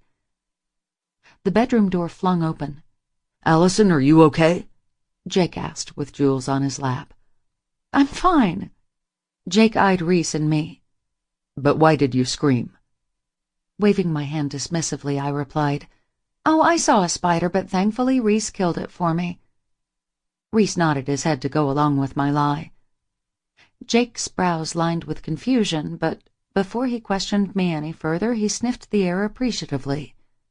Do I smell bacon? I laughed. Leave it to Jake to have food sidetrack him from potentially busting Reese and me. Yeah, I have some biscuits baking too. Oh, you were good to your big brother, aren't you? You act like I just whipped up a feast from scratch. I'd hardly call microwaving breakfast meat impressive. Slinging an arm across my shoulder, Jake pulled me to his side. It's still sweet of you to take care of me and Abby so well. I'm happy to do it. Jake bestowed a kiss on my cheek. Oh, I love you, Allie Bean. I love you too. Always the cutest little attention whore ever, Jules squealed and kicked her legs. And I love you too, Miss Jules. She rewarded me with a giant grin. I then disappeared into the bathroom to grab a quick shower. Under the hot stream of water, muscles I had overworked the night before screamed in agony. With my stomach rumbling, I decided to forego drying my hair. Instead, I left my wet hair down to air dry. When I came out of the bathroom, I found everyone seated at the table. I hope you saved me some, I said as I slid into the vacant seat next to Reese. Abby grinned. It was hard with these two and their never-ending stomachs. Under the table, Reese's hand came to rest on my thigh before gently squeezing. As I took a bite of my bacon, I peeked through the shroud of hair to give him a shy smile. He winked at me before turning back to his plate. As Jake brought his plate filled to the brim with seconds back to the table, he gave me the once-over. You feeling all right this morning? He asked. Tossing my hair over my shoulder, I nodded. Sure, why? You don't look like you slept very well, and I thought I heard you moaning several times, like you were having a nightmare. Beside me, Reese spewed out the sip of orange juice he'd just taken before succumbing to a coughing fit. Are you okay? I asked, after thumping his back a few times. Yeah, peachy, he replied in a strangled voice. For some reason, the twins thought Reese's choking fit was the funniest thing in a long time, and they began cackling in their high chairs. Their laughter was infectious, and pretty soon we were all laughing. It was a welcomed distraction from Jake's question and Reese's reaction. After Reese sopped up the orange juice he had spewed over the table, he cleared his throat. So, you're going to see Micah today, right? He said, conveniently changing the subject. A wide grin stretched across Abby's face at the mention of seeing her oldest brother, the one whose place she had taken in Jacob's ladder. Yes, he and his wife Valerie are coming to see us before the show. What's he doing in Portland? I asked. He got assigned as a youth minister at a church there. He's really happy. Cocking her head thoughtfully, she added, Sometimes I think he misses the music business a little. We've convinced him to play with us tonight. That's awesome, I said. Jake grinned. You'll be off the hook with the twins today, Allie Bean. Micah and Valerie haven't gotten to see the twins in person yet. Ah, I see. I couldn't help feeling a little giddy at the thought of having most of the day free. That meant more time that I could spend with Reese. Of course, most of it would have to be in secret. Although Reese was all for telling Jake about us, I wasn't ready yet. I knew how horrible it was going to be after hearing from Reese how Jake went off on Eli when he thought he had hurt me. I knew that was a slight drop in the bucket to what he would be feeling about us dating. Reese must have shared my excitement of getting to be together because he squeezed my thigh again under the table. A shiver of anticipation ran through me, but considering I was sitting across from Jake and Abby, I had to curb it. Now it was just managing to make it to where we could be alone again. 3 hours later, the bus rolled into the parking lot of Rose Quarter, the arena in Portland. Jake hadn't been exaggerating about Micah, Valerie, and the twins. The moment we stepped off the bus, they were waiting to each take a twin in their eager arms. After a lot of hugging and some tears on Abby's part, we were hustled inside to prepare for rehearsals. With slight disappointment, I watched Reese and Runaway Train take the stage first to rehearse. I hung back to watch them since I rarely got to see their shows now that I was watching the twins. Just the sight of Reese playing the bass made me flush. It took me back to his shower in Savannah when he had played me just like his cello. The man had some masterful fingers, for damn sure. Once Runaway Train finished, Reese came to join me below the stage. I gave him a beaming smile. "You guys sounded amazing, as always." "It's just a rehearsal." Nudging him with my hip, I said, "Don't be bashful, you should be proud of your talents." "Thanks for loving our crappy rehearsal renditions," Reese replied with a teasing grin. "Ass," I muttered under my breath. What I'd like to do with that mouth of yours," he murmured. As Reese leaned a little closer to me, 2 roadies interrupted by hustling past us. Reese gave a frustrated grunt. Never a fucking moment alone. Our attention was drawn to the stage where Jake and Abby were starting up their duet rehearsals. Whenever they were in a city that had a song named after it, they liked to use it during their duet time. With us being in Portland, they were aptly singing Jack White and Loretta Lynn's Portland, Oregon. When Micah joined Jacob's Ladder out on stage, I wondered how Valerie was doing with Jax and Jules. I should go backstage and check on the twins. "I'm sure they're fine with Micah and Valerie fawning over them." Reese gave me a slightly pleading look. "Stay here with me?" With his expression and request, it was a no-brainer what I was going to do. As the strong beat of the guitar started up, I stayed rooted to the spot next to Reese. Turning my attention to the stage, I watched Jake and Abby begin to perform. After wagging his brows suggestively, Jake closed the gap between him and Abby in a determined swagger. With a cocky grin, he brought the microphone to his lips.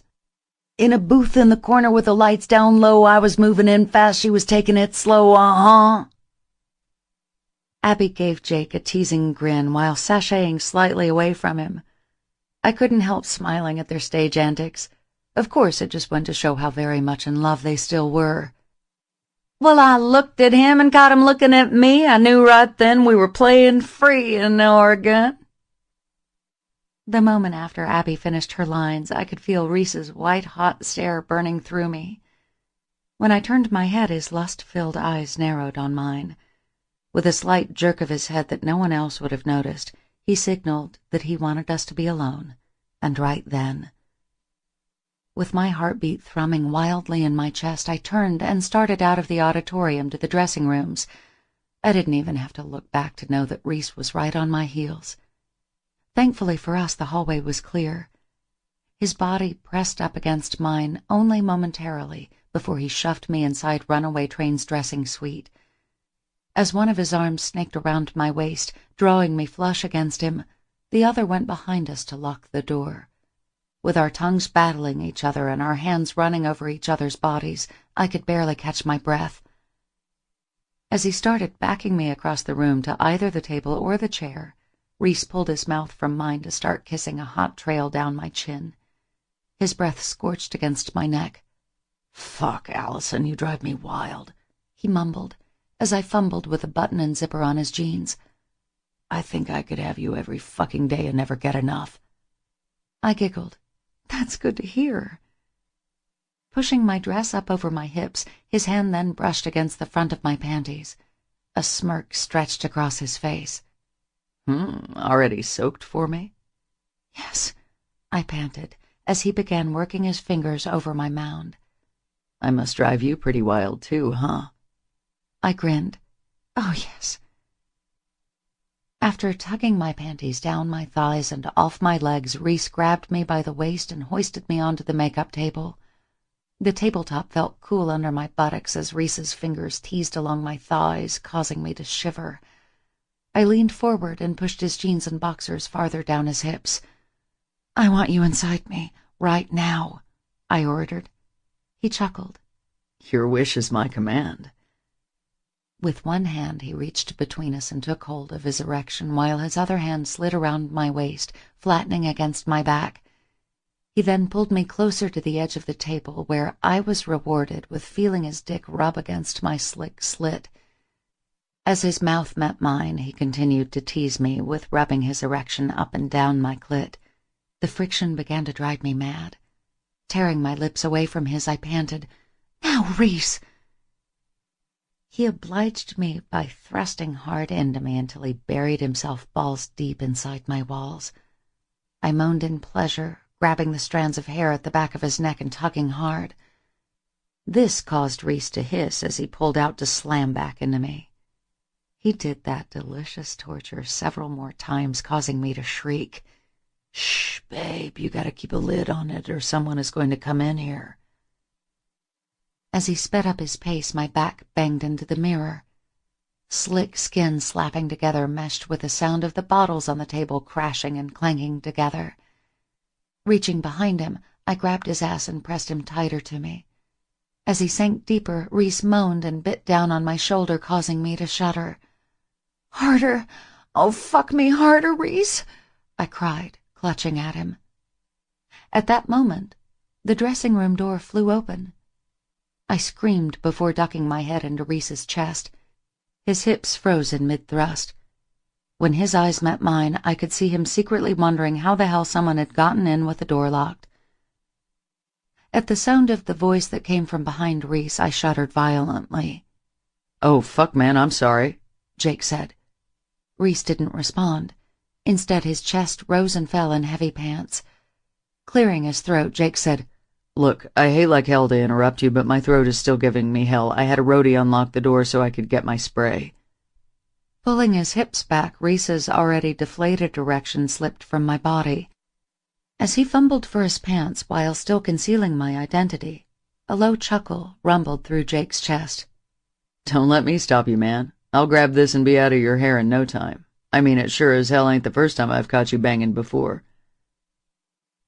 A chill went through me at Jake's words, and under any other circumstances I might have jerked away from Reese, but I couldn't.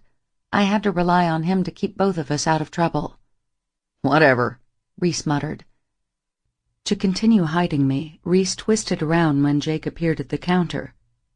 Just the thought that Jake was close enough to touch me sent the shakes through my body. I heard the shuffling of items on the table before Jake said, "Got it." "Fabulous. Now will you get the hell out of here?" Reese growled. I'm going. My apologies to you and your lady friend. By the looks of it, she's mortified by my presence at the moment." Reese didn't reply. Instead, his chest kept rising and falling in harsh, heavy breaths. When I finally dared to peek over Reese's shoulder, I thankfully saw Jake's retreating form. As he strode across the dressing room, he tossed the bottle of spray up and down in his right hand. After shifting the bottle to his left hand, he reached out for the doorknob. Relief flooded me, and I started to exhale the breath I'd been holding. But then fear gripped me again when Jake's hand froze over the doorknob. A tremor shuddered through his body. "No. Fuck no," he muttered.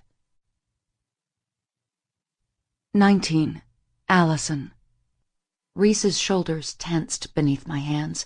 We exchanged a panicked glance. Almost in slow motion, Jake turned around. When I dared to look at him, his expression was a mixture of agony and fury. "This is not fucking happening!" he growled. Reese spun around, holding up his hands. "Look, it's not what you think." Jake's eyes widened. "Not what I think? How the fuck could I possibly misinterpret this situation? I caught you with your fucking pants around your fucking ankles, screwing my—" He winced in agony. "My baby sister!" "I'm sorry, Jake. I never meant for you to find out this way," I said as I slid off the table and straightened my dress. With extreme mortification, I reached to grab my discarded panties off the floor. I didn't dare try to slide them back on. Instead, I eased them into the pocket on my dress. Jake pinched his eyes shut at my actions. Then, in a strangled voice, he said, "Don't talk to me right now. I can't even bear to hear your voice right now after seeing you being used like a whore. I sucked in a pained breath at his harsh words.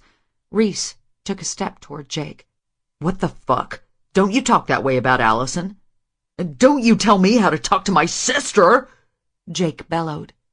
You know what? Fuck you if you're gonna act like a moron, Reese retorted. Out of nowhere, Jace lunged for Reese, causing me to scream. The crack of Jake's fist along Reese's jaw echoed through the room, and I covered my ears to try to block out the noise. Reese staggered back momentarily. He winced as his hand came up to rub his jaw. Jake, I don't want to fight you. Please, let's just talk about this, Reese said diplomatically. The time to talk is over, you motherfucking cradle robber. You should have had the fucking decency to talk to me before about this, but no, you had to be a coward and sneak around, screwing my sister behind my back. I'm sorry, I truly am, but kicking each other's asses isn't going to make a difference. Jake narrowed his blue eyes. No, but I'm pretty damn sure that leaving you broken and bloody will make me feel a fucking lot better. And then he launched one punch to Reese's gut and then another to his chin. This time Reese didn't refuse to fight, and he threw 2 punches back at Jake, nailing him in the face and chest. With a frustrated growl, Jake started pummeling Reese's face and chest. "No, Jake, stop!" I cried. Grabbing onto his back, I tried pulling Jake away from Reese, but with his adrenaline pumping, Jake slung me off with such a force I slammed back into the wall and collapsed onto the floor. You hurt her! Reese bellowed. I shook my head as I tried catching my breath. Didn't mean to... I tried arguing, but Reese wouldn't listen. He charged at Jake, sending them both careening back. When Jake's legs hit the edge of the table, he went over, taking Reese with him in a tangle of arms and legs. The table cracked under the combined weight of both men and then splintered into pieces. Jake and Reese were momentarily disengaged as they crashed to the floor, but then they started punching and kicking again on the floor amid the rubble of the table. The dressing room door banged open, almost flying off its hinges. AJ and Braden stood wide-eyed and open-mouthed at the scene before them. "Please stop them," I begged. In one fluid moment, they rushed forward. "Stop it, guys!" AJ bellowed as he reached out to try and grab Reese off Jake. All he managed to do was be elbowed in the gut by Reese. "Motherfucker!" AJ shouted, his face crumpled in pain. After surveying the scuffling, Braden stalked over to the dressing room table, reached in a drawer, rifled through its contents, and then proceeded to take out a small, locked box. As he worked the combination, I couldn't imagine what might be inside. Mace or a taser, maybe? The truth was crazier than what I had imagined. My eyes widened in horror as he raised a sleek silver pistol into the air. He fired once, causing me to scream and jump out of my skin. Thankfully, the pistol fire was enough to stop the fighting. Reese rolled off Jake onto his back. "Nice work with a gun," AJ mused as he rubbed his stomach. "Yeah, the last thing I was about to do was risk breaking my playing hand on these fighting fuckers." AJ snorted. "Tell me about it. I think Reese broke one of my ribs." "Pussy," Reese muttered, which caused AJ to playfully kick Reese's ass with his foot. At that moment, 2 arena security guards along with 2 Runaway Train bodyguards burst through the doorway. They glanced around, surmising the situation. "Everything okay in here?" one of the security guards asked, his brows cocked questioningly. Waving the pistol, Braden replied, "It's fine. I had to use this to get my bandmates' attention. We have a permit for the gun, officers. It's carried around in a locked box with our makeup supplies in case things get dicey and our bodyguards can't get to us." The bodyguards nodded their heads in agreement with Braden's explanation. "No problem. Just wanted to check," the security guard replied. The 4 of them then left us alone. Crossing his arms over his chest, Braden asked, "Now you want to tell us what the hell you guys were fighting about?" Reese coughed before spitting a stream of blood onto the carpet. "It's none of your fucking business." AJ's dark eyes narrowed. "Excuse me? We come in to find our two bandmates, our brothers, in a brawl on the floor, and it's none of our fucking business? He's no brother of mine, Jake snapped. With a grunt, he pulled himself into a sitting position. You should have let me kill him for what he was doing. AJ and Braden exchanged a glance. What do you mean? AJ asked. I came in here to find him disrespecting my little sister like she was some groupie whore. I gasped, while tears stung my eyes at his hurtful declaration. It was not like that, Reese protested. You were fucking her in our dressing room up against the makeup mirror. I shook my head. Jake, please, just let us explain. I promise it's about more than sex. Jake snapped his gaze over to me. There's nothing to explain. You're packing your bags and you're on the next flight out of here. My mouth gaped open in shock. Excuse me? I will not stand by and let you be used by him. He's not using me, I swear. Yeah, right, Jake snapped. The thought of being sent away from Reese was almost too much to bear. Stepping forward, I grabbed Jake's arm. Don't you see? I love him, I blurted, my body beginning to shake from the sobs rolling through me. Shock and disbelief sliced itself through the room, momentarily cutting off Jake's argument. AJ and Braden exchanged a look before cutting their gaze over to Jake. As if they expected my outburst to set him off again, they angled themselves protectively in front of Reese. Braden's hand remained curled around the pistol in his hand. Jake didn't move. He didn't charge for Reese or act like he wanted to strangle him. He barely blinked as he stared at me. Through my tears, I watched as Reese took a tentative step forward. And I love her with all my heart, he said in a strangled voice. My hiccuped cry turned into a laugh. You're so stupid, Jake! Don't you realize I've loved him since I was 13 years old? Jake's dark eyes widened in shock as he stared at me. AJ and Braden once again stepped up to form a protective arc around Reese. When Jake's glare turned icy, they should have been standing in front of me. After a few seconds of silence, he finally spoke. You know what? I call bullshit. You're just a 20-year-old kid. You don't know anything about love, he snarled. My tears dried up with my anger at Jake dismissing my feelings. How dare you stand there and try to tell me what I feel? I know what love is, and I love him, I said, pointing at Reese. No matter what you do, you can't stop the way I feel about him. Before Jake could say anything else, Reese broke past AJ and Braden to stand by me. Widening my eyes, I stared at him with disbelief as he took my hand in his. After bringing it to his mouth and tenderly kissing it, he said, You can't deny us being together. Someday I plan on marrying her. Wheezing out the breath I'd been holding, I struggled to keep my emotions in check at hearing Reese voice his intense feelings for me in front of everyone. Cocking his brows, Jake skeptically questioned, You really do? Reese smiled and squeezed my hand. Yeah, I really do. Just when I thought I couldn't get any happier, Jake crushed me. Yeah, well, fuck that. Allison, you're still out of here on the next plane. But I don't want to go. Jake held up a hand to silence me before closing his eyes in pain. Don't you get it? Even when it's all said and done, I can barely look at you right now, seeing you like that with him. His eyes popped open and he shook his head. You broke my heart. I'm sorry, Jake. I'm so sorry you feel that way, but as much as you want to, you can't send me away. I'm a grown woman and I can make my own decisions. Then how's this? You're fired as our nanny and from the internship, he seethed. I hated myself for showing weakness when tears filled my eyes at his venomous words. You don't mean that, I protested feebly. No, he doesn't, a voice came from the doorway. I swiveled around to see Abby standing with Eli and Gabe. With her arms crossed over her chest, she gave Jake a glare that could curl paint off the wall. This is not your concern, he snapped. She cocked her head at him. Excuse me? While I may not be able to call the shots when it comes to Runaway Train, I sure as hell get to make the choice of who takes care of my children."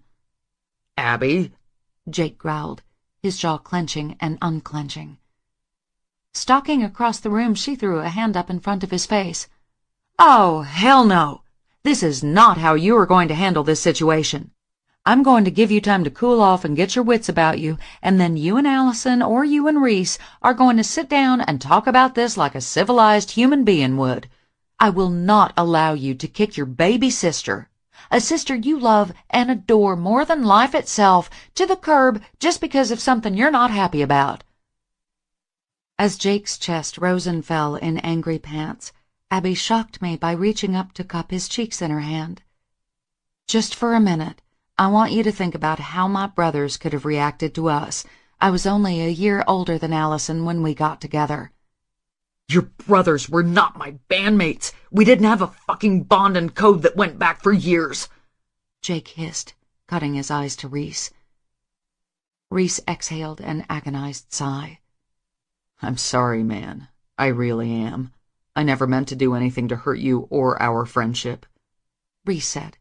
He glanced over at me. "I never expected to fall in love with Allison, and when I did, I tried everything I could not to give in to my feelings."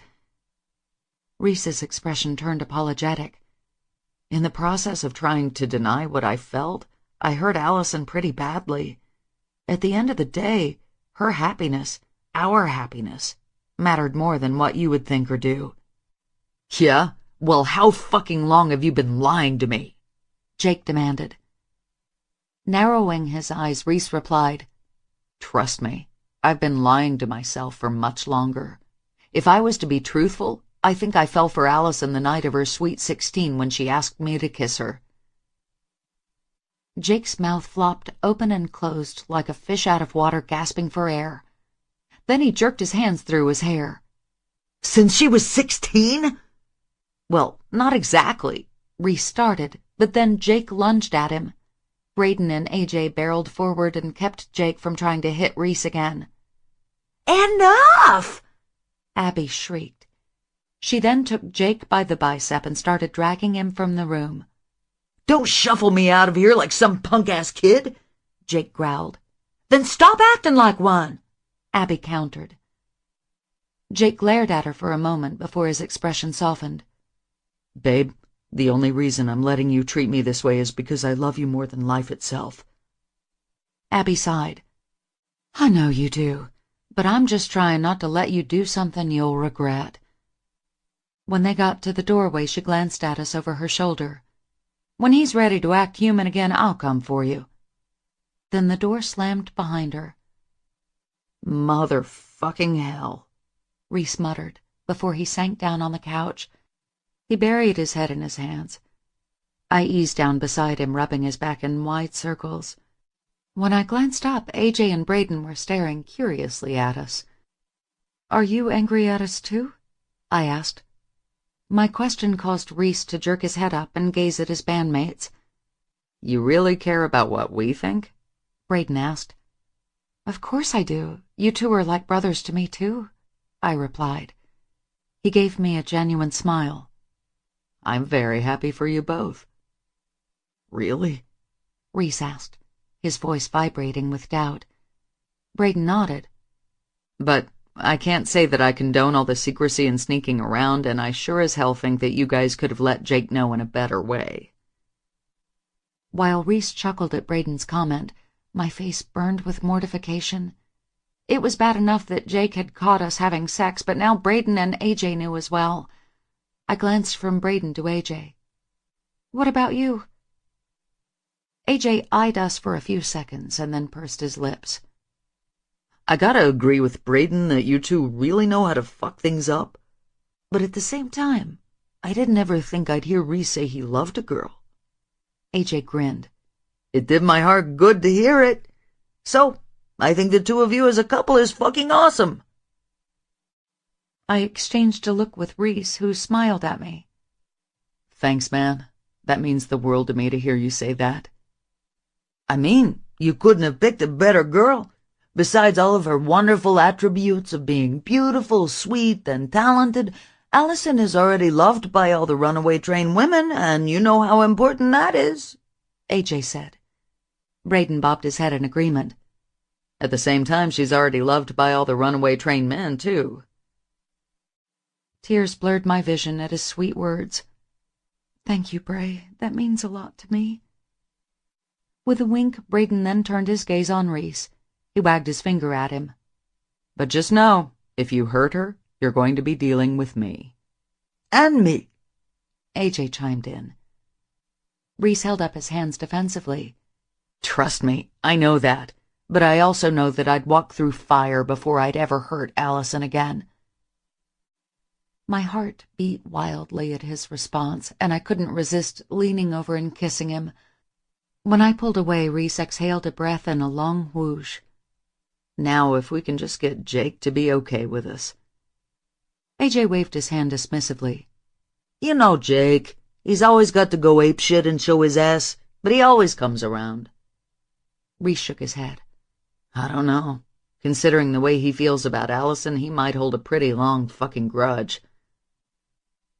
It was at that moment that Abby appeared in the doorway. She crooked her finger at me. I shot off the couch and went sprinting toward her. Jake thinks he can talk to you now. Okay. Nervously, I glanced over my shoulder at Reese. Part of me didn't want to have to face Jake alone, although I was pretty sure that seeing Reese would only set him off again. As we started down the hallway to one of the other dressing rooms, Abby took my hand in hers. While Jake has promised me he won't do it, should he start that macho asshole bullshit, you just get up and walk away. You don't have to listen to that. Okay, I repeated. This was all new territory for me. Up until the last 30 minutes, Jake had never spoken to me so harshly. Abby smiled. What I mean is, if he starts in on you like before, don't take the abuse. Although he's come a long way in handling his emotions, Jake still doesn't know how to navigate a situation by thinking things through first rather than reacting. Make him see that you will not listen to anything else hurtful. He said far too much today as it is. If he can't talk to you tenderly and with brotherly love like he always has, then you won't listen to him. I nodded. I think that sounds like a good plan. When we got to a closed door, Abby pulled me into her arms. Into my ear, she whispered, He loves you so much, Allison. I sniffled, fighting the urge to cry again. I know he does. She patted my back. Stay strong and stand your ground. Bobbing my head in agreement, I then pushed open the door. I knew Jake was expecting me, so there was no need in knocking. Glancing around the room, I saw Jake sitting on the couch with his head in his hands. Jake, I murmured softly. After jerking his head up, I could see he was still so visibly angry.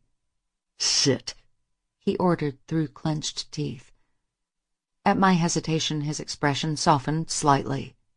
Please. On somewhat shaky legs, I stepped forward and eased down in the chair across from him. He stared down at his hands, taking several long breaths before he spoke. It appeared he was still having trouble keeping his emotions in check, and I'm sure he was trying to weigh his words carefully. But of all the things going through his mind, I never imagined what he finally said. I hated you when you were born. I gasped at the harshness of the words. He glanced up and gave me a remorseful smile. I couldn't help it. In my eyes, you were the reason my parents got divorced. I mean, my mom and dad were trying to work things out after the affair, but then when your mother found out she was pregnant, everything changed. In just a few months, Dad moved out and into a house in Atlanta. Jake drew in a ragged breath, his hands twisting over and over in his lap. Being a punk 10-year-old kid, I wouldn't acknowledge your existence. After you were born, I refused to visit my dad. I didn't want to be under the same roof as you. The living, breathing symbol of why my mom cried all the time and my life had been turned upside down. Tears stung my eyes. Never in my life had I ever doubted Jake's love, and now here he was acknowledging that he had once hated me. Part of me could understand. I mean, I probably would have felt the same way toward someone who had caused my parents' divorce. But at the same time, Jake was the big brother I idolized, and I could never, ever accept he had once felt that way about me. What changed your mind? I finally croaked.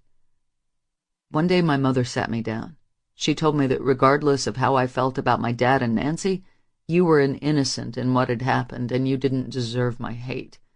She had never wanted me to be an only child, but she'd barely been able to have me, least of all give me a sibling. She explained that you would need a loving big brother, and that I could benefit from the pure, unselfish love of a little sister.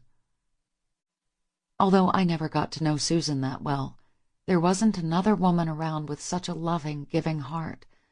While she had every reason to hate me, Susan had been worried about me enough to try to bridge the gap between her son and me. So I finally agreed to visit Dad for the weekend. Mom bought an outfit and some toys for me to give to you. He shook his head with a wry smile. The whole drive to Atlanta, while I sat with that damn package on my lap, I fantasized the whole time about rolling the window down and chucking it out onto the interstate. A nervous giggle escaped my lips at both his sentiment and the expression on his face. After Mom dropped me off, Dad and Nancy gave me my space. They didn't force you on me to start with. Finally, after roaming around the house and playing basketball with AJ, curiosity finally got the best of me. I found you in the living room. You were in this frilly bassinet thing. When I walked over to you, I had 1,000 horrible thoughts running through my mind about what harm I'd like to do to you. At my horrified gasp, Jake grimaced. I said I was a punk kid, didn't I? Yes, but it's just terribly hard for me to imagine that you would ever think such horrible things. Ha! That's the unfailing love you have for your big brother speaking. I was a real bastard then. What changed your mind about me? With a ragged sigh, Jake jerked his hand through his hair. You? I furrowed my brows in confusion. Me? It all changed the moment I bent over the bassinet to look at you, even though I probably stared down at you with such hate on my face. Do you know what you did? What? I questioned softly. Tears shimmered in Jake's dark eyes. You smiled at me. Witnessing Jake's emotions caused tears to sting my eyes as well. I did? He bobbed his head before dragging his sleeve across his face. And then, just like that, he paused to snap his fingers.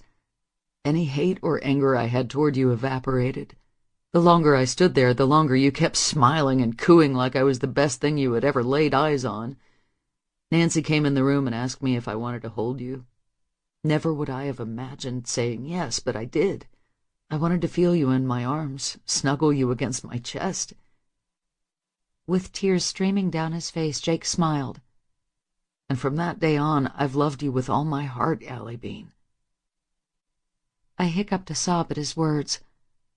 Fumbling out of the chair, I couldn't seem to get to him fast enough.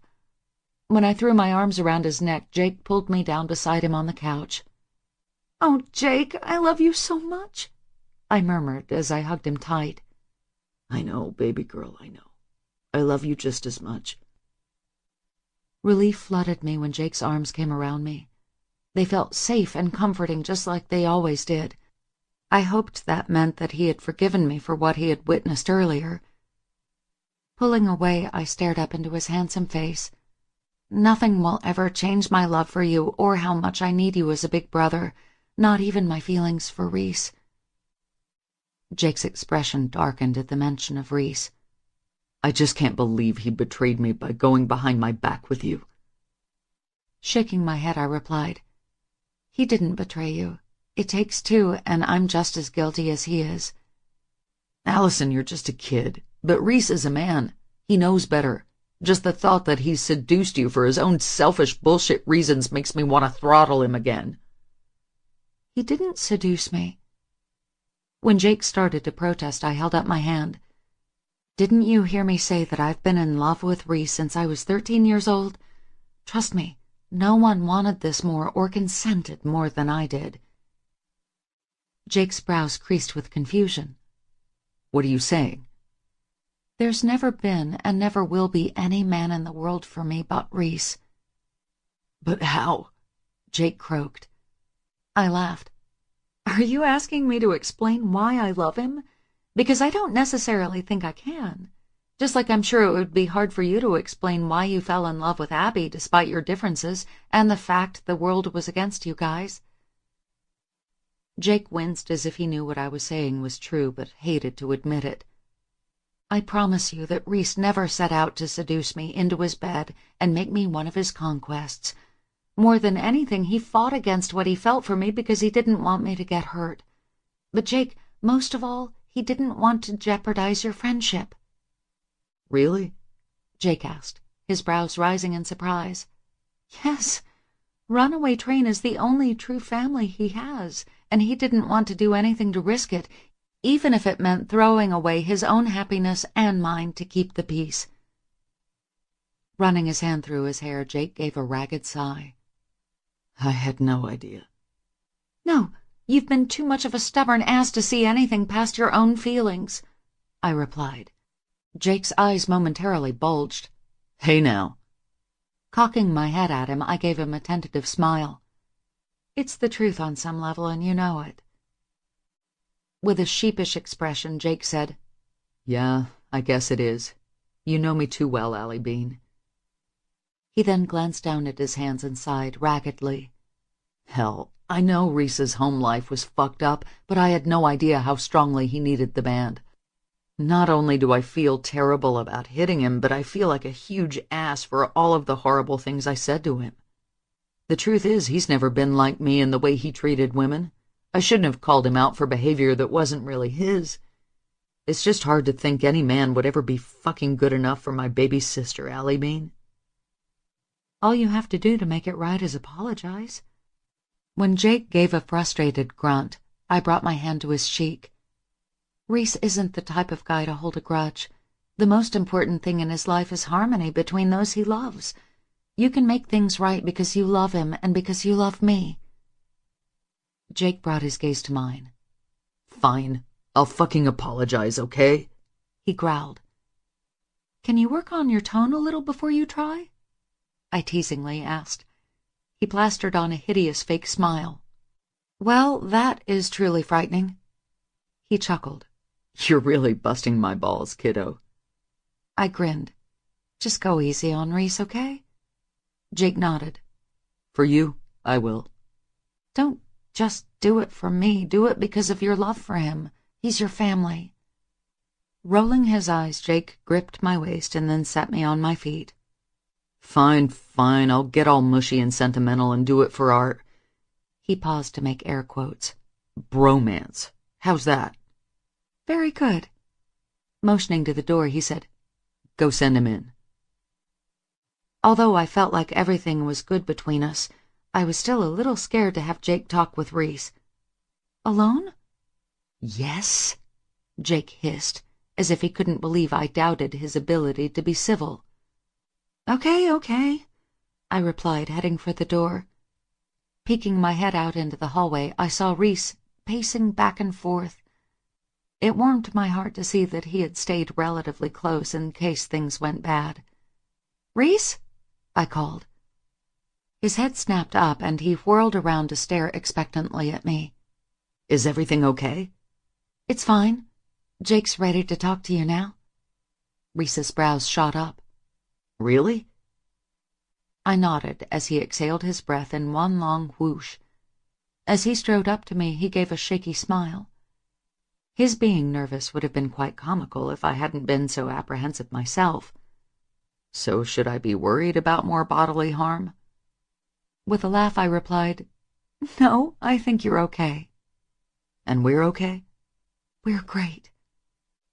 He leaned in and gave me a tender kiss. I'm glad to hear that. I was almost too overwhelmed with emotions to respond. I felt like pinching myself to make sure this was really happening. It felt too good to be true. With a gentle nudge, I pointed Reese in the direction of the doorway. Go on, face the music and get it over with. Yes, ma'am, he replied, before giving me a mock salute.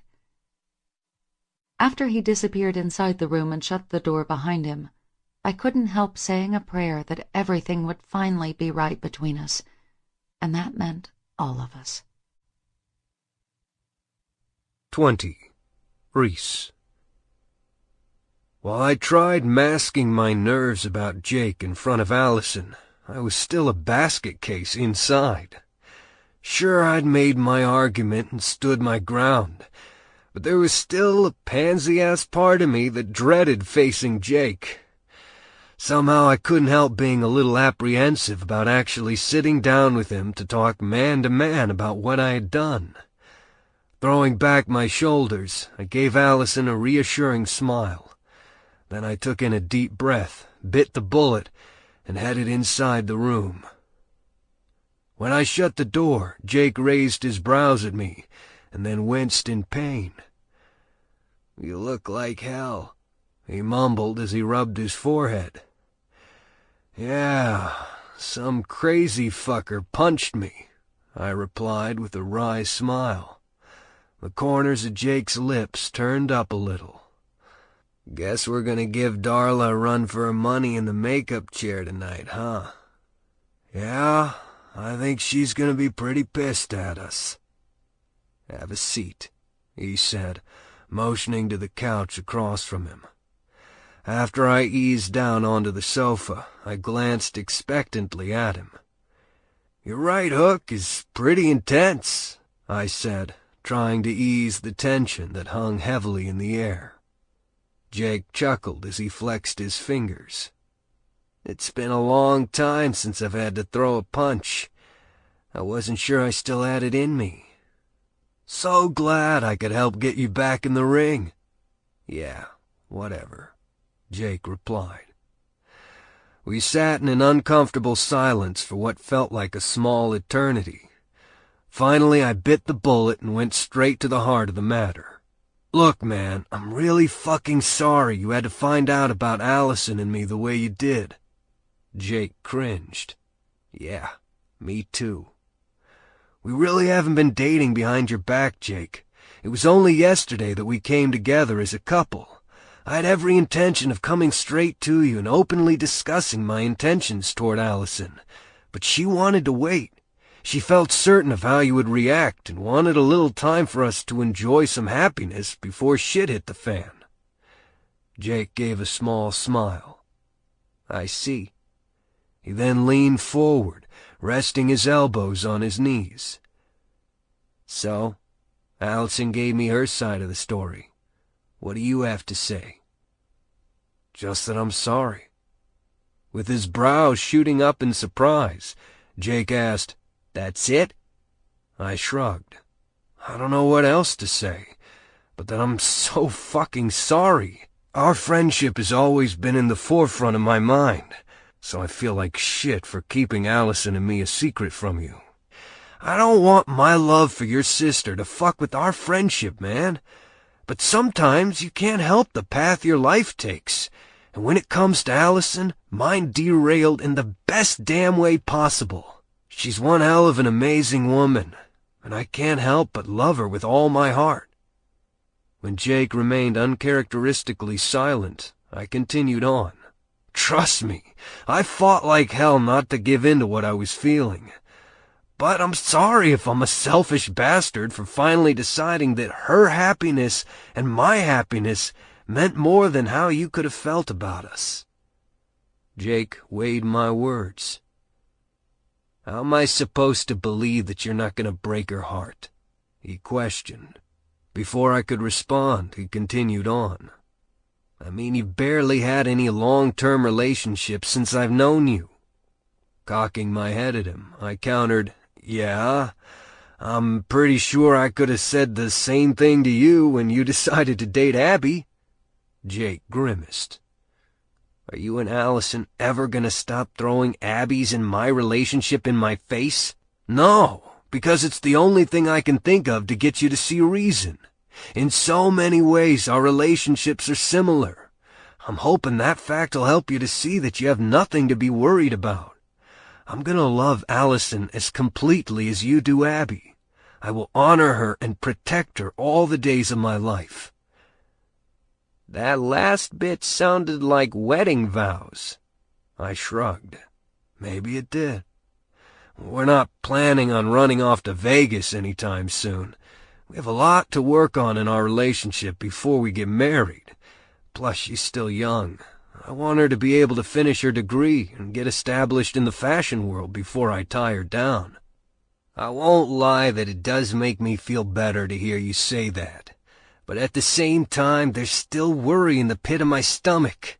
I just don't want to think that in a couple of months you're going to get tired of Allison and leave her. I shook my head furiously. How could I, Jake?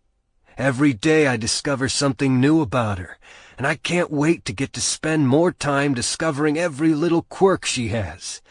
None of us can predict what the future holds, but I promise you that I will work my ass off to make her happy. Jake stared at me for a moment. Then he exhaled noisily. I guess she could have picked a worse guy to fall in love with, he mused. Easy there, I countered with a smile. You know I will have to kill you if you ever hurt her again. I held my hands up. I'm willing to take that chance. Jake shook his head. You're really fucking sincere about this, aren't you? You act surprised? I guess I expected to hear Allison profess her love for you. It just seems surreal that you're really sitting here before me claiming you love my sister. It's the truth, each and every word of it. Jake pursed his lips before easing forward on the couch. After he rose to his feet, he threw his hand out. I couldn't help staring at it in surprise. Then, welcome to the family. You really mean it, man? He gave me a genuine smile. Yeah, I really meant it. Since we formed the band, you've been my brother. One day in the future, you can be my brother-in-law. I returned his smile. Fuck yes. I rose off the couch. Instead of shaking his hand, I reached over to hug him. I love you, man, I said. Jake squeezed me tight. Love you too, bro. Still want to throttle you good, but I love you. I laughed. I'm sorry. Really fucking sorry. Yeah, well, for now, I think it would be best for you to continue riding on Jacob's Ladder's bus. Pulling away, I stared at him in shock. And why the hell would I want to do that? He scowled at me. I just can't hack waking up in the middle of the night and hearing you two going at it. Okay? Oh, hell no. I could not believe after all that had been said and done, Jake was still acting this way. You've got to be shitting me. We just got together. How would you have liked it after you and Abby started dating? Her brothers demanded she ride Jacob's Ladder's bus rather than with Runaway Train. Crossing his arms over his chest, Jake replied, I would have told them to fuck off. I cocked my brows at him. Oh, really? His scowl grew even deeper. Can't you for 1 second imagine what it's like for me? My mind went to Ellie and what it would be like if things were different with her. I guess Jake had a point, because I sure as hell wouldn't want to have to see or hear her getting busy with a dude. At the same time, I wasn't ready to give up my intimate time with Allison. We'd had so few chances to really be together. Maybe we can find a compromise. Like, what if Allison came with me some nights on Jacob's Ladder's bus? Although his expression told me that he didn't like the thought one fucking bit, he did manage to bob his head. Yeah, I guess so. Since I knew how much it pained him, I replied, Thanks, Jake. He jerked his chin to the door. Think we should go out there and put Allie Bean out of her misery? I'm sure she's pacing the floor, all worried that I'm about to kick your ass again. Excuse me? Who said you kicked my ass? I thought we were pretty even, I countered. Dream on, McGowan, Jake replied with a grin. You're such a smug motherfucker. Damn straight. He then opened the door. After stepping outside, he saw Allison and Abby leaning against the wall across from us. Allison gnawed on her fingernails while Abby wrung her hands. At the sight of us, their brows rose in unison. "Well?" Allison asked tentatively. Jake glanced at me before he spoke. "Not that my opinion really matters, but I guess you can date this ugly bastard, if he makes you happy." Allison squealed with happiness before throwing her arms around Jake. "Thank you, Jake. Thank you for accepting us." She kissed his cheek before pulling away to bound over to me. As I wrapped my arms around her, Jake took Abby into his arms. He spoke softly into her ear, and by her changing expression, I knew he was making things right between them. After they walked on ahead of us, I kept my arms firmly around Allison. She felt too good to let go of yet. "Oh, Reese, I don't think I could ever be happier than in this moment," Allison exclaimed, the decibel of her voice almost busting my eardrum.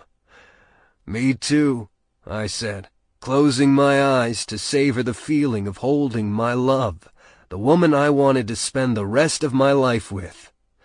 I never imagined that I would know this feeling. Although having been around my bandmates had shown me that marriages could be good, happy, and wonderfully life-altering, I'd always felt embittered by my parents' sham of a relationship. But now that I had the right woman by my side, I no longer felt that way. I was truly and completely changed. Pressing herself tighter against me, Allison leaned up to whisper in my ear. "I'm all for finishing what we started earlier, if you are." As she rubbed her pelvis against mine, I groaned. "Oh, God, yes." Just as I brought my lips to hers, a roadie cleared his throat in front of us. Sorry to interrupt, but, Frank said he needed you guys on stage again." With an extremely frustrated grunt, I pulled my lips from Allison's. "Be right there," I mumbled. Instead of looking disappointed, Allison only stared at me with a beaming smile. "I better go check on the twins."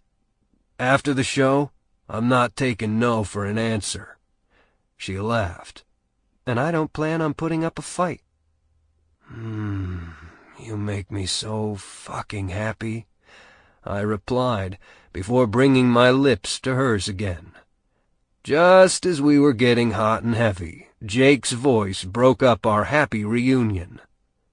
"Get your lips off my sister and get your ass up to the stage!" Still kissing Allison, I raised one hand and flipped Jake off. "Douchebag," he muttered. Frankly, he could call me all the names he wanted to, as long as I had Allison. She was my heart, my soul, and my world, and I was one lucky bastard to have her. 21. Allison. 2 months later. As the sunlight streamed across my face, I woke slowly to the gentle sway of the bus driving down the interstate. Stretching in the bed, I found myself wrapped in a cocoon of sheets, along with the man I loved. For the past 2 days, Eli and Gabe had taken pity on Reese and me and given us the bedroom on their bus. Well, I say pity. I think some money might have been exchanged to ensure our privacy. It was glorious getting to sleep with Reese without having to worry about anyone barging in or Jake freaking out. Not to mention we had room to move as opposed to being cramped into a roost. Glancing over my shoulder, I saw Reese was still sound asleep. Wanting to give him a naughty wake-up call, I shifted in the bed before sliding the sheet down to his knees. While he remained dead to the world, his cock strained with its usual morning blood flow. I took it into my hand and stroked it a few times, bringing it to full mast. After kissing a slow, wet trail down his chest and abdomen, I slid his hardness into my mouth. Reese's eyes remained closed, but his brows furrowed as if he was trying to decide whether he was enjoying real life or a dream. I continued to bob up and down on his erection, suctioning the tip and giving special attention to the sensitive head. At Reese's groan, I felt the slickness between my thighs begin to grow. His eyelids popped open. Rising up on his elbows, he stared down at me in surprise. With my eyes, I conveyed the message that there was nothing else in the world I wanted to be doing than sucking him off. "Oh, fuck, Allison. You sure know how to wake a man up," he murmured, a pleased smile curving on his lips. I continued stroking him with my hands and tongue. With my free hand I cupped his balls, causing Reese to groan again. His head fell back against the pillow while he thrust up his hips to fill my mouth even farther with his dick. As I continued to suck and lick his straining erection, Reese's hands came to my waist. When he started lifting me as if I weighed nothing at all, I stilled my movements, letting him fall free of my mouth. After emitting a gasp of surprise, I let Reese turn and then slide my lower body across his chest. He eased me up on my knees, where my pussy was directly over his face, and we were in a delicious 69 position. Giving him head had already turned me on so much that there were beads of moisture trickling along my inner thighs. Reese flattened his tongue against my skin and licked me dry. "You taste so fucking good," he said, his voice vibrating against my core. I moaned when his tongue began to lick and suck my clit. Once again I took his erection in my hands and stroked it up and down. When my hungry mouth sucked him inside again, Reese groaned against my clit. The vibration caused me to shiver. His fingers came to spread me open to give his delicious tongue better access. He plunged deeper and deeper until I was moaning and groaning against his dick. Finally it grew to be too much and I pulled away, crying out as I came in hard shudders. Reese's hands once again came to my waist. He gently turned me around to where I was facing him, my core rubbing against his dick. I rose up on my knees to straddle him better. Once I was in place, I took his erection in my hand and guided him to my ready entrance. As I slid inch by inch down on him, I whimpered as his fullness filled me. Glancing down at Reese, I watched as he closed his eyes and bit his lip. "You feel so fucking good around my dick," he murmured. "You feel good inside of me," I panted, as I rose off him to slowly ease back down. We both groaned at the sensation. Placing my hands on his chest, I began to raise my hips on and off of him. Each time he almost slid free of my body, only to have me slam back down on him. As I began to ride him, Reese's hands came up to cup my breasts. His fingers tweaked my pebbled nipples, making them harder and more sensitive. When I met his gaze, I showed him with my eyes what I desperately wanted. Rising up into a position, he brought his arms around my back. His fingers feathered light touches along my spine, causing me to shiver. But he gave me what I wanted more than anything when he dipped his head to bring his warm mouth to my breast, sucking my nipple until I gasped with pleasure. Just when I thought I couldn't stand the pleasure any more, he slid over to my other breast, making me pant and cry out his name. Cocking his head at me, he twisted his fingers through the strands of my hair, pulling my face down to where our eyes were on level with each other. "Tell me you love me," he commanded. I slowed down my frantic pace of riding him. Cupping his face in my hands, I smiled. "I love you, Reese McGowan. I always have and always will." His hands feathered down my body to grip my hips. "And I love you, Allison Slater. You and only you." My heart began beating wildly in my chest at his declaration. No matter how many times I heard him say the words, they never got old. I'd waited too long and fought too hard to ever take them for granted. Reese began to push me on and off of him. Our mouths fused together as we sped up the soft and sweet rhythm from before into one that was more frantic. Wrapping my arms tight around his neck, I pressed my breasts flush against his chest. I loved the feeling of this position, the closeness and connection. I could feel Reese tensing up, and I knew he was just as close as me. Pulling my lips from his, I stared into his eyes as we both went over the edge, together. We remained in bed late into the morning. After making a bathroom break, I'd thrown on one of Reese's t-shirts along with my panties. Reese, however, remained naked under the sheet. As I lay with my cheek pressed to his chest, I could hear the gentle thump, thump of his heart beating. One of my hands was entwined with his. There was a white elephant in the room that neither one of us seemed to want to mention. It was the last day of the summer tour, and I was supposed to be returning to Savannah tomorrow to start classes on Monday. The weeks and months together seemed to have flown by at warp speed. I wanted nothing more than to slow time down to a standstill so I could savor each and every moment of him. After an eternity of silence, Reese cleared his throat.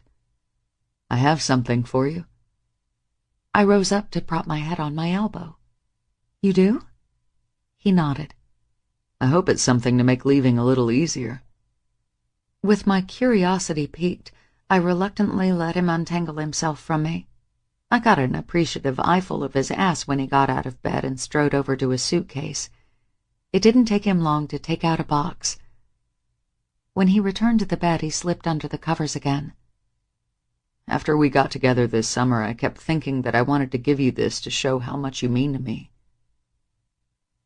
The size of the box gave me a little concern. It was most definitely a ring box.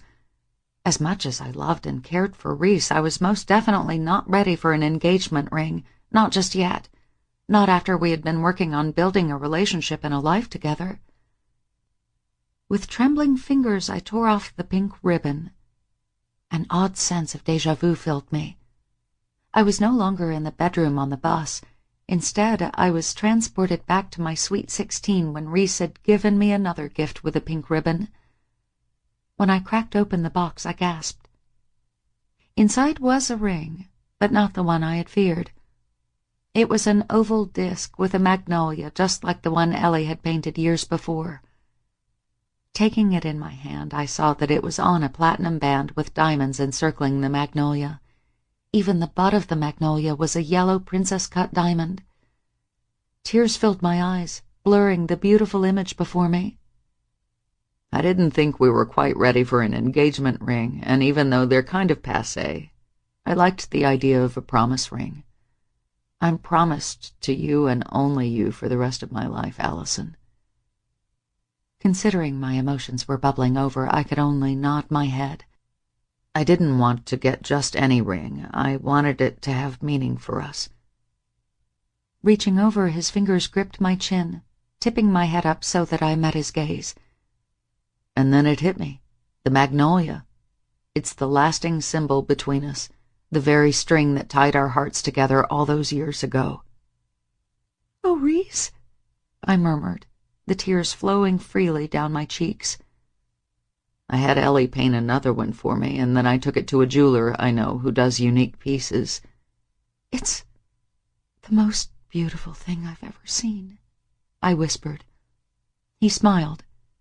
"Then it belongs on the most beautiful woman I've ever seen." Unable to hold myself back any longer, I threw my arms around Reese's neck, holding him tight. When I pulled back, I feathered kisses all over his face. "I love you, I love you, I love you." Reese chuckled. "I love you too, babe." Taking the box from me, he took out the ring. "Give me your hand." When I happily obliged, he slid it onto my left hand. "This signifies that you belong to me, and only to me." Cocking my brows at him, I couldn't help but counter. "And what about you? Where's my ring to bind you to me?" He held up his left hand in front of me and wiggled his fingers for a second. I stared blankly at his palm before my eyes honed in on his ring finger. I gasped, "Oh, my God!" On the back of his ring finger was my name, tattooed permanently in black ink. How did you... Reese laughed. "Yesterday when you and Abby were off shopping with the twins, I snuck into a tattoo parlor. I thought it made sense to do the inside now. Then when we get married, I'll do the outside." For the life of me, I couldn't think of what to say. I guess Reese noticed because he asked, "Don't you like it?" "I love it," I blurted. He grinned. I sure as hell hope so. I shook my head. I just can't believe you did that. For me. For us, he corrected. Leaning over, I brought my mouth to his. I love you, Reese, I murmured against his lips. I love you too. After we made out for a few minutes, I pulled away, breathless and flushed. If we don't stop, I don't think I'll be able to walk today. Reese chuckled. I'm sorry. It's just I can't seem to get enough of you. And I guess it's the thought of your departure tomorrow that makes me fucking starved for every bit of you. I don't want to be deprived of 1 minute of you. It was now or never for me to take the white elephant by the trunk, so to speak. I have a surprise for you, too, I said. You do? Reese asked, his lips nuzzling my neck. My stomach turned a few nervous flip-flops as I braced myself to give him the news. We're not going to be separated after all. Pulling back, Reese stared questioningly at me. What are you talking about? Over the last few weeks, I'd kept pretty silent about the plans I'd been making and the avenues I'd been exploring. I didn't want to get Reese's hopes up before I knew with absolute certainty that things would work out. After exhaling a ragged breath, I said, I'm not going back to Savannah. I'm going on the road with you. Several emotions ricocheted through Reese's eyes before he started furiously shaking his head. No, I'm not letting you do that. Excuse me? Since when do I need your permission? You can't just drop out of college, Allison, not as hard as you have worked. Oh, really? I know someone else who did, and last time I checked, he's doing pretty well for himself. Reese scowled at me. My situation was totally different, and I did get my bachelor's degree in pre-law. Actually, I think mine is a little better. I'll actually be working on my degree while doing more apprenticeship. His brows lined in confusion. What do you mean? I'm going to take some online classes. At the end of the day, I don't have to have a degree to launch my own clothing line. I need real-world experience, and I'll be getting that with your stylist, Renee. Do your parents know about this? When I bobbed my head, Reese groaned. Great, just another fucking reason for them to hate me. Actually, Mr. Negative, they thought it was a great idea. You're shitting me. No, I'm not. I'm still fulfilling the requirements of my degree while getting on-the-job training. In another year or two, I may have to go back to Savannah for a semester to finish up, but I will finish, I promise. When Reese remained silent, my lips turned down in a determined pout. Don't you want me to stay with you? He rolled his dark eyes at me. Of course I want you with me. I can't imagine anything better. But at the same time, I don't want you doing anything that you're going to regret later on down the road. As I ran my fingers through his hair, I shook my head. I could never regret one single thing about you. Cocking his head, he asked, So you're really coming out on tour with me? I grinned. Yep, I am. Good, 'cause I think that's a fucking amazing idea, he replied with a grin. I'm glad to hear you say that. As Reese pulled me back to lie down again, I peered up at him. Now that we've got all that settled, I want you to buy me something. Reese chuckled. The ring wasn't enough for you? Gazing down at my left hand that glittered with his ring, I sighed with contentment. It's more than enough. I glanced up to stare pointedly at him. Actually, what I want from you is more for the both of us. Lingerie and sex toys? I smacked his arm. Smartass, that is not what I was talking about. With his dark eyes twinkling with amusement, Reese asked, Then what is it? A tour bus of our own? So we can have privacy to defile every square inch? He teased.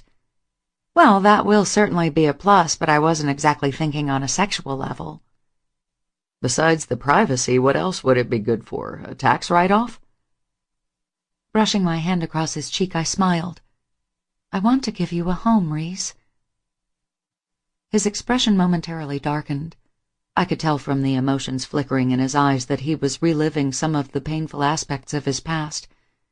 More than anything in the world, I wanted to help him move past all that, to give him a future filled with happy memories. "Let me give you a home, Reese," I repeated. "You already have." Covering my heart with his hand, he said, "Right here." Tears filled my eyes as I leaned over to kiss him.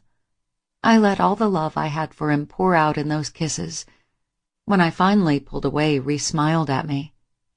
Brushing his thumb across my cheek, he asked, "You won't go crazy decorating it with frilly pillows and lace shit everywhere, will you?" With a grin, I teased, "I can't make any promises." He groaned. "Just don't make it so over the top that my man card gets revoked by the guys." "I won't. I like your man card and your manhood too much to do that." A devilish look twinkled in his eyes. "You do, huh?" "Mm-hmm." In a flash, Reese rolled us over to where I was on my back. "I think I know how to solve that problem about you not being able to walk today after too much sex." "Oh? What's that?" I questioned breathlessly as he ground his growing erection against my core. "I'll just have to carry you," he replied with a wink. "My pervy yet chivalrous knight in shining armor, you've been looking out for me since I was just a kid." Reese's teasing expression turned serious. "And I'll never stop. Ever." Deep down, I knew he never would. Although times might get tough and the path might be rough, we would somehow have our happily ever after. Our heartstrings were irrevocably intertwined. This concludes Strings of the Heart by Katie Ashley, narrated by Justine O'Keefe and Luke Daniels. Copyright 2014 by Katie Ashley.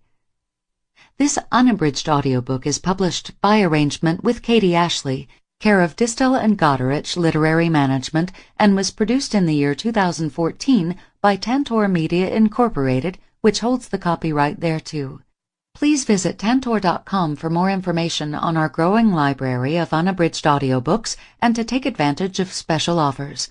Or call toll-free 877-7-TANTOR to request a catalog. Audible hopes you have enjoyed this program.